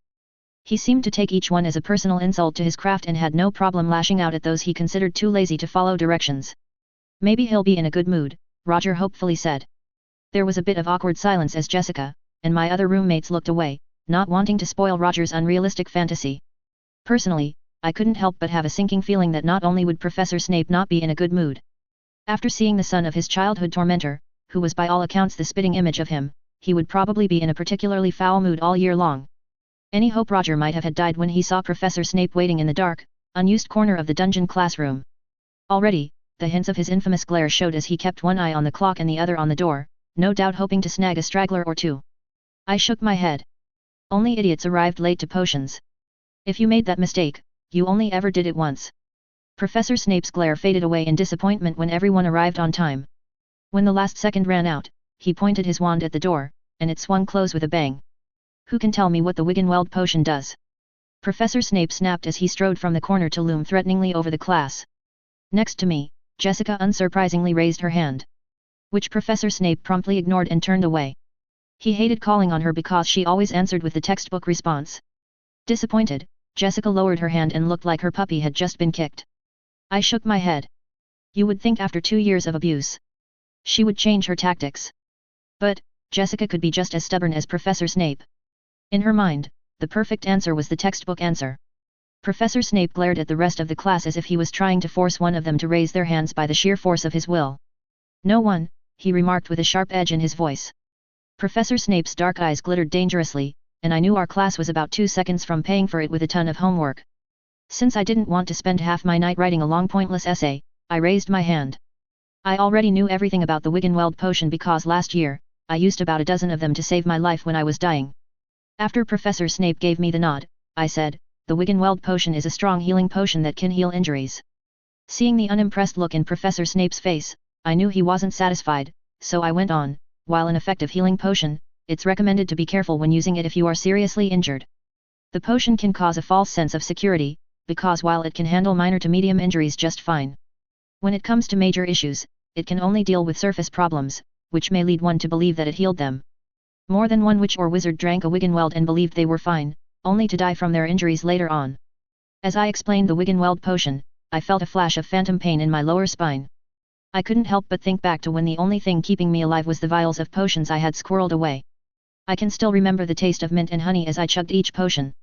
After realizing that I had stopped speaking, I forced the painful memories back into the deepest vault in my mind. Continuing on, I added, "Another curious use for the Wiggenweld potion is that it can be used as an antidote for a simple sleeping draught and the draught of living death." As I fell silent, Professor Snape seemed to accept my explanation because he turned and said, "Open your textbooks to page 52. I expect each of you to turn in a vial by the end of class." Jessica shot me a competitive look that told me we would be competing against one another. Potions was one of the classes where she was pretty much as good as I was. She had the proper mental focus and attention to detail that is needed for potion making. But, I wasn't too worried because I had an edge she didn't know about. I had brewed this potion a couple of dozen times and had mastered the process. Under Professor Snape's watchful gaze everyone started scrambling for ingredients, Jessica nudged me with her elbow and whispered, "Alex, you're so going down today." I gave her a teasing smirk and drawled, "Is that so? 'Cause I like my chances." Her grin matched my own as she mischievously challenged, "Then you should be happy to make a wager." "What did you have in mind?" I asked in an amused tone. She pulled out a badge with a dark blue background and had the word Queen scripted in bronze. I raised an eyebrow at the badge and asked, "Why would I want that?" Wordlessly, she held out the badge for me to take. Once I had it in my hand, the word Queen faded away and was replaced by King. A feeling of amusement tinged with something else I wasn't prepared to deal with arose within me. "All right," I said playfully, "game on." It took some time to gather all the ingredients, and even though I knew I had the steps memorized, I went ahead and opened my textbook to double-check the steps. While I was preparing, Jessica sat up right next to me and gave me a whimsical smile like everything was going according to her plan. I narrowed my eyes in suspicion. I knew Jessica was up to something, I could practically smell it. When she saw my suspicious gaze, she widened her blue eyes and flashed me a look that pleaded her innocence. "Ha, nice try, Jessica." I wasn't falling for that innocent look. I knew better. I grew up with two sneaky little sisters. From behind me, Professor Snape's impatient voice rang out, "Are you waiting for an invitation to get started, Mr. Folly?" The second Jessica smirked at me. Snape waspishly added, "That goes for you too, Miss Brooks." Not wanting to piss off Professor Snape, I started brewing my potion. Jessica mirrored my actions, and I began to tune out the rest of the class as I focused on my brewing. The trickiest part of brewing a Wiggenweld potion was the waiting. Several steps in the brewing process involve heating the potion over periods of time and waiting for it to turn to a specific color. If one gets distracted, it's easy to miss the change and ruin everything. "Nervous?" she whispered in a low voice. Unwilling to take my eyes off my potion, I fired back, "Not one bit." Out of the corner of my eye, I noticed she had drawn close. I decided to keep a close eye on her hands. It wasn't unheard of for Ravenclaws to sabotage one another. After all, we do tend to take our academic competitions seriously. "Whatever you're planning, it's not going to work," I promised. She brushed up against me and whispered into my ear, "Are you sure?" I could feel a slight burning in my cheeks as my thoughts wandered in a direction that I promised I would stay away from. When Jessica saw me blush, she gave me a Cheshire Cat grin as she moved back towards her potions. I couldn't help but have the feeling that we were playing two different games. When it came time for us to compare our potions, we each held up a vial of our work. Both our potions were turquoise, but mine was just a hair off. I glared at Jessica's smile and accused, "You cheated." "Did I?" she said innocently. "I didn't do anything." I glowered at her teasing smile that told me she knew exactly what I was talking about. I wasn't willing to say it out loud because admittance felt like a trap. Either way, I think I was outplayed today. But, that's okay, I'm a quick study. If Jessica wanted to play, she would find out I was more than capable of learning the game. "Next time that badge is mine," I warned. Her satisfied smile at my reply set off a little alarm in my head. I had a feeling I just walked into another trap, but I wasn't quite sure where it was. I gave her one last suspicious glance, before I turned my vial in. On our way to the dungeon, I asked, "All right, it seems like we will be doing this again. So, how about we lay down some ground rules?" Jessica's blue eyes peeked at me through her dark hair. "Fine," she said. "Rule 1, only one challenge per week allowed." I narrowed my gaze, but after giving it a moment of thought, I said, "Agreed. But, no two challenges in a row can be in the same subject." This time it was Jessica's turn to narrow her eyes. This rule clearly favored me because I was way ahead of her in transfiguration, charms, and defense against the dark arts. She reluctantly nodded her agreement and countered, "Fine, but every class is on the table." I smiled at her and said, "I guess that means it's game on." She smiled back at me and teased, "Well, since I won the first round. For the next week, you can consider me to be your queen." Once again, her words sent my thoughts wandered off. I was so distracted that I crashed right into a statue of armor and tumbled down to the floor. She erupted in peals of laughter and said with a coltish smile, "If you want me to call you king, you'll need to watch your step." Turning, she left me behind and sauntered away towards her roommates, who were giggling at me. I shook my head and pushed myself off the floor. As I made my way to the next class, I took the long way around so I could walk alone. I needed some time to think and come up with a strategy. Whatever game Jessica was playing, I was planning on winning. Next time, she would be all mine. It's a little embarrassing to admit that it never occurred to me that by playing at all, I had already fallen into her trap. Chapter 87. No matter the size, never underestimate any magical creatures, Professor Ketleben warned. When I glanced over at my fellow students, I noticed that they were all paying close attention to our care of magical creatures professor, and I understood why. Professor Kettleben was rather eye-catching. While he was rather tall, standing well over 6 feet, that wasn't what made him so interesting. It was his past injuries that made him so striking. Wiry silver hair framed his face, partially covering up a scar that ran from his forehead to chin. His milky brown right eye was a casualty of an injury and contrasted sharply with his other eye, which was alert and rather animated. But, what really drew the class's attention was his right arm. It had been severed in the past and replaced with a mechanical pincher-like claw. Part mechanical and part magically enchanted, Professor Kettleben emphasized his warning by pointing the claw at the class and closing the claw with a solid click. As we followed him across the grounds of Hogwarts, I noticed that beneath his billowing robes he was missing a full leg and part of the other. Magical prosthetics had replaced them, and I couldn't help but laugh at the thought that Uncle John would be jealous of how much Professor Kettleben looked like an old pirate. Up ahead, a familiar, friendly half-giant with a large coat waved eagerly at me. Once we got closer, Professor Kettleben addressed the class. "I'm sure most of you have seen Hagrid before. He's something of an assistant of mine who helps me take care of our more energetic creatures." I wasn't the only one who noticed the pause. Professor Kettleben's scars and missing limbs didn't exactly fill the class with very much confidence. They had easily started connecting the dots and realized that it was magical creatures that had severely damaged Professor Kettleben. I could see hints of regret for choosing this class forming on my fellow students' faces. Sensing the class's concern, Professor Kettleben waved his metal claw dismissively. "Relax. You won't be exposed to any of the truly dangerous magical creatures until your 6th year." Cedric shot me a look of doubt. I shared his concern. I had this bad feeling that Professor Kettleben was like Hagrid and had a skewed sense of what constitutes a dangerous magical creature. No wonder Hagrid and Professor Kettleben seemed to get along, they're both crazy. Cedric and I weren't the only ones hesitant. Most of the class looked just as worried. I was just happy that by the time Hagrid would become the teacher and introduce the blast-ended Scroots I would have already gotten my owl and dropped the class. No way I was going to get into the Newt level class and tangle with some of the most deadly magical creatures around. Ever since I almost had my head ripped off by a Nandu, I had decided to adopt a curse first and ask questions later policy towards magical creatures. Somehow I had a feeling that Hagrid would frown on me blasting one of his precious creatures apart. When the class was over, Professor Kettleben called out, "Mr. Folly, could I have a moment of your time?" Hanging back, I motioned for my friends to go on without me. Once we were alone, Professor Kettleben eyed me intently with his remaining good eye. "Hagrid tells me you are bonded with a Lammasu." Hagrid shifted nervously and gave me a guilty look as if he wasn't sure if he had said something he shouldn't have. I winked at him to reassure him I wasn't upset. Turning my attention back to Professor Kettleben, I confirmed, "Yes, I've been bonded with Athena since I was 5. A pleased look appeared on Professor Kettleben's face. "If you don't mind, Mr. Folly. I would love to show her off in class. It's not every day that I can show my classes such a rare magical creature." After a moment of consideration, I shrugged. "I don't mind, Athena will probably bask in the attention. But make sure you don't let anyone she doesn't like approach her." Professor Kettleben waved his mechanical arm and reassured me, "Don't worry, I'm familiar with making sure my students stay safe." Eyeing all 3 of his prosthetics, I replied a little sarcastically, "I can see that." My remark seemed to go over Professor Kettleben's head and he excitedly started rambling on what he knew about Lammasu. Professor Kettleben clicked his claw excitedly and said, "What's so interesting about Lammasu is that as a species they don't have a set shape. Their most common forms are winged cats and bulls, but their size varies greatly." I nodded in agreement. "Yeah, I read about that in Fantastic Beasts and Where to Find Them." Professor Kettleben's eyes seemed to lose focus in remembrance and a faint smile appeared on his face. "My good friend Newt wrote that book. He did the wizarding world a great service when he released it. Before him, many magical creatures were greatly misunderstood by wizards. Many magical creatures have been summarily wiped out because of misunderstandings." Shaking off the nostalgia, Professor Kettleben leaned forward and eagerly asked, "So, you said you were bonded with Athena. What was it like? How exactly are you bonded? Can you feel one another?" I felt the urge to lean away as I was bombarded with question after question.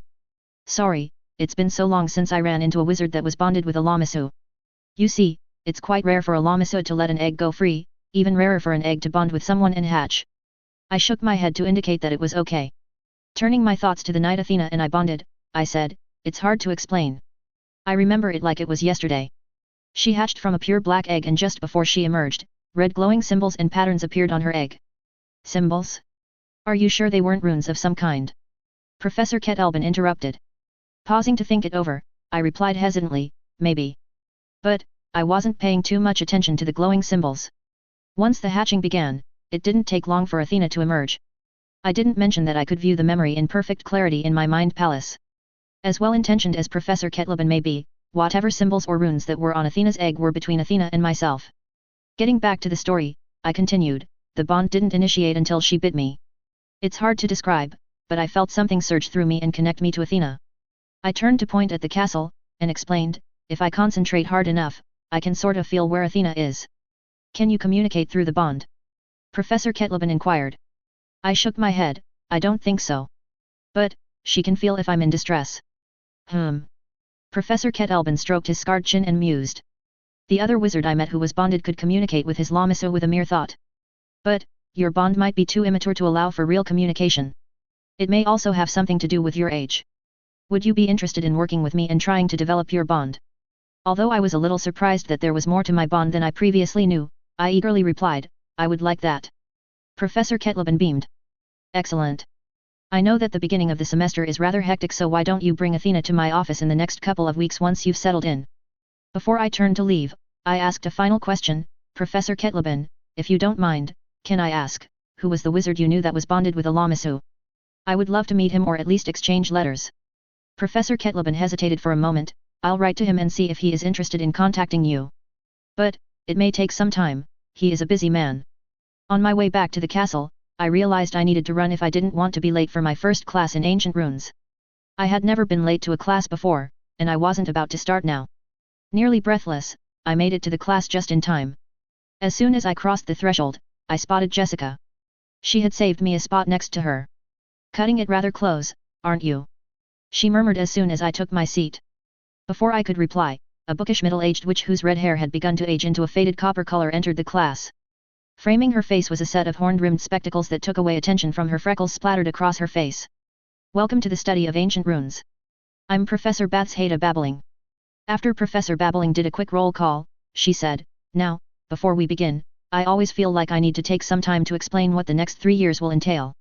Looking around the class, she asked, how many of you signed up for the class believing in the fairy tale of mystical runes that our ancient ancestors used to enchant wonders? When several hands eagerly went up, Professor Babbling shook her head in dismay, there's always a few in every class. In a brisk tone, Professor Babbling added, unfortunately, it falls to me to break that myth. Ancient runes are simply an ancient wizarding language. There is no magic involved. The students who had their hands raised slowly lowered them in disappointment. Sensing the disappointment, Professor Babbling's green eyes softened with understanding. Comforting the class, she said, while there isn't anything inherently magical about ancient runes, if you enjoy mysteries and hunting through ancient hoarded knowledge inscribed on faded scrolls and clay tablets, you will come to love this class. Here, you will learn how to decipher ancient knowledge long forgotten to the sands of time. I hid a smile behind my hand. Professor Babbling was good. Already she had half the class eagerly leaning forward, wanting to know more, and those who had been disappointed had already half forgotten why they were let down in the first place. I'll bet she has been perfecting this speech since she started teaching. Seeing how she had the class's attention, Professor Babbling added a warning. It won't be easy, she said. Translating runes can be frustrating, especially in the beginning. I can guarantee most of you at one point will want to bang your head against the wall when trying to translate ancient runes. But if you stick it out, it will be worth it. I promise. With her introduction out of the way, Professor Babbling started her first lesson. Now, before we get started on what ancient runes are, I need to clarify what they aren't. Other than being a recorded language, ancient runes have little to do with modern language. For example, the way the English alphabet works is that sounds are associated with letters, and letters are grouped together to form words. Once you learn the alphabet, you can sound out words even if you don't understand their meaning. And while I am simplifying the English language down to a couple of sentences, my main point is that ancient runes are nothing like the modern alphabet. Next to me, Jessica raised her hand. If runes aren't connected to sounds like the English alphabet, how do they work? She asked. Professor Babbling smiled, there's a reason why we call them ancient runes. They bear a striking similarity to some of humanity's oldest recorded language, hieroglyphs. Looking around the class, she asked, does anyone know what hieroglyphics are? I raised my hand, and when Professor Babbling pointed at me, I said, normally, hieroglyphs represent the image of a thing or action. But, the ancient Egyptians also used them in a more complex way than simply using them as a vague picture script. They also used them to stand for a sound or the sounds of one to as many as 3 syllables or clarify the precise meaning of adjoining glyphs. Professor Babbling raised her eyebrows in surprise, not expecting me to go into detail. My aunt is Egyptian. She gave me a lecture on the subject. I sheepishly replied. Well, since your aunt isn't here to receive any points, 5 points to Ravenclaw for paying attention to her lecture. Glancing at the rest of the class, she added, Mr. Folly is correct in how hieroglyphs can be used in several different ways, and so can ancient runes. But for now, we will focus on runes that represent objects, concepts, or ideas. Professor Babbling pointed her wand at the black chalkboard. Several pieces of chalk rose into the air and began drawing a set of 10 different runes. Today's lesson will be the easiest step in your journey of learning ancient runes. Your assignment is to hunt down the meaning of the runes in your books. The first to correctly label all 10 of them will earn 20 points for their house. There was a thick flurry of movement as students in the class all reached for their bags as they brought out their book on ancient runes. Seeing as how most of the students taking the class were Ravenclaws, the class's competitive streak was in full swing. To Ravenclaw students, the only thing better than getting good grades was being able to prove your academic superiority by achieving points. Have I mentioned how serious we take academic competition in Ravenclaw? Not being immune to the competitive nature of Ravenclaws, I opened my book to get started. The only problem was there were thousands of runes to search through. If I wanted to win, I would need to narrow it down. Rather than search page by page hoping to catch a glimpse of a familiar rune, I decided to study the runes drawn on the board to see if I could discover a clue. From my aunt's lecture, I knew that hieroglyphs often take a shape that is supposed to simplify whatever it is representing. Let's see. She said it was simple, so the 10 runes need to represent a basic idea. One of the runes I zeroed in on looked like a unicorn. Now that I think about it, several of the runes look like simplified symbols of magical creatures. Some I knew off the top of my head like the twin-horned grabhorn or a spider. All of a sudden, a light went off in my head, and I made a connection. They were all symbols of magical creatures that had easily identifiable numerical traits. I raised my hand, and Professor Babbling eyed my closed book skeptically and challenged, so, you figured it out without using your textbook? Hearing the doubt in her voice made me grin. Confident in my theory, I announced, they're numbers. She raised an eyebrow and waved to the board, the points are yours if you can correctly label all of them. As I approached the board, my mind went into overdrive. Professor Babbling had placed them in a random order to make it more difficult. Trying to appear confident, I picked up the white chalk and went for the most obvious runes first. Beneath the unicorn rune, I drew the number 1. The unicorn was easy because it had 1 horn. Next, I went for numbers 2 and 3. They were easy to spot due to the runes having a twin-horned grabhorn and the 3-headed rune spore on them. Since I had no idea which one was 4, I moved on, saving it for the end. 5 was easier to find. The rune was in the shape of a crab with 5 legs. 6 and 7 received the same treatment as 4. When I spotted a rune in a spider's shape, I drew a large 8 beneath the rune. With half the runes completed and all the easy ones out, I focused on the 5 remaining runes. I gritted my teeth in frustration. A couple of the runes I couldn't make heads or tails of. They were supposed to be creatures of some kind, but of what, I had no idea. After racking my brains for a moment, I turned to the other 3 that I could identify. One looked like a salamander, and the other a snake. If I tilted my head and squinted, the third one sort of looked like a whooper, a small magical bird from Africa. In my mind palace, I was going through my memories of reading books about magical creatures. I focused on the snake first. The way it was drawn tickled the back of my mind, I knew I had seen that symbol somewhere before. Just as I heard a quiet snicker from the back of the class, it came to me. I had seen a similar symbol in Fantastic Beast and where to find them in the chapter about hydras. The only difference between the symbols was that in the book there were 9 of them drawn out in a fan shape, whereas the rune only had a single one. Confident of my decision, I drew the number 9 beneath the hydra head. I turned my attention back to the salamander and whooper rune. The remaining numbers were 0, 4, 6, and 7. I decided to ignore the salamander's 4 legs, too many creatures had 4 legs for that to be significant. Everything I knew about salamanders and whoopers rushed through my mind. In the end, I settled on 2 key facts. 1. Whoopers come in 4 different colors, and 2. Salamanders can't spend more than 6 hours outside a flame. After confirming 4 and 6, I turned my attention to the last 2. One looked sort of like a white-eyed monkey, but there were too many creatures out there to narrow it down. The other looked like a squabble of lines, and if that was supposed to be a creature I didn't have the faintest clue what it was supposed to be. A subtle cough from Professor Babbling told me I was just about out of time, so I decided to give it a 50-50 shot.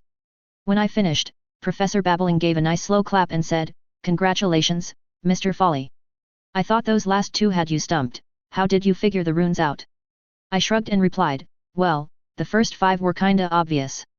Professor Babbling nodded along, agreeing with my statement. The next 3, I worked out by remembering traits about the magical creatures from books I've read. But, the last 2 were a flat-out guess. I have no idea what the runes for numbers 0 and 7 are supposed to be. Don't feel too bad. Those 2 runes often stump newcomers.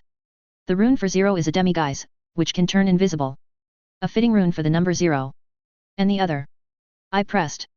This time, Professor Babbling smirked. Ancient witches and wizards knew there was something magical about the number 7, but to what end was unknown to them. So, they created a rune that was deliberately confusing, or otherwise seen as unknowable. We spent the rest of the class practicing drawing the runes on parchment. I'm not going to lie. I kind of sucked at it. I guess drawing runes was a skill I was going to have to work on. My only comfort was Jessica was just as bad. Near the end of the class, Professor Babbling asked, I know the class is almost over. So if any of you have any questions, now is the time to ask them. I went ahead and raised my hand. Something she said at the beginning of the class had made me curious. How widespread were ancient runes? You mentioned clay tablets, but I don't think anyone in the British Isles ever used them. Professor Babbling smiled. That's a good question. She pointed her wand over to a small bookcase in the corner, and around a dozen books came floating out. Each book's title appeared to be written in foreign languages. With another wave, the books fluttered open, each showing ancient runes drawn similarly. What's fascinating is that ancient runes span the whole world. Some of the runes appear to have slightly different meanings. But, it's pretty obvious that they all share a common ancestry.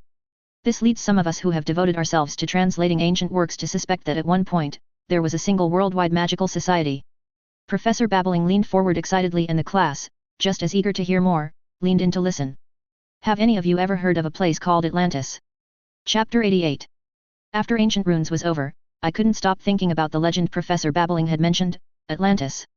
Supposedly, there was an Atlantean empire, which was an ancient magical civilization that spanned the globe more than 10 to 15,000 years ago.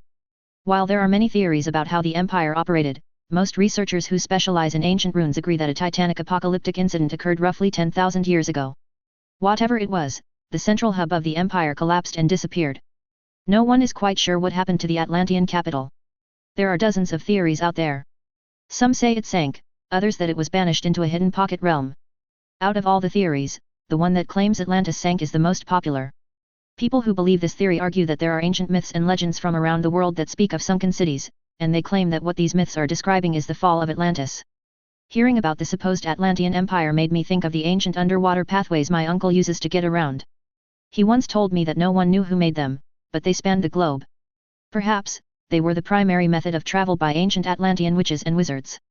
In the end, I turned my thoughts away from ancient magical empires. Because of the large gaps in ancient records, it's not like we will ever know the real story. Whatever disastrous event happened back then, life went on. While disconnected from one another, magical communities from around the world went on to create many unique societies. The rest of the first week blurred by like it had the 2 previous years. Having such a regimented schedule always ensured that it took some time to get back in the swing of things. I was so swamped with everything that part of me wished I had a time turner like Hermione did in her 3rd year. But, time travel is for suckers, and I will have no part in it. Soon enough, it was Saturday and time for my first private lesson with Professor McGonagall. I was looking forward to it. The last 2 years in Transfiguration had been slightly frustrating. We normally could spend up to a few weeks on a particular transfiguration in class, only for me to be finished after a class or 2. But now, with private lessons and the ability to work ahead outside class, I finally felt like I could move forward at my own pace. Knowing that punctuality was important to Professor McGonagall, I was outside her office 10 minutes before our appointment. At precisely 9, the door to her office opened, and Professor McGonagall peered out. Mr. Folly, come on in. Unlike Professor Dumbledore's office, Professor McGonagall's office looked like a normal teacher's office.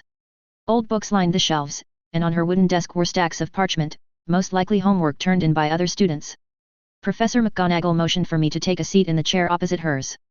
After a few moments of intently studying me, she said, I only agreed to these lessons because I sensed you have been getting rather bored in class.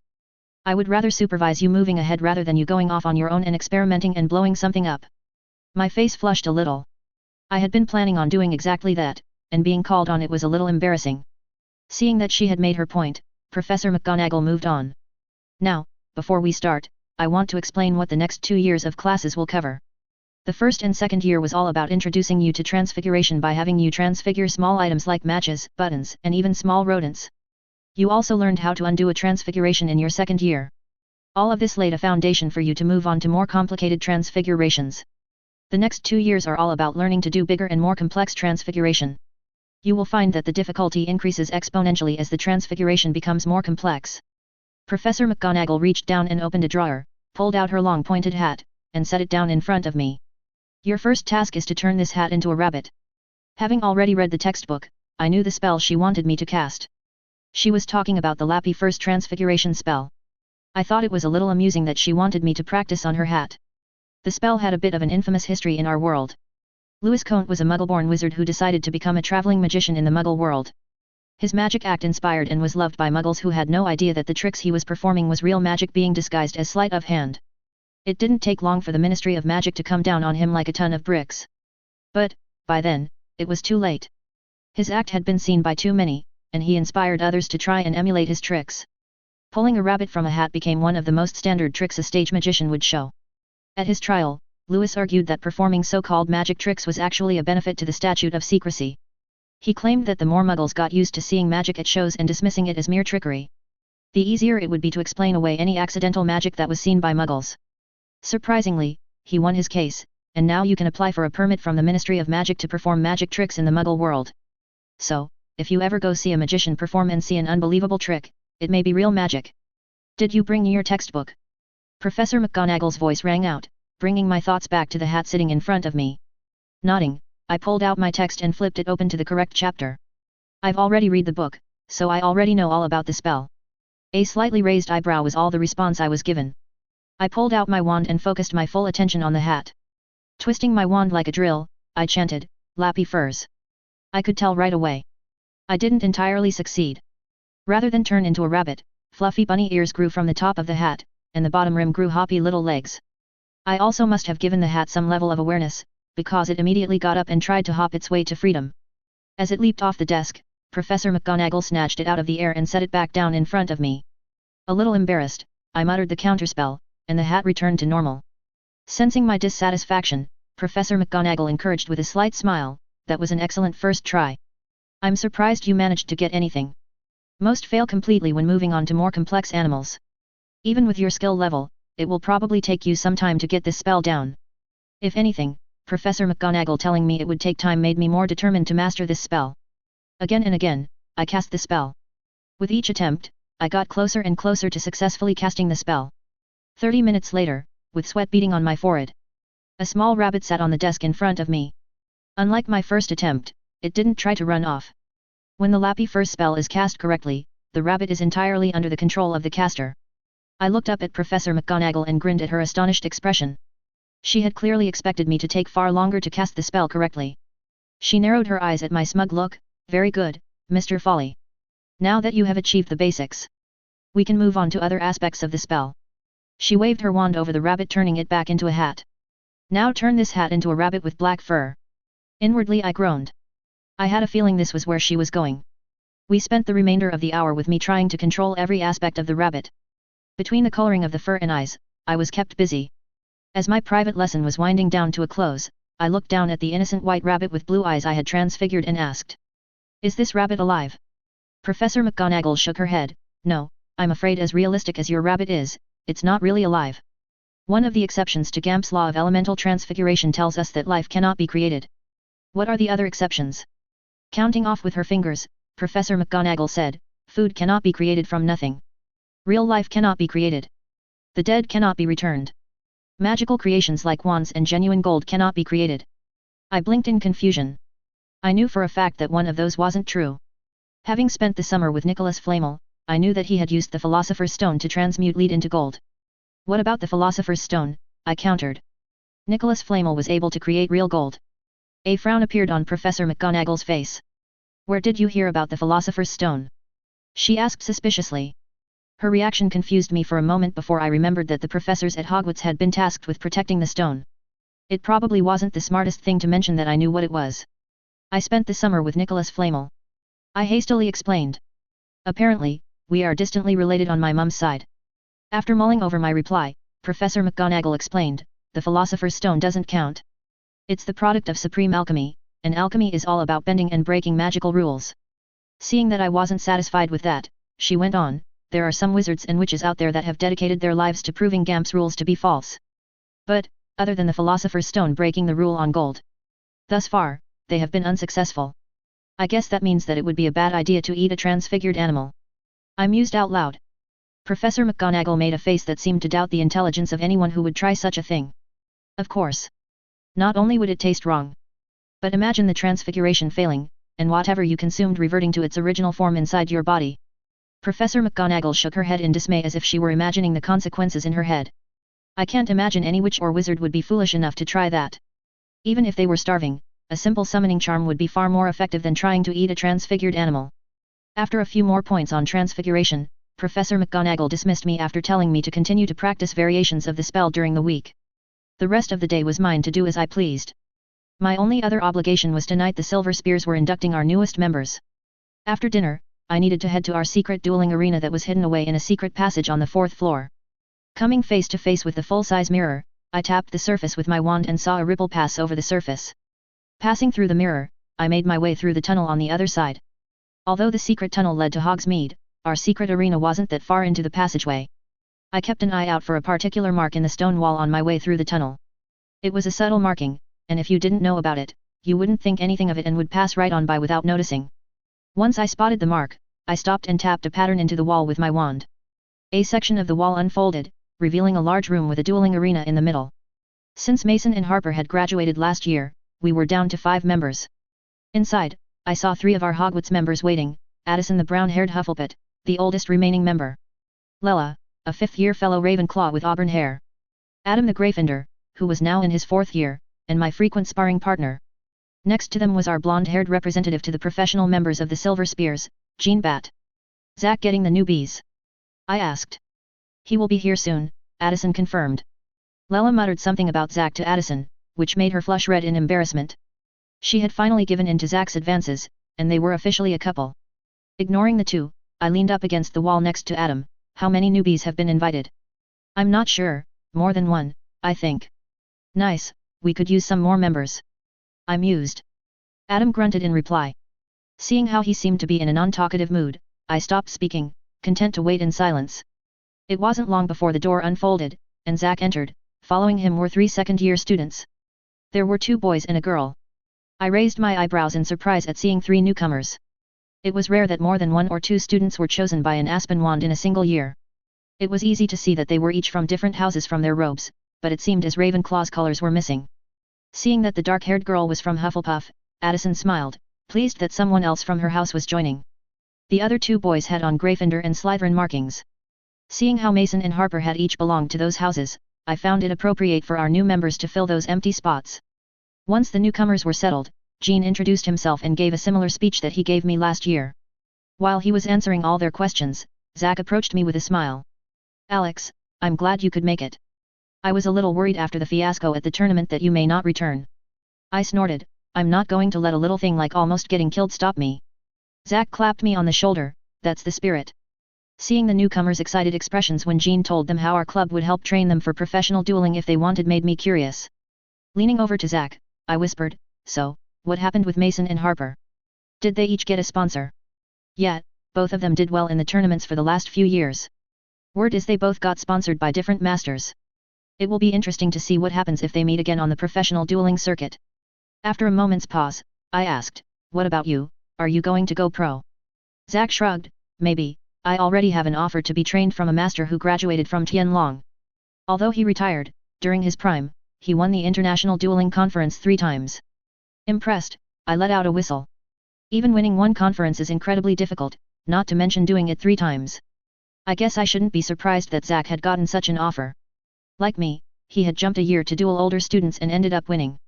Right now, Zach was unquestionably the best dueler at Hogwarts. Hearing about his offer made me muse about the future. I doubt I will end up going into professional dueling. By the time I graduate, Voldemort will have returned. That doesn't leave a whole lot of time for me to go off and get trained. I need to keep in mind that being in the Silver Spears is merely a means to an end for me to get some dueling experience. Even after Voldemort is dealt with, I doubt I will have the time. One day, my family will inevitably go head-to-head with the Whithorn Syndicate, and I'm going to be prepared. After introductions were out of the way, members started leaving in 1s and 2s. Just as I was about to leave, Adam grunted, "Alex, want to get some practice in?" As much as I wanted to call it a night, I decided to stay behind for a few dueling rounds. I hadn't dueled all summer and was bound to be a little rusty. Besides, the only way to stay at the top of your game, according to Mad-Eye, was constant vigilance. Author's note. Okay, so I know some of you may have had dreams of Alex going under the sea lol. But try and keep in mind these are merely myths and legends right now. So anything like that is far off in the future. Also, I was blown away about how many cultures have myths and legends of cities or islands sinking under the water. Make you think for a moment. As for the GAMP's exceptions to transfiguration, I can already feel some of your fingers about to type a protests lol. Try and keep in mind other than food being the first of 5 exceptions, the others were never clarified. So, after much searching of pages and pages of fandom and Reddit discussion, these were the 5 exceptions I came up with. If you end up scratching your head in confusion, try to remember that I am just trying to tie together a very loose and soft magic system. As for how the rules can be broken, I decided that alchemy would be a good workaround. Because we know the Philosopher's Stone can make real gold, and there is the Deathly Hallow Ring that can sorta bring back the dead, not all the way, but close. Therefore, I do declare any sort of rule-breaking shenanigans will be sorted into alchemy. Ha, take that Rowling. You're welcome. LOL. Chapter 89. With the first week out of the way, I found my routine and settled in. In my very limited free time, I turned my attention back to the project I wanted to get done by Christmas. Creating a spell was a new experience for me, one that many witches and wizards are never able to achieve. But, I knew that this step was necessary for my development and would help me along my path to power. I knew that spell creation was complicated from my reading, but knowing something is difficult and finding out firsthand how hard something is to do are two entirely different things. Initially, the spell I had in mind would somehow create an invisible bubble around a broom that would reduce drag to 0. I religiously studied the Muggle textbook I got on aerodynamics and ended up going down a never-ending rabbit hole with exactly how the spell would work. After weeks of frustratingly slow progress, I found a tip in one of the journals that the heirs left behind. It suggested that when creating spells, especially for the first few times, it's better not to focus on all the little details. It explained that while it is essential to know what you want your spell to do, trying to micromanage every aspect of the spell can sometimes be counterproductive. It's far more likely that you will get distracted, and your spell will be all over the place and will not form correctly. After some thought, I decided that it made sense. I doubt whoever invented spells like Apparition or the Animagus ritual sat down and tried to reason every inch of their spell. No, they simply had an end goal in mind and let magic take care of the rest. So, I abandoned my detailed plans for the spell. Now, I have decided that the charm will just remove any sort of drag from the broom and by extension, the writer. As for how magic goes about and accomplishes that, I have no idea, and as long as it works, I don't care. As the weeks flew by, I moved on to the next step in the process, binding an incantation to the spell. This is one of the more challenging aspects of bringing a spell into creation. The best way I can describe the process is that it's like putting together a puzzle in the dark, and as a plus, you can't feel the pieces to know if you are doing it right. One thing I learned was you couldn't just make up a random incantation, slap it on a spell and expect it to work. It's interesting how contradictory magic can sometimes be. The language used to create the spell matters, and yet at the same time, it doesn't. While in Europe, we tend to use Latin for our spells, Latin isn't necessarily required. Most other countries use different languages to base their spells on, which indicates that magic doesn't care what language is used. It's all the same. From everything I could piece together has led me to believe it has something to do with communication and intent. Humans use language to communicate their wants and needs, and I think that's why specific phrases are important. As strange as it sounds, I come to believe that when someone creates a new spell, they need to use a phrase that explains their intent with the spell. Fusing an incantation that describes what we intend to happen makes it easier for magic to recognize what we want to happen, which in turn makes it easier for the spell to form.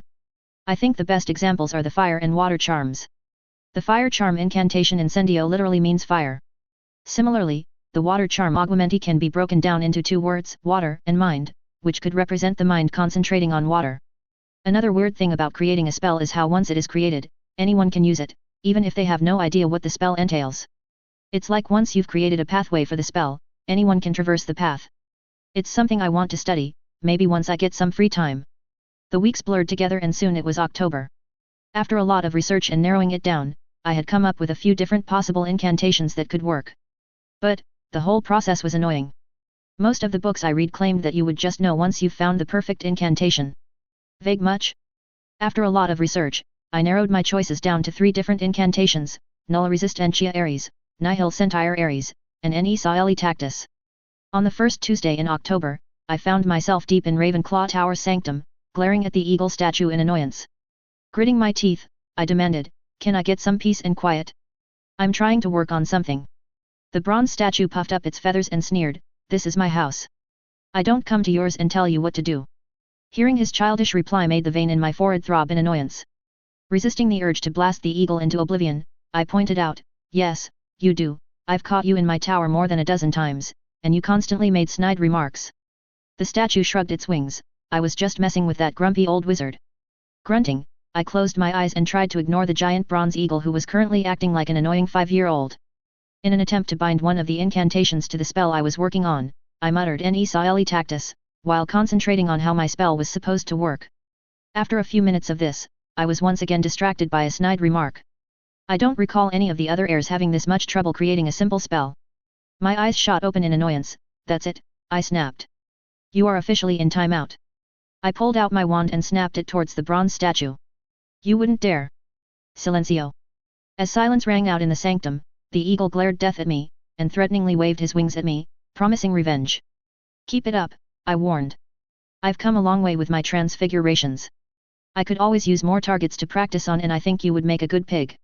The eagle shot me an unsure look that seemed to say you wouldn't. My only reply was an evil grin that promised I would. With the eagle silent and cowed, I turned my attention back to the incantation. By the end of the night, I officially crossed that particular phrase off the list. Over the past couple of weeks, I had tried every combination of it and was finally convinced that it wouldn't work. Hopefully, I would have better luck with one of the other 2 incantations. If those didn't work out, I would have to re-evaluate my plans. With Halloween fast approaching, I could tell that the timeline was moving right along. Harry had just made the Gryffindor Quidditch team, and outside of his house, there were a few raised eyebrows and complaints. The complaints mainly came from some of the jealous first-year Slytherins. As for the rest of the students, most didn't care. The glow of Harry Potter was still going strong, and while it had been a long-standing rule that no first year could join the Quidditch team, it was mainly meant to protect the first years because many of them didn't have a lot of experience riding a broom.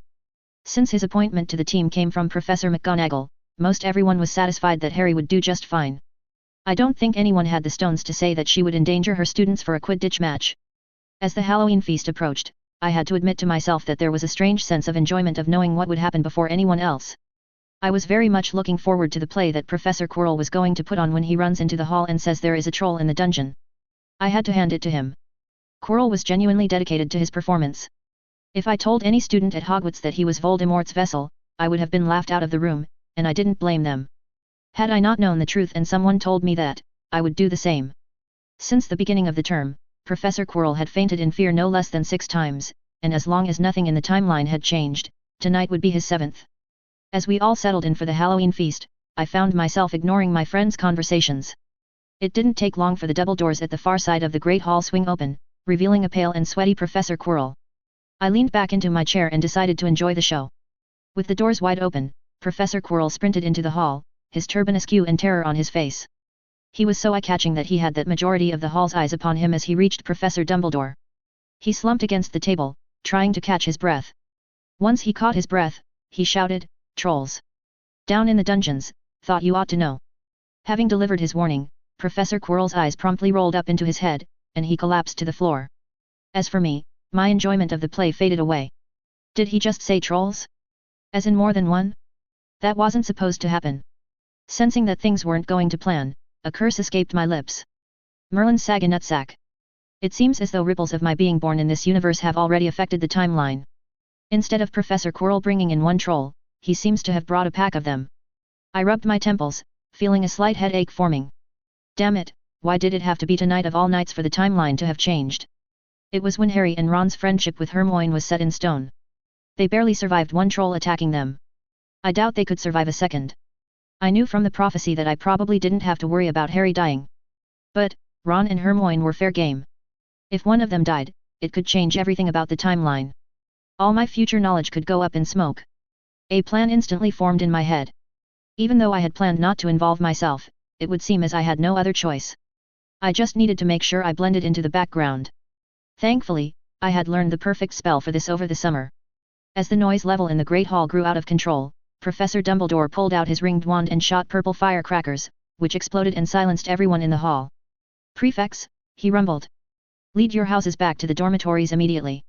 Students at every table rose and began heading out of the hall. The first years quickly followed the prefects as everyone left the hall. I bided my time as we traveled through the halls, and when no one was paying attention, I slipped into an unused classroom. I quickly pulled out my wand and pointed it at myself. "Inspectus." Immediately I felt the sensation of a raw egg being cracked on the back of my head and the yolk running down my neck. With the disillusionment charm successfully cast, my body blended into the background. Once the hall was mostly clear, I slipped out and went troll hunting. As I started roaming the halls, I quickly realized an embarrassing thing. While I knew that Hermione was in the girls' bathroom, I had no idea on which floor. They could be anywhere. I quickly ruled out the top floors and decided to work from the ground up. On my way to the girls' bathroom on the first floor, I froze in place when I rounded a corner. Less than a few steps away was a huge green and shaggy forest troll. At 12 feet tall, I had to crane my neck to get a good look at the troll's face. To be honest, it looked confused, as if it had no idea where it was and how it got there. But, who knows, that vacant look may just be its normal face. I couldn't help but eye the large wooded club in its right hand.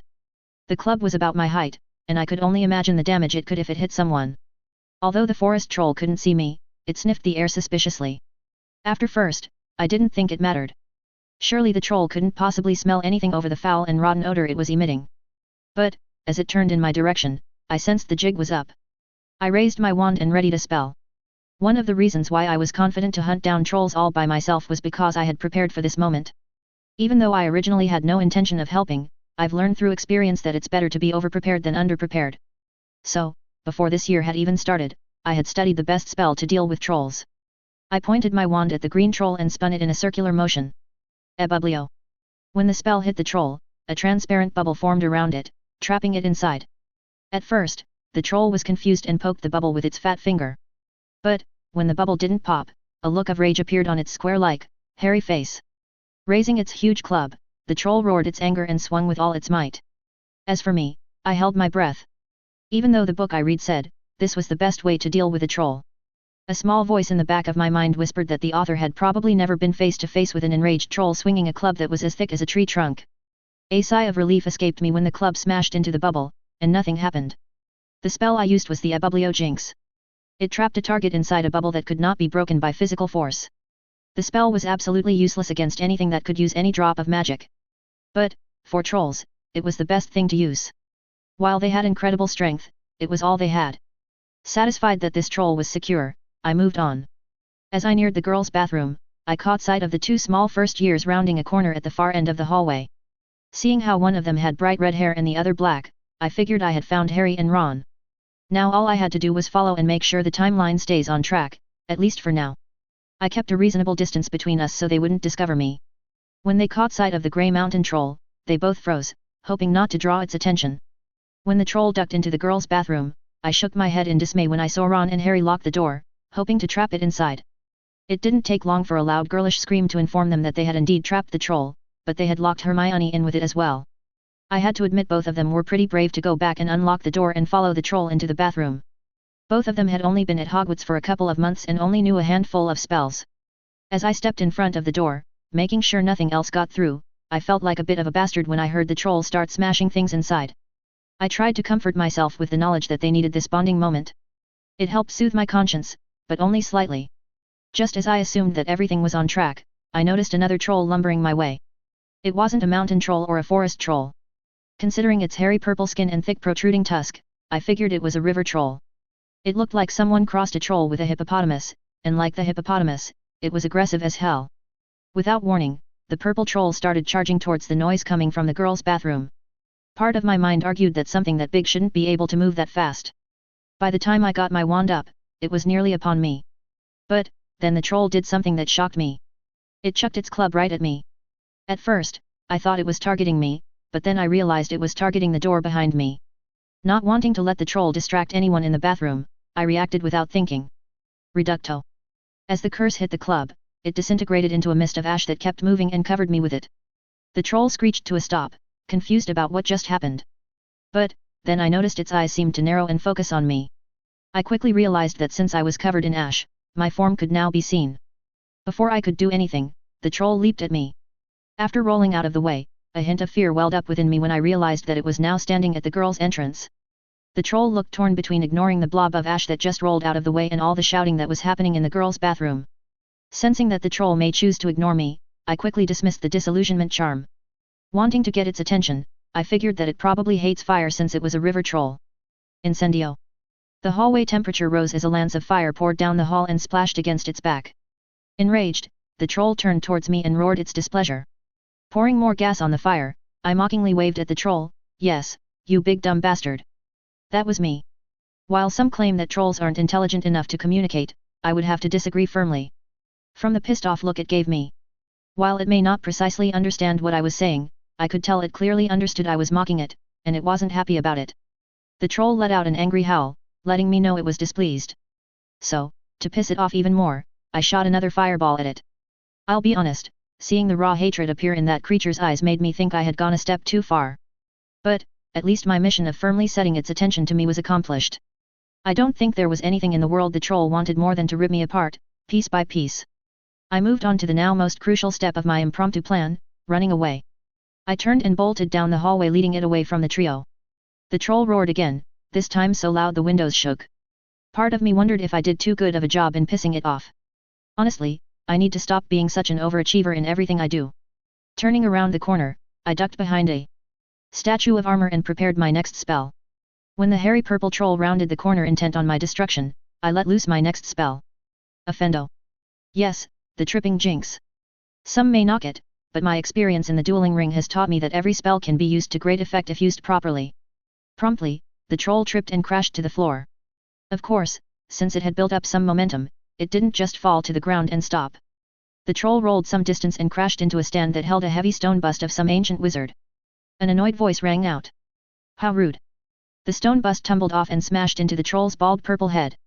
A laugh escaped me as the stone head proudly proclaimed, that is what you get for knocking me off my ledge, you stupid troll. Dazed, the troll put up no further resistance when I trapped it in an ebublio bubble. After returning the stone bust back to where it belonged, the nameless wizard continued to taunt the troll about its mighty prowess.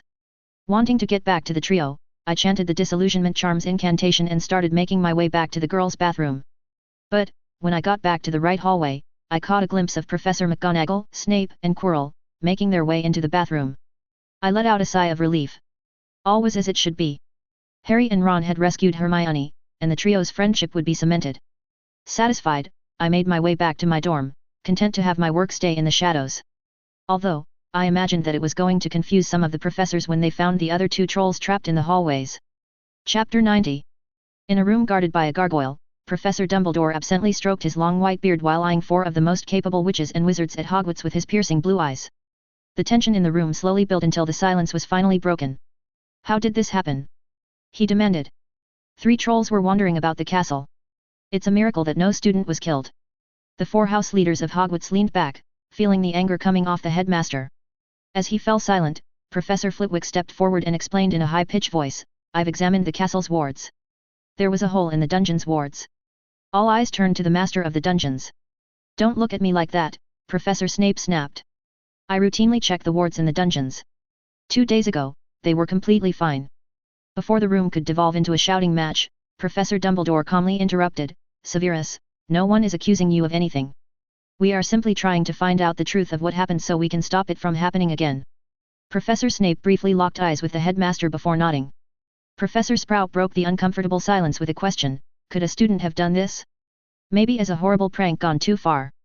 It wouldn't be the first time a student has gone overboard. Turning to her longtime friend, Professor McGonagall replied, I doubt a student could pull that off. It would take a powerful and skilled person to poke a hole in the wards while leaving the rest of them intact.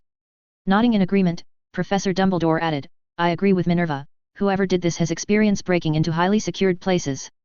Connecting the dots, Professor Snape quickly concluded, you're talking about the break-in at Gringotts. You think they're connected, don't you? Professor Dumbledore gravely nodded his head. I want you all to tighten security in the 3rd floor corridor. We can't let anyone get their hands on the stone. Seeing agreement on everyone's face, Professor Dumbledore changed gears. What about the trolls' memory? Perhaps through them, we can discover who led them to the castle. Professor Snape grimly shook his head, I'm afraid that's a dead end.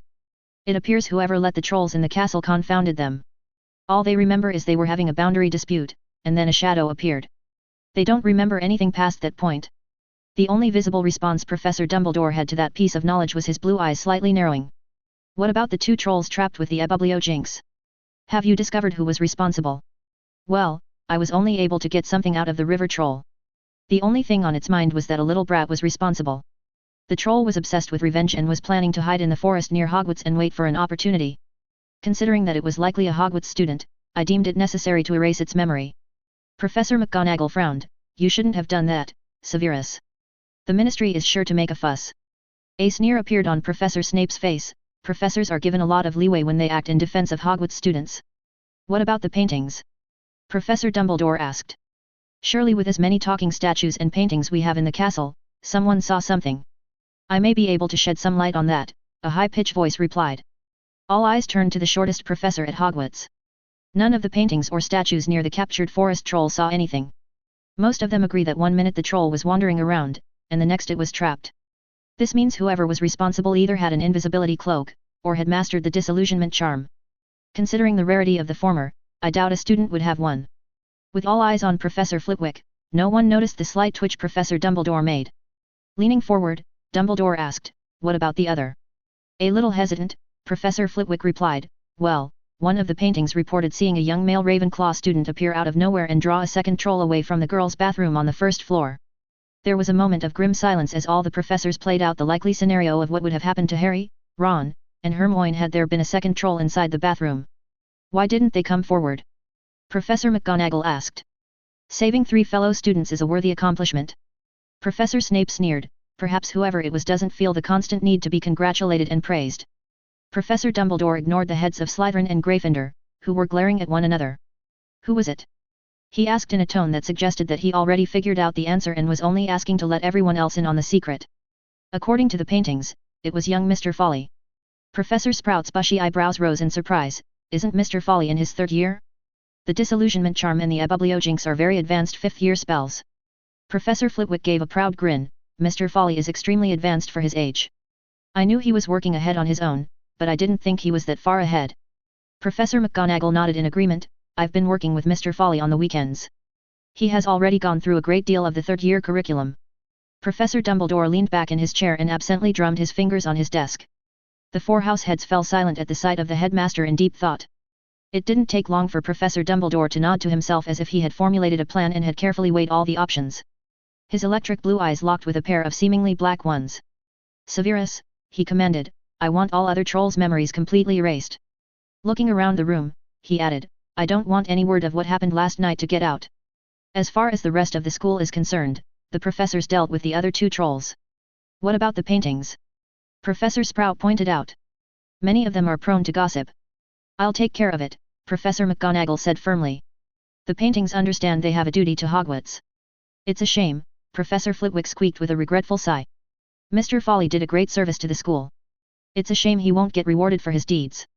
Bah, Professor Snape sneered, he should be grateful that he isn't getting punished. Maybe there is something we can do for him, Professor McGonagall mused.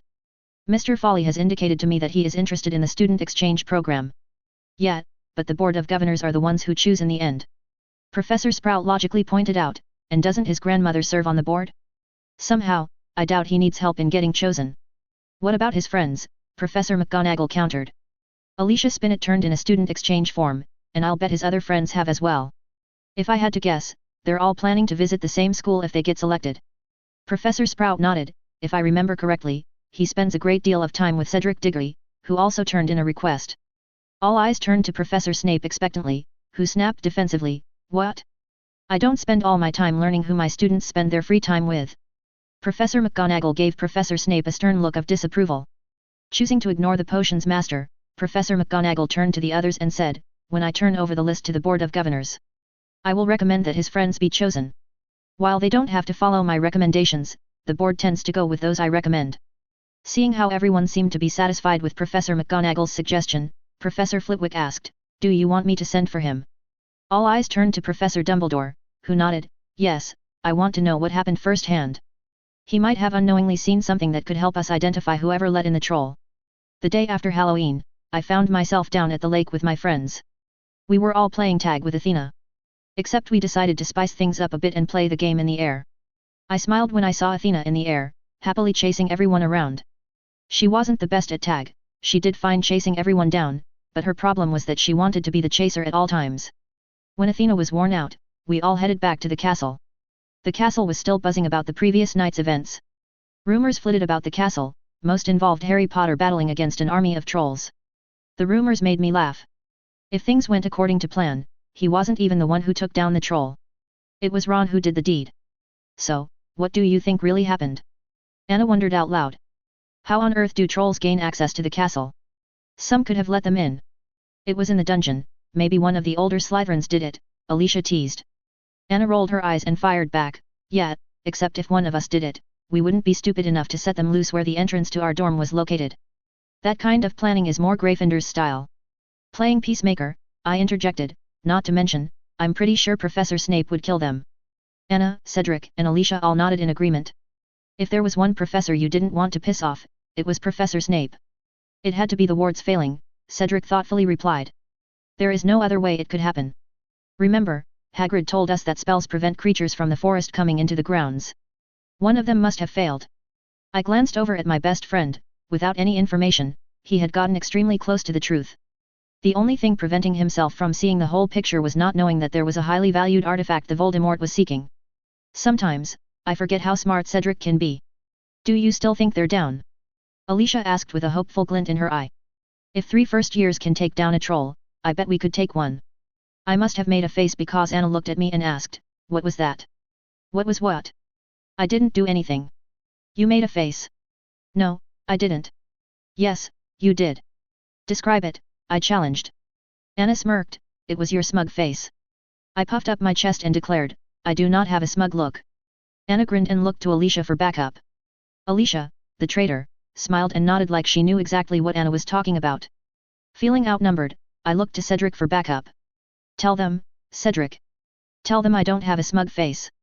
Feeling confident, I turned back to Anna and awaited Cedric's reply that would vindicate me. After a few moments of silence, I turned back to Cedric and saw him looking at me with an awkward look. You see, Anna crowed triumphantly. Even Cedric thinks you have a smug look. I shot a betrayed look towards Cedric that asked whatever happened to the bro code. Sensing victory, Anna pounced, now, what did you? Seeing how all my friends were ganging up on me, I rolled my eyes in surrender. Fine. I'll tell you. I glanced around to make sure there wasn't anyone around to overhear. Last night, completely by coincidence, I happened to come across 2 trolls on the first floor. Everyone blinked in surprise. Alicia was the first to recover, and she shot me a hurt look. You went troll hunting and didn't bring me along. I rolled my eyes. Gryffindors, am I right? You did what? Anna hissed.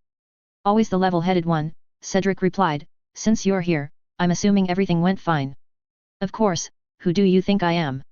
Those 2 trolls didn't stand a chance.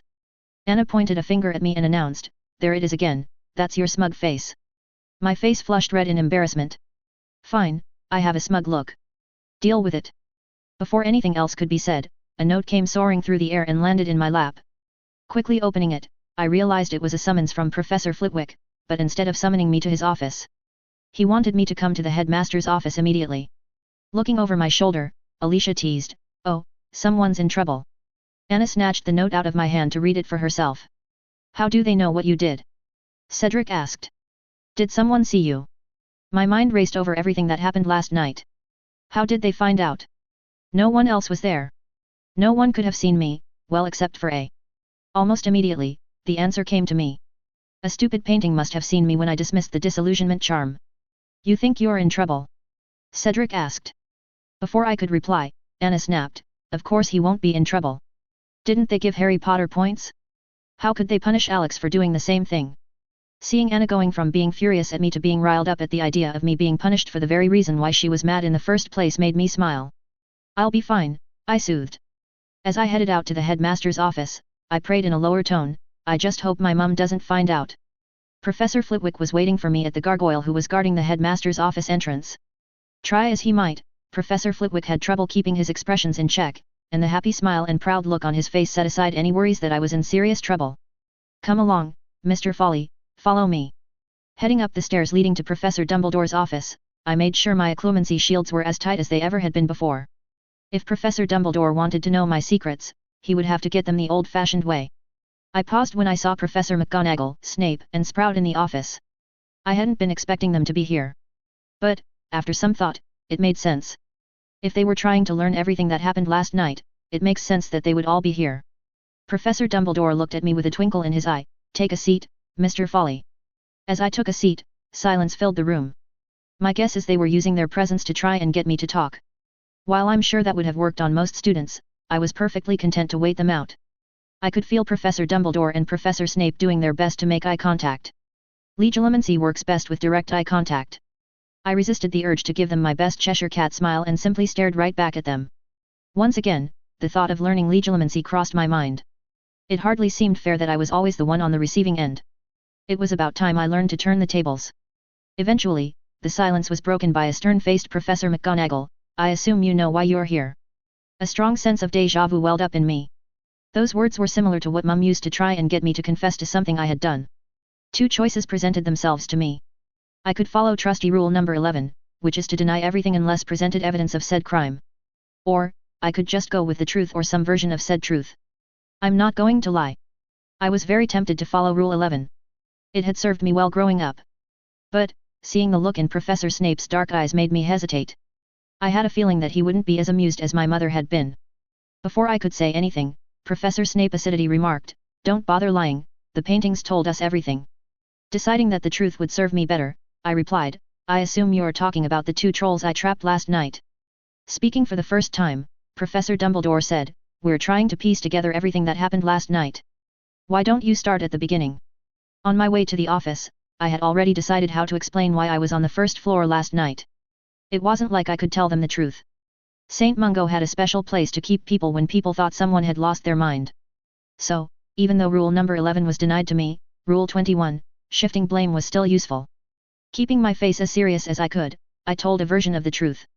Last night, when all students were leaving the Great Hall, I spotted two first years slipping away.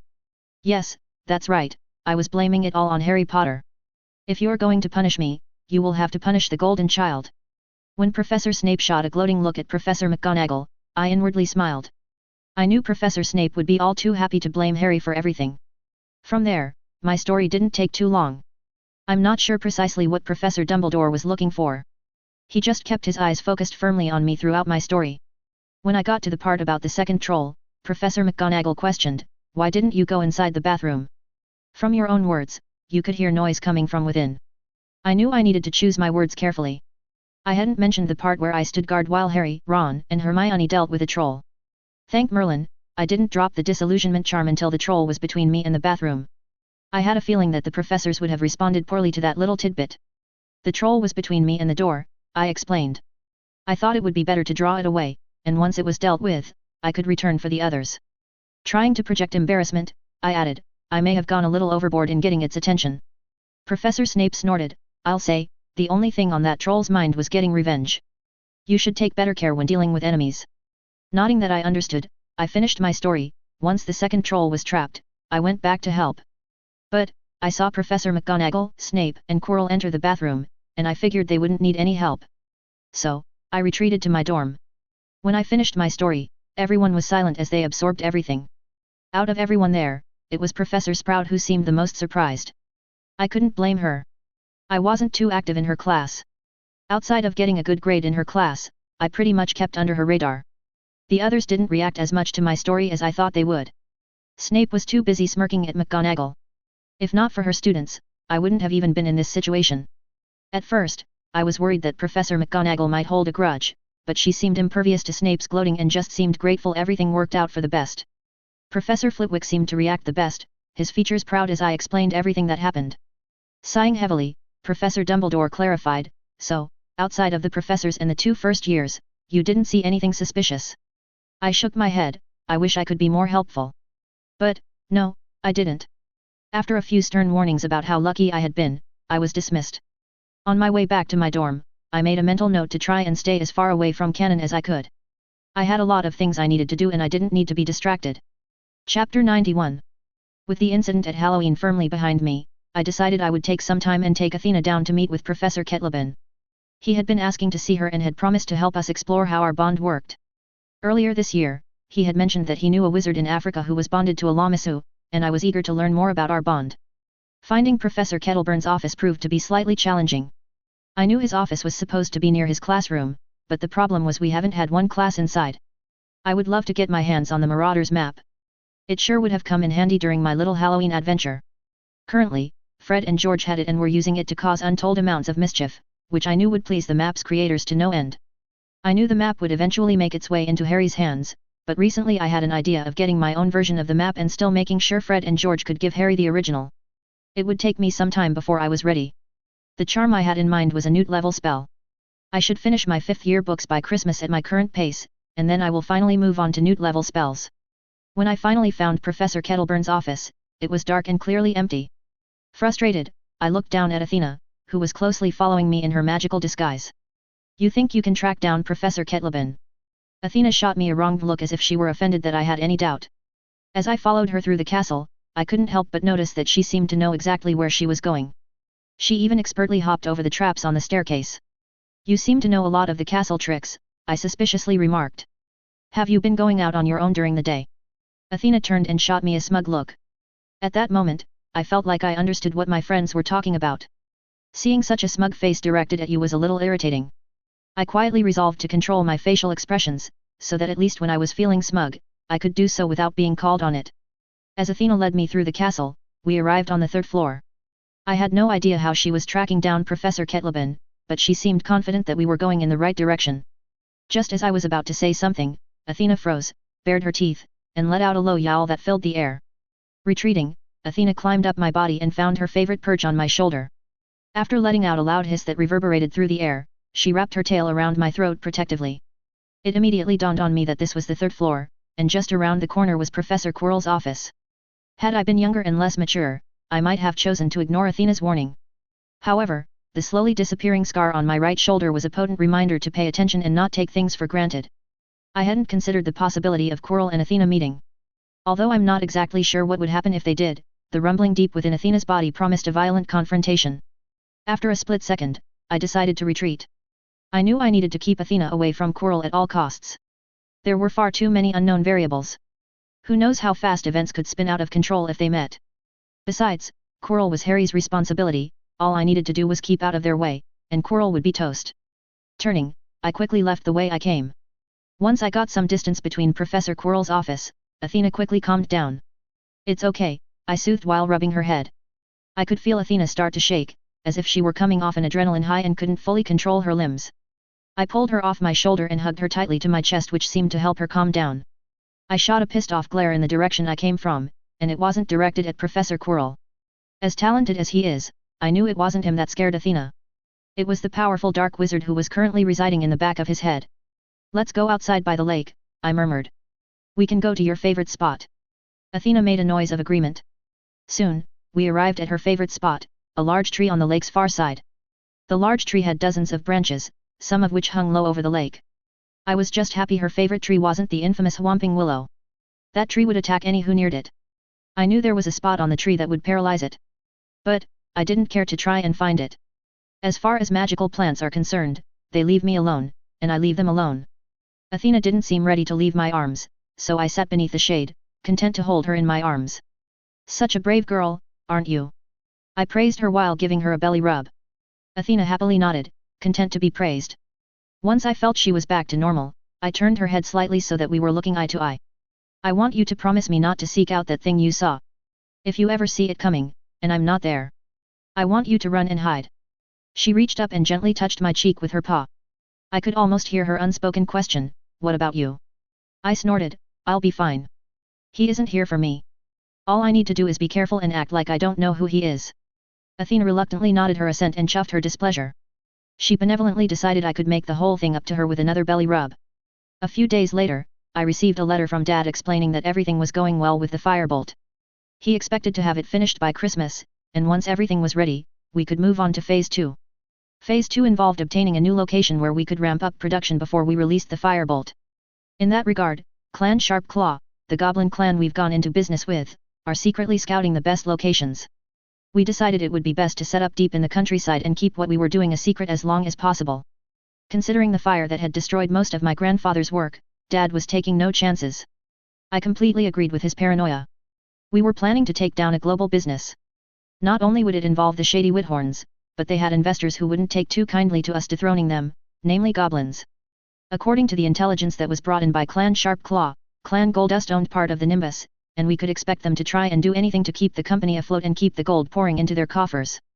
Dad also was looking into hiring people to help him in the production of firebolts. There was no way he could do everything himself as he does at the store. Even if he spent every hour of the day enchanting, it wouldn't be enough. Recruiting help shouldn't be too difficult. Dad was a gold-level enchanter in the Charm Crafting Guild. Many enchanters never become skilled enough to open and run their own shop, and it's not uncommon for them to seek employment with others. The only real challenge would be to keep everything a secret for as long as possible. Although, I'm sure Dad can get a lawyer from Lancaster Commodities that can help draft a magical contract that will ensure their silence. Barbara Lancaster shouldn't mind. She is going to be an investor in the company as well. All of this news upped the pressure on me to finish my spell. I needed to get it done quickly and get it to Dad if I wanted it to be used. Dad would need time with the new spell. It wasn't like he could slap my spell onto the existing framework. He would have to figure out the best way to fit the spell onto the firebolt. So, whenever I had spare time, I worked on my spell. Of the 3 possible incantations, I had already discarded one, which left me with 2 other possibilities. From what I have learned, merging an incantation into a new spell sort of reminded me of my old attempts with wandless magic. You have to be in a specific frame of mind. Connecting with raw magic is primal. It's a hard feeling to describe. For me, it's like reaching for a warm ball of energy in the dark. You can't actually see anything, but the feeling is inescapable. But, the whole thing is a balancing act, the slightest distraction, and the feeling is gone, and I have to start all over. So far, meditating is the best way I have discovered to put myself in the correct frame of mind. Thankfully, my younger attempts with wandless magic and my previous attempts to create a spell have let me connect faster. It should be just a matter of time before I succeed. During a cold evening in the beginning of November, I found myself back in the inner sanctum of the Ravenclaw Tower, working on my spell. Thankfully, the eagle seemed to have taken my previous threat of transfiguration seriously and gave me some peace and quiet when I worked on my spell. I closed my eyes and tried to find the feeling of a warm ball of energy I had started to associate with magic. Nihil Centaur Ares. Even though I didn't feel anything, I preserved and tried to focus on how I wanted my spell to function. Eventually, I called it a night and decided to pick up the following evening. I didn't care if it took me forever. I would figure this out, one way or another. The following night, I didn't give up on the incantation, and I decided I would try using different combinations to see if that would work. Centaur Ares Nihil. Ares Nihil Centaur. Nihil Ares Centaur. Nihil Centaur Ares. The following week, I went through every combination of that incantation that I could think of, but nothing worked.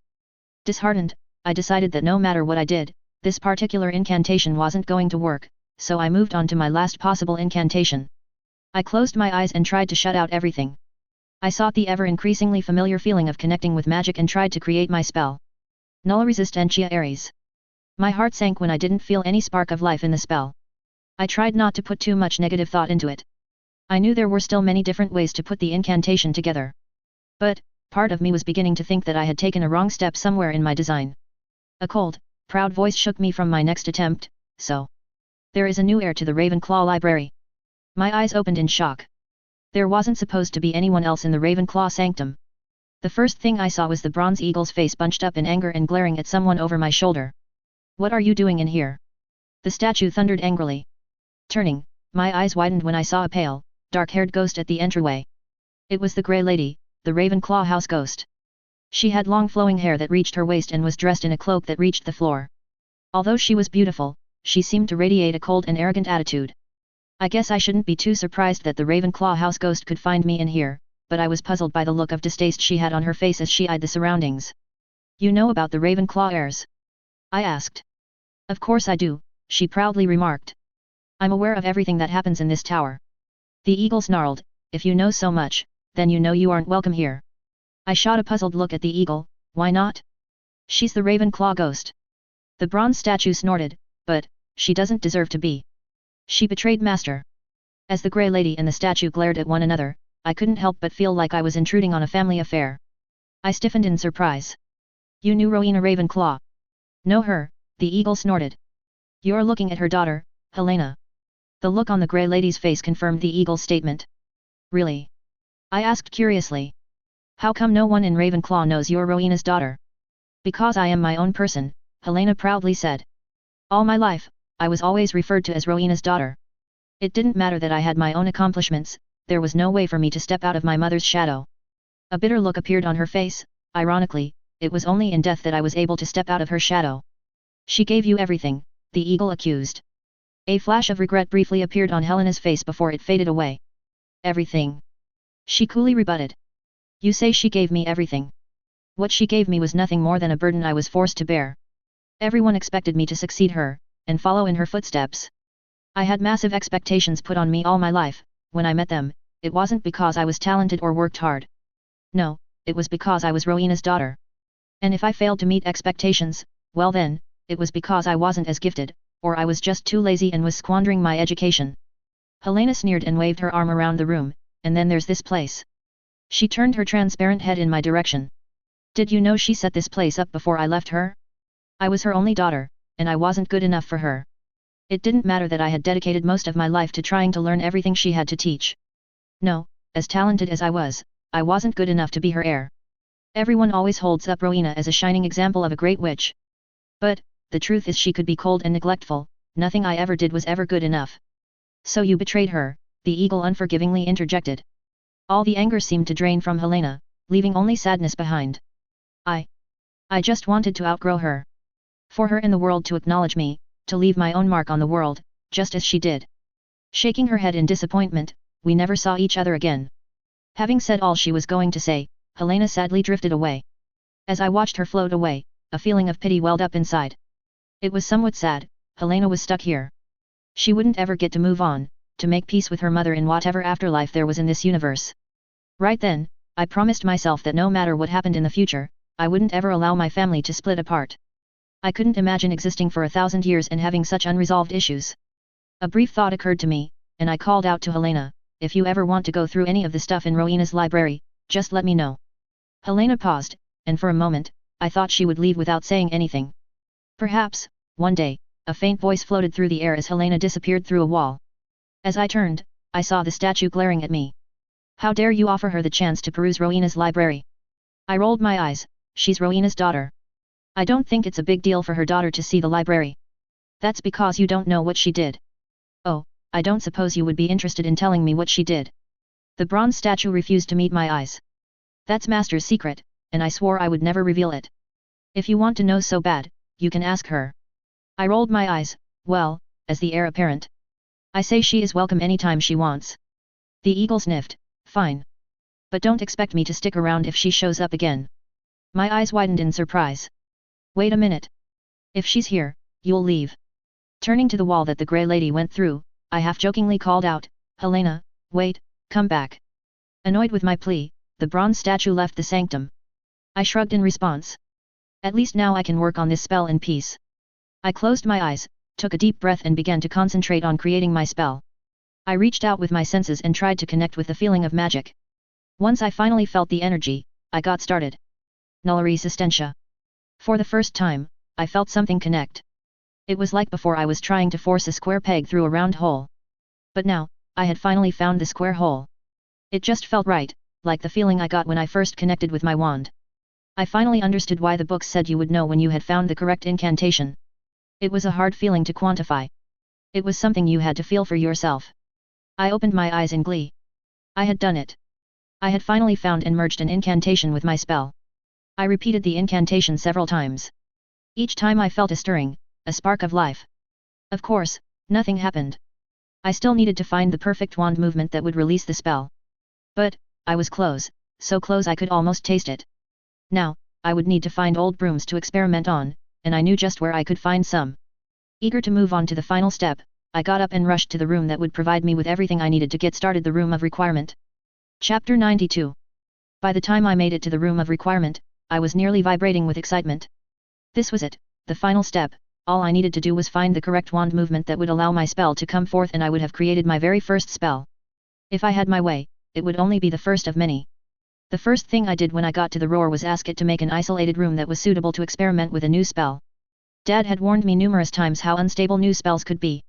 That's why he has such a heavily warded circle in his workshop. The room of requirement instantly complied with my request.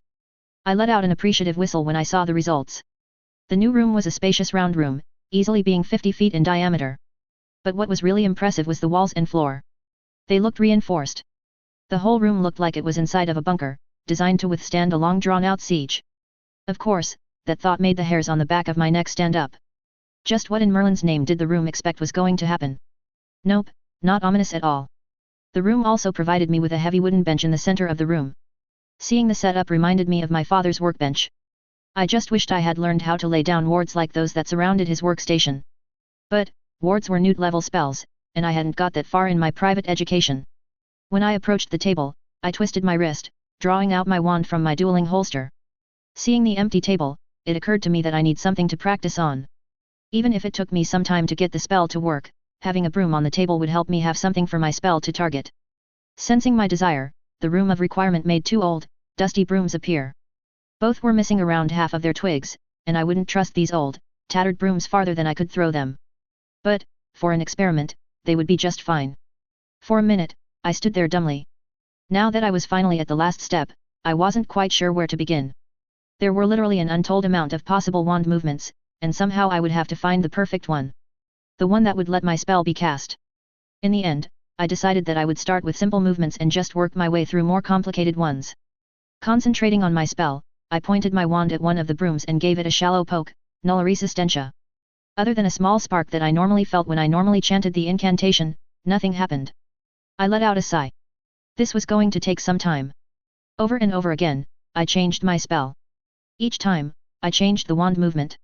On my 20-something attempt, something finally happened. As soon as the words null resistentia were uttered, blue and red sparks shot out of my wand like fireworks. Although I was a little pleased that I had finally seen a reaction, I knew not to get my hopes up. The books I read warned that seeing a reaction didn't mean you were on the right track. As it were, sparks were a very mild effect, and I knew I would probably see more magical effects in the future. It seemed the universe decided to take my last thought and run with it. From then on, nearly every attempt produced a magical phenomenon. Most seemed harmless, often involving sparks or strange colored lights bursting out of my wand. I think the most amusing effect I had was when my wand produced what sounded like a goose honk. The sound was so amusing. I repeated the same wand movement so that I could hear it again. Of course, there were less amusing magical effects as well. On one attempt, green slime poured out of my wand like water from a faucet and covered the floor. I gagged when I smelled the slime. It emitted a smell that rightfully belonged in a sewer. The smell was so overpowering that I emptied the contents of my stomach. Thankfully, it didn't take the room of requirement long to respond, and the smelly, green slime vanished along with my puke. After the slime incident, I decided to call it a night and headed back to my dorm.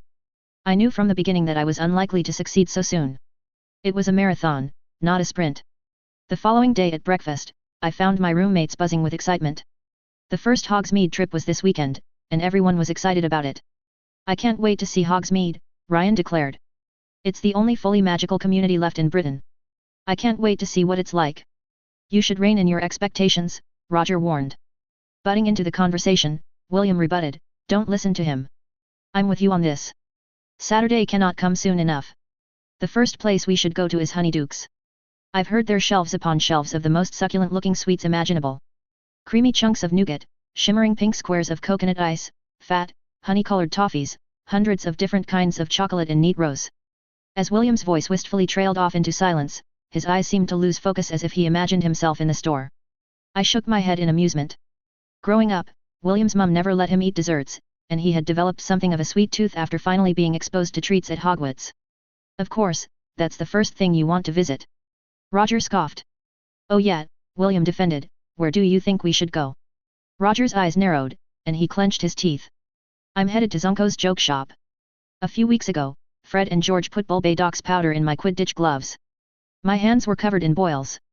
I'm going to find something that will help me put them in their place. Wanting to nip this in the bud, I said, if you're planning to go to war with Fred and George, I think I can speak for the rest of us when I say to keep us out of it. Around the table, all our fellow Ravenclaws nodded their heads in agreement. No one wanted to get into a pranking war with the twins. Last year, 2 Slytherins tried that and spent the rest of the year being Fred and George's sole focus. Needless to say, no one sane wanted to get into a pranking war with them. Seeing the lack of support from everyone, Roger seemed to deflate but muttered something beneath his breath. Ignoring Roger's sulking, William looked over at me. What about you, Alex? Where do you want to go? A certain journalist's name flashed through my mind. I thought it was about time I met Rita Skeeter. I had a feeling that having a reporter in my pocket would be useful in the future. Thanks to future Hermione, I had the perfect blackmail material. Rita Skeeter was an unregistered animagus. In the books, she used her animagus form, a small beetle, to spy on people. When Hermione discovered her, she trapped Rita inside a glass jar that had been enchanted with the unbreakable charm.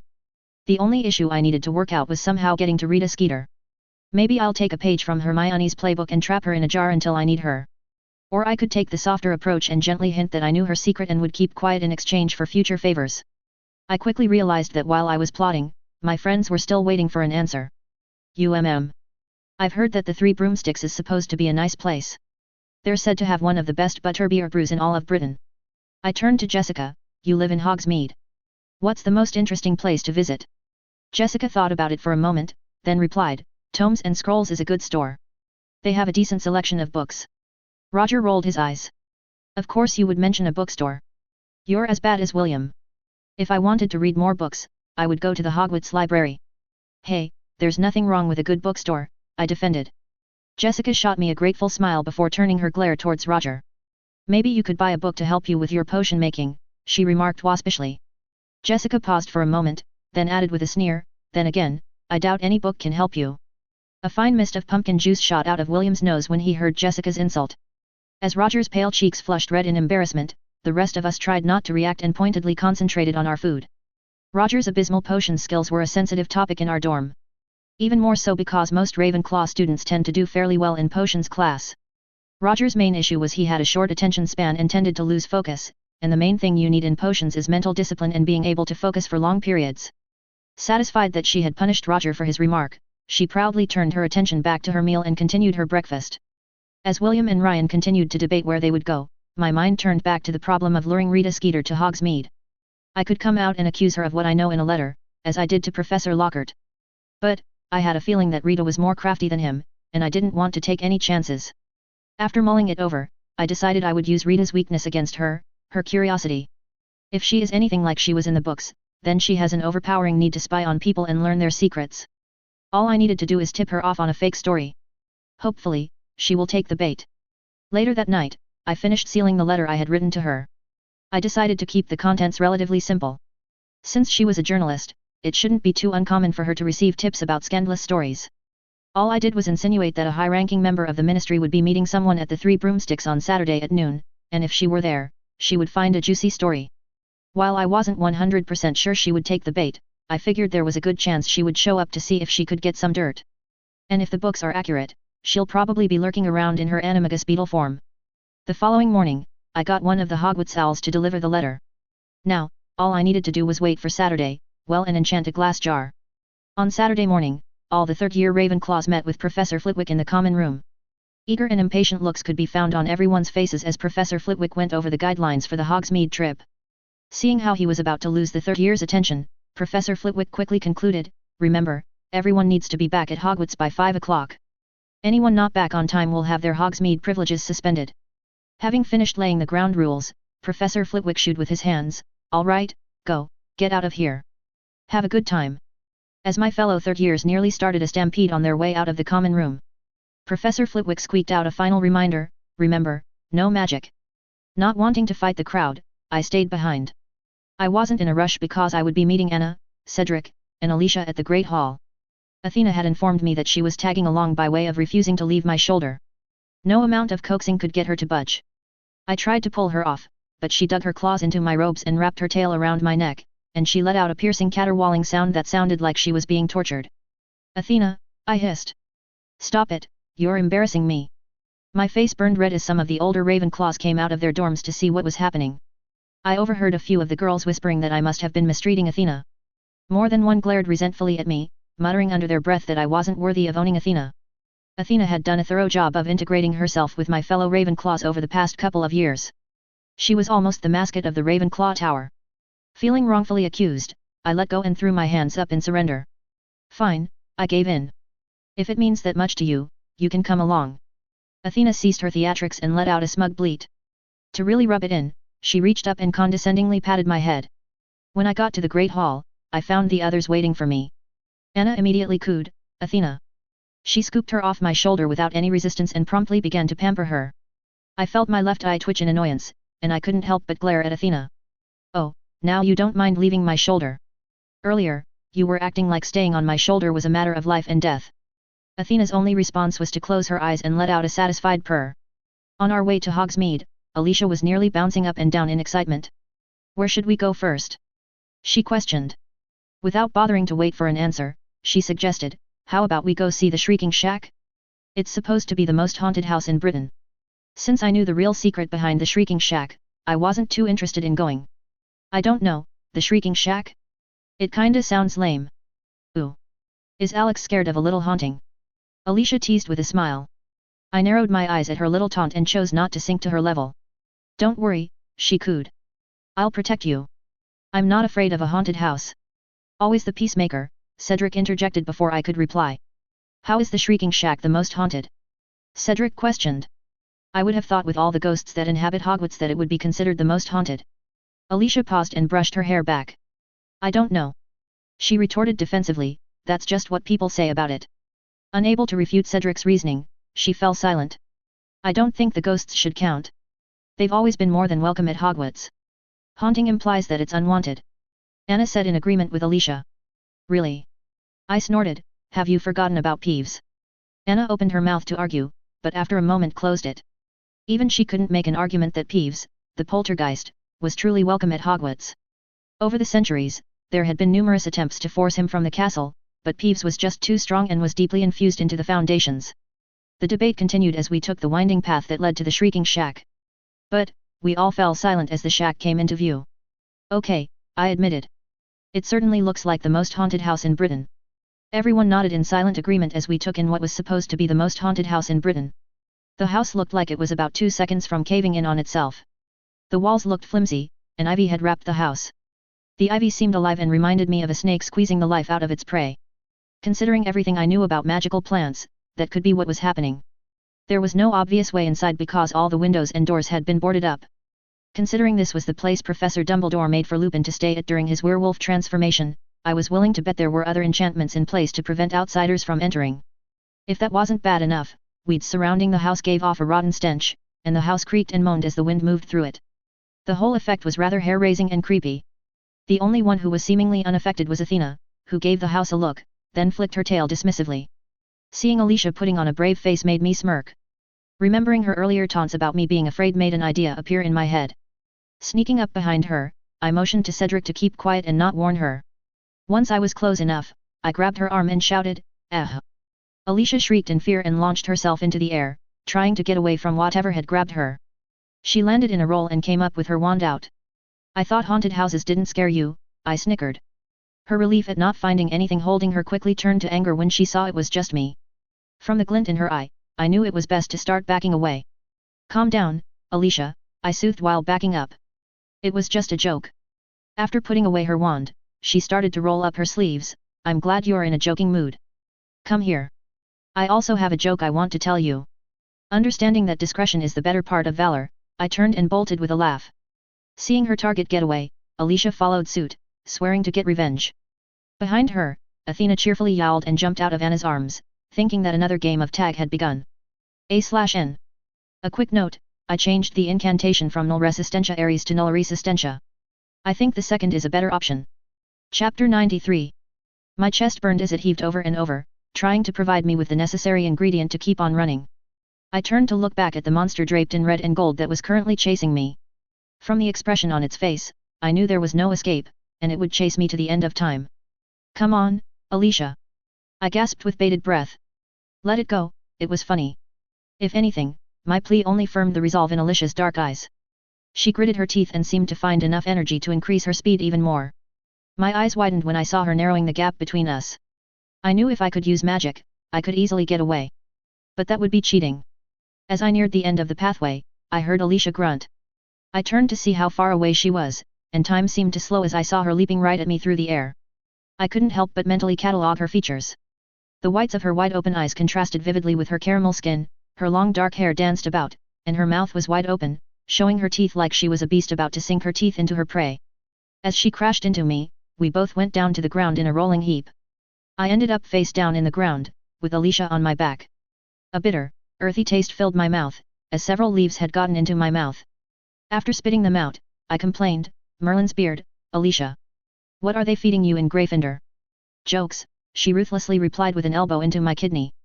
A loud, excited yowl filled the air as Athena bowled into Alicia and sent her tumbling off my back onto the ground next to me. Ha, I gasped, that is what I like to call karma. Turning over, I noticed Athena had manipulated her new collar, which allowed her to grow back to her normal size, which was getting rather large.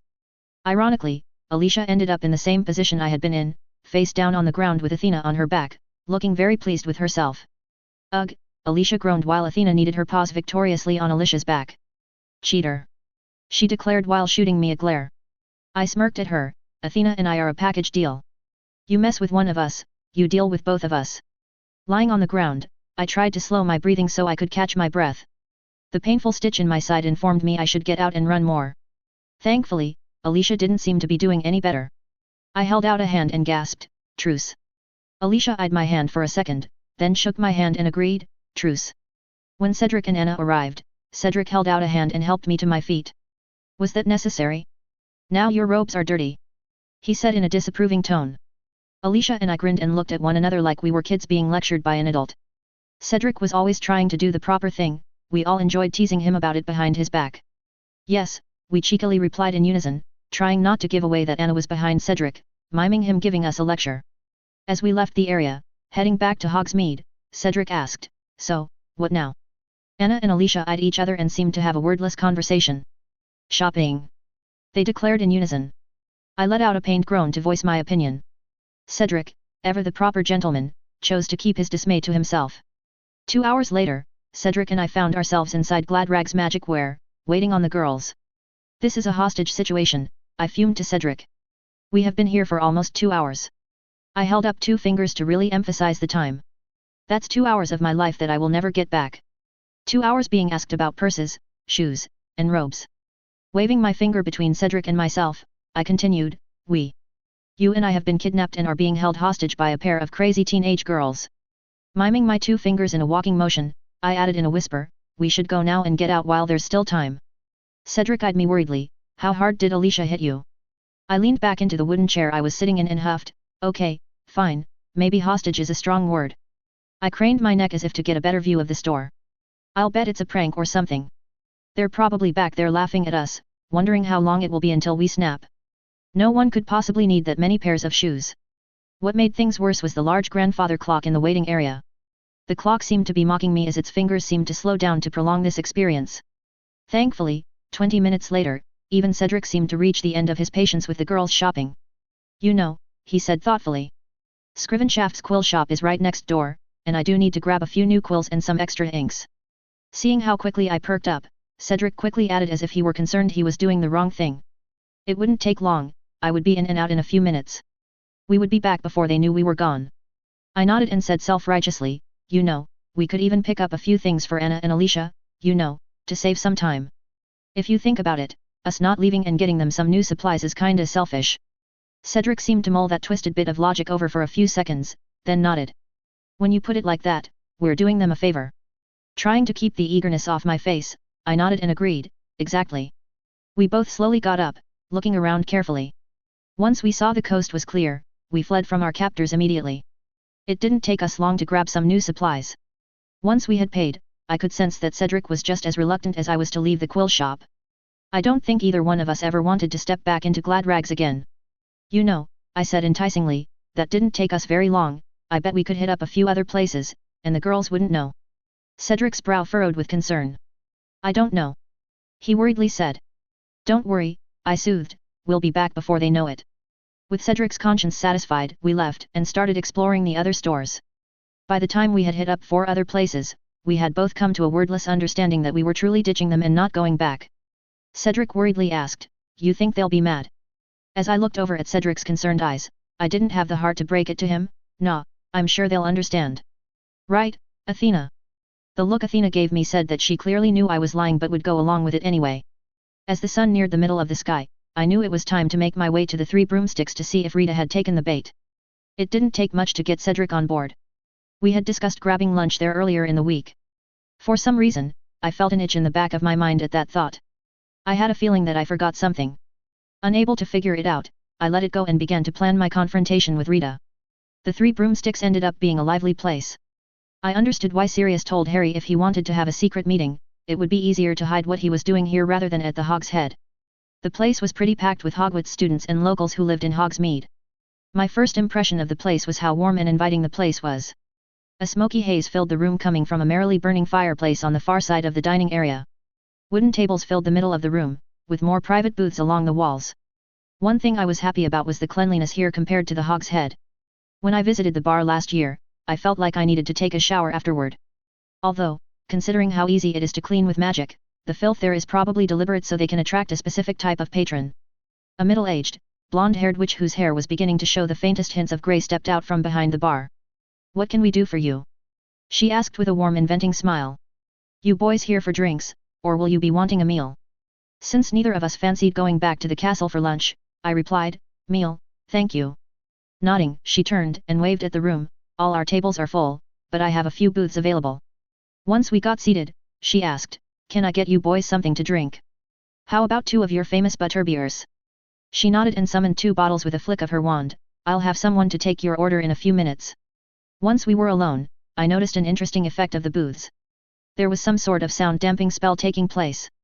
The rest of the noise coming from the inn was muted, not gone completely, but reduced to low background noise. I set Athena down next to me and whispered in her ear, "You know what to do." Athena's green eyes lit up. I had already explained to her to be on the lookout for a magically transformed beetle. If Rita was here in disguise, there was no one better than Athena to sniff her out. I had learned over the years that it was impossible for anyone to sneak around Athena. Alex. Cedric whispered in a worried tone. Looking up, I saw Cedric glancing across the room with a concerned look. Turning to see what he was looking at, my stomach dropped when I saw what he saw. Immediately that thought that had been nagging me clarified itself. Earlier in the week, when I discussed eating lunch at the Three Broomsticks with Cedric, others were present.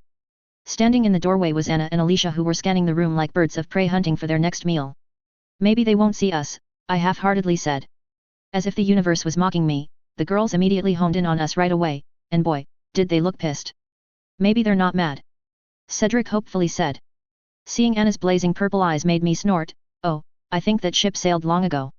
Both Anna and Alicia made their way across the room, every movement filled with anger. Once she got to the table, she pointed her finger at me. "You." She was so annoyed that she seemed to lose track of what she was going to say. Alicia took over. "You ditched us," she accused. "Who does that?" Deciding that the best defense was a good offense, I retorted. "You're damn right we left. Do you have any idea how long you were in there for?"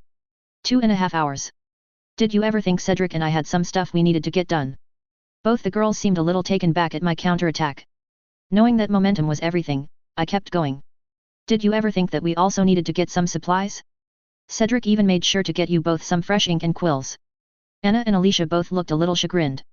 "You still could have told us you were leaving," Anna resentfully retorted as she slid into the booth. Playing the peacemaker, Cedric interrupted my reply. "I think we can agree that we all made mistakes. Before the next trip, we should work out a better schedule." Cedric flagged down one of the servers.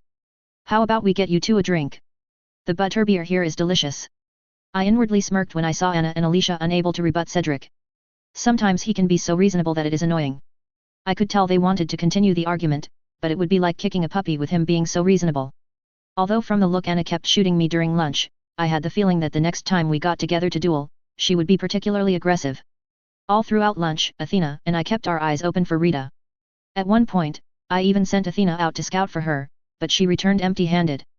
Eventually, I was forced to conclude that Rita wasn't going to show. Maybe she ignored my letter or had other things to do. Whatever it was, it seems as though I would need to find a better way to get her attention. Our group hit a few more stores before we called it a day and headed back to the castle. But, something interesting happened on our way to the castle. Athena made a low, throaty yowl that something was wrong. I glanced down to see what was wrong to find Athena focusing her green eyes on something in the sky behind me. I took a subtle glance behind me, and for a minute, I was confused. There was no one behind me, but knowing that Athena never gets worked up unless there is a reason, I kept my eyes peeled. Eventually, I saw what she saw. It was only by chance that I caught a glimpse of a tiny dot moving through the air. It was suspiciously shaped like a beetle, or a witch transformed as one. Rita Skeeter was following me. My mind raced as I tried to puzzle out how she figured me out. She must be cleverer than I thought. However she did it, I now had a nosy reporter following me that I needed to deal with. My mind spat out several options, and after selecting one, I told my friends, "You guys go ahead inside. I'm taking Athena down to the lake." I promised her I would get her a fish as a treat. My friends were accustomed to me taking Athena down to her favorite spot, so they didn't find it suspicious when I waived their offers to join me. It had been a long day, and they had plenty of homework to do before the following week. As I made my way through the Hogwarts ground, I kept my eyes peeled for Rita. Thankfully, she decided to follow me rather than my friends. Once I got to Athena's favorite spot, I pulled out my wand and summoned a fish from the lake. Out of the corner of my eye, I noticed that Rita freaked and hid her beetle form on the other side of the tree when I first pulled out my wand. But, after I pulled a few fish out of the lake, she seemed to relax and crawled over to my side of the tree to get a view. It took a little effort to keep a grin that kept wanting to emerge from spilling out. That's right, Rita, nothing to be scared of, just a few more inches. Once I felt like she was in the perfect position, I snapped my wand in her direction. Stupefy. A red beam of light emerged from my wand and hit the beetle dead on. I smiled when I saw the fat beetle fall to the ground. All my dueling practice has really helped me with my aim. I pulled out the jar that I had enchanted to be unbreakable, and scooped up the beetle. After securing the jar, I waited for Athena to finish her snack. A small part of me wondered if I should feel guilty about my sneak attack on Rita. I mean, technically, she hadn't done anything to me. But, the other part of me assured me that this couldn't happen to a better person. Rita was a real piece of work. She delighted in ripping apart lives and tearing down others. I found it a little ironic that someone whose job it is to find others' secrets would have such a damning one herself. The penalty in Britain for being an unregistered animagus is heavy. It's 5 years in Azkaban, 5 years of subjecting yourself to dementors. Even though there are different levels in Azkaban, the worst offenders are subjected to a dementor's presence 24/7, and those with lesser sentences have less exposure. It's still a horrible penalty, it's why I've decided to register when I become an animagus. The penalty just isn't worth the risk. The one good thing about the penalty is that it ensures that Rita will do anything to prevent herself from being exposed. After tucking the jar into my robes, I headed back indoors. I should have a few hours before Rita comes to her senses. To that end, I decided to have our meet and greet in the same place I met with Professor Lockhart. While the common room at the Hog's Head doesn't allow for much privacy, there's secret back rooms that you can rent do just fine. After dinner, I made my way down to the secret tunnel where the silver spears were located. But, rather than stop at the dueling headquarters, I continued onward to Hogsmeade. Before I left the tunnel, I snapped on the old hider bracelet that Uncle John gave me, and a rather forgettable illusion replaced me. The bracelet's only weakness was it only provided a single identity. As soon as I entered the Hog's Head, I could taste a moldy grimness in my mouth. Ignoring the few customers seated around the room, I strode over to the bar where the barman whose head was wrapped entirely in bandages was nursing a drink. I pulled out my coin purse and set down a few golden galleons. I need the back room for an hour. The barman's fingers slid across the bar and claimed the gold. After inspecting the galleons, the barman nodded and pointed his wand at the back wall. What had seemed like a solid wall, gave way as a door appeared. 1 hour, the barman confirmed in a raspy voice. Inside the familiar room was a dirty, stained table along with a couple of chairs. Before sitting, I pulled out Rita's jar and a few other things I had specifically gathered for this meeting. After I sat Rita on the table, I saw her antennae twitching, and I figured she was just about ready to wake up. Perfect timing. After a few more odd twitches, the beetle that was Rita woke up. She seemed a little disoriented as she looked around the jar in curiosity. I couldn't help but smirk when I saw the outrage as Rita realized she was trapped in a jar. She started flapping her insect wings and buzzing angrily around the jar. I could almost see it when she tried to transform and escape, but her transformation failed in an unbreakable jar. It was then that the real panic seemed to set in. She started making this chittering, clicky sound that was mostly muted by the jar. Wanting her to know who she was dealing with, I pulled off my hider bracelet. Rita seemed to calm down for a moment as the beetle looked at me with surprise. Her calm didn't last long. Enraged that a student took her down, she started buzzing around in small little circles. "Hello, Rita," I began. I picked up the jar, twisted the lid open, and laid it on its side. "We need to talk." The beetle froze upon hearing me speak. It probably came as a surprise that I knew her secret. She stopped buzzing around, landed, and tried to act like a regular beetle. I snorted, "I know it's you, Rita." When the beetle continued to act normal, I sneered. "Fine, have it your way." I reached forward and dumped Rita onto the table and snapped my wand at her, Contarium. After the spell hit her, there was a bright flash and a blurring of movement, and a curly blonde-haired witch with long pointed nails stood before me. "How dare you," she screeched. I held up a finger and wagged it at her. Then pointed across the room. Rita's pale green eyes hidden behind glasses followed the direction my finger was pointed. Her face paled at the sight of the camera setup that had captured her transfiguration. She lunged towards the camera but froze in place when I hit her with the bodybind curse. Her eyes glared at me with murder as I tucked the camera away safely. "I thought using a camera to expose that you're an unregistered animagus was poetic considering your profession."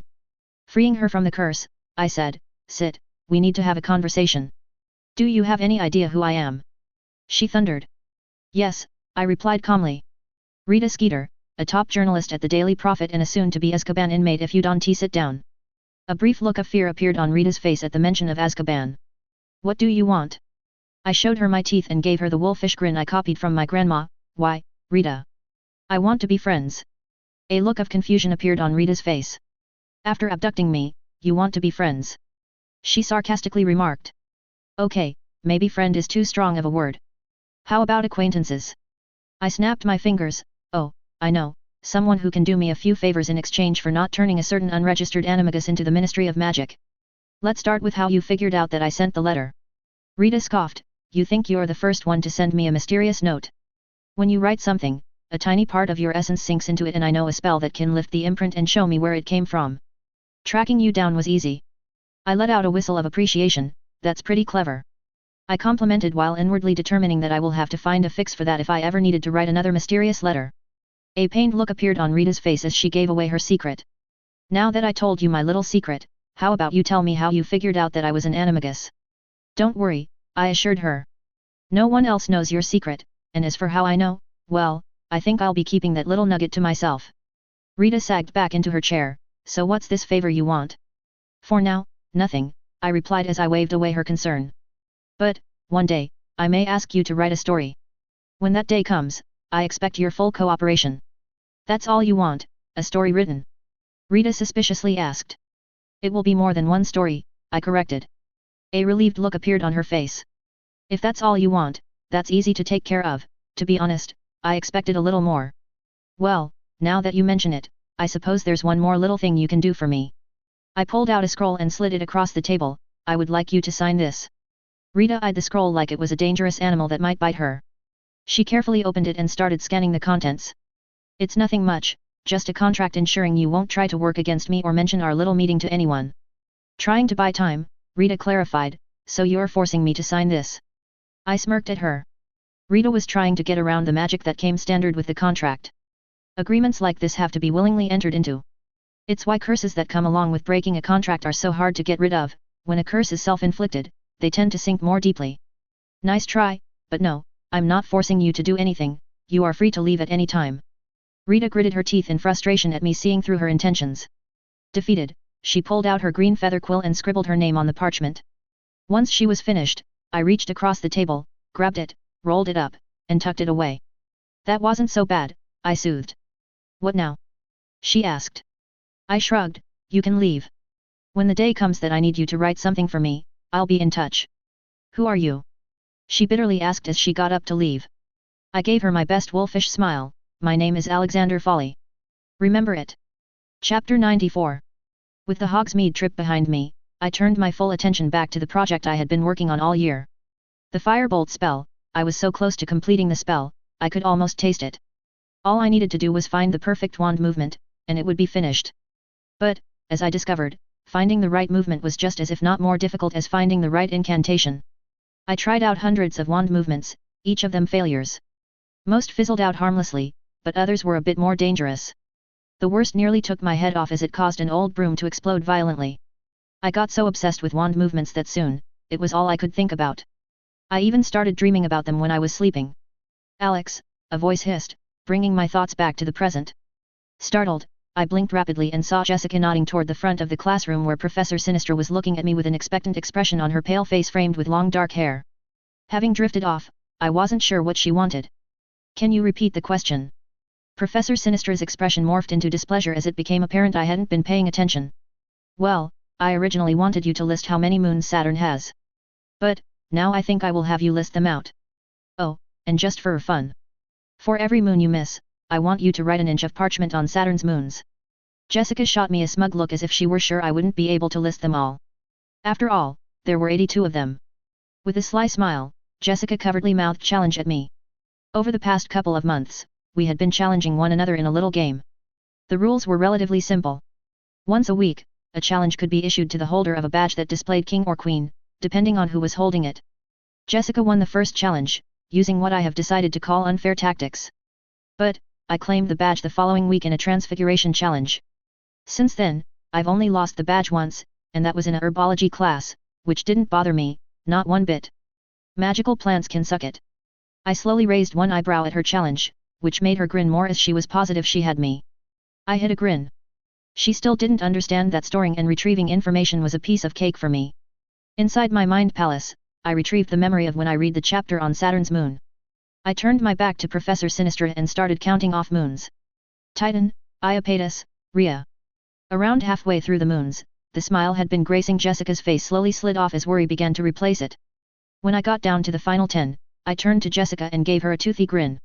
I waggled my 10 fingers at her and continued listing off moons while lowering a finger for each one I listed. Janus, Prometheus, Helene. When I got down to the final 4, I decided to play with Jessica and pretend to struggle to remember.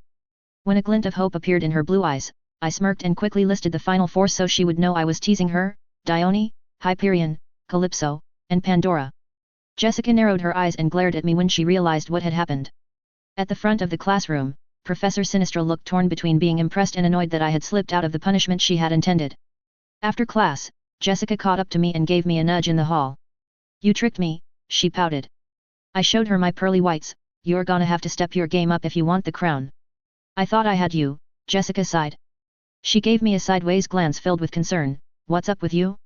Lately, you've been distracted." I rubbed my eyes. "I'm fine. Just been burning the midnight oil on a little side project." Jessica accepted my deflection and changed the subject. "Are you ready for arithmancy? Professor Vector said she had a surprise for us in the next class." "I hope so," I replied. "We haven't done much in her class other than having advanced calculations drilled into us. I'm looking forward to putting them to the test." Jessica nodded in agreement. "Me too."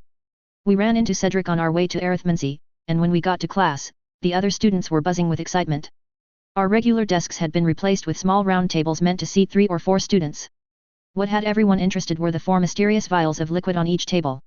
The vials themselves were made of darkened glass, which concealed what laid inside. Cedric, Jessica, and I grabbed a table for ourselves. Before we could speculate on what the lesson would be, Professor Vector entered the class. She smiled at the sight of all the students' eager eyes. "Today, we are going to do something different," Professor Vector explained. "For the last 2 months, we've gone over and over calculations used to predict future events. Now, it's time to put that knowledge to the test in a controlled environment." She strode over to our table, plucked one of the darkened vials off the table, and held it up before the class. "Before each of you sits 4 vials. One contains harmless water, but the other 3 have potions that cause relatively different effects. Identifying the water will net you a passing grade. But, if you can identify the effects of the other potions, I will give you extra credit." Next to me, Jessica eagerly raised her hand. "How will we know if we picked the right vial?" A gleam appeared in Professor Vector's brown eyes. "I'm glad you asked that. One of you will need to drink the vial to test it." With a terrible, sweet smile, she added in a sugary voice, "Make sure to double-check your calculations." Some of the class paled when they realized we would be testing the vials ourselves. As for me, I thought it was a great idea. It was a potent reminder to take the calculations seriously and to make sure we double-checked our work. Amy, a bespectacled mousie, Hufflepuff raised her hand. Once Professor Vector gave her a nod, she asked, "Are we supposed to do these alone or as a group?" Professor Vector gave a half shrug. "How you handle your calculations is up to you. I don't care if you do it individually or as a group. But, keep in mind, someone from each table will be drinking a vial at the end of the class. And if they are incorrect, someone else will continue until each table has selected the right vial." Seeing a lack of reaction among the class, Professor Vector said with a wave, "Well, you don't have all day. Chop, chop." As everyone started discussing with their partners, I turned to Cedric and Jessica. "Always a team player," Cedric asked, "should we do this as a group or individually?" Jessica looked unsure and turned to me for an answer. I shook my head. "I think we should do both. First, we do our separate calculations. Then we can compare our work at the end to see if we arrived at similar conclusions." Seeing Cedric and Jessica nod in agreement, I pulled out some parchment and got started. The first thing I did was number the vial to keep track and not mix them up. I would need to put each vial into a set of calculations, and if I did everything right, the calculations should spit out a series of numbers that I can convert into a prediction. Since I was trying to predict what would happen if I consumed a vial, I also needed to convert myself into a set number. This was the easy part. One of the first things we had done in class was to figure out our basic mathematical representation. All that was required was to convert each letter in my full name into numbers and add them together. The conversion chart was fairly straightforward. It took the 26 English characters and assigned them numbers with A represented by 1 and Z, 26. What is interesting is this is just one way to determine your mathematical representation. There are many different ways for people to figure their representations. My first name, Alexander, equaled out to 84. Nicola, my middle name, 54. Folly, my last name was 72 for a total of 210. This was my number, the one that represented me. It would stay the same for the rest of my life. The next step was to multiply it by my age, which was 14. My final number was currently 2940. Professor Vector had told us that there are other factors we can add as what we calculate becomes more complicated, but at this level, this was all we needed. Since I had my starting point, I started to write out the magical formulas and started punching in the numbers. The formulas themselves were mentally draining to use. Professor Vector explained that muggles would be driven mad if they tried to use them as we did. There was almost a mentally draining feeling as we used the formulas to predict the future. But, I'm not quite sure how much of it was caused by the sheer complexity or the inherent magic in the formulas themselves. There are many tried and true formulas that we can use to predict specific general actions. Supposedly, a talented arithmancer can craft unique formulas on the spot. But, being able to do so is far beyond my abilities at the moment. As I scribbled page after page, my calculations eventually spit out the number 55, which I had to put through another formula designed to break down that number into a series of numbers that would give me 2, 21, 18, and 14. I mentally converted the numbers into letters, which translated as burn. If I did everything right, the vial's contents should have some burning effect. It could also mean fire, heat, or something similar. It's possible to come to a different number depending on the formulas. Arithmancy can be as much an art as a science. Knowing I had 3 other vials to do, I rubbed my eyes and got back to it. 40 minutes later, I found myself staring at 4 different words with a slight headache forming behind my eyes. Burn, freeze, heave, and water. I was quite sure that I had figured out each of the effects of the vials. I wasn't sure how they would cause these effects, but I was positive that I was right. I was the first of my friends to be finished, and seeing the looks of concentration on their faces as they scribbled their feathered quills, it may be some time before they were finished. Jessica finished next, and I wasn't too surprised by that. She had a good head for numbers. Cedric quickly followed, and for a moment, I considered that it might be a little unfair to the other students that all of us were at the same table. Hiding her work beneath her arm, Jessica challenged me, "Since you were first, I think you should go first." I reached out and slid my work to the center of the table. For the first vial, I predicted a burning effect. I alternated between Jessica and Cedric. "What about you?" Cedric nodded, "I got heat." We both looked at Jessica. "Fire," she simply said. It wasn't too surprising that we all ended up with different words. Not including the changes that vary from person to person, you can use different calculations, or go about the formulas differently. The end results may slightly change, but they all should describe something similar. I set the first vial off to the side. "Alright, I think we can all agree that none of us want to drink whatever is in that particular vial." We had similar results for the following 3 options, with all of us identifying the final one containing the water. Not long after, Professor Vector spoke. "Alright, we are just about out of time." Looking around the room, she asked, "Now, who is feeling confident they identified the vial containing water?" Everyone at our table raised their hand. I looked around the room and noticed that only about a third of the students raised their hands. The remaining 2/3 looked decidedly nervous. Professor Vector pointed at our table. "Since you were done first, I think you should go first." As I turned to Jessica and Cedric to see who would be volunteering, I found someone had scooted the vial of water into my area of the table. I figured Cedric wouldn't do such a thing, so I turned my suspicious gaze towards Jessica. "What?" she said innocently. "You were so confident that you were right, I figured you wouldn't mind testing the vial." I sarcastically remarked. "I don't mind drinking it," Cedric offered. I held up a hand to stop him. "Oh no. I've got this." Even though I was mostly confident, I still felt a sigh of relief when I tasted the cool, refreshing water running down my throat. I turned back to Professor Vector and triumphantly showed her the empty vial. "Excellent," she remarked with a pleased smile.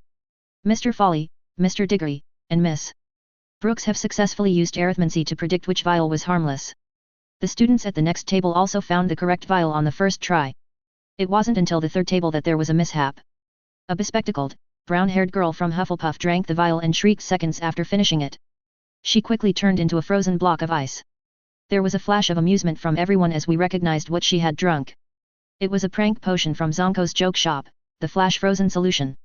She would thaw out in about 2 minutes, and other than some embarrassment, she would be fine. By the time every table had tested their vials, the last 2 options were made clear. They were from Zonko's as well. One was the gauging solution, which made a person gag and throw up for a few minutes, and the other was the fire-breathing solution. While it didn't let a person breathe fire, it sure felt like it. One interesting effect was that if you opened your mouth, smoke would pour out like a chimney. If the usefulness of arithmancy wasn't apparent before this class, it sure was now. I can imagine how useful pioneers in the art of potion making and alchemy find arithmancy to be life-saving. Even curse breakers can use arithmancy to discover curses and avoid traps as they move through ancient tombs. However, arithmancy does have limits, and it's best to use it in controlled environments. I am looking forward to seeing how far I can push arithmancy in the future. As November passed by, I continued to experiment with my spell. It wasn't until the last Saturday in November that something finally changed. Pointing my wand at an old dusty broom on my workbench, and spun the tip of my wand in a circle. As I completed the loop, I flicked it up and down at an angle like I was about to write an A. Nulla resistentia. I felt something within me click. Like I had just put in the final piece of a really complicated puzzle. The old broom I had pointed my wand at shuddered for a moment, then fell still. Author's note. I feel the need to clarify that with arithmancy, none of what I am writing is canon other than the fact that it is used to predict the future. So, I am making it up as I go along. I hope you enjoyed it, and if you find logical errors please bear with me. Chapter 95. I gave the old broom a suspicious look. After all the effort it took me to get to this point, I was expecting little more of a reaction when I succeeded. Plus, this was the third broom that I had worked on. The previous two accidentally exploded when I was searching for the correct movement. Using my wand, I reached out and flipped the old tattered broom over. When nothing happened, I let out a relieved sigh. Once it dawned on me that I had finally done it, I wasn't able to keep the grin off my face. I danced a little jig around the old broom. Not only had I created my first spell, but I had also developed a spell that would help stick a knife in Delvin Whithorn's business. Taking down the Nimbus Company was merely the first step in our family's revenge. The Whithorns would pay dearly for everything they did.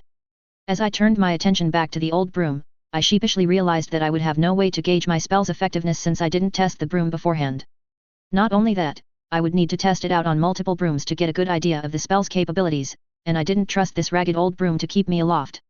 If I wanted to start seriously testing out the spell, I would need to get some help. It was time to let my friends in on my secret project. The following day beneath the shade of Athena's favorite tree that overlooked the Great Lake, Alicia suspiciously questioned, "What do you mean you want to experiment on our brooms?"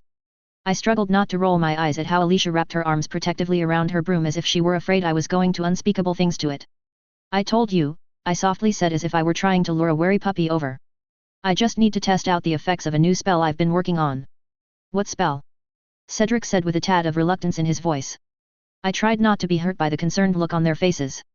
Why is everyone looking at me like I'm a crazy wizard? I just want to fiddle with their brooms. If anything, they should be thanking me. I'm going to make them go faster. I took a deep breath. Okay, you guys know how my dad has been working on a new broom designed to compete with the Nimbus. When everyone nodded, I continued.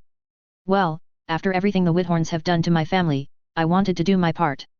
So, I spent the last few months working on a special project. Last night, I finally succeeded, and I created a spell that is going to change everything. I smiled when I saw Cedric and Alicia perk up.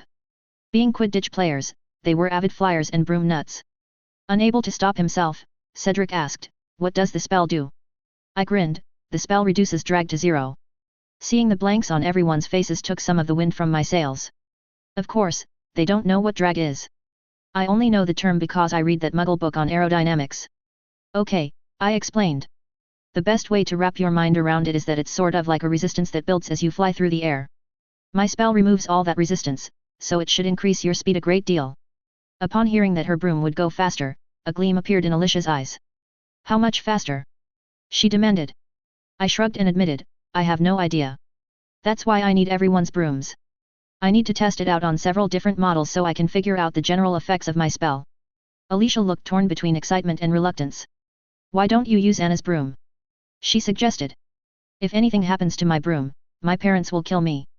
I waved away her concerns. "If anything happens, I'll buy you a new one." Sensing that she needed a final push, I slyly enticed, "Anyone who helps me test out the spell will be first in line for a heavily discounted firebolt."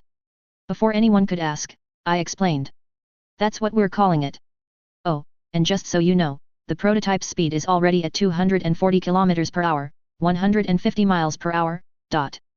There was a slight pause as everyone tried to comprehend the changes the firebolt would bring to the broom racing world. "Wait," Alicia said. "Did you say 240 km per hour? But the top speed of the Nimbus is only at 160 km per hour. And that's not even including the speed that will be gained with my spell," I added. A sneer crept out as I imagined the look of despair on Delvin Whithorn's face when he realized that our family's broom had reached speeds the Nimbus would never be able to reach, forever regulating him to second best at the bare minimum. Knowing how vain Delvin was, that would be sure to drive him batty. I was brought back to the present by Alicia shoving her broom at me. She nearly brained me in the head, trying to get me to take the broom. Take it, she demanded with a mad grin.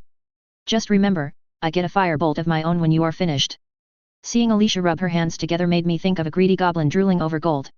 Seeing that Alicia would be out of it for a few minutes as she fantasized about getting a firebolt, I turned my attention to Cedric and Anna. You can use my broom, Anna immediately offered. I don't play Quidditch, so it's not a big deal if something goes wrong. Why does everyone keep acting as something will go wrong? I complained. Cedric coughed under his breath twice. Grendel. Poor cat. I shot Cedric a betrayed look. Those weren't my fault. I protested. He shot me a deadpan look. Humph.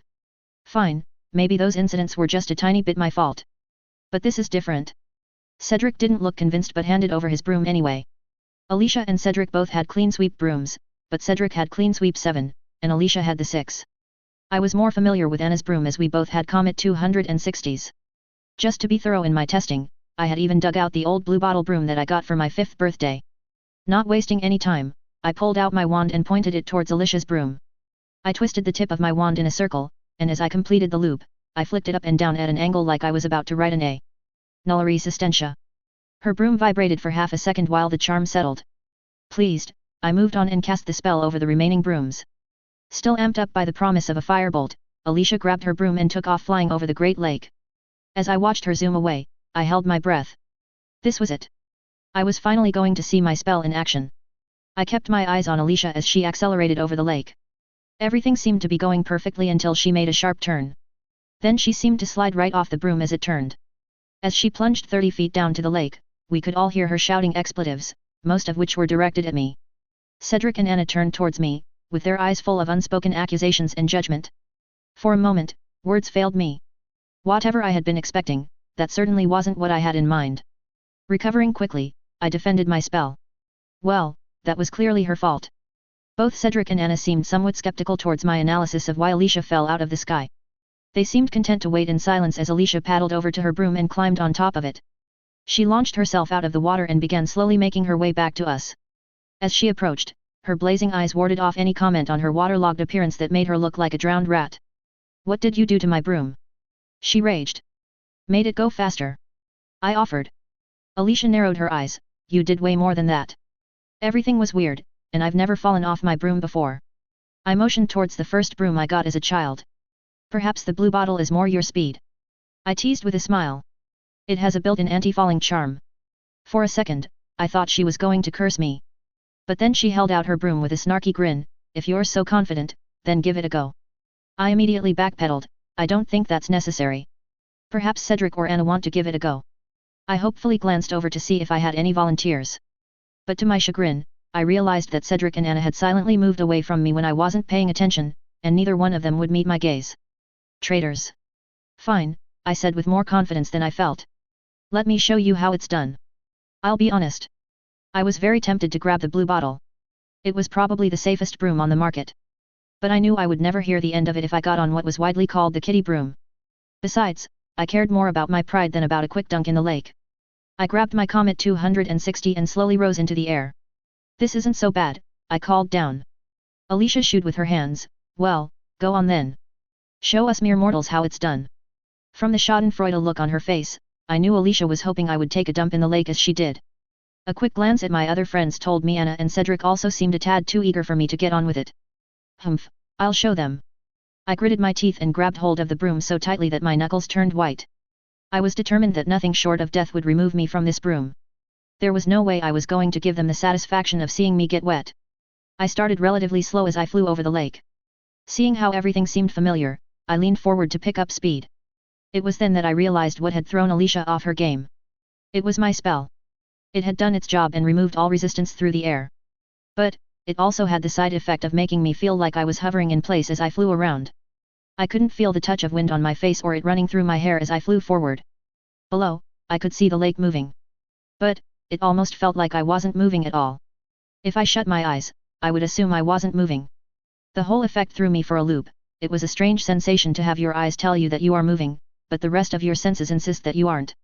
As I started to slow down and speed back up, trying to get a feel for the broom, I realized it wasn't as bad as I thought.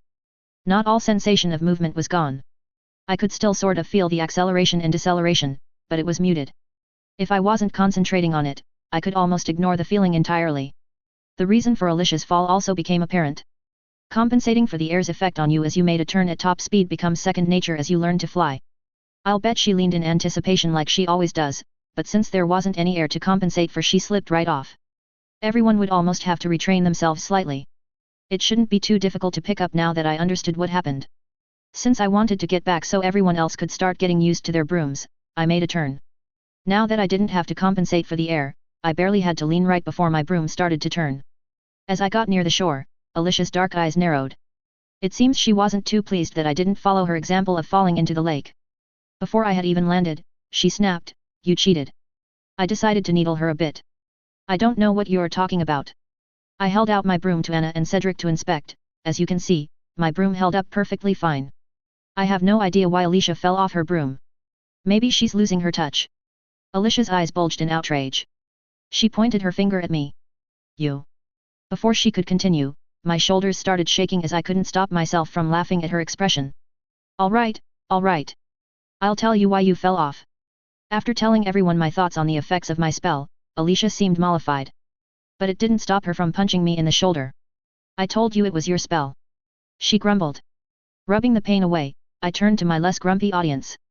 "Well, now that we got that out of the way, I think we should all spend some more time familiarizing ourselves with the effects of my spell. No sense in pushing them too fast until we get a better grip on how they operate." Now that there had been two, or should I say one, successful test flight, Cedric and Anna seemed more willing to try out their brooms. Thankfully, it didn't take too long for everyone to become accustomed to the new way of flying. The main thing was there were less exaggerated movements. Once everyone had mostly achieved their previous skill level when flying, I motioned for everyone to follow me back to the bank where I had left my bag. "Is that all?" Anne questioned. I shook my head. "No, I still need to find out how much faster everyone's broom has become, and I don't have any of my dad's equipment, so we're going to have to do this the old-fashioned way. We will need to find some place that is measured so I can start calculating everyone's new top speed." "How about the Quidditch pitch?" Cedric offered. "Too many eyes," I rejected. "If we start flying around with our brooms moving faster than they should be, it will draw attention. It only takes one curious student writing a parent for questions to be raised. Part of my family's plan to take down the Delvin Whithorn and the Nimbus Company relies on absolute secrecy." My friends fell silent at my reminder that there was a lot at stake for my family. "Don't worry," Cedric grimly said. "We won't tell a soul." Anna and Alyssa both fervently nodded in agreement. Seeing everyone agreed, I turned my attention to my bag and unfolded a yardstick that I had brought with me since I anticipated this issue. "This will take some doing, but we can make this work." It took some doing, but we eventually marked out 2 spots with 500 yards between them. "Who wants to go first?" I asked. "Alicia, how about you?" She shot me a suspicious look, no doubt remembering the events of going first last time. "It's your spell. Why don't you do it?" she challenged. "Because every great wizard needs a good minion or two to help him with his spell work. This test has minion written all over it," I shot back. Before she could react, Cedric stepped in. "I'll go first. Remember, get a good head start before you pass the first marker. I need you to be at full speed when you cross." Turning, I paled when I saw Alicia glaring at me. She hadn't forgiven me for the minion comment. Sheesh, you would think that being in the same house as Fred and George would teach her to take a joke. But, it probably didn't help that her robes were still wet from her trip to the lake. Pretending that I couldn't see her glare, I remarked to Anna. "I'll just head on down to the far marker. Send me a signal when he crosses down here." I hopped on my broom and jetted away, not waiting for Alicia to react to my little joke. Once we all got into position, Cedric took off and started building speed. When he crossed the first marker, Anna shot off some green sparks into the air. I immediately started the watch on my wrist. My eyes widened as I realized how quickly Cedric was approaching.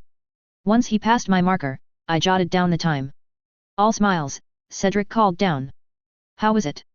Grinning back, I showed him a thumbs up and shouted back, "Do it 2 more times." Cedric nodded and took off. The second he finished his 2 runs, Alicia got in on the action, followed quickly by Anna. Since Anna and I had the same broom, I figured there was no need to test my Comet 260 at this time.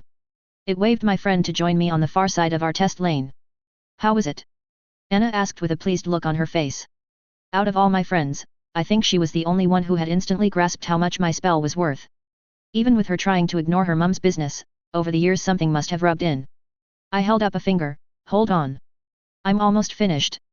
We had to have been going as fast as the Nimbus, Alicia prattled to Cedric. While they were excitedly guessing their top speeds, I was finishing the calculations. Once I worked everything out, I was a little stunned at the numbers.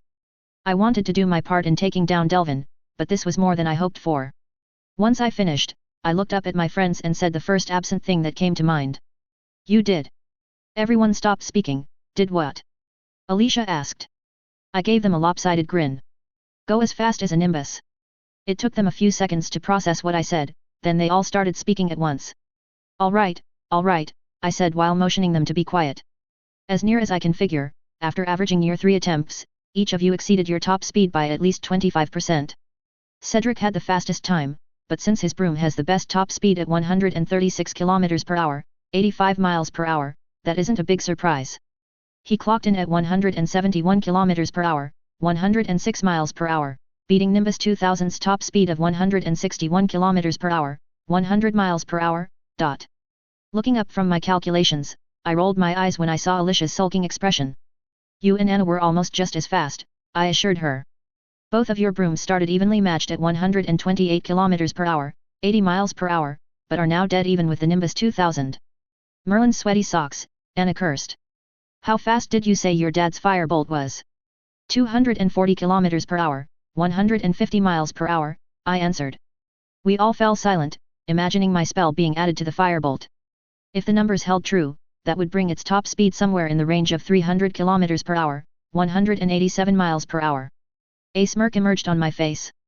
The Nimbus Broom Racing Company was so going down. On our way back to the castle, Anna raised a topic I hadn't thought about. What are you going to name it? I blinked a couple of times. I don't know, I haven't thought about it. I was more concerned with creating the spell than naming it.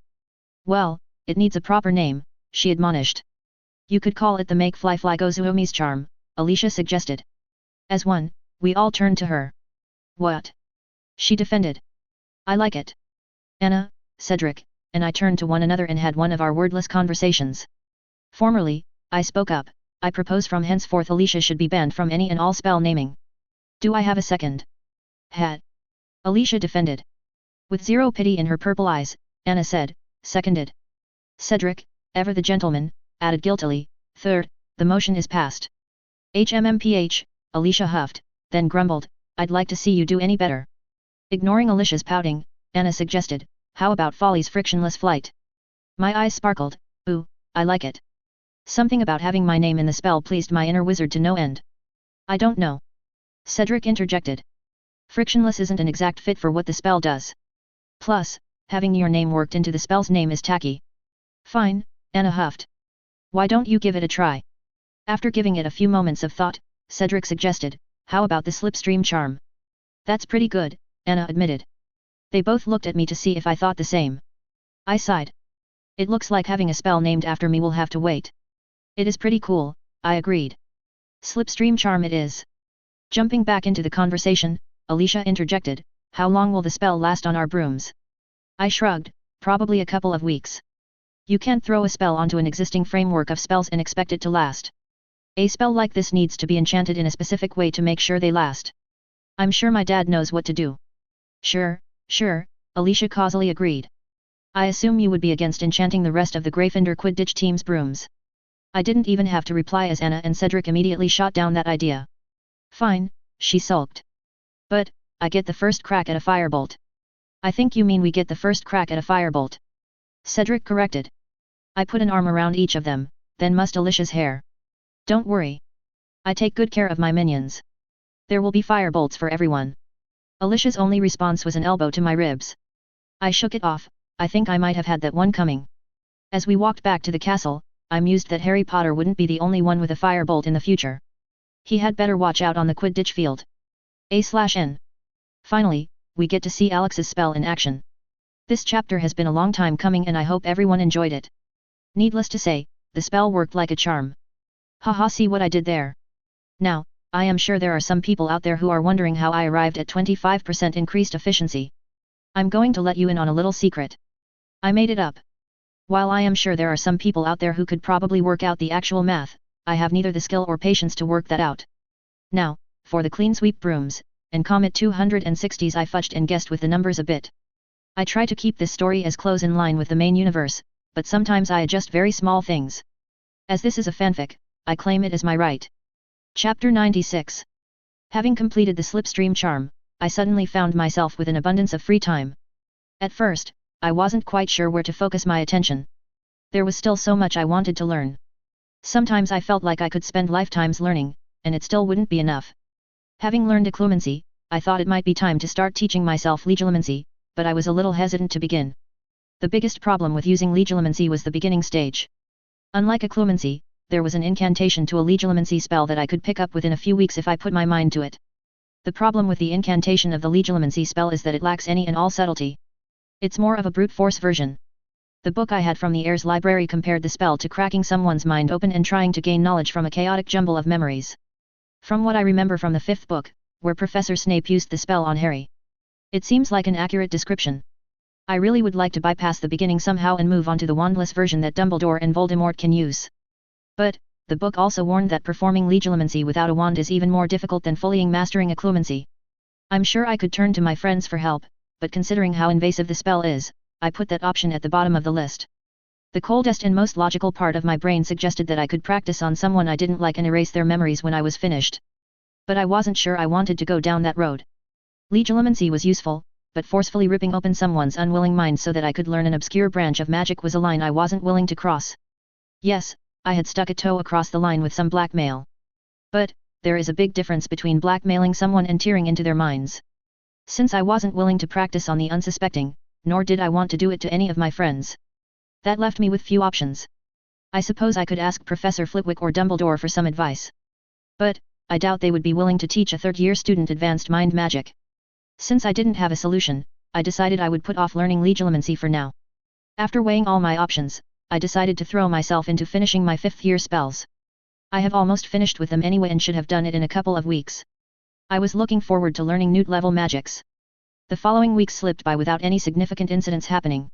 While I wasn't too surprised by this because nothing happened in the 1st book, the troll incident had taught me firsthand that canon was slowly changing, and I would need to be careful.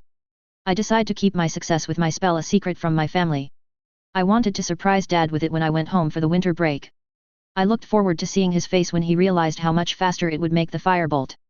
During the 1st week in December, I finally completed all the 5th-year spells and moved on to the next year's textbooks.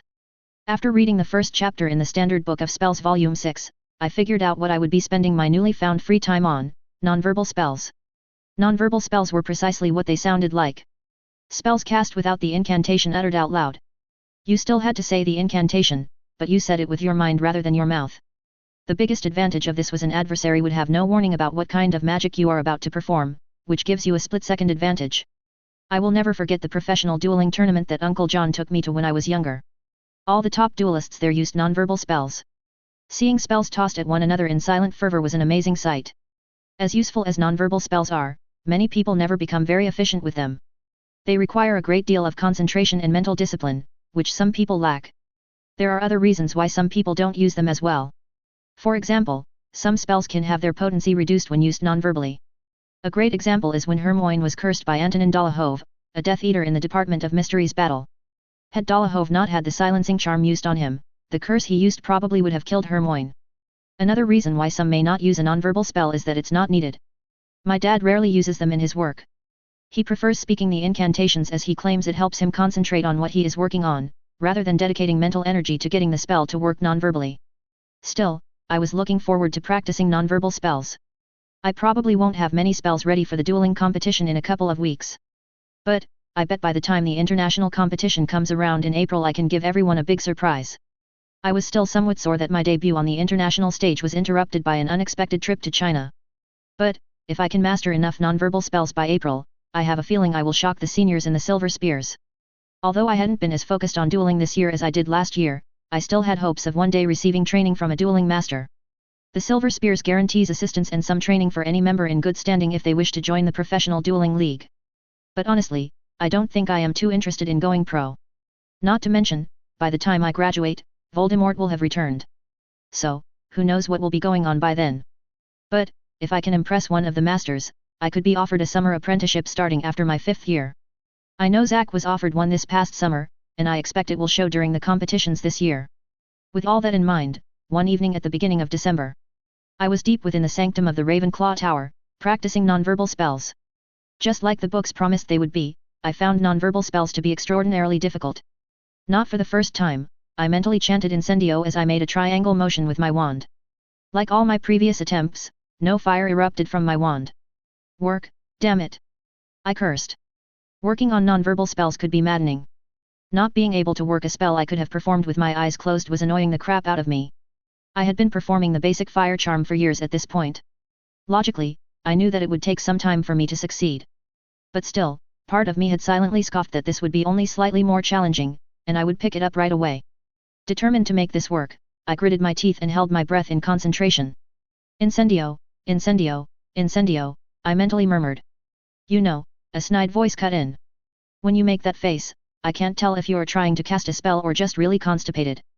Furious, I turned the bronze eagle statue, who was smirking at me.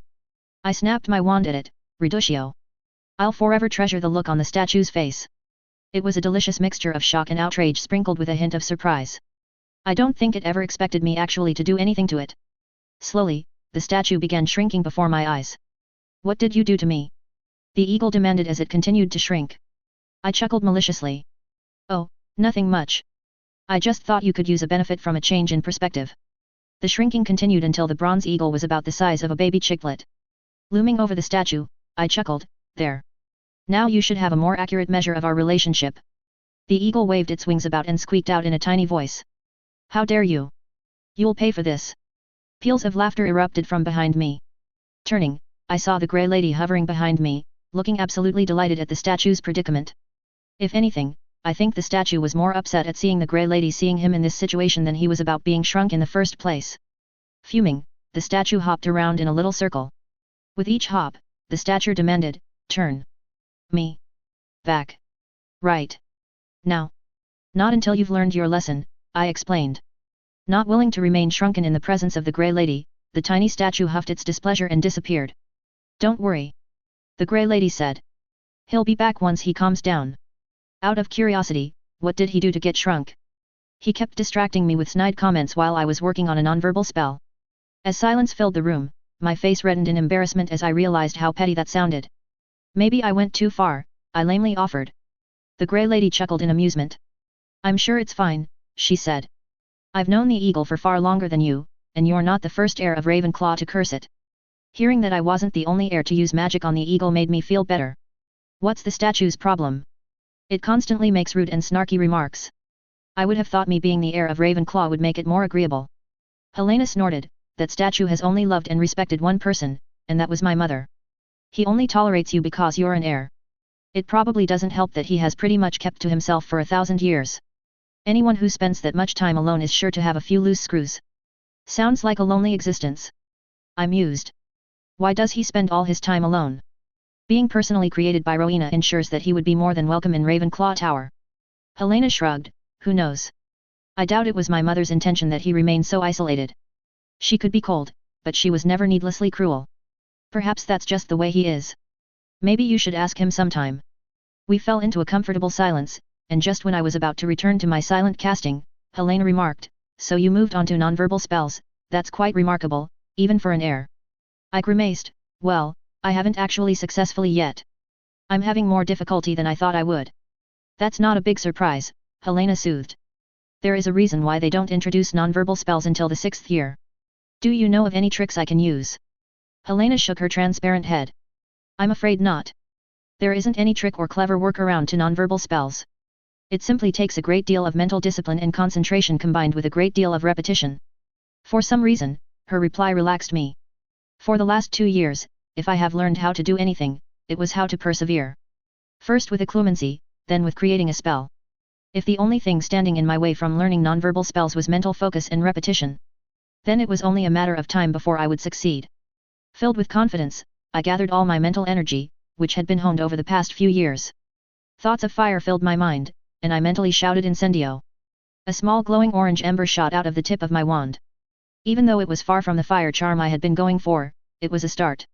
By the end of the night, I was getting fiery, ember sparks shooting out from the tip of my wand nearly every time. I went to bed pleased with my results. It was only a matter of time. A few days later, my persistence paid off.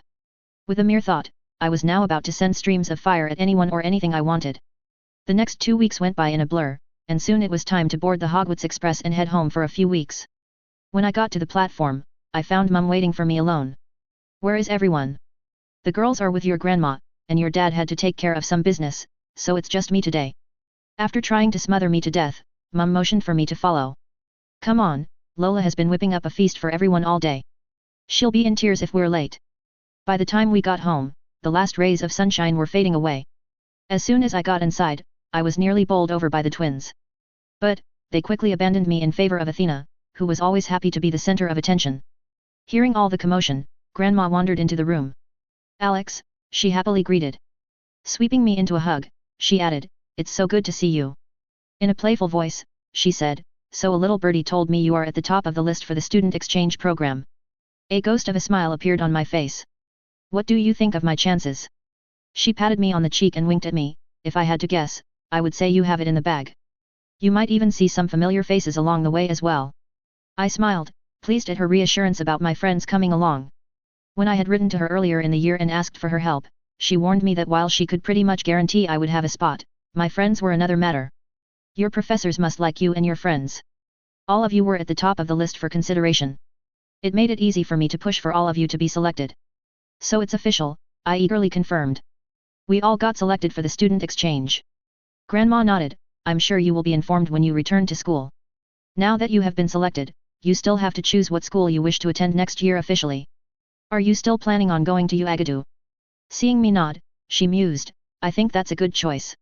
Your cousin Omar goes there, and I think it will be nice for him to show you around UAgadu." I nodded. Having Omar around next year would be nice. But, it wasn't a factor when I chose UAgadu as my destination, more of a bonus. Eager to talk to Dad about the slipstream charm, I asked, "Where's Dad?" Grandma waved towards the back of the house. "Your father is in his study working. I swear, sometimes he is so much like his father, always bringing his work home with him." I left Grandma behind and went to Dad's study. Once I got to the door, I noticed Dad had set up a work table in the corner and was currently leaning over a gleaming broom. "Is that it?" I asked. "Is that the firebolt?" Startled, Dad looked up and beamed when he saw me standing in the doorway. "Alex, you're home. When did you get back?" "Just now," I replied. I was so focused on the firebolt. I barely registered moving through Dad's study. I ran my fingers along the gleaming ebony handle. "It's beautiful," I breathed. From the streamlined handle to the birch and hazel twigs, every inch of the firebolt screamed that it was built for speed. Adding to the design was the goblin ironwork. Dad had broken the mold when he added metal to the broom for unparalleled stability. Near the rear by the birch and hazel twigs was a golden plate with 001 inscribed on it. Putting his arm around me, Dad asked, "So, what do you think? Think it will be enough to take on the Nimbus?" "Take on," I jeered. "The firebolt is going to destroy the Nimbus." I almost feel sorry for Delvin, almost. After admiring the firebolt for a few more minutes, I turned to Dad and said, "Speaking of destroying the Nimbus, I have something that I think will help." Dad raised an eyebrow and rubbed his short stubble-like beard. "What is it?" he asked. "Decided to get it over with," I replied, "it's a spell I made." Dad nodded for a moment, then jerked to a stop. "Wait, what?" he said in disbelief. "A spell you made? From scratch?" Blinking rapidly in confusion, he clarified, "Are you sure you didn't find this spell in some forgotten text? Or maybe you modified an already existing spell?" I shook my head. "It's my spell, I promised. I spent the better part of 6 months working on it." After searching my face for the truth, a smile broke out on my dad's face. "That's incredible," he crowed. "Do you realize that you've done something 90% of wizards will never do?" Dad's eyes widened as a thought occurred to him. "Alex, how far along in your studies are you?" he asked suspiciously. "There's no way a third year should be able to create a spell." He narrowed his eyes when I hesitated. "Alexander Folly." I winced at the full use of my name.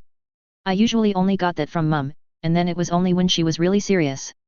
Seeing how there was no reason to conceal how far ahead I was, I answered, "I've started working on newt-level magics." Dad blinked rapidly in surprise and muttered, "Merlin's soiled underpants. My son is a genius." I shot Dad a smug look. "Are you just now figuring that out?" I teased. "HMMPH, Dad grunted, trying to act like he wasn't as impressed as we both knew he was. "So, what's this spell you made?" My smirk went from a smug grin to a full-on Cheshire cat smile. "Oh, nothing much. It will just increase the speed of the firebolt, or any broom by 25%. Dad's eyes bulged. 25%. He half shouted. But that. I mean. Dad's voice trailed off as he wasn't quite sure what to say. As for me, I simply radiated smugness. Once Dad recovered, he said in a proud tone, Alex, that's incredible. I'm so proud of you. His eyes widened as a thought occurred to him, with this spell, I could get you into the Enchanters Guild. You could even skip the bronze stage and go right to silver. I snorted and shook my head, I don't think so. The second I join the Enchanting Guild, Mum will drag me down to the Podiwinner Society and force me to join. Maybe one day, but for now, I have enough on my plate. Fine, Dad sulked. From the crafty look in his eye, I had a feeling that this wasn't the last I had heard of it. Putting his disappointment behind him, Dad eagerly asked, how does your spell work? It removes all drag, I eagerly blurted out. Seeing Dad's puzzled look, I further explained, think of drag-like resistance that builds as you move through the air. Dad rolled his eyes at me, I understood you the first time. Pointing at the aerodynamic firebolt, he added, I did just build the fastest broom in the world. My face heated up in embarrassment. I should have realized my dad would be somewhat familiar with the concept of air resistance. Well, you looked a little confused. I defended myself. That's because I was thinking, Dad replied. You said your spell would increase the speed by 25%, right? I nodded, I tested the spell on multiple brooms to be sure. Dad stroked his stubble beard, What is it? I asked. Making eye contact with me, Dad replied in a serious tone, are you sure your spell does what you think? Confused, I asked, what? I already told you, it removes all drag from the broom and rider. Dad gave me a skeptical look, I don't know, he said. An increase of 25% seems a little low for removing all air resistance. Really? How much faster should it be? I questioned. Dad shrugged, I have no idea. It just sounds a little off to me. But that's what I intended when I created the spell, I argued. Seeing I was a little frustrated, Dad suggested, how about we do some testing and try to work out how your spell works? Really? I eagerly asked. Can we get started right now? Dad mussed my short hair. Tomorrow, he said. It's about time for dinner, and your mother will be upset if we spend the night playing with spells. I wanted to argue, but I knew he was right. Besides, it was my first day back, no need to poke the mama bear quite so soon. Dinner was excellent as always. Lola, our house elf, went above and beyond. The next day, Dad and I took one of his older prototypes outside for testing. Dad had a wide array of tools strapped onto a tool belt. Eager to get started, I quickly explained the spell's effects so he wouldn't fall off like Alicia. Once the slipstream charm was attached, Dad said, there's no better way to get started than to take it out for a test run. Rising slowly into the air, Dad started to feel how the broom operated with the slipstream spell attached. Once he got used to it, he started pushing the broom to go faster. Dad spent the rest of the day running test after test on the broom. He was so focused that he forgot to eat lunch. I knew better than to bug him when he got like this, so I left him alone. He finished just as the sun was heading down. Landing in front of me, Dad remarked, Alex, this spell of yours is something else. So, does it work as I thought it did? Dad frowned, partially, he explained. Your spell definitely reduces air resistance. But, only partially, as for how much, I can't really give you a number. Then how come you can't feel any air resistance when you're flying on the broom? I questioned. Dad scratched his head, I'm not sure. I believe the spell isolates you somehow. That's also why the feeling of acceleration and deceleration are somewhat muted. But, just because you're isolated doesn't mean you are completely immune to the forces at work. Disappointed, I said, I was hoping for a little more clarity. Like how the spell works rather than just the effects of the spell. Dad waved his arms helplessly, it's magic, sometimes magic is just unexplainable. Seeing my disgruntled expression, Dad laughed, if wizardkind can't even really explain how simple spells work. Spells like yours are far beyond us. Dad pulled out his wand, think about this. We can't even fully explain the fire charm. Seeing my disbelief, Dad smiled and summoned a flame. We all know fire exists by burning things. So what is this fire burning? Remembering my shallow chemistry lessons with Nicholas Flamel. I guessed, I don't know, perhaps the air. Dad smirked like he had been expecting that. He waved his wand again, encasing the burning flame in a solid glass ball. And now? Seeing the flame burning merrily within the glass ball, I admitted, I don't know. How is it doing that? Dad shrugged, I haven't the faintest clue. Magic. He suggested. With a wave of his wand, the fiery glass ball vanished. Whenever I test a spell, I'm not trying to puzzle out how the spell is possible, but rather what the spell is doing. Trust me, trying to do the former will drive you mad. Sensing my disappointment, Dad laughed. Try not to think of it if it bothers you so much. Regardless of what you initially assumed, your spell is still impressive. I was able to get the broom to speeds of nearly 300 km per hour, 187 miles per hour. I grinned, even though I had calculated the same number. It was gratifying to see it in action. We were so close to being ready. It was only a matter of months until we were ready to move. Delvin and the Nimbus Broom Racing Company wouldn't know what hit them. A/N. Okay, so a lot happened in this chapter. Alex finally got his first taste of nonverbal spells. I always felt like Rowling kind of dropped the ball on this one. She introduced them, but still had characters using incantations. Every once in a while, she would show a nonverbal spell, but most of the time incantations were used. As for legilimency, all I will say on the subject is that eventually it will be learned. But, as of now it's not the biggest priority for Alex. Finally, the slipstream charm. When Alex created the spell, he assumed that he knew how it operated. It was kind of a surprise for him to find out that magic didn't do exactly what he wanted or thought it should do. On a side note, I hope this chapter better explains the capabilities of the slipstream charm. There were some really interesting discussions on what would happen if the spell truly removed all drag. I hope this explanation showed that there are definite limitations to this spell. As for anything else unexplainable with the spell, I'm just going to shrug and say magic. Also, when it comes to not being able to explain how magic works, that's just the way the HP magic system work. Magic is magic, it doesn't have to make sense. Chapter 97. The following day after breakfast, Dad looked me over. You ready to go? Before I could say anything, Mum asked, and where do you think you two going? With a happy smile, I explained, last night, Dad told me that he would show me where the firebolt was being made. Mum shot Dad an annoyed look. Fine, she grumbled. Don't take too long. Alex is only home for a couple of weeks. Don't worry, Dad soothed. I'll have him home before you know it. As Mum left the room, Dad winked at me, let's go before she changes her mind. He quietly urged. Once we got outside, Dad motioned me to grab his arm. Hold on tight. As my world went black, I felt the familiar sensation of being squeezed through a small rubber tube. As uncomfortable as apparition was, I was starting to get used to the feeling. Of all the magics I had yet to learn, I was looking forward to apparition the most. Being able to travel the world at a mere thought was extremely tempting. I had once considered trying to teach myself, but after learning that it was very common for beginners to leave behind body parts, I graciously decided I would wait until professionals could teach me. We popped out in perhaps the most mundane-looking room I had ever seen in my entire life. The room was relatively small with an ugly dark green carpet stretched out over the floor.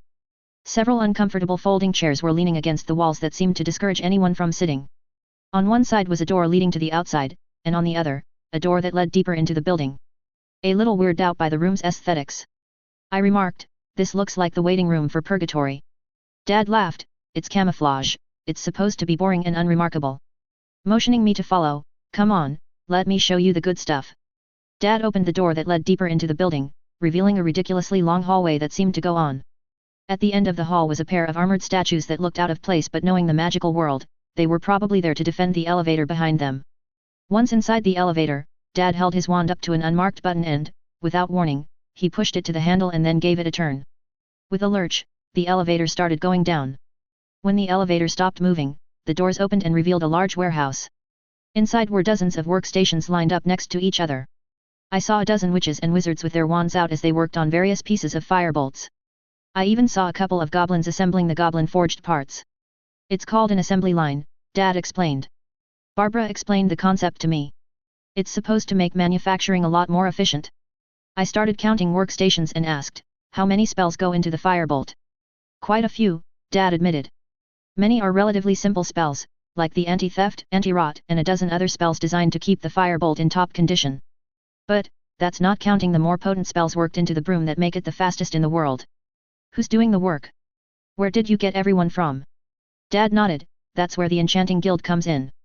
I made some very discreet inquiries among the bronze and silver level enchanters. Most of those I spoke with were happy to get the work and signed ironclad contracts that guarantee secrecy. What if someone tries to sell the secrets of what goes into the firebolt? I worriedly questioned. That's one of the best parts of the assembly line, Dad explained. Even if someone were somehow able to get around their magical binding contract. Not one person knows how to do everything, it's all broken up into sections, and no one person knows how to do everything. Dad ushered me into the back that mirrored his secure workshop in Diagon Alley. From the looks of everything, he used it for experimenting just like his other workshop. After looking around, I asked, "What about my spell?" Dad chuckled and patted my shoulder. "You've thrown a wrench into our plans," he admitted. "Your spell is way too effective not to incorporate it into the firebolt." Dad sat down and sighed. "Unfortunately, that means all the firebolts we've stockpiled up until now are scrap." "I've been thinking about that," I said. "What if instead of just incorporating the slipstream charm into the firebolt, we create another model? Like have the firebolt, and the firebolt X or something along those lines?" Dad nodded thoughtfully. "That sounds like a good idea. It will let us continue building a stockpile in preparations for our launch while I figure out how to layer in the slipstream charm. Do you think it will be tough to fit it into the framework of spells you already have?" Dad shrugged. "It could take me days, weeks, or even months." "Months?" I replied in disbelief. "That's the worst case scenario." "It shouldn't take that long," Dad assured me. "My guess is that it takes me a few weeks to figure it out." "Oh," I said. "That's not so bad." As Dad started pulling out pieces of the firebolt, I brought up an awkward subject. Dad?" Looking up from his work, Dad noticed my awkwardness. "What's on your mind?" he asked. Wanting to get this over with, I spat out quickly, "So since Anna, Cedric, and Alicia helped me test the slipstream charm, I sorta, promised them firebolts as long as they paid for the materials." Dad blinked rapidly, processing what I said. "Alex," Dad reproached. "You can't go around promising things like that without discussing it with me." I know. We just got caught up in the moment when we tested my spell." Dad let out a sigh. "Fine," he agreed. "I'll build them each a firebolt." "But the materials aren't cheap," Dad warned. "They probably cost almost as much as the brooms they currently ride." I blinked in surprise and admitted, I didn't realize how expensive the materials were. Dad nodded. "Our spells aren't the only reason why the firebolt is so fast. Each piece of the firebolt is hand-selected and carved without magic to prevent any magical spillage." "Spillage?" I interjected. "What's that?" Dad waved away my question. "You'll learn about that later when you get into long-term enchanting." Dad tried to return to his speech, but after a moment, he asked, "Where was I?" "Material cost," I helpfully replied. "Oh, right," he continued. "Even the birch and hazel twigs have been carefully handpicked to ensure they are suited for holding spells. Then you have to factor in how much the goblin-forged gear cost. When you add up all the material costs, you are looking at almost 100 galleons. "Oh," I lamely replied. "Well, I'm sure my friends can afford it.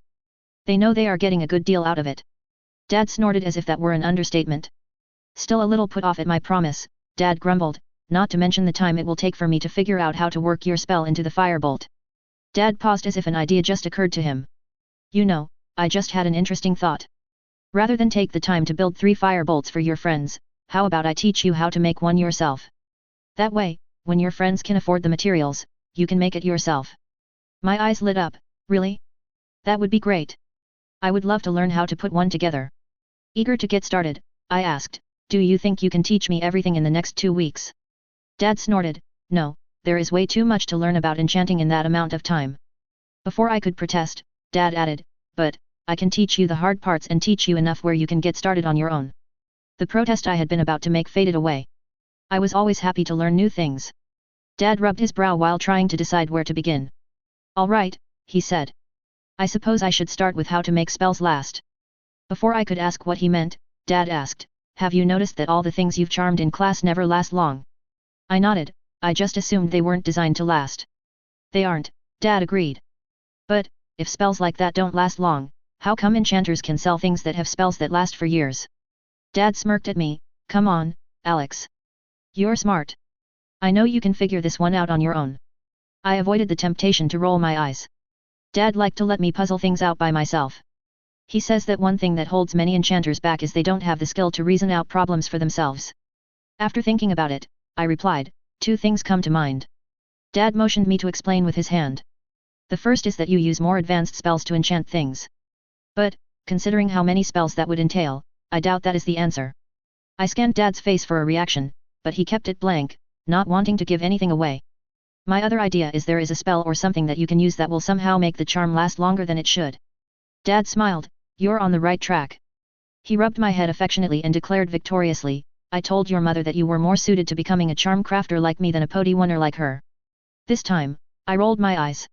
Dad and Mum had been doggedly trying to get me to favor one of their professions my entire life. They had done the same to the twins, but in their case, they each got one.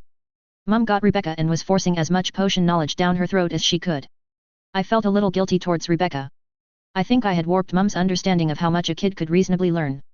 More than once, I had caught Rebecca giving me the stink eye after a grueling lesson. Sasha had it way easier. Dad took the easier route and simply dazzled her with magical trinkets he made. It didn't take long for Sasha to become fascinated with Dad's work and begging to let her tag along to the shop, especially when her other option was going into a stuffy basement and brewing potions. Dad interrupted my musing when he explained, "You were right. Some charms can retain spells and make them last for years, sometimes decades." Seeing my eager look, Dad went on, "While there are a dozen or so spells that can accomplish this, my favorite is the Amber Charm. It's a little-known spell that one of our ancestors invented or found somewhere. It's been passed down in our family for generations." "Is that spell why you're so good at enchanting?" A slight frown appeared on Dad's face. "Of course not," he retorted. "The spell is only one part of what goes into charm crafting. Actually grafting the spells you want into the Amber Charm is the hard part. It's more of an art form than anything else." As ideas started forming in my mind, a question popped into my head. "What about magical spillage? What is it, and how does it affect enchanting?" Dad's eyes brightened when he saw how interested I was and morphed into what I called Dad lecture mode. Magical spillage or contamination occurs when magic is used on objects. Even as the spell fades away, small bits of magic are left behind. Normally this isn't a problem. The main issue that arises when you try to enchant materials that have magical spillage. They tend not to hold spells very well. Say I used magic to create all the pieces of the firebolt. I guarantee that within a year, the broom would be grounded and useless. If you want your enchantment to last, it's better to pay for material gathered naturally. A look of disapproval appeared on his face as he continued, "There are some charm crafters out there who will try and sell you things that have magical spillage to make a quick buck." I waited patiently for Dad to finish his rant against enchanters who lack integrity. He finished his rant on shoddy enchanters by making sure I knew only to buy from a shop with the Charm Crafting Guild symbol. The guild frowns on anyone making shoddy enchantments unless they are priced accordingly. Having heard this speech on the sanctity of an honest enchanter a million times, I patiently nodded along. Once he was finished, I eagerly asked, "So what's the incantation?" "Succinum." "But, that's only part of the spell." Dad continued. "You also need to picture in your mind amber in its liquid form." I shot Dad a questionable look to see if he was messing with me, and all he did was smirk. "Trust me, I know what I'm talking about." As I looked around the room, I asked, "What should I practice on?" Dad blinked for a moment, then looked around the room. "Aha!" he said. "I have just the thing." He walked over to a cabinet, pulled it open, and started digging around. After a few tossed items, he pulled out an old dusty mug and set it down in front of me. "Use this to practice on for now." I pulled out my wand and pointed it towards the mug. Thankfully, due to my childhood exploration of our land, I had seen amber collecting on trees many times and was able to imagine it easily. Using all my experience of using mental imagery, I pictured the mug caught in amber, similar to an insect trapped in amber. Succinum. I tried not to frown when nothing happened. I guess my mental imagery needed a bit more concentration. Mentally concentrating, I tried to blot everything out except for my mental image of a mug drowning in amber. Right as Dad murmured, "It's a challenging spell. It may take some time to learn it." I chanted, "Succinum." This time a burst of amber light emerged from the top of my wand and entered the mug. The mug started giving off a soft amber-like glow. I turned back and smirked when I saw Dad's eyes bulging in surprise. Unable to help myself, the smug face my friends claimed I had slipped out. Deciding to tease him a bit, I said in a confused tone, "I thought you said this would be difficult." Dad gaped at me for a moment before he realized I was needling him. Sniffing proudly, he replied, "I must be an amazing teacher." Before I could reply, he turned my attention back towards the mug. "You're only halfway done. Try to see if you can add a simple charm before the effects fade." 10 minutes later, I shot my dad an annoyed look. As it turns out, getting a spell to attach to the amber spell successfully was difficult. My freezing charm kept sliding right off. Frowning, I turned to my dad, who was watching me in amusement. "What am I doing wrong?" "I told you, enchanting is more of an art," Dad explained. "You're trying to force it, like a hammer beating on a nail. You need a subtle touch. Think of a potter molding clay. Keep trying." From the looks of the amber glow, I would say you have a few hours before it fades away. While I went back to trying to figure out how to attach a freezing charm to the mug, Dad started doing his work trying to figure out how to work in the slipstream charm. I found it a little ironic that we had essentially assigned each other homework. Keeping Dad advice in mind, I changed my approach. I tried dozens of different ideas. Discarding the ones that failed, I persisted. As I had learned over the years, failing at something could teach me as much as succeeding. Each failure taught me a different approach, and sooner or later, I would figure it out. Glaces. Glaces. Glaces. Glaces. I froze in surprise at my last attempt. I had finally got the spell to attach to the mug. I did it, I crowed triumphantly. Dad looked up from his workbench in surprise. Wandering over, he picked up the mug and started examining it. Dad murmured something, waved his wand over the mug, and the amber light faded away. Aguamenti. A small stream of water poured out of the tip of his wand and filled the mug. Dad picked up the mug and closely examined the contents before showing me the results. What were you going for? He curiously asked. A mug that keeps a drink cold at all times, I replied. As soon as he brought the mug closer to me, I immediately recognized a problem. The water inside the mug had utterly frozen solid. Not missing a beat, I changed my story. What I meant to say was that I was trying to make an ice maker. Dad let out a hearty laugh. Don't be embarrassed. It took me weeks to do my first enchantment. I'm more surprised that you got a spell to stick rather than it not working as intended. What went wrong? I asked. Dad shrugged. It could have been 100 things. Enchanting isn't like other magical disciplines. There is a lot of leeway in how you apply charms. You have to figure out what works for you. How do I do that? Dad wagged his eyebrows at me. By experimenting. He paused for a moment as a thought occurred to him. Just don't do it at home where your mother can see you. As I promised him I wouldn't, the image of a certain tower popped into my head. I had the perfect place where I could play. I mean experiment.